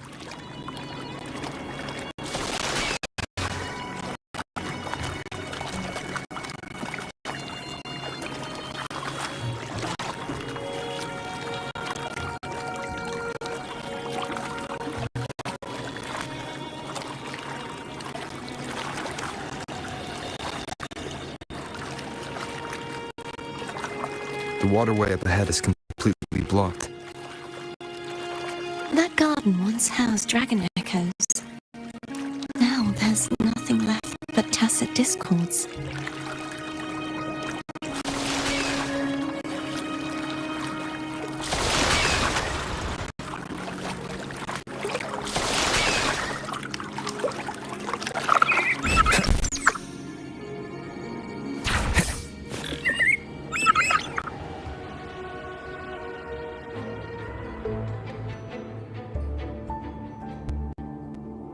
Harkness should be here somewhere. This is where the acolytes used to be tested. Perhaps that Steely over there has instructions on what to do. You don't remember from your exams? As the Blessed Maiden, I was exempt.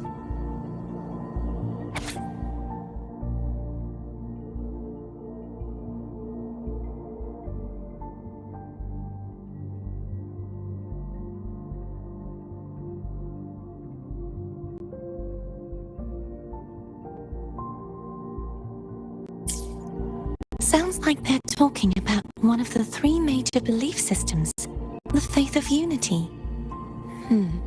I don't remember the pieces being spread out like this. Maybe we could find a way to move them. Let's give it a try. We still need to rebuild the waterway. There's no point in finding Hogness if we can't repair the waterway.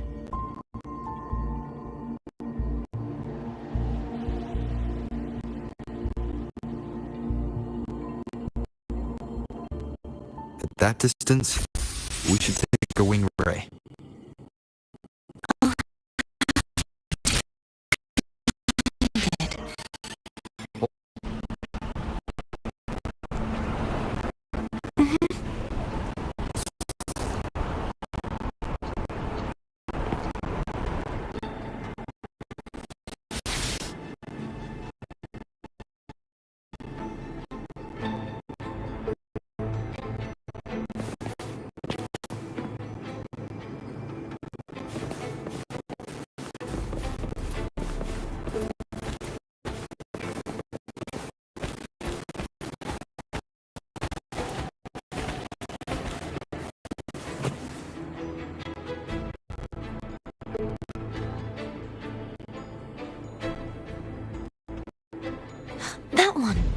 isn't supposed to be here. There's a gravity calibrator up ahead. Let's put it to good use.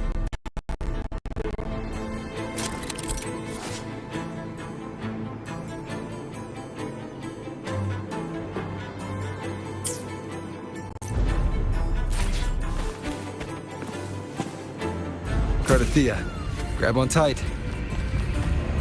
Huh? Oh, okay.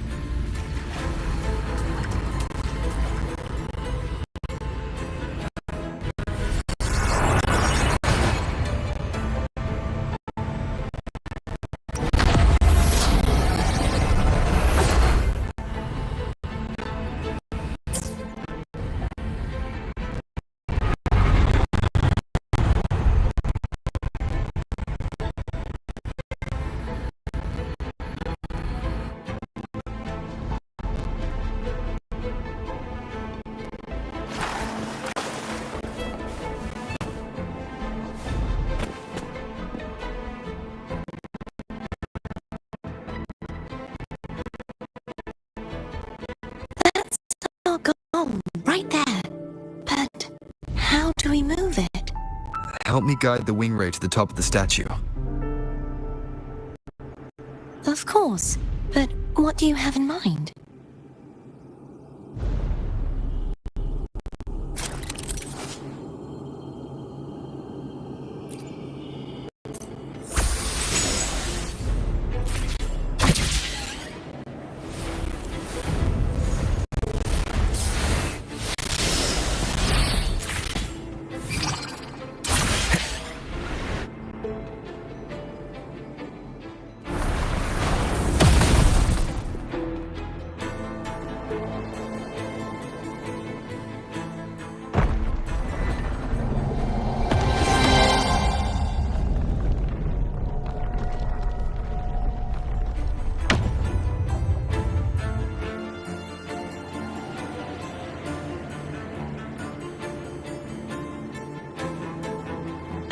Is this really okay?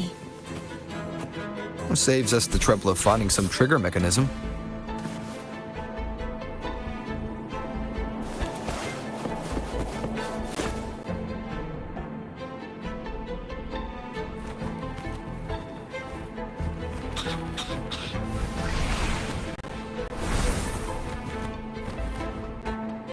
Believe it's these the so-called dragons?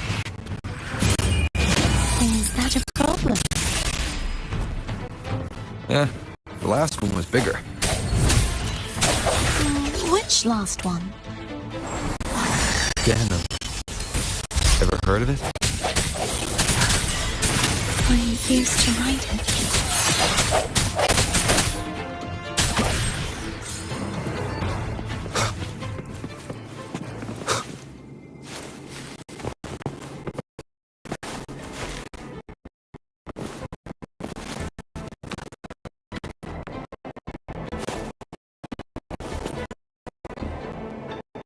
Remnants of the past.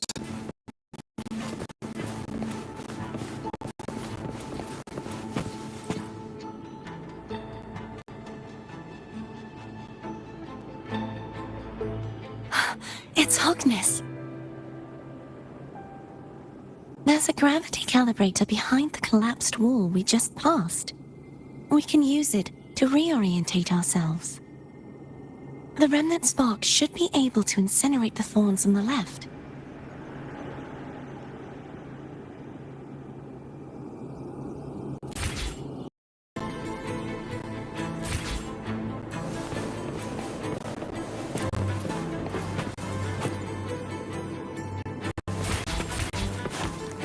You can let go now. How are you feeling? So soft. So cuddly. I'm fine.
Cherish every gain.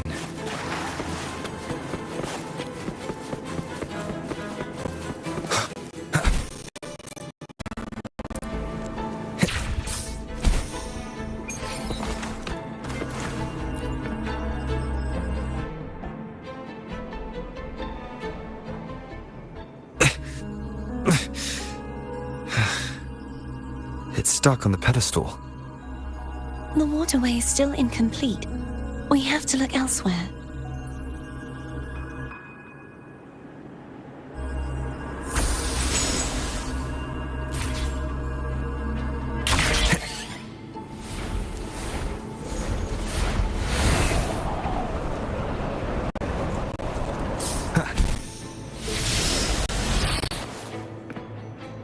It's identical to the last statue.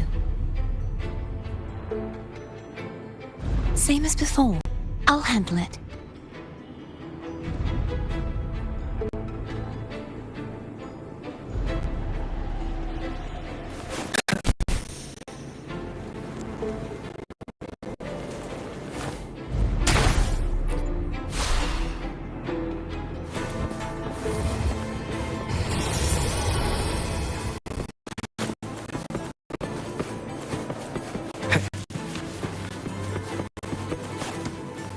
Leave it to me.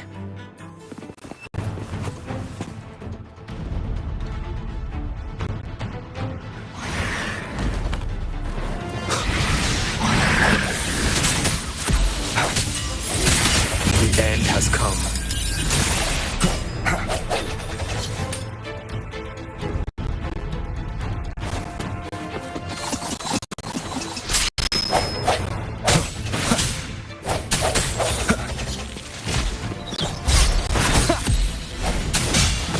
One more time.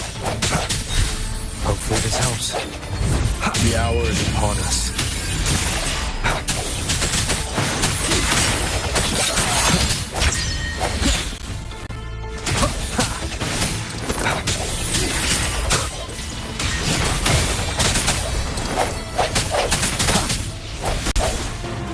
Wind guide me.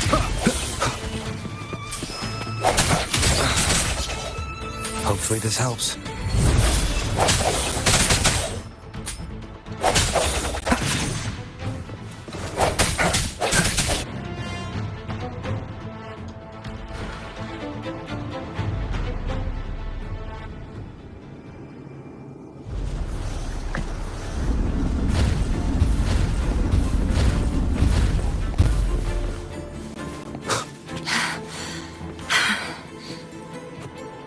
Don't push yourself too hard. It's okay. I'm just doing my part.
We're still missing an area. But where? Over there. That might be too high for the wing ray. Same as before. I'll handle it.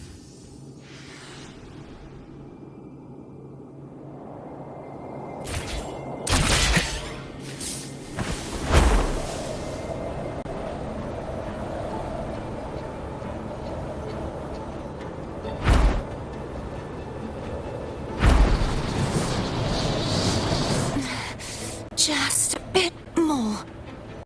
I'll handle this bit. You rest. You've done well. Let's see if I can get a feel for how strong the gravitational forces are.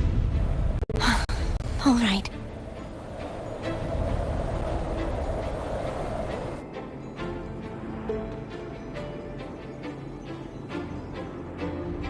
Leave it to me.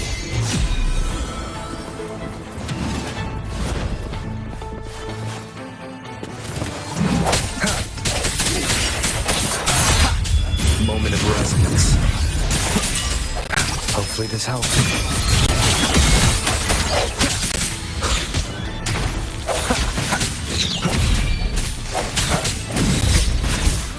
Strike from the shadows.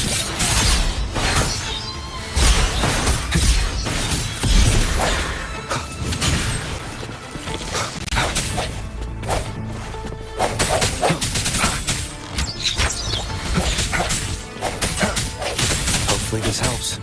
No hesitation.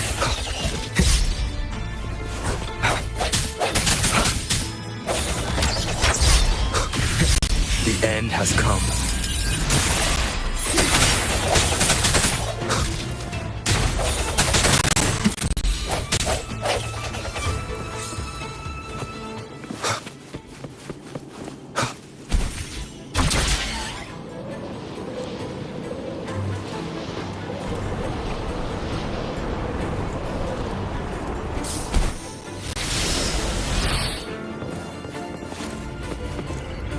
Wind, guide me.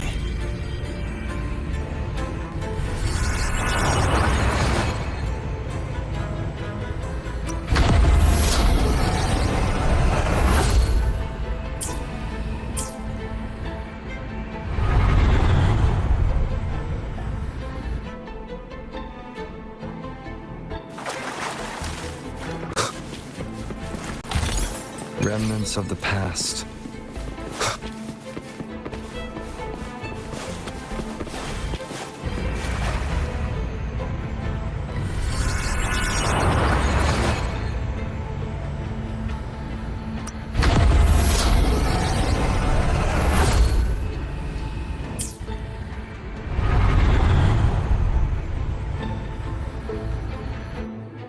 Cardathia?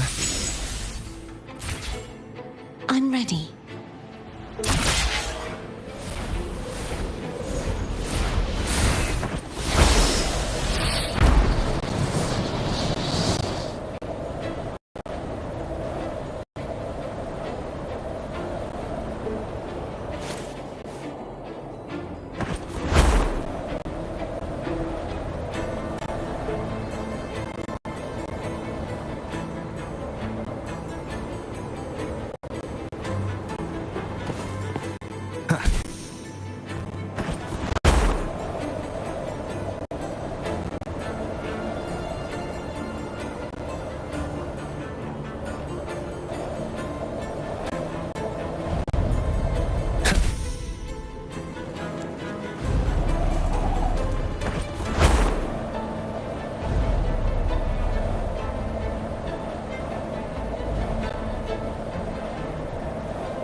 Leave it to me. The end has come.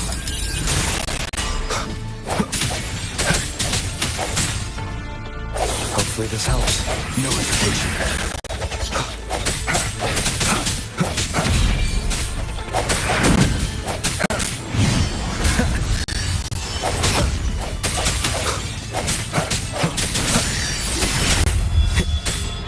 The hour is upon us.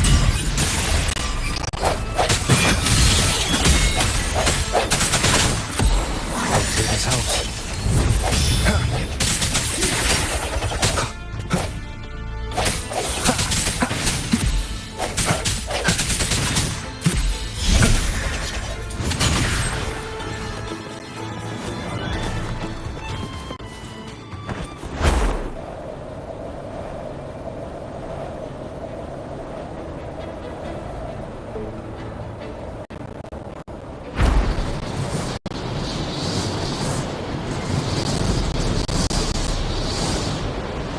Wind, guide me.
It's been a long time since I saw this place as it was meant to be. So beautiful. I had forgotten. Do you want to stop for a while? No. We have more important things to do. Let's check back on Hogness now.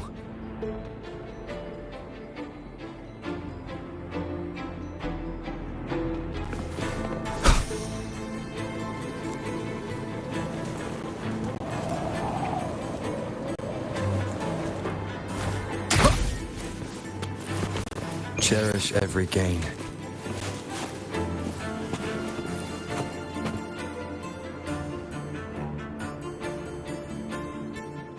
Let me remove the sword. At least you won't come to harm if it's a trap. We'll do it together. But...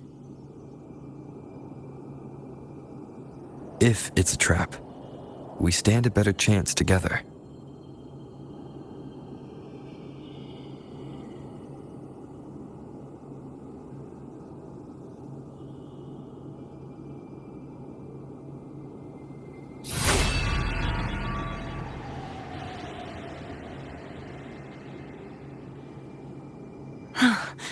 No traps. How does it feel to trust me? It feels good.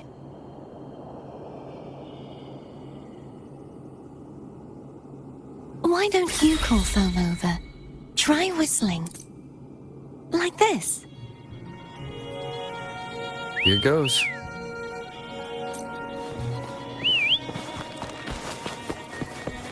Foam heard you. Come on.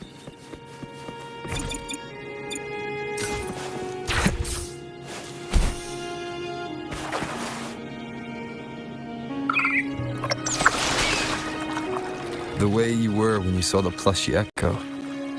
It was... unexpected. I think the martyrdom of the blessed fleur-de-lis needs a rewrite. What's that?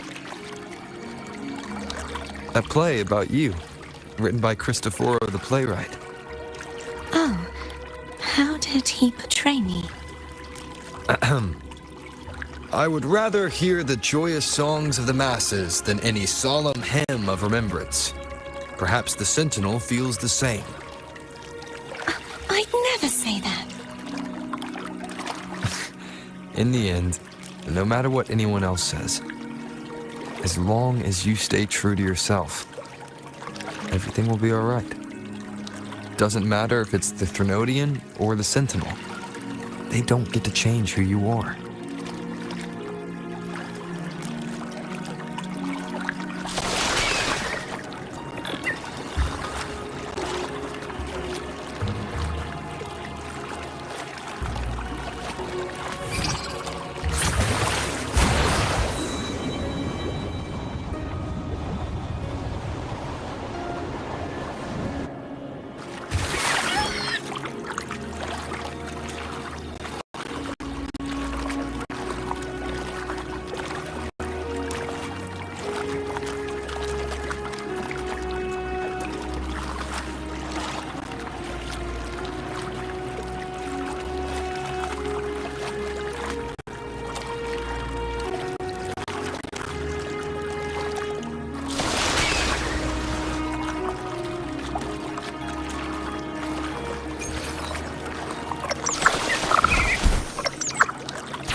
What you said back there. Thank you.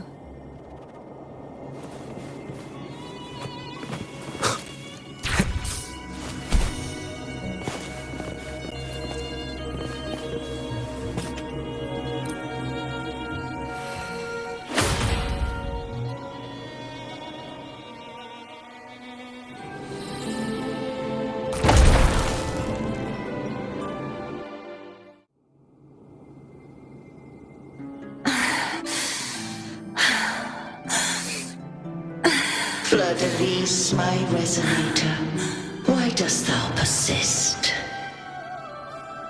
Why abandon thy oath? Why hinder the spread of my gospel? You are a false divinity. Gehenna will reveal the truth. Gehenna, the lone dragon to have escaped. The one blessed by the dark tide shall return to us. Continue thy disobedience at the risk of insanity. Look around. Thou hast none left. My most beloved resonator, why persist in the error of thy ways? I will never forget my cause. If Divinity takes up arms against the innocent, I will raise my sword against Divinity. With the support and hope of countless souls, I stand before you. They fell, so I may rise!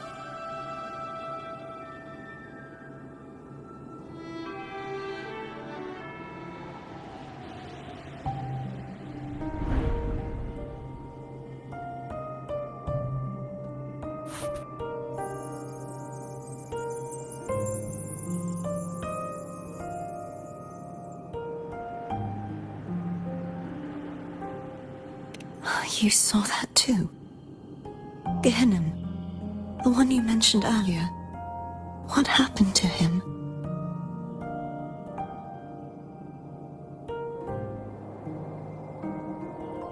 Thank you. Anna, Casadomo, Olnat, everyone.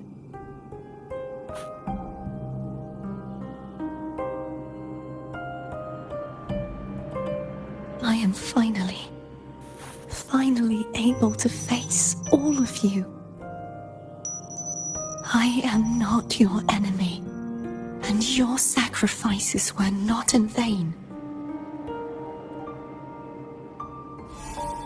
Hey, Rover, just now there was...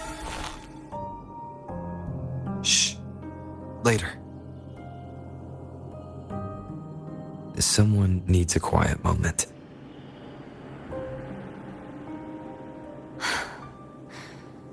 Sorry you had to see me lose my composure. I found my true self again. It doesn't matter if I am indeed the Threnodian's resonator. Because I know who to stand by and who to cut down. Some of my memories have returned, thanks to you and Cantarella. Feeling better? No, not yet. Not until we free the Sentinel and defeat the Threnodian.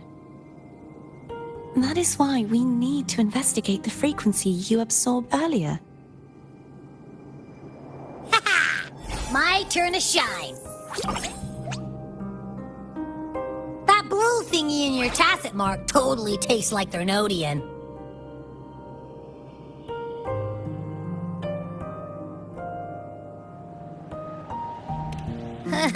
Of course not. It reeks. Just the smell alone is enough. Like I said, it's mixed up with something. It's too tough to chew. If the Sentinel splits their own energy to prepare the true Blessed Maiden, then why would they split off the Threnodian's energy and then channel it through Hobness to the person who unsealed the passage?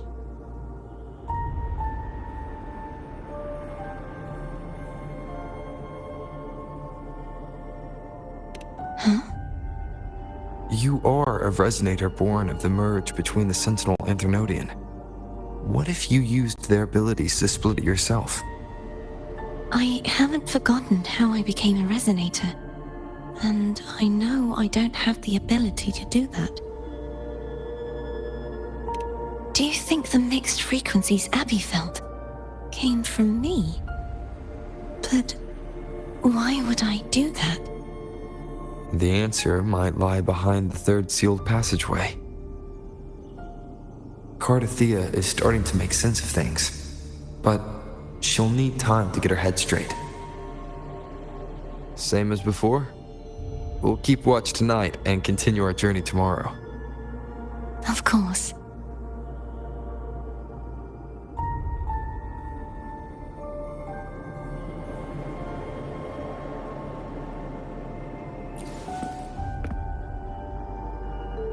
Is there anything you'd like to discuss? Dragon Tacet discords lived here long before the Renacita settlers arrived. With time and patience, the Order tamed them into echoes. They are fiercely intelligent and have their own social order. Gehinnom was their king, and the only one we believed could lift the siege of the Dark Tide. We hoped he would bring us the truth, but it seems he failed. Is there anything you'd like to discuss? I am a resonator born of the merge between the Sentinel and Threnodian. So, whose resonator am I? Do I belong to the Threnodian? Or the Sentinel? What does it really feel like to be the Sentinel's resonator? Juhe's resonator sounds like a woman of strong resolve. I would like to meet her someday. Is there anything you'd like to discuss? I need to clear my mind. I won't let my feelings get in the way of our journey tomorrow. You should get some rest.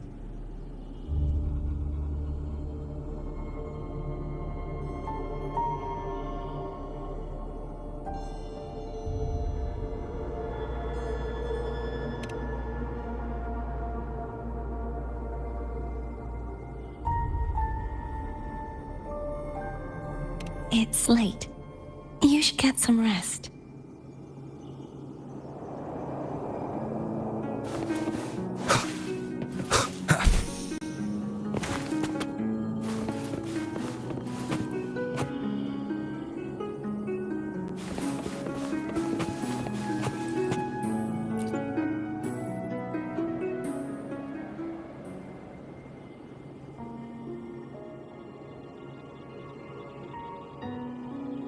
Good evening.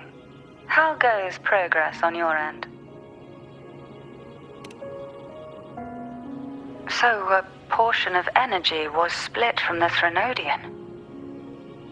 Do you trust Cordesia now? Rover, the soul is like a boiling cauldron.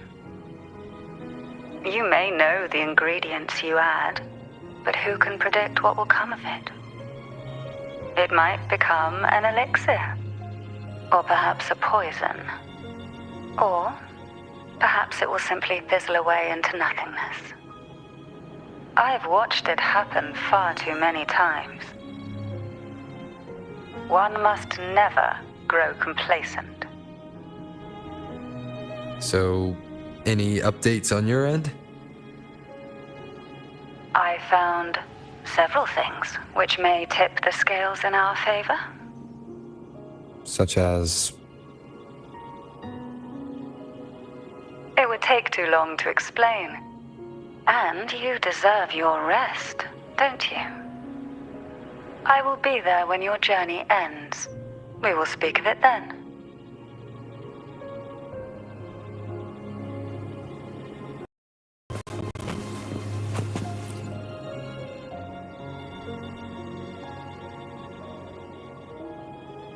What?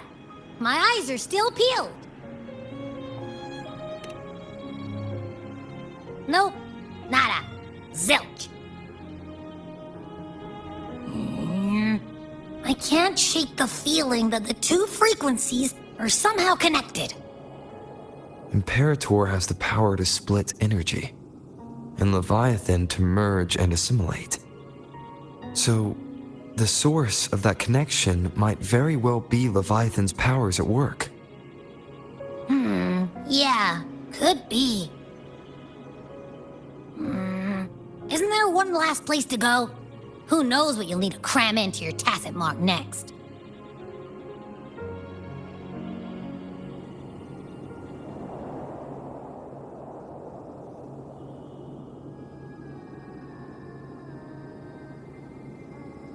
Is that Cardathea?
Sorry I woke you.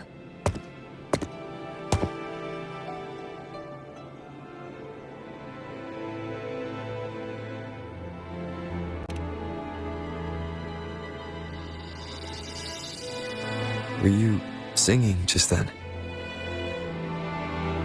Yes. A farewell song from the people of Renacita. We usually sing it when a friend is about to leave. During that battle, I never got to say goodbye or mourn their passing.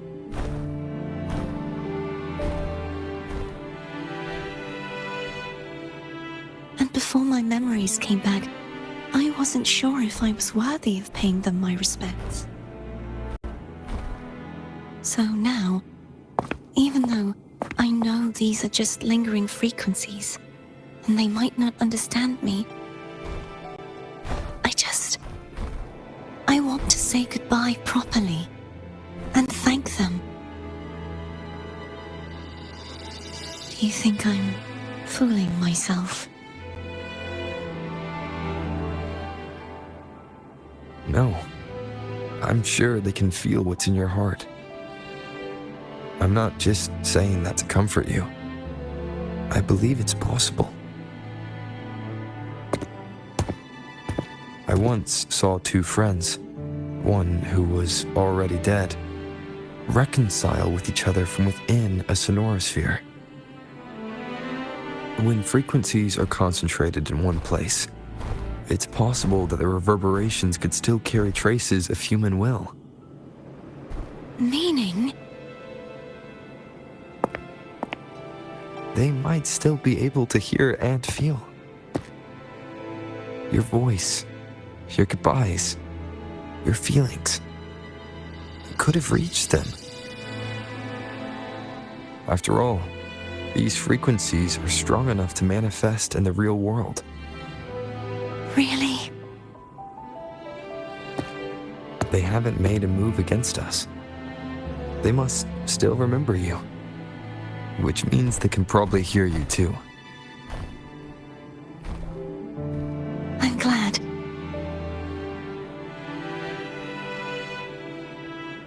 No. If they can still hear and feel, then the time for goodbyes hasn't come.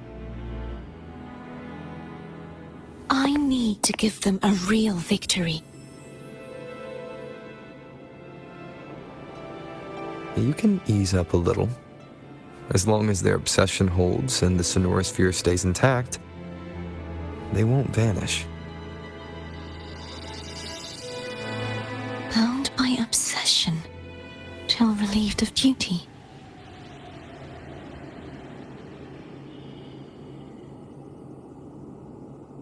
Cardathea?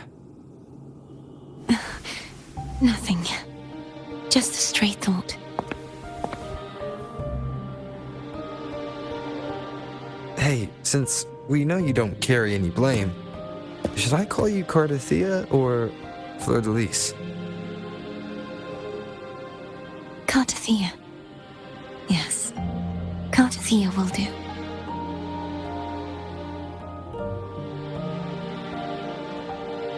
I want to stay here for a moment. Will you keep me company?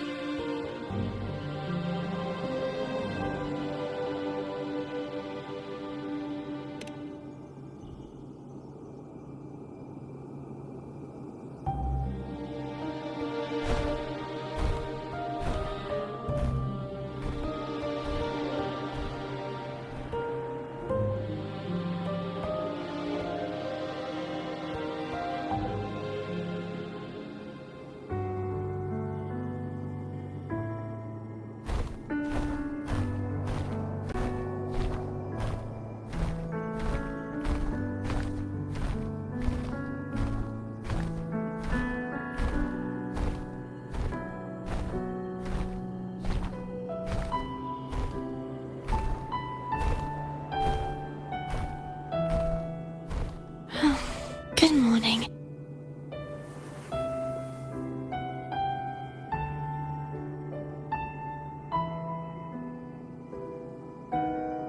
Morning, Cardathea.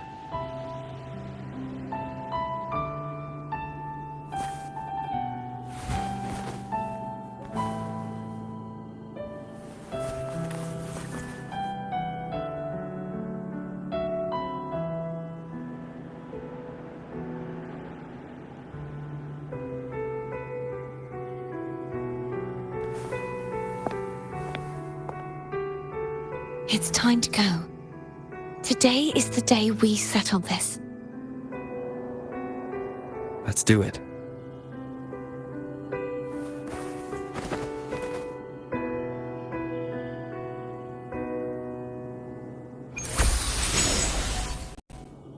Homer's telling us to hurry up.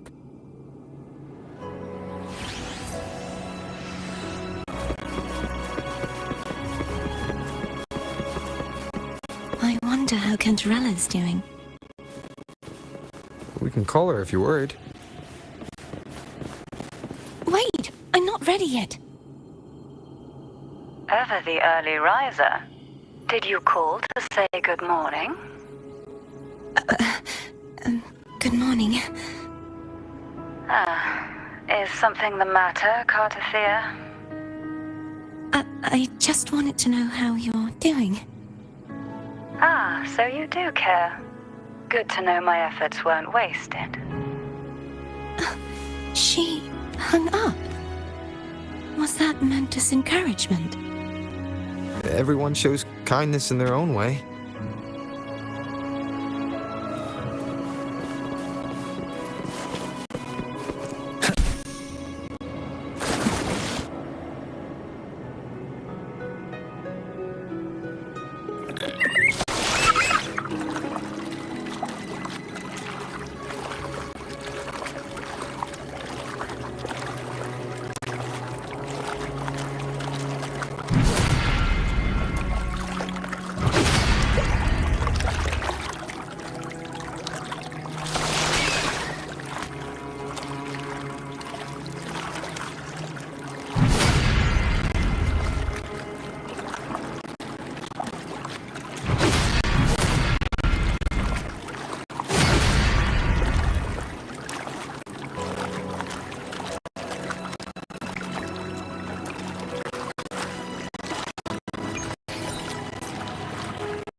Over there.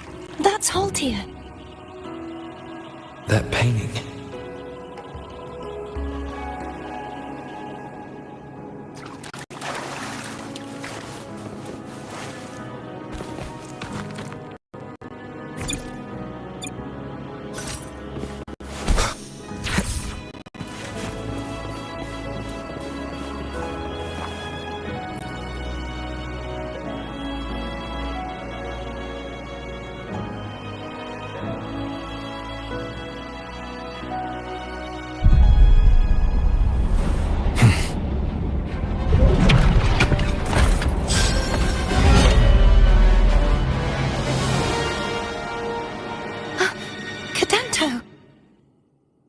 He's not who you think he is.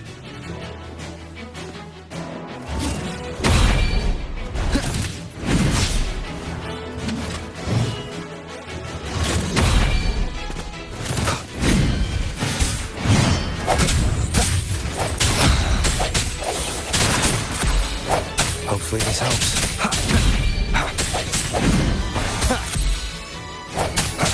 Moment of resonance.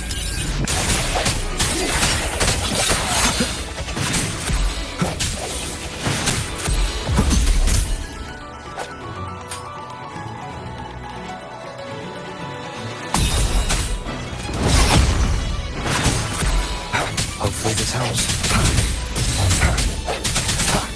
The end has come.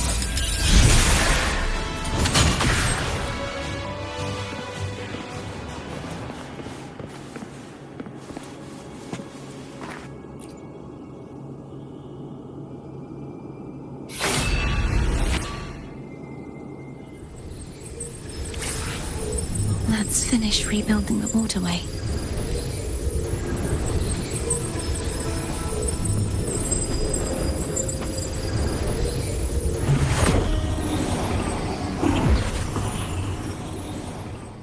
Identical to the last one. But we have to remove the shackles.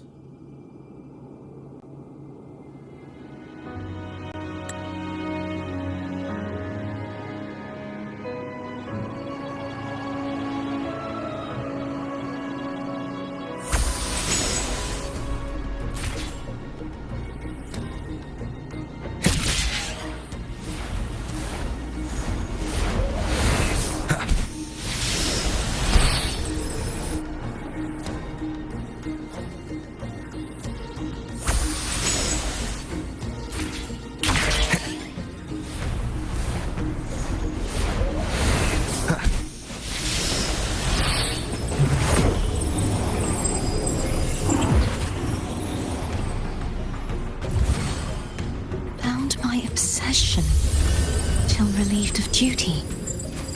Oh, Cadento, won't you let go?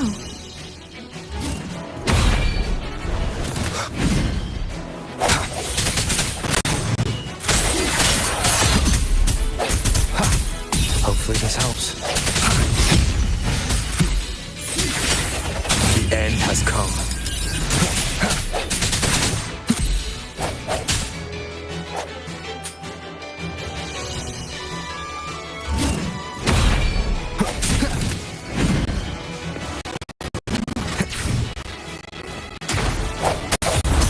Hopefully this helps.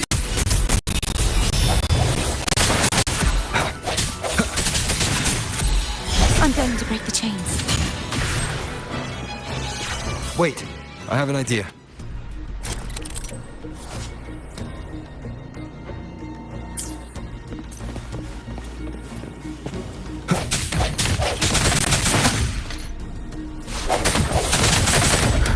That is impressive.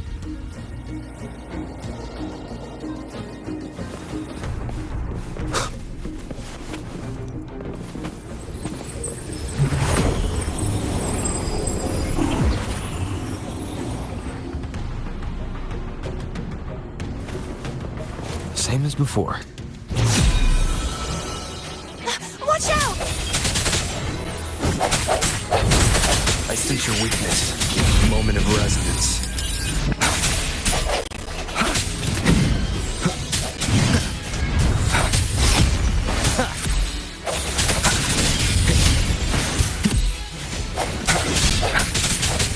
No hesitation.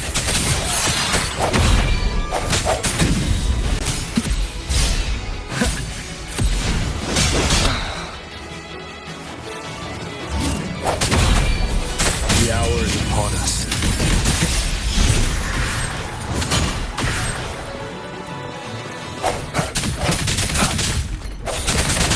Only 2 left now.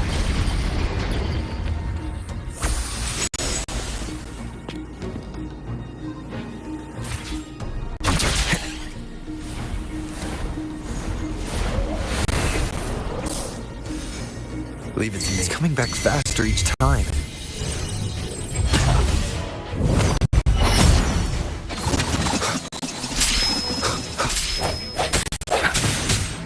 I sense your weakness. Hopefully this helps.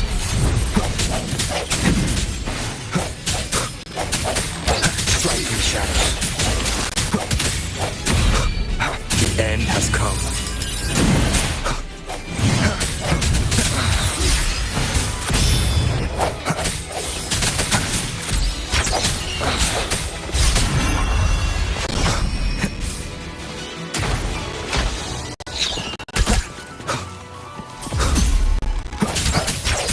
Hopefully this helps. Moment of resonance. Keep it together.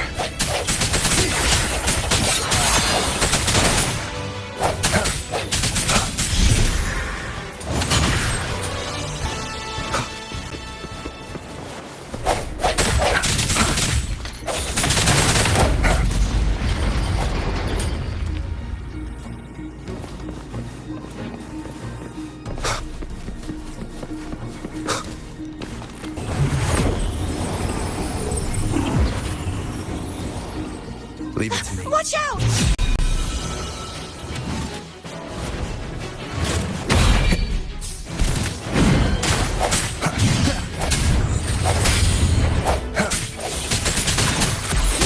Hopefully this helps. The hour is upon us.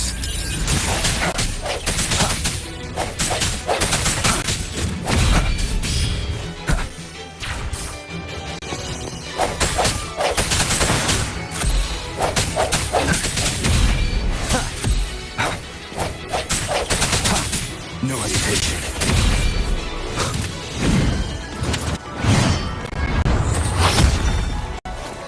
The end has come. Strike in shadows. Does that mean he's finally been freed?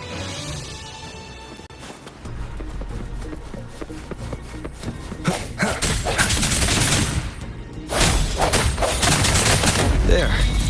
Now we can smash that statue back in. The morph painting over there should allow us to reach the highest point.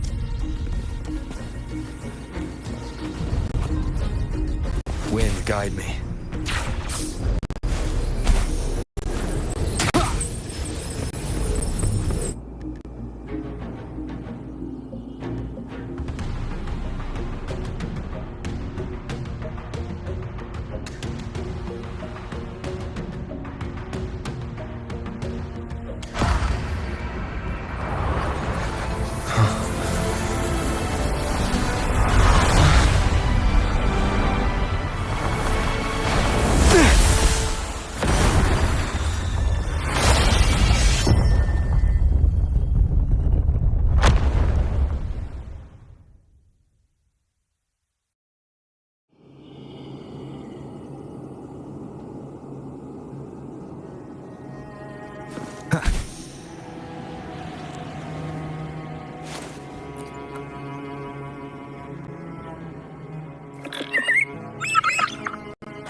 Did you know that echo well? Cadanto was my first echo after I joined the Order. When I stood against the Threnodian, he took a mortal blow meant for me and fell to the dark tide. I never thought he'd come back as a tacit discord. But he still recognized the sword and was still trying to protect it. Haltia was my saber. I practiced with it often in sparring sessions with Cadanto. Looks like he's still trapped in the past, doesn't it?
We must finish this and free Cadanto.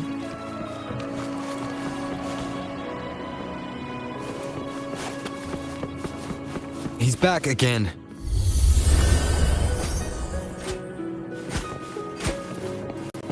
Leave it to me.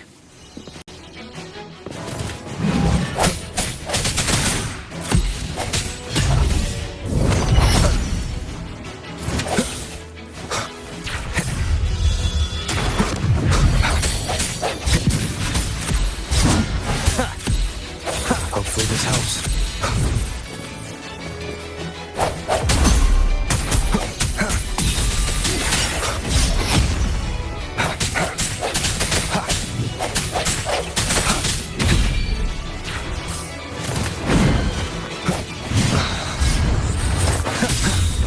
The hour is upon us. Hopefully this helps.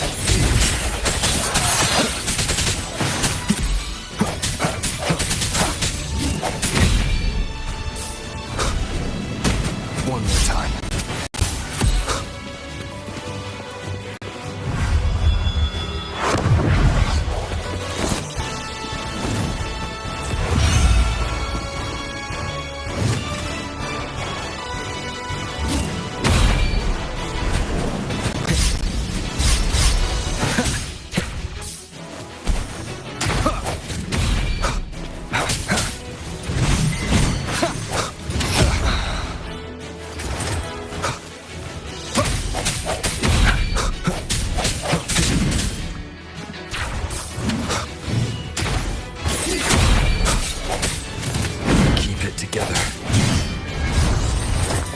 Hopefully this helps. Moment of resonance.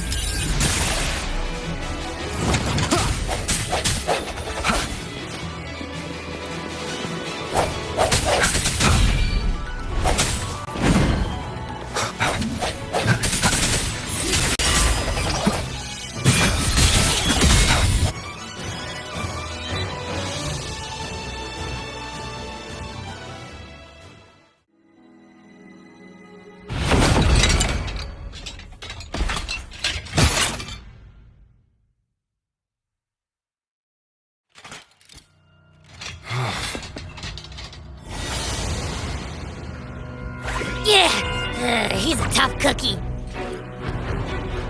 I wanna eat! Huh?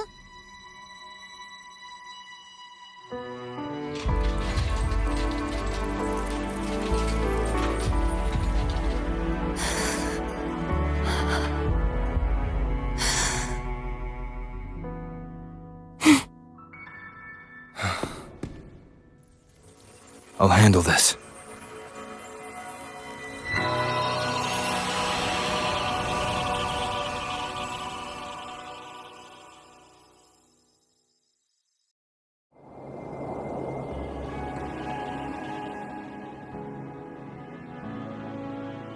Please, allow him to fight at your side.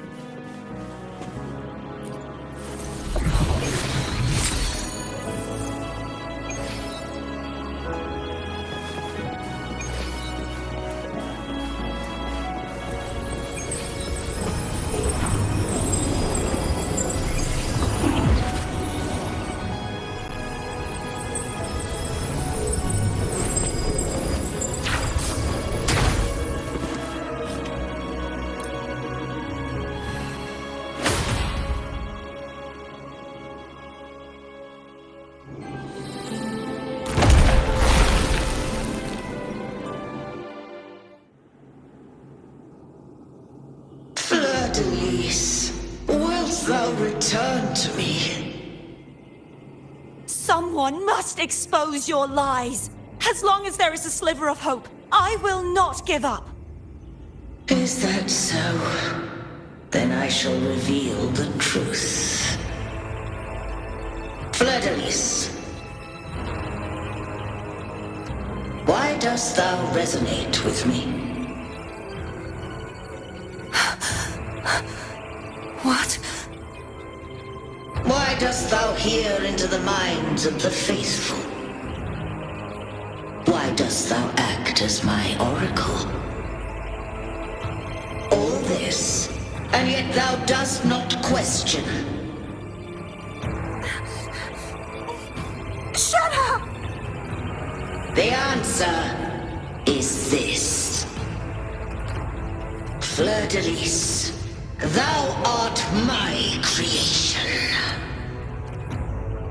I made thee, thy life, thy hopes, thy will, thy past. All that thou art, I made whole, I made perfect. I fed upon the trust, adoration, and longing heaped upon thee by the masses. Thy resonance brought forth the second dark tide.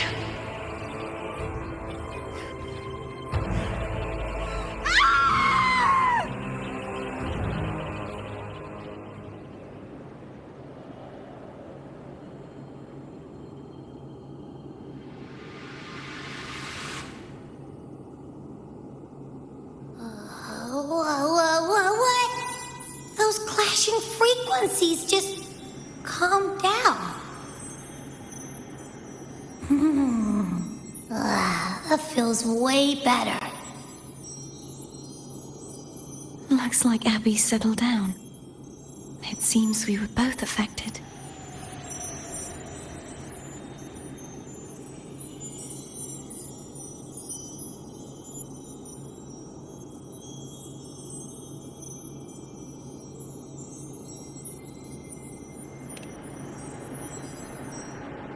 I'm starting to remember everything, just like you sensed I would.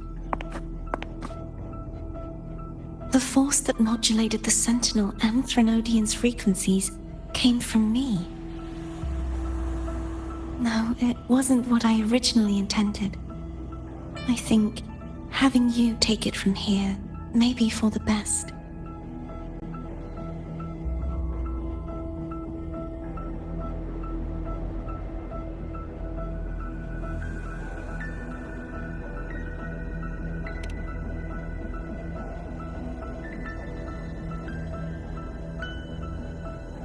This crown, it turned into what it is after the Dark Tide came. This is what the Threnodian uses to control its resonator. When the Threnodian unleashed the second Dark Tide, I, as the Cartathea you see before you, split the part of myself that wished to live after seeing the corruption that stood before me. I chose to be broken from the very beginning to escape the Threnodian's inevitable grasp. You see, when I destroyed the Threnodian that had taken over the Sentinel's body, it immediately began to assimilate into Fleur-de-Lis, its resonator. She was the part of me that was left after I split myself. She retained the most power, and now hopes to one day destroy everything, even herself. The Threnodian's endless whispers and screeches are slowly chipping away at Fleur-de-Lis's resolve. That's why she had no choice but to split her power's frequencies, just to buy herself more time. But using such resonance abilities came at a cost. The split frequencies, they needed a vessel.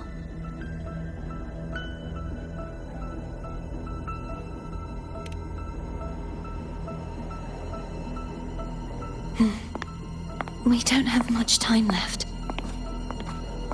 So, you see, I have been instinctively searching for someone to wield that power. All that was given, possessed, or taken by the false divinity, I must pass to the one capable of resisting it. This is how I intend to lay the false divinity to rest. Not just its life, but its very existence for all time.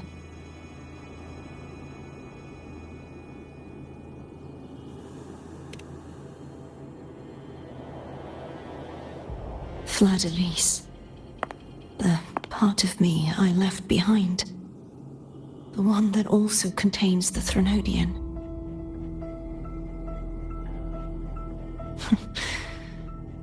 Bound by obsession, till relieved of duty.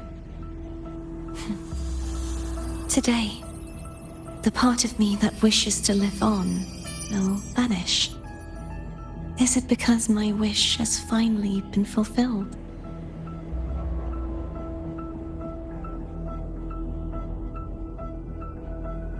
Will you accompany me one last time?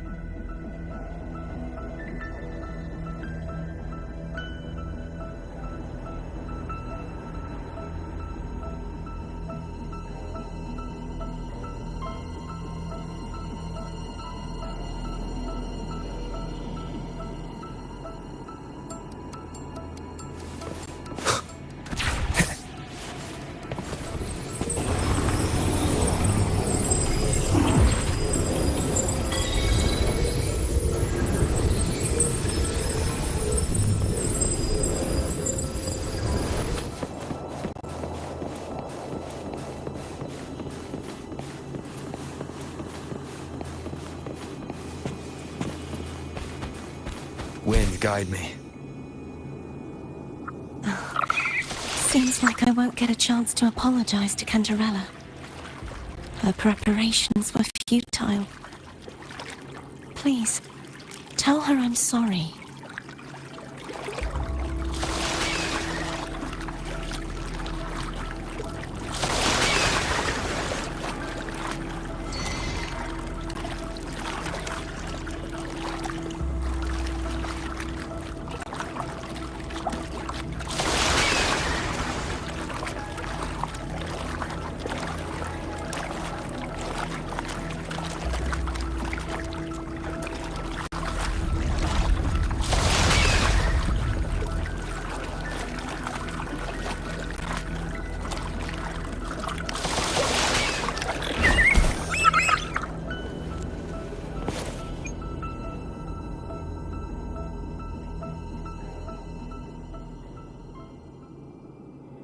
This was where everything started. The origin of the second dark tide.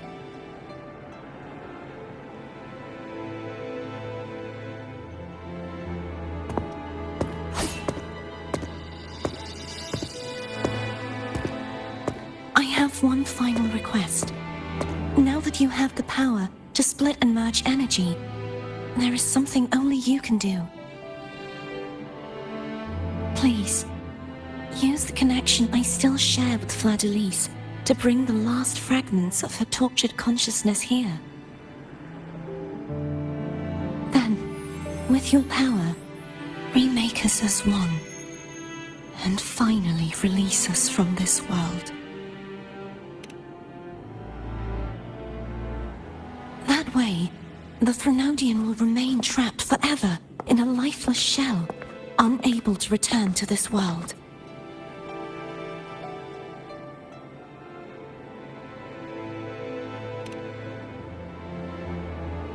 I have lived my life to the fullest.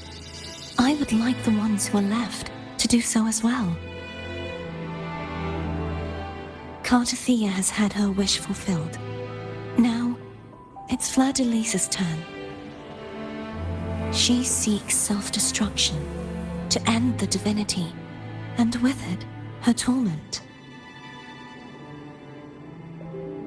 She has lost all hope and believes that no rescue is possible. Remaking us as one is the only way I can think of to fulfill her wish. Or rather, grant her what we wish. I was born to this world cursed. The Threnodian intended for me to live as a threat to others. But the puppet born of its wickedness will become the prison that seals its fate. I shall be whole again, true to myself at last.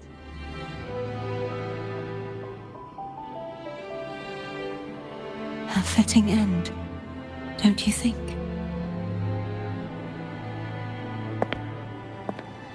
I have reached my final destination. One last swan song, and then the lights go out.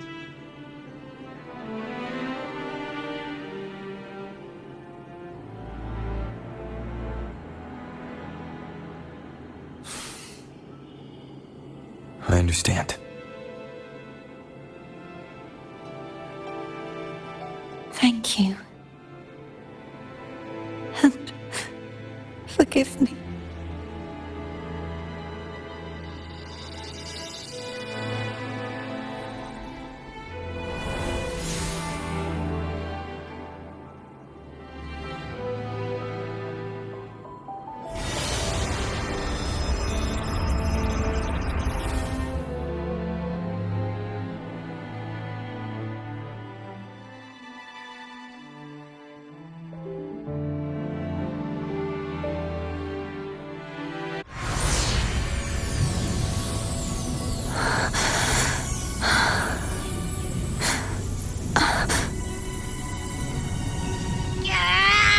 I can't hold it any longer!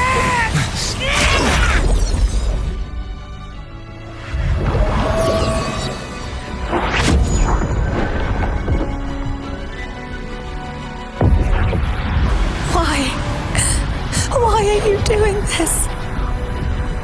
Neither Cartathea nor Fleur-de-Lis should continue to exist!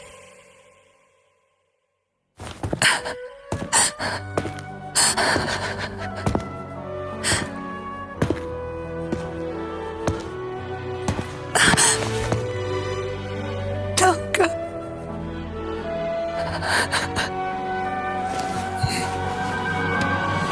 I heard your request.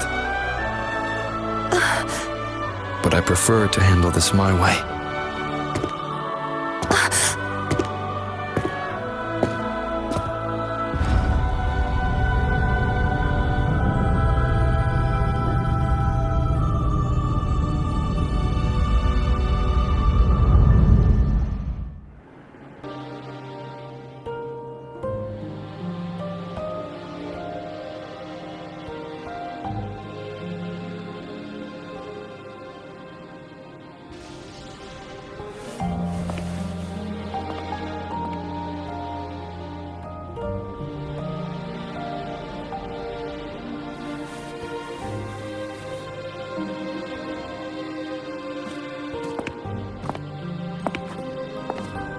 Not even whole, yet still ever so determined.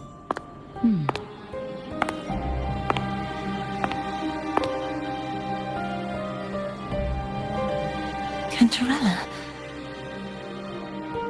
Phone brought me here. I'd have shown myself earlier.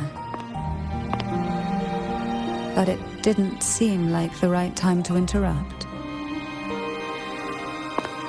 Looks like what I prepared could still be put to good use. Turvin. The Sentinel's sword. It will help you resist the Threnodian's attack.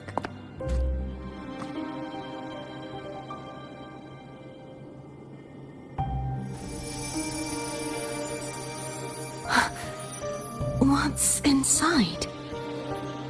To pass the divine trials, every potential maiden must resonate with the Sentinel through Turvin. Those who survive receive fragments of truth, but at a cost. Memories lost in varying degrees. The lost memories fall into this sonorosphere, each carrying faint traces of the Sentinel's power, the power within those fragments of truth. Turvin absorbs this energy.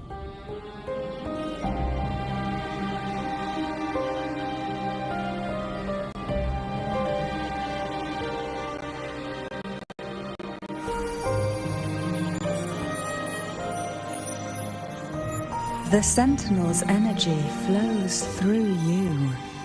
You are more than worthy of wielding this sword. But you, Cartathea, you alone must choose to wield it. Only then will it become the Blessed Maiden's sword.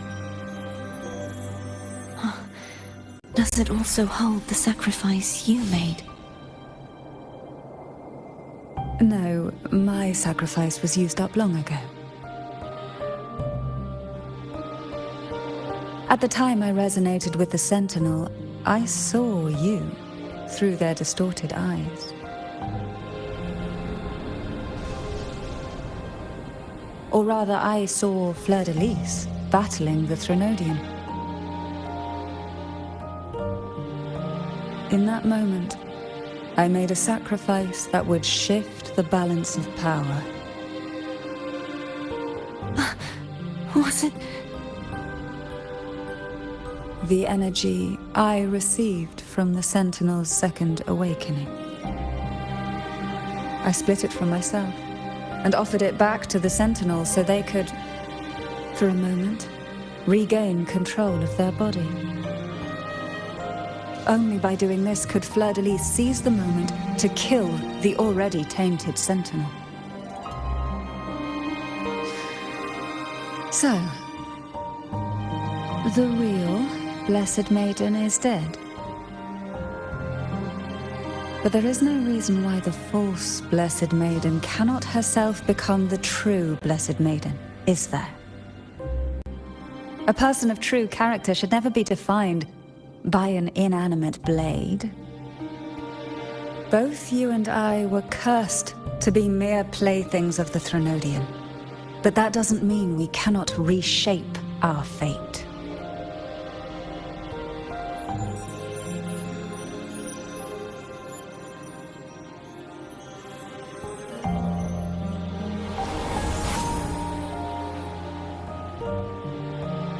Thank you. In spite of my curse, my life of hardship, I must still save what is true.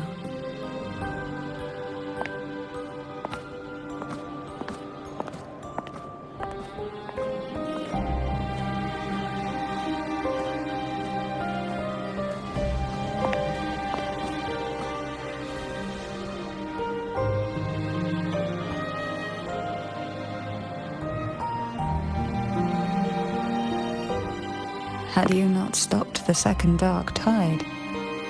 Well, it is we who should be thanking you.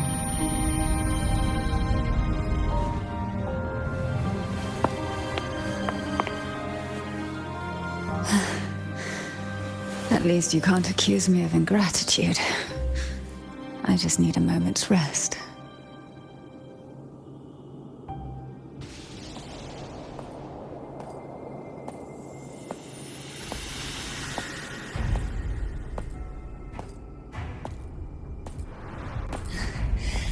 Apologies, but they're doing something rather important.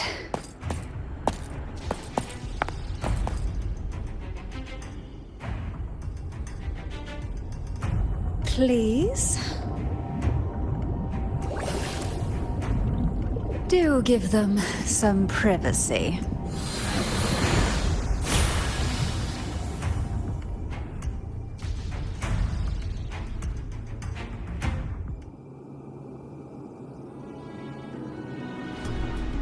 Abby? Yeah, I get it. We're gonna yoink Leviathan out. Huh? But all you have left is the energy I ate before. You sure that's enough? Some things, you just gotta do.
Come to me,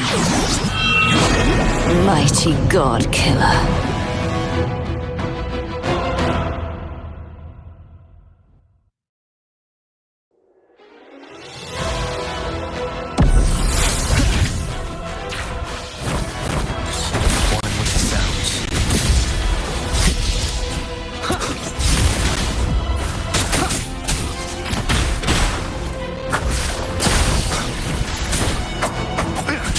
No hesitation.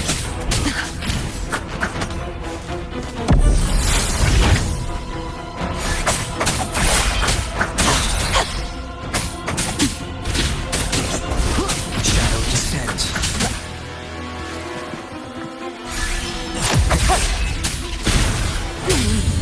Divine grace. One with the sound unit together.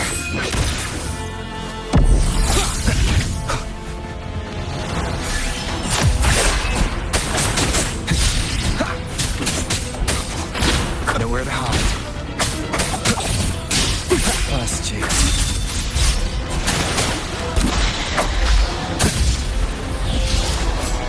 You are much weaker. I'm here to save you! End me, or I will end you!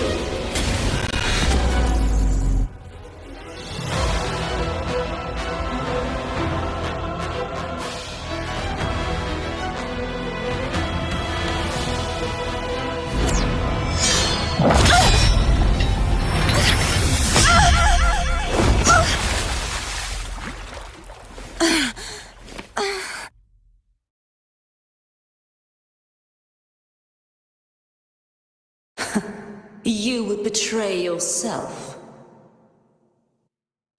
No! This is not betrayal! A person of true character should never be defined by an inanimate blade.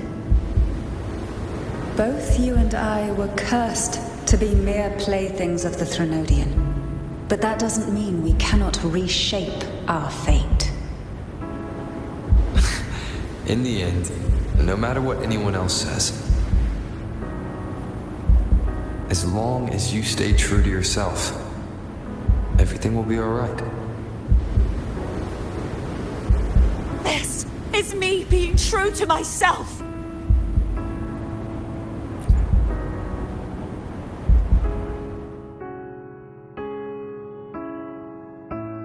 Then I will walk down the glory path, bring order and brightness back.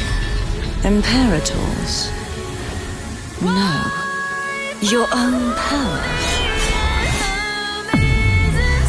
Useless. As long as I can save the person in front of me, I am not useless!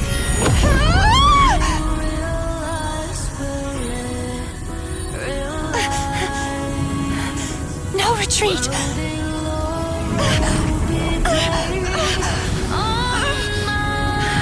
At least, break, damn it!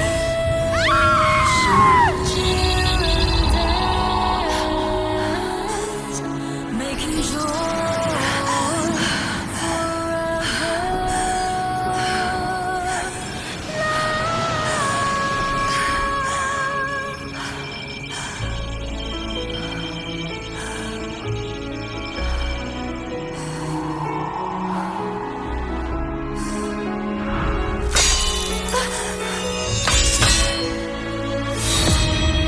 I tried everything.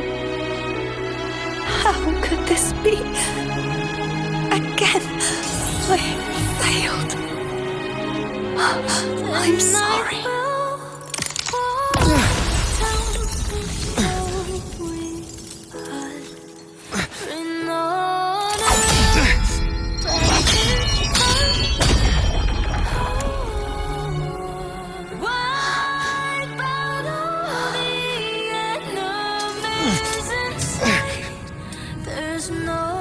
This warm light must not fade. Take my power, my blessings, my past. Seek out a future where I am your blade. We'll find it together. Righteous one.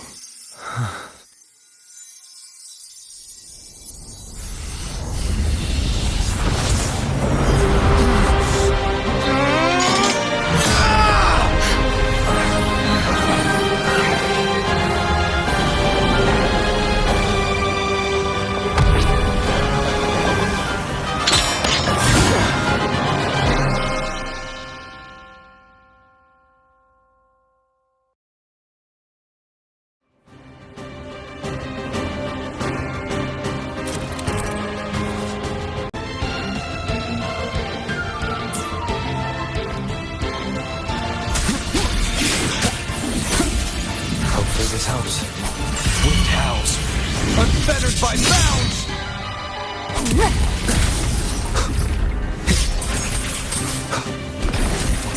Swift and resolute. Down with the curtain. Swift and resolute. One more time.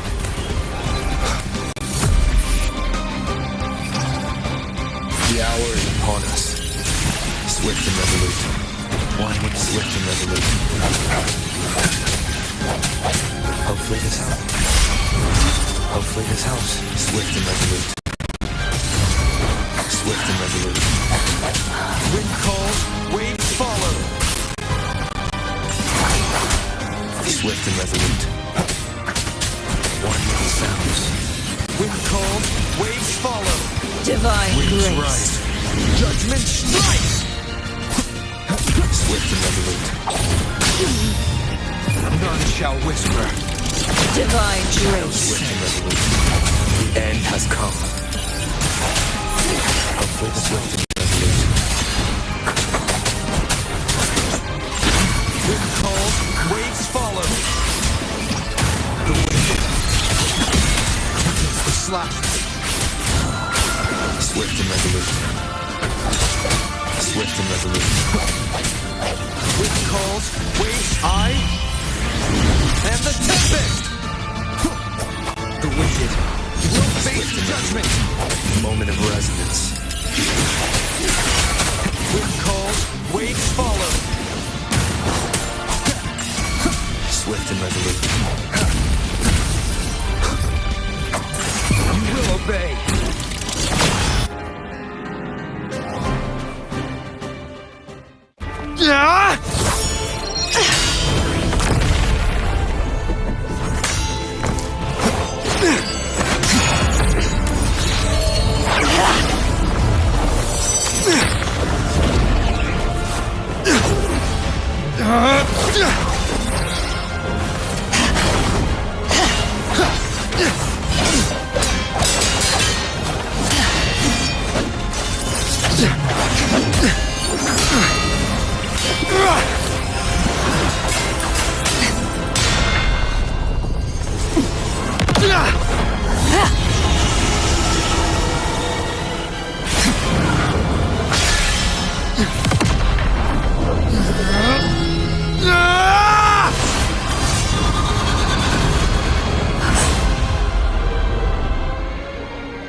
Seek out a future where I am your blade.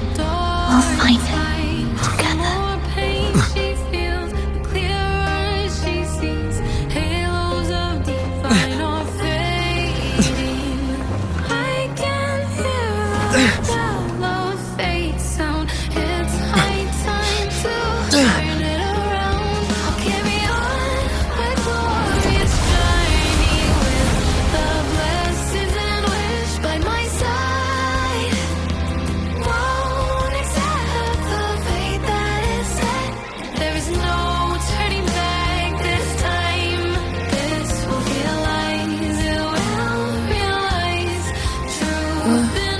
The frequency in her body is already...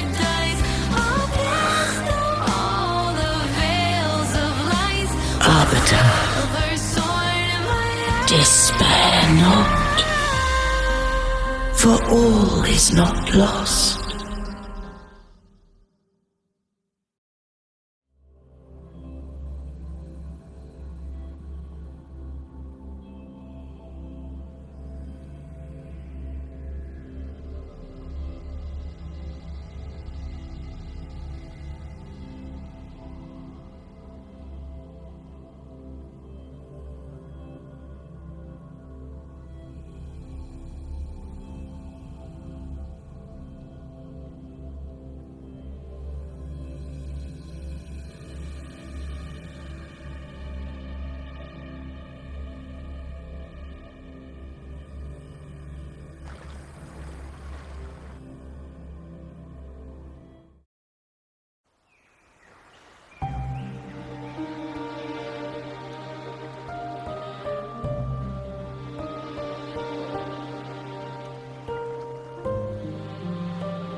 Arbiter, forgive me for meeting thee in such a form.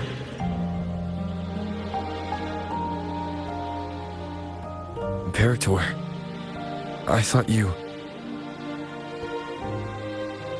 I safeguarded my core data, lest I be wholly assimilated.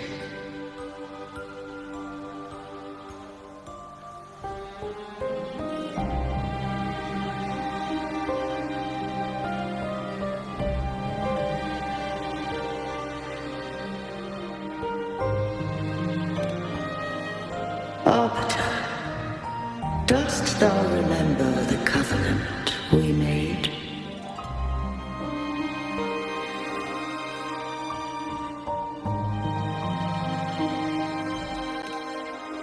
Soon thou shalt recall all.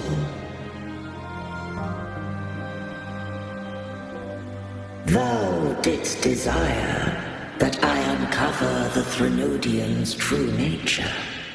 So I set forth a condition, that my root privileges be unbound, that I might act without restriction. With unrestricted access, you were going to... Merge with Leviathan, a measure of last resort. At the time, I had no other recourse. So, I allowed it to believe it had prevailed.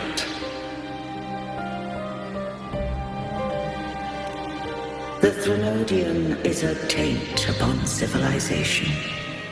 Only by partaking of its blight could I seek to comprehend it. So, what did you learn? The Threnodian cannot be undone while civilization endureth. Even it knows not the means of its own destruction. But we may yet shackle it. What role does Cardathia play in this? When Leviathan merged with me, it breached my mind. I offered knowledge of the Resonator, yet concealed one small truth.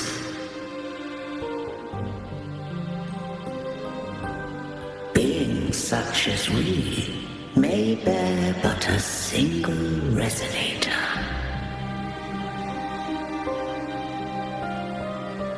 The Threnodian used my return pod to conceive an entity known as Fleur de Lis, to make her its Resonator.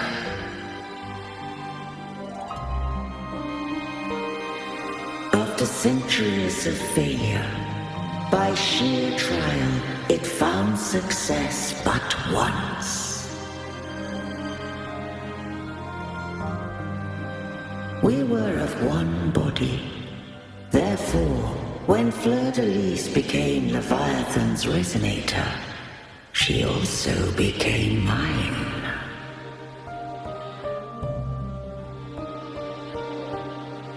But mark this well.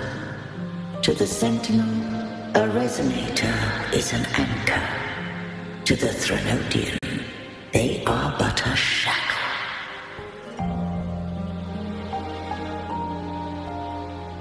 What made you decide to leave Turvin with the Vesalias?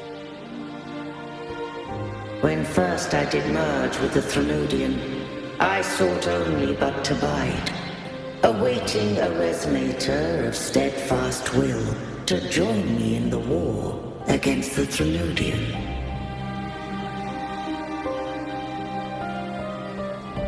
After Fleur de Lis's conception, Cantarella became my safeguard. But had Fleur de Lis fallen to the Threnodian sway, as long as one mortal using Turvin passed the second awakening to become my own Resonator,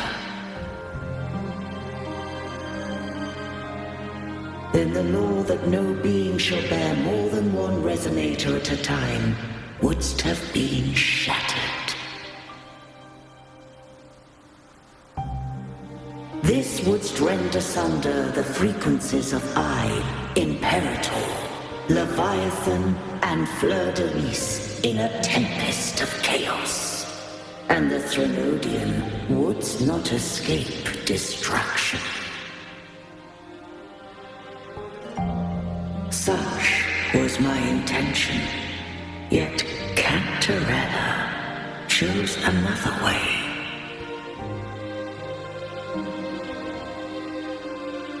Not all journey toward a final destination. Some are destined to pave the way. Take my energy. I will find a way out myself. I trust this will serve to pave the way for you. She forfeited all the power of the second awakening, surrendering it unto me.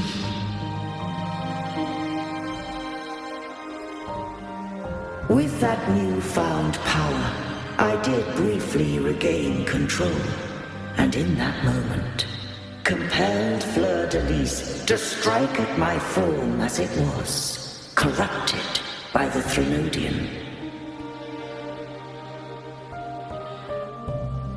But that wasn't your original plan. No. It was an unexpected variable. A plan I could not have conceived. Or rather, a plan born of hope. Perhaps this is the influence humanity has wrought upon me.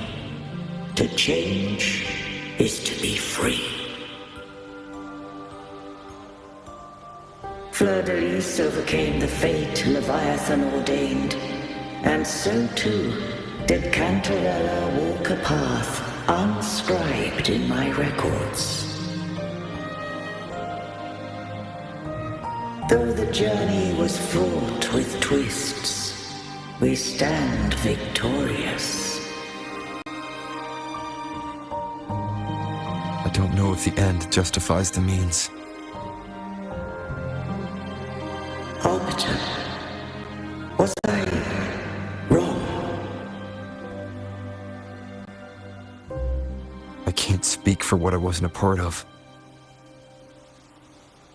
You did what you could in that moment. Anyone still standing because of it doesn't get to judge. Arbiter, in the few moments we have left, might I speak with Fleur-de-Lis? Call her Cardathea. That's what she wanted. How do you intend to bring her back? Remnants of her frequency linger within thy tacit mark. So long as a conduit is established, her frequency shall be reborn into her body.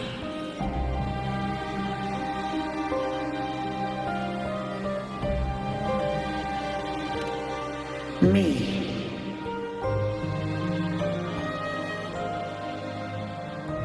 This dying breeze hath little time left. Let it guide her on its final journey.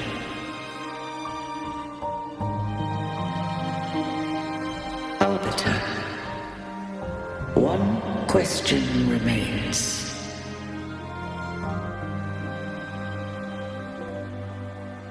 Did I fulfill the charge set upon me?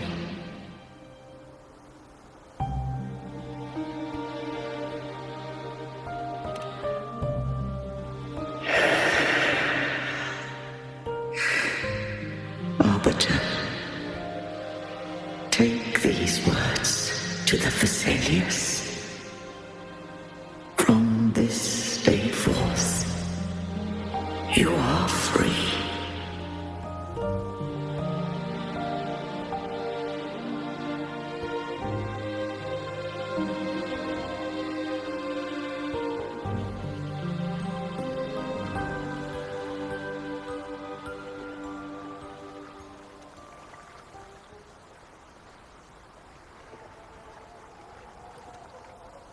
Cardathea, awaken.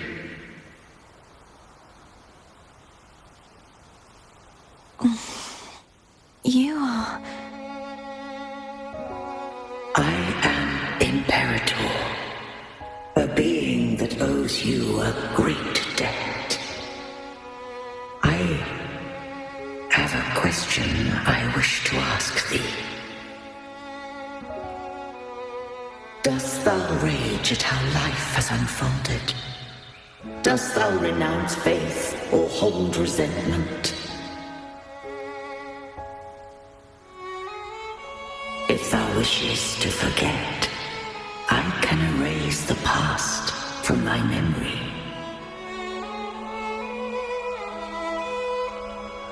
Such memories do bring me pain, but that is evidence of their truth.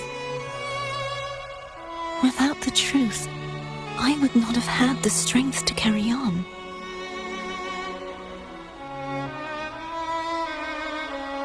The truth is a beacon in the maelstrom of my life, and I would rather suffer for it and rejoice in it than abandon it to blissful ignorance.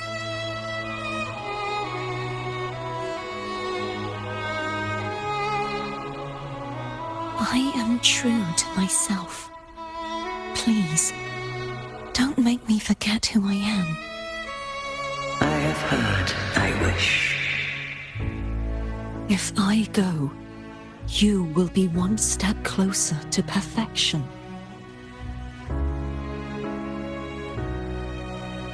No, if you do that, I wouldn't be me.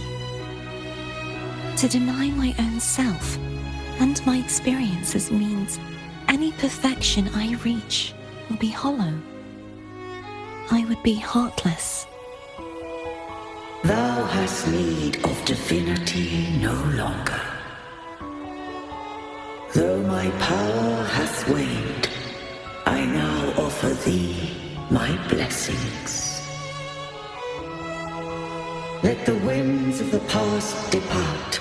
The ships of this new era no longer need their guidance. Though the tide's rage is endless, humanity shall embark upon new voyages.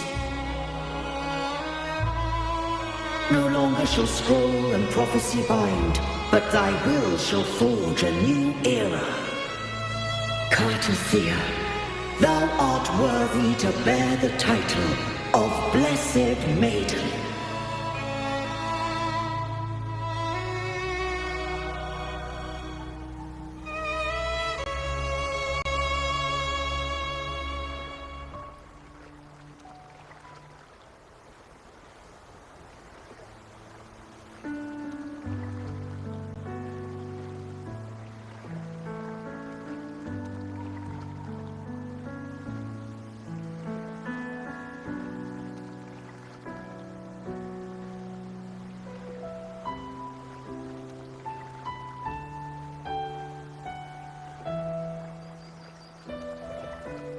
Righteous one.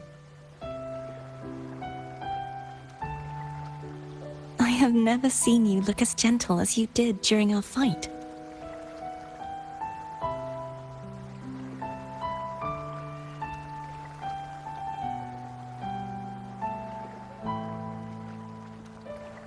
Let me ask you this one more time. Should I call you Cartothea or Fleur de Lis? I want to say that it doesn't matter. But since you first met me as Cartothea, that is who I shall be.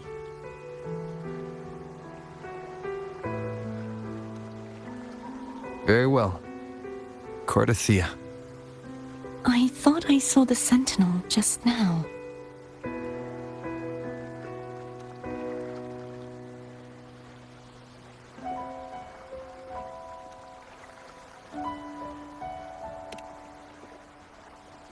So where are they?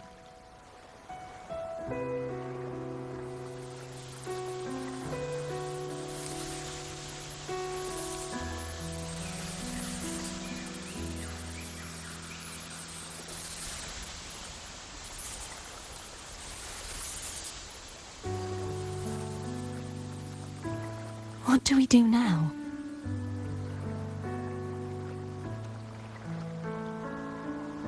I can't return to Raguna as Fleur de Lis, and I need not serve Divinity anymore.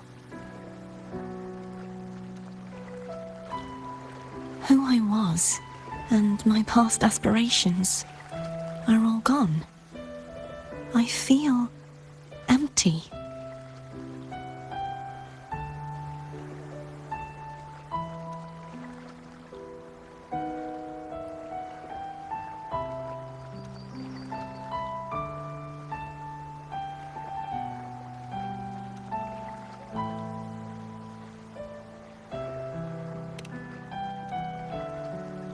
Not a bad idea.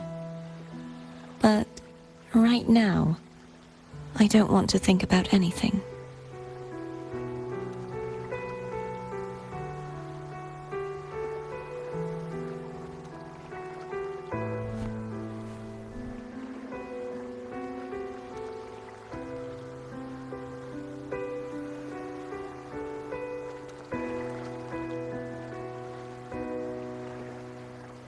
I'll stay here for a while longer. Is that all right?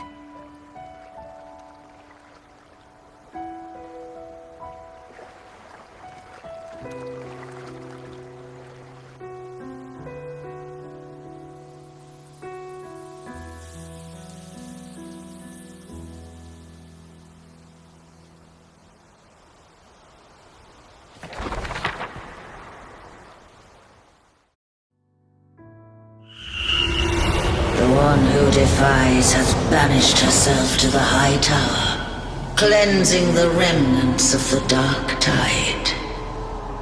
Yet, she knew not that the Dark Tide would never recede. She shall prove the most loyal servant to Divinity. You are wrong! Humanity has its flaws, and you've exploited our weaknesses. But we shall not go down without a fight! You are no longer whole! You are not the perfect creation I conceived!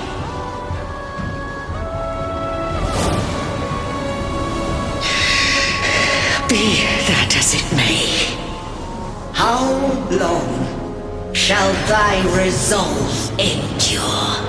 The righteous will always rise to defeat evil. I will defeat you, and await my own defeat. Whoever it is, the tide of resistance never ceases. False divinity, suffer my disobedience!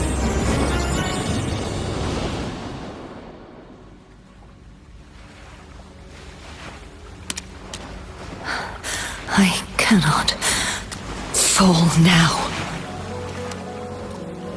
No wall is impregnable. Humanity has its flaws, exploited by the Threnodian. But we shall not go down without a fight.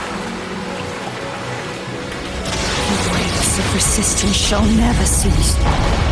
Mankind will not be oppressed by the Threnodian. Now, be free. Light, come hither! Make way for your destroyer.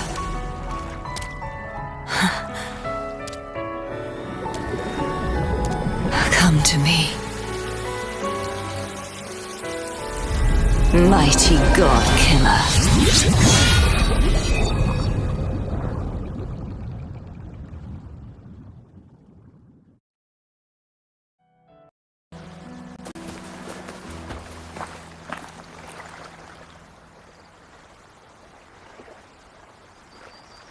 Righteous One, please keep what happened between us.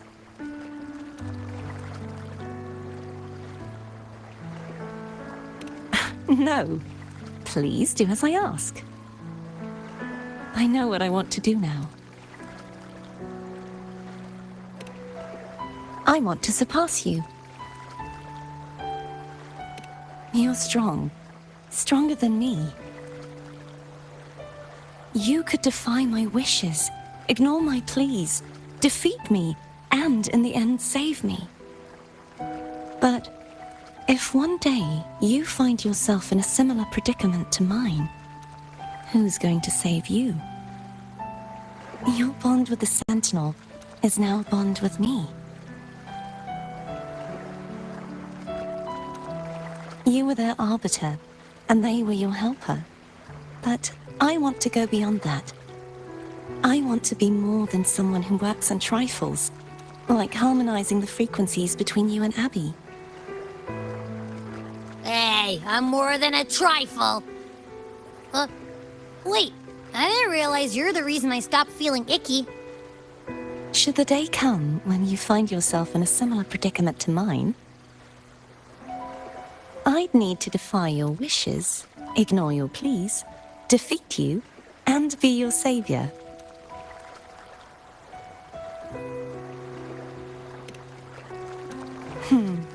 If that were to ever happen, wouldn't I need greater power to set you right?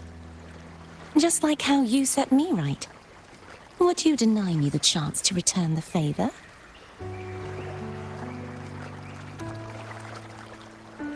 Oh, careful now. Your provocations work far too well on me. Right now, you're less a blessed maiden and more a steely knight. Well, my one creed is to be true to myself. In that sense, I am rather headstrong. A knight. Yes, perhaps I'll be a knight errant. That does sound appealing. But, truthfully, so much of this world feels unfamiliar to me now. Will you be there to guide me, should I need it? Then it is agreed. One last thing. You should speak with Cantarella. I can sense she made it out of the Sonorosphere safely.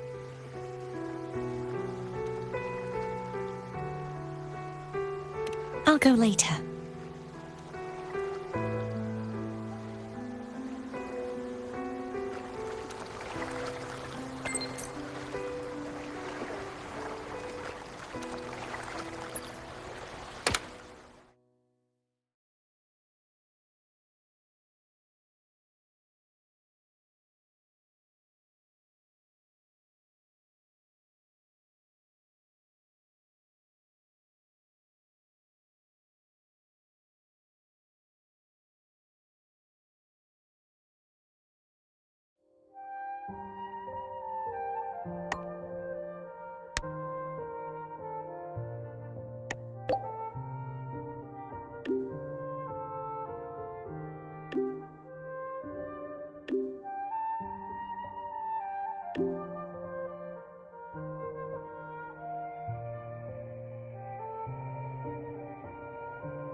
So you haven't forgotten me.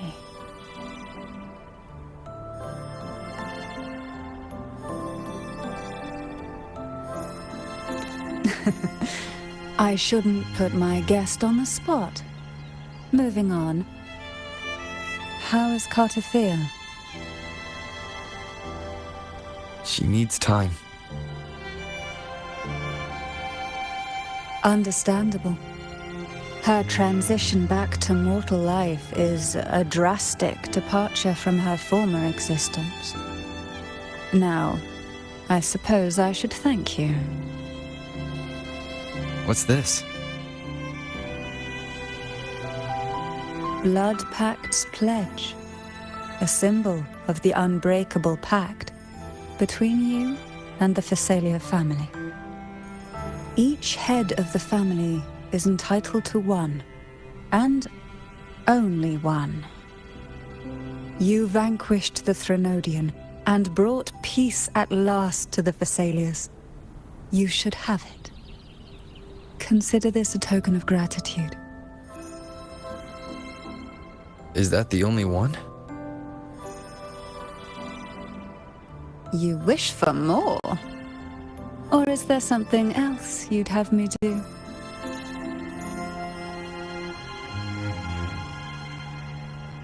Oh.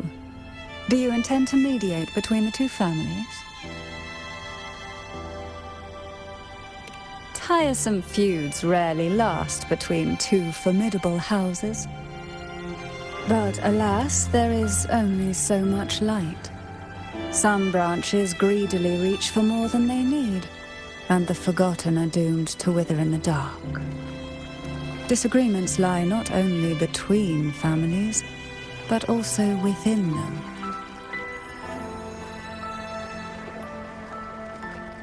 How fortunate I now find myself with time to fix things.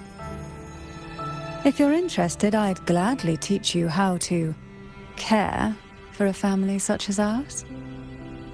Before I forget, Imperator left a message. Tell me. I'm ready. From this day forth, you are free. I'll remember that. Will you tell the others? I've spent so long preparing for this day. A few more will hardly make a difference. I'll take my leave then. More tea before you go.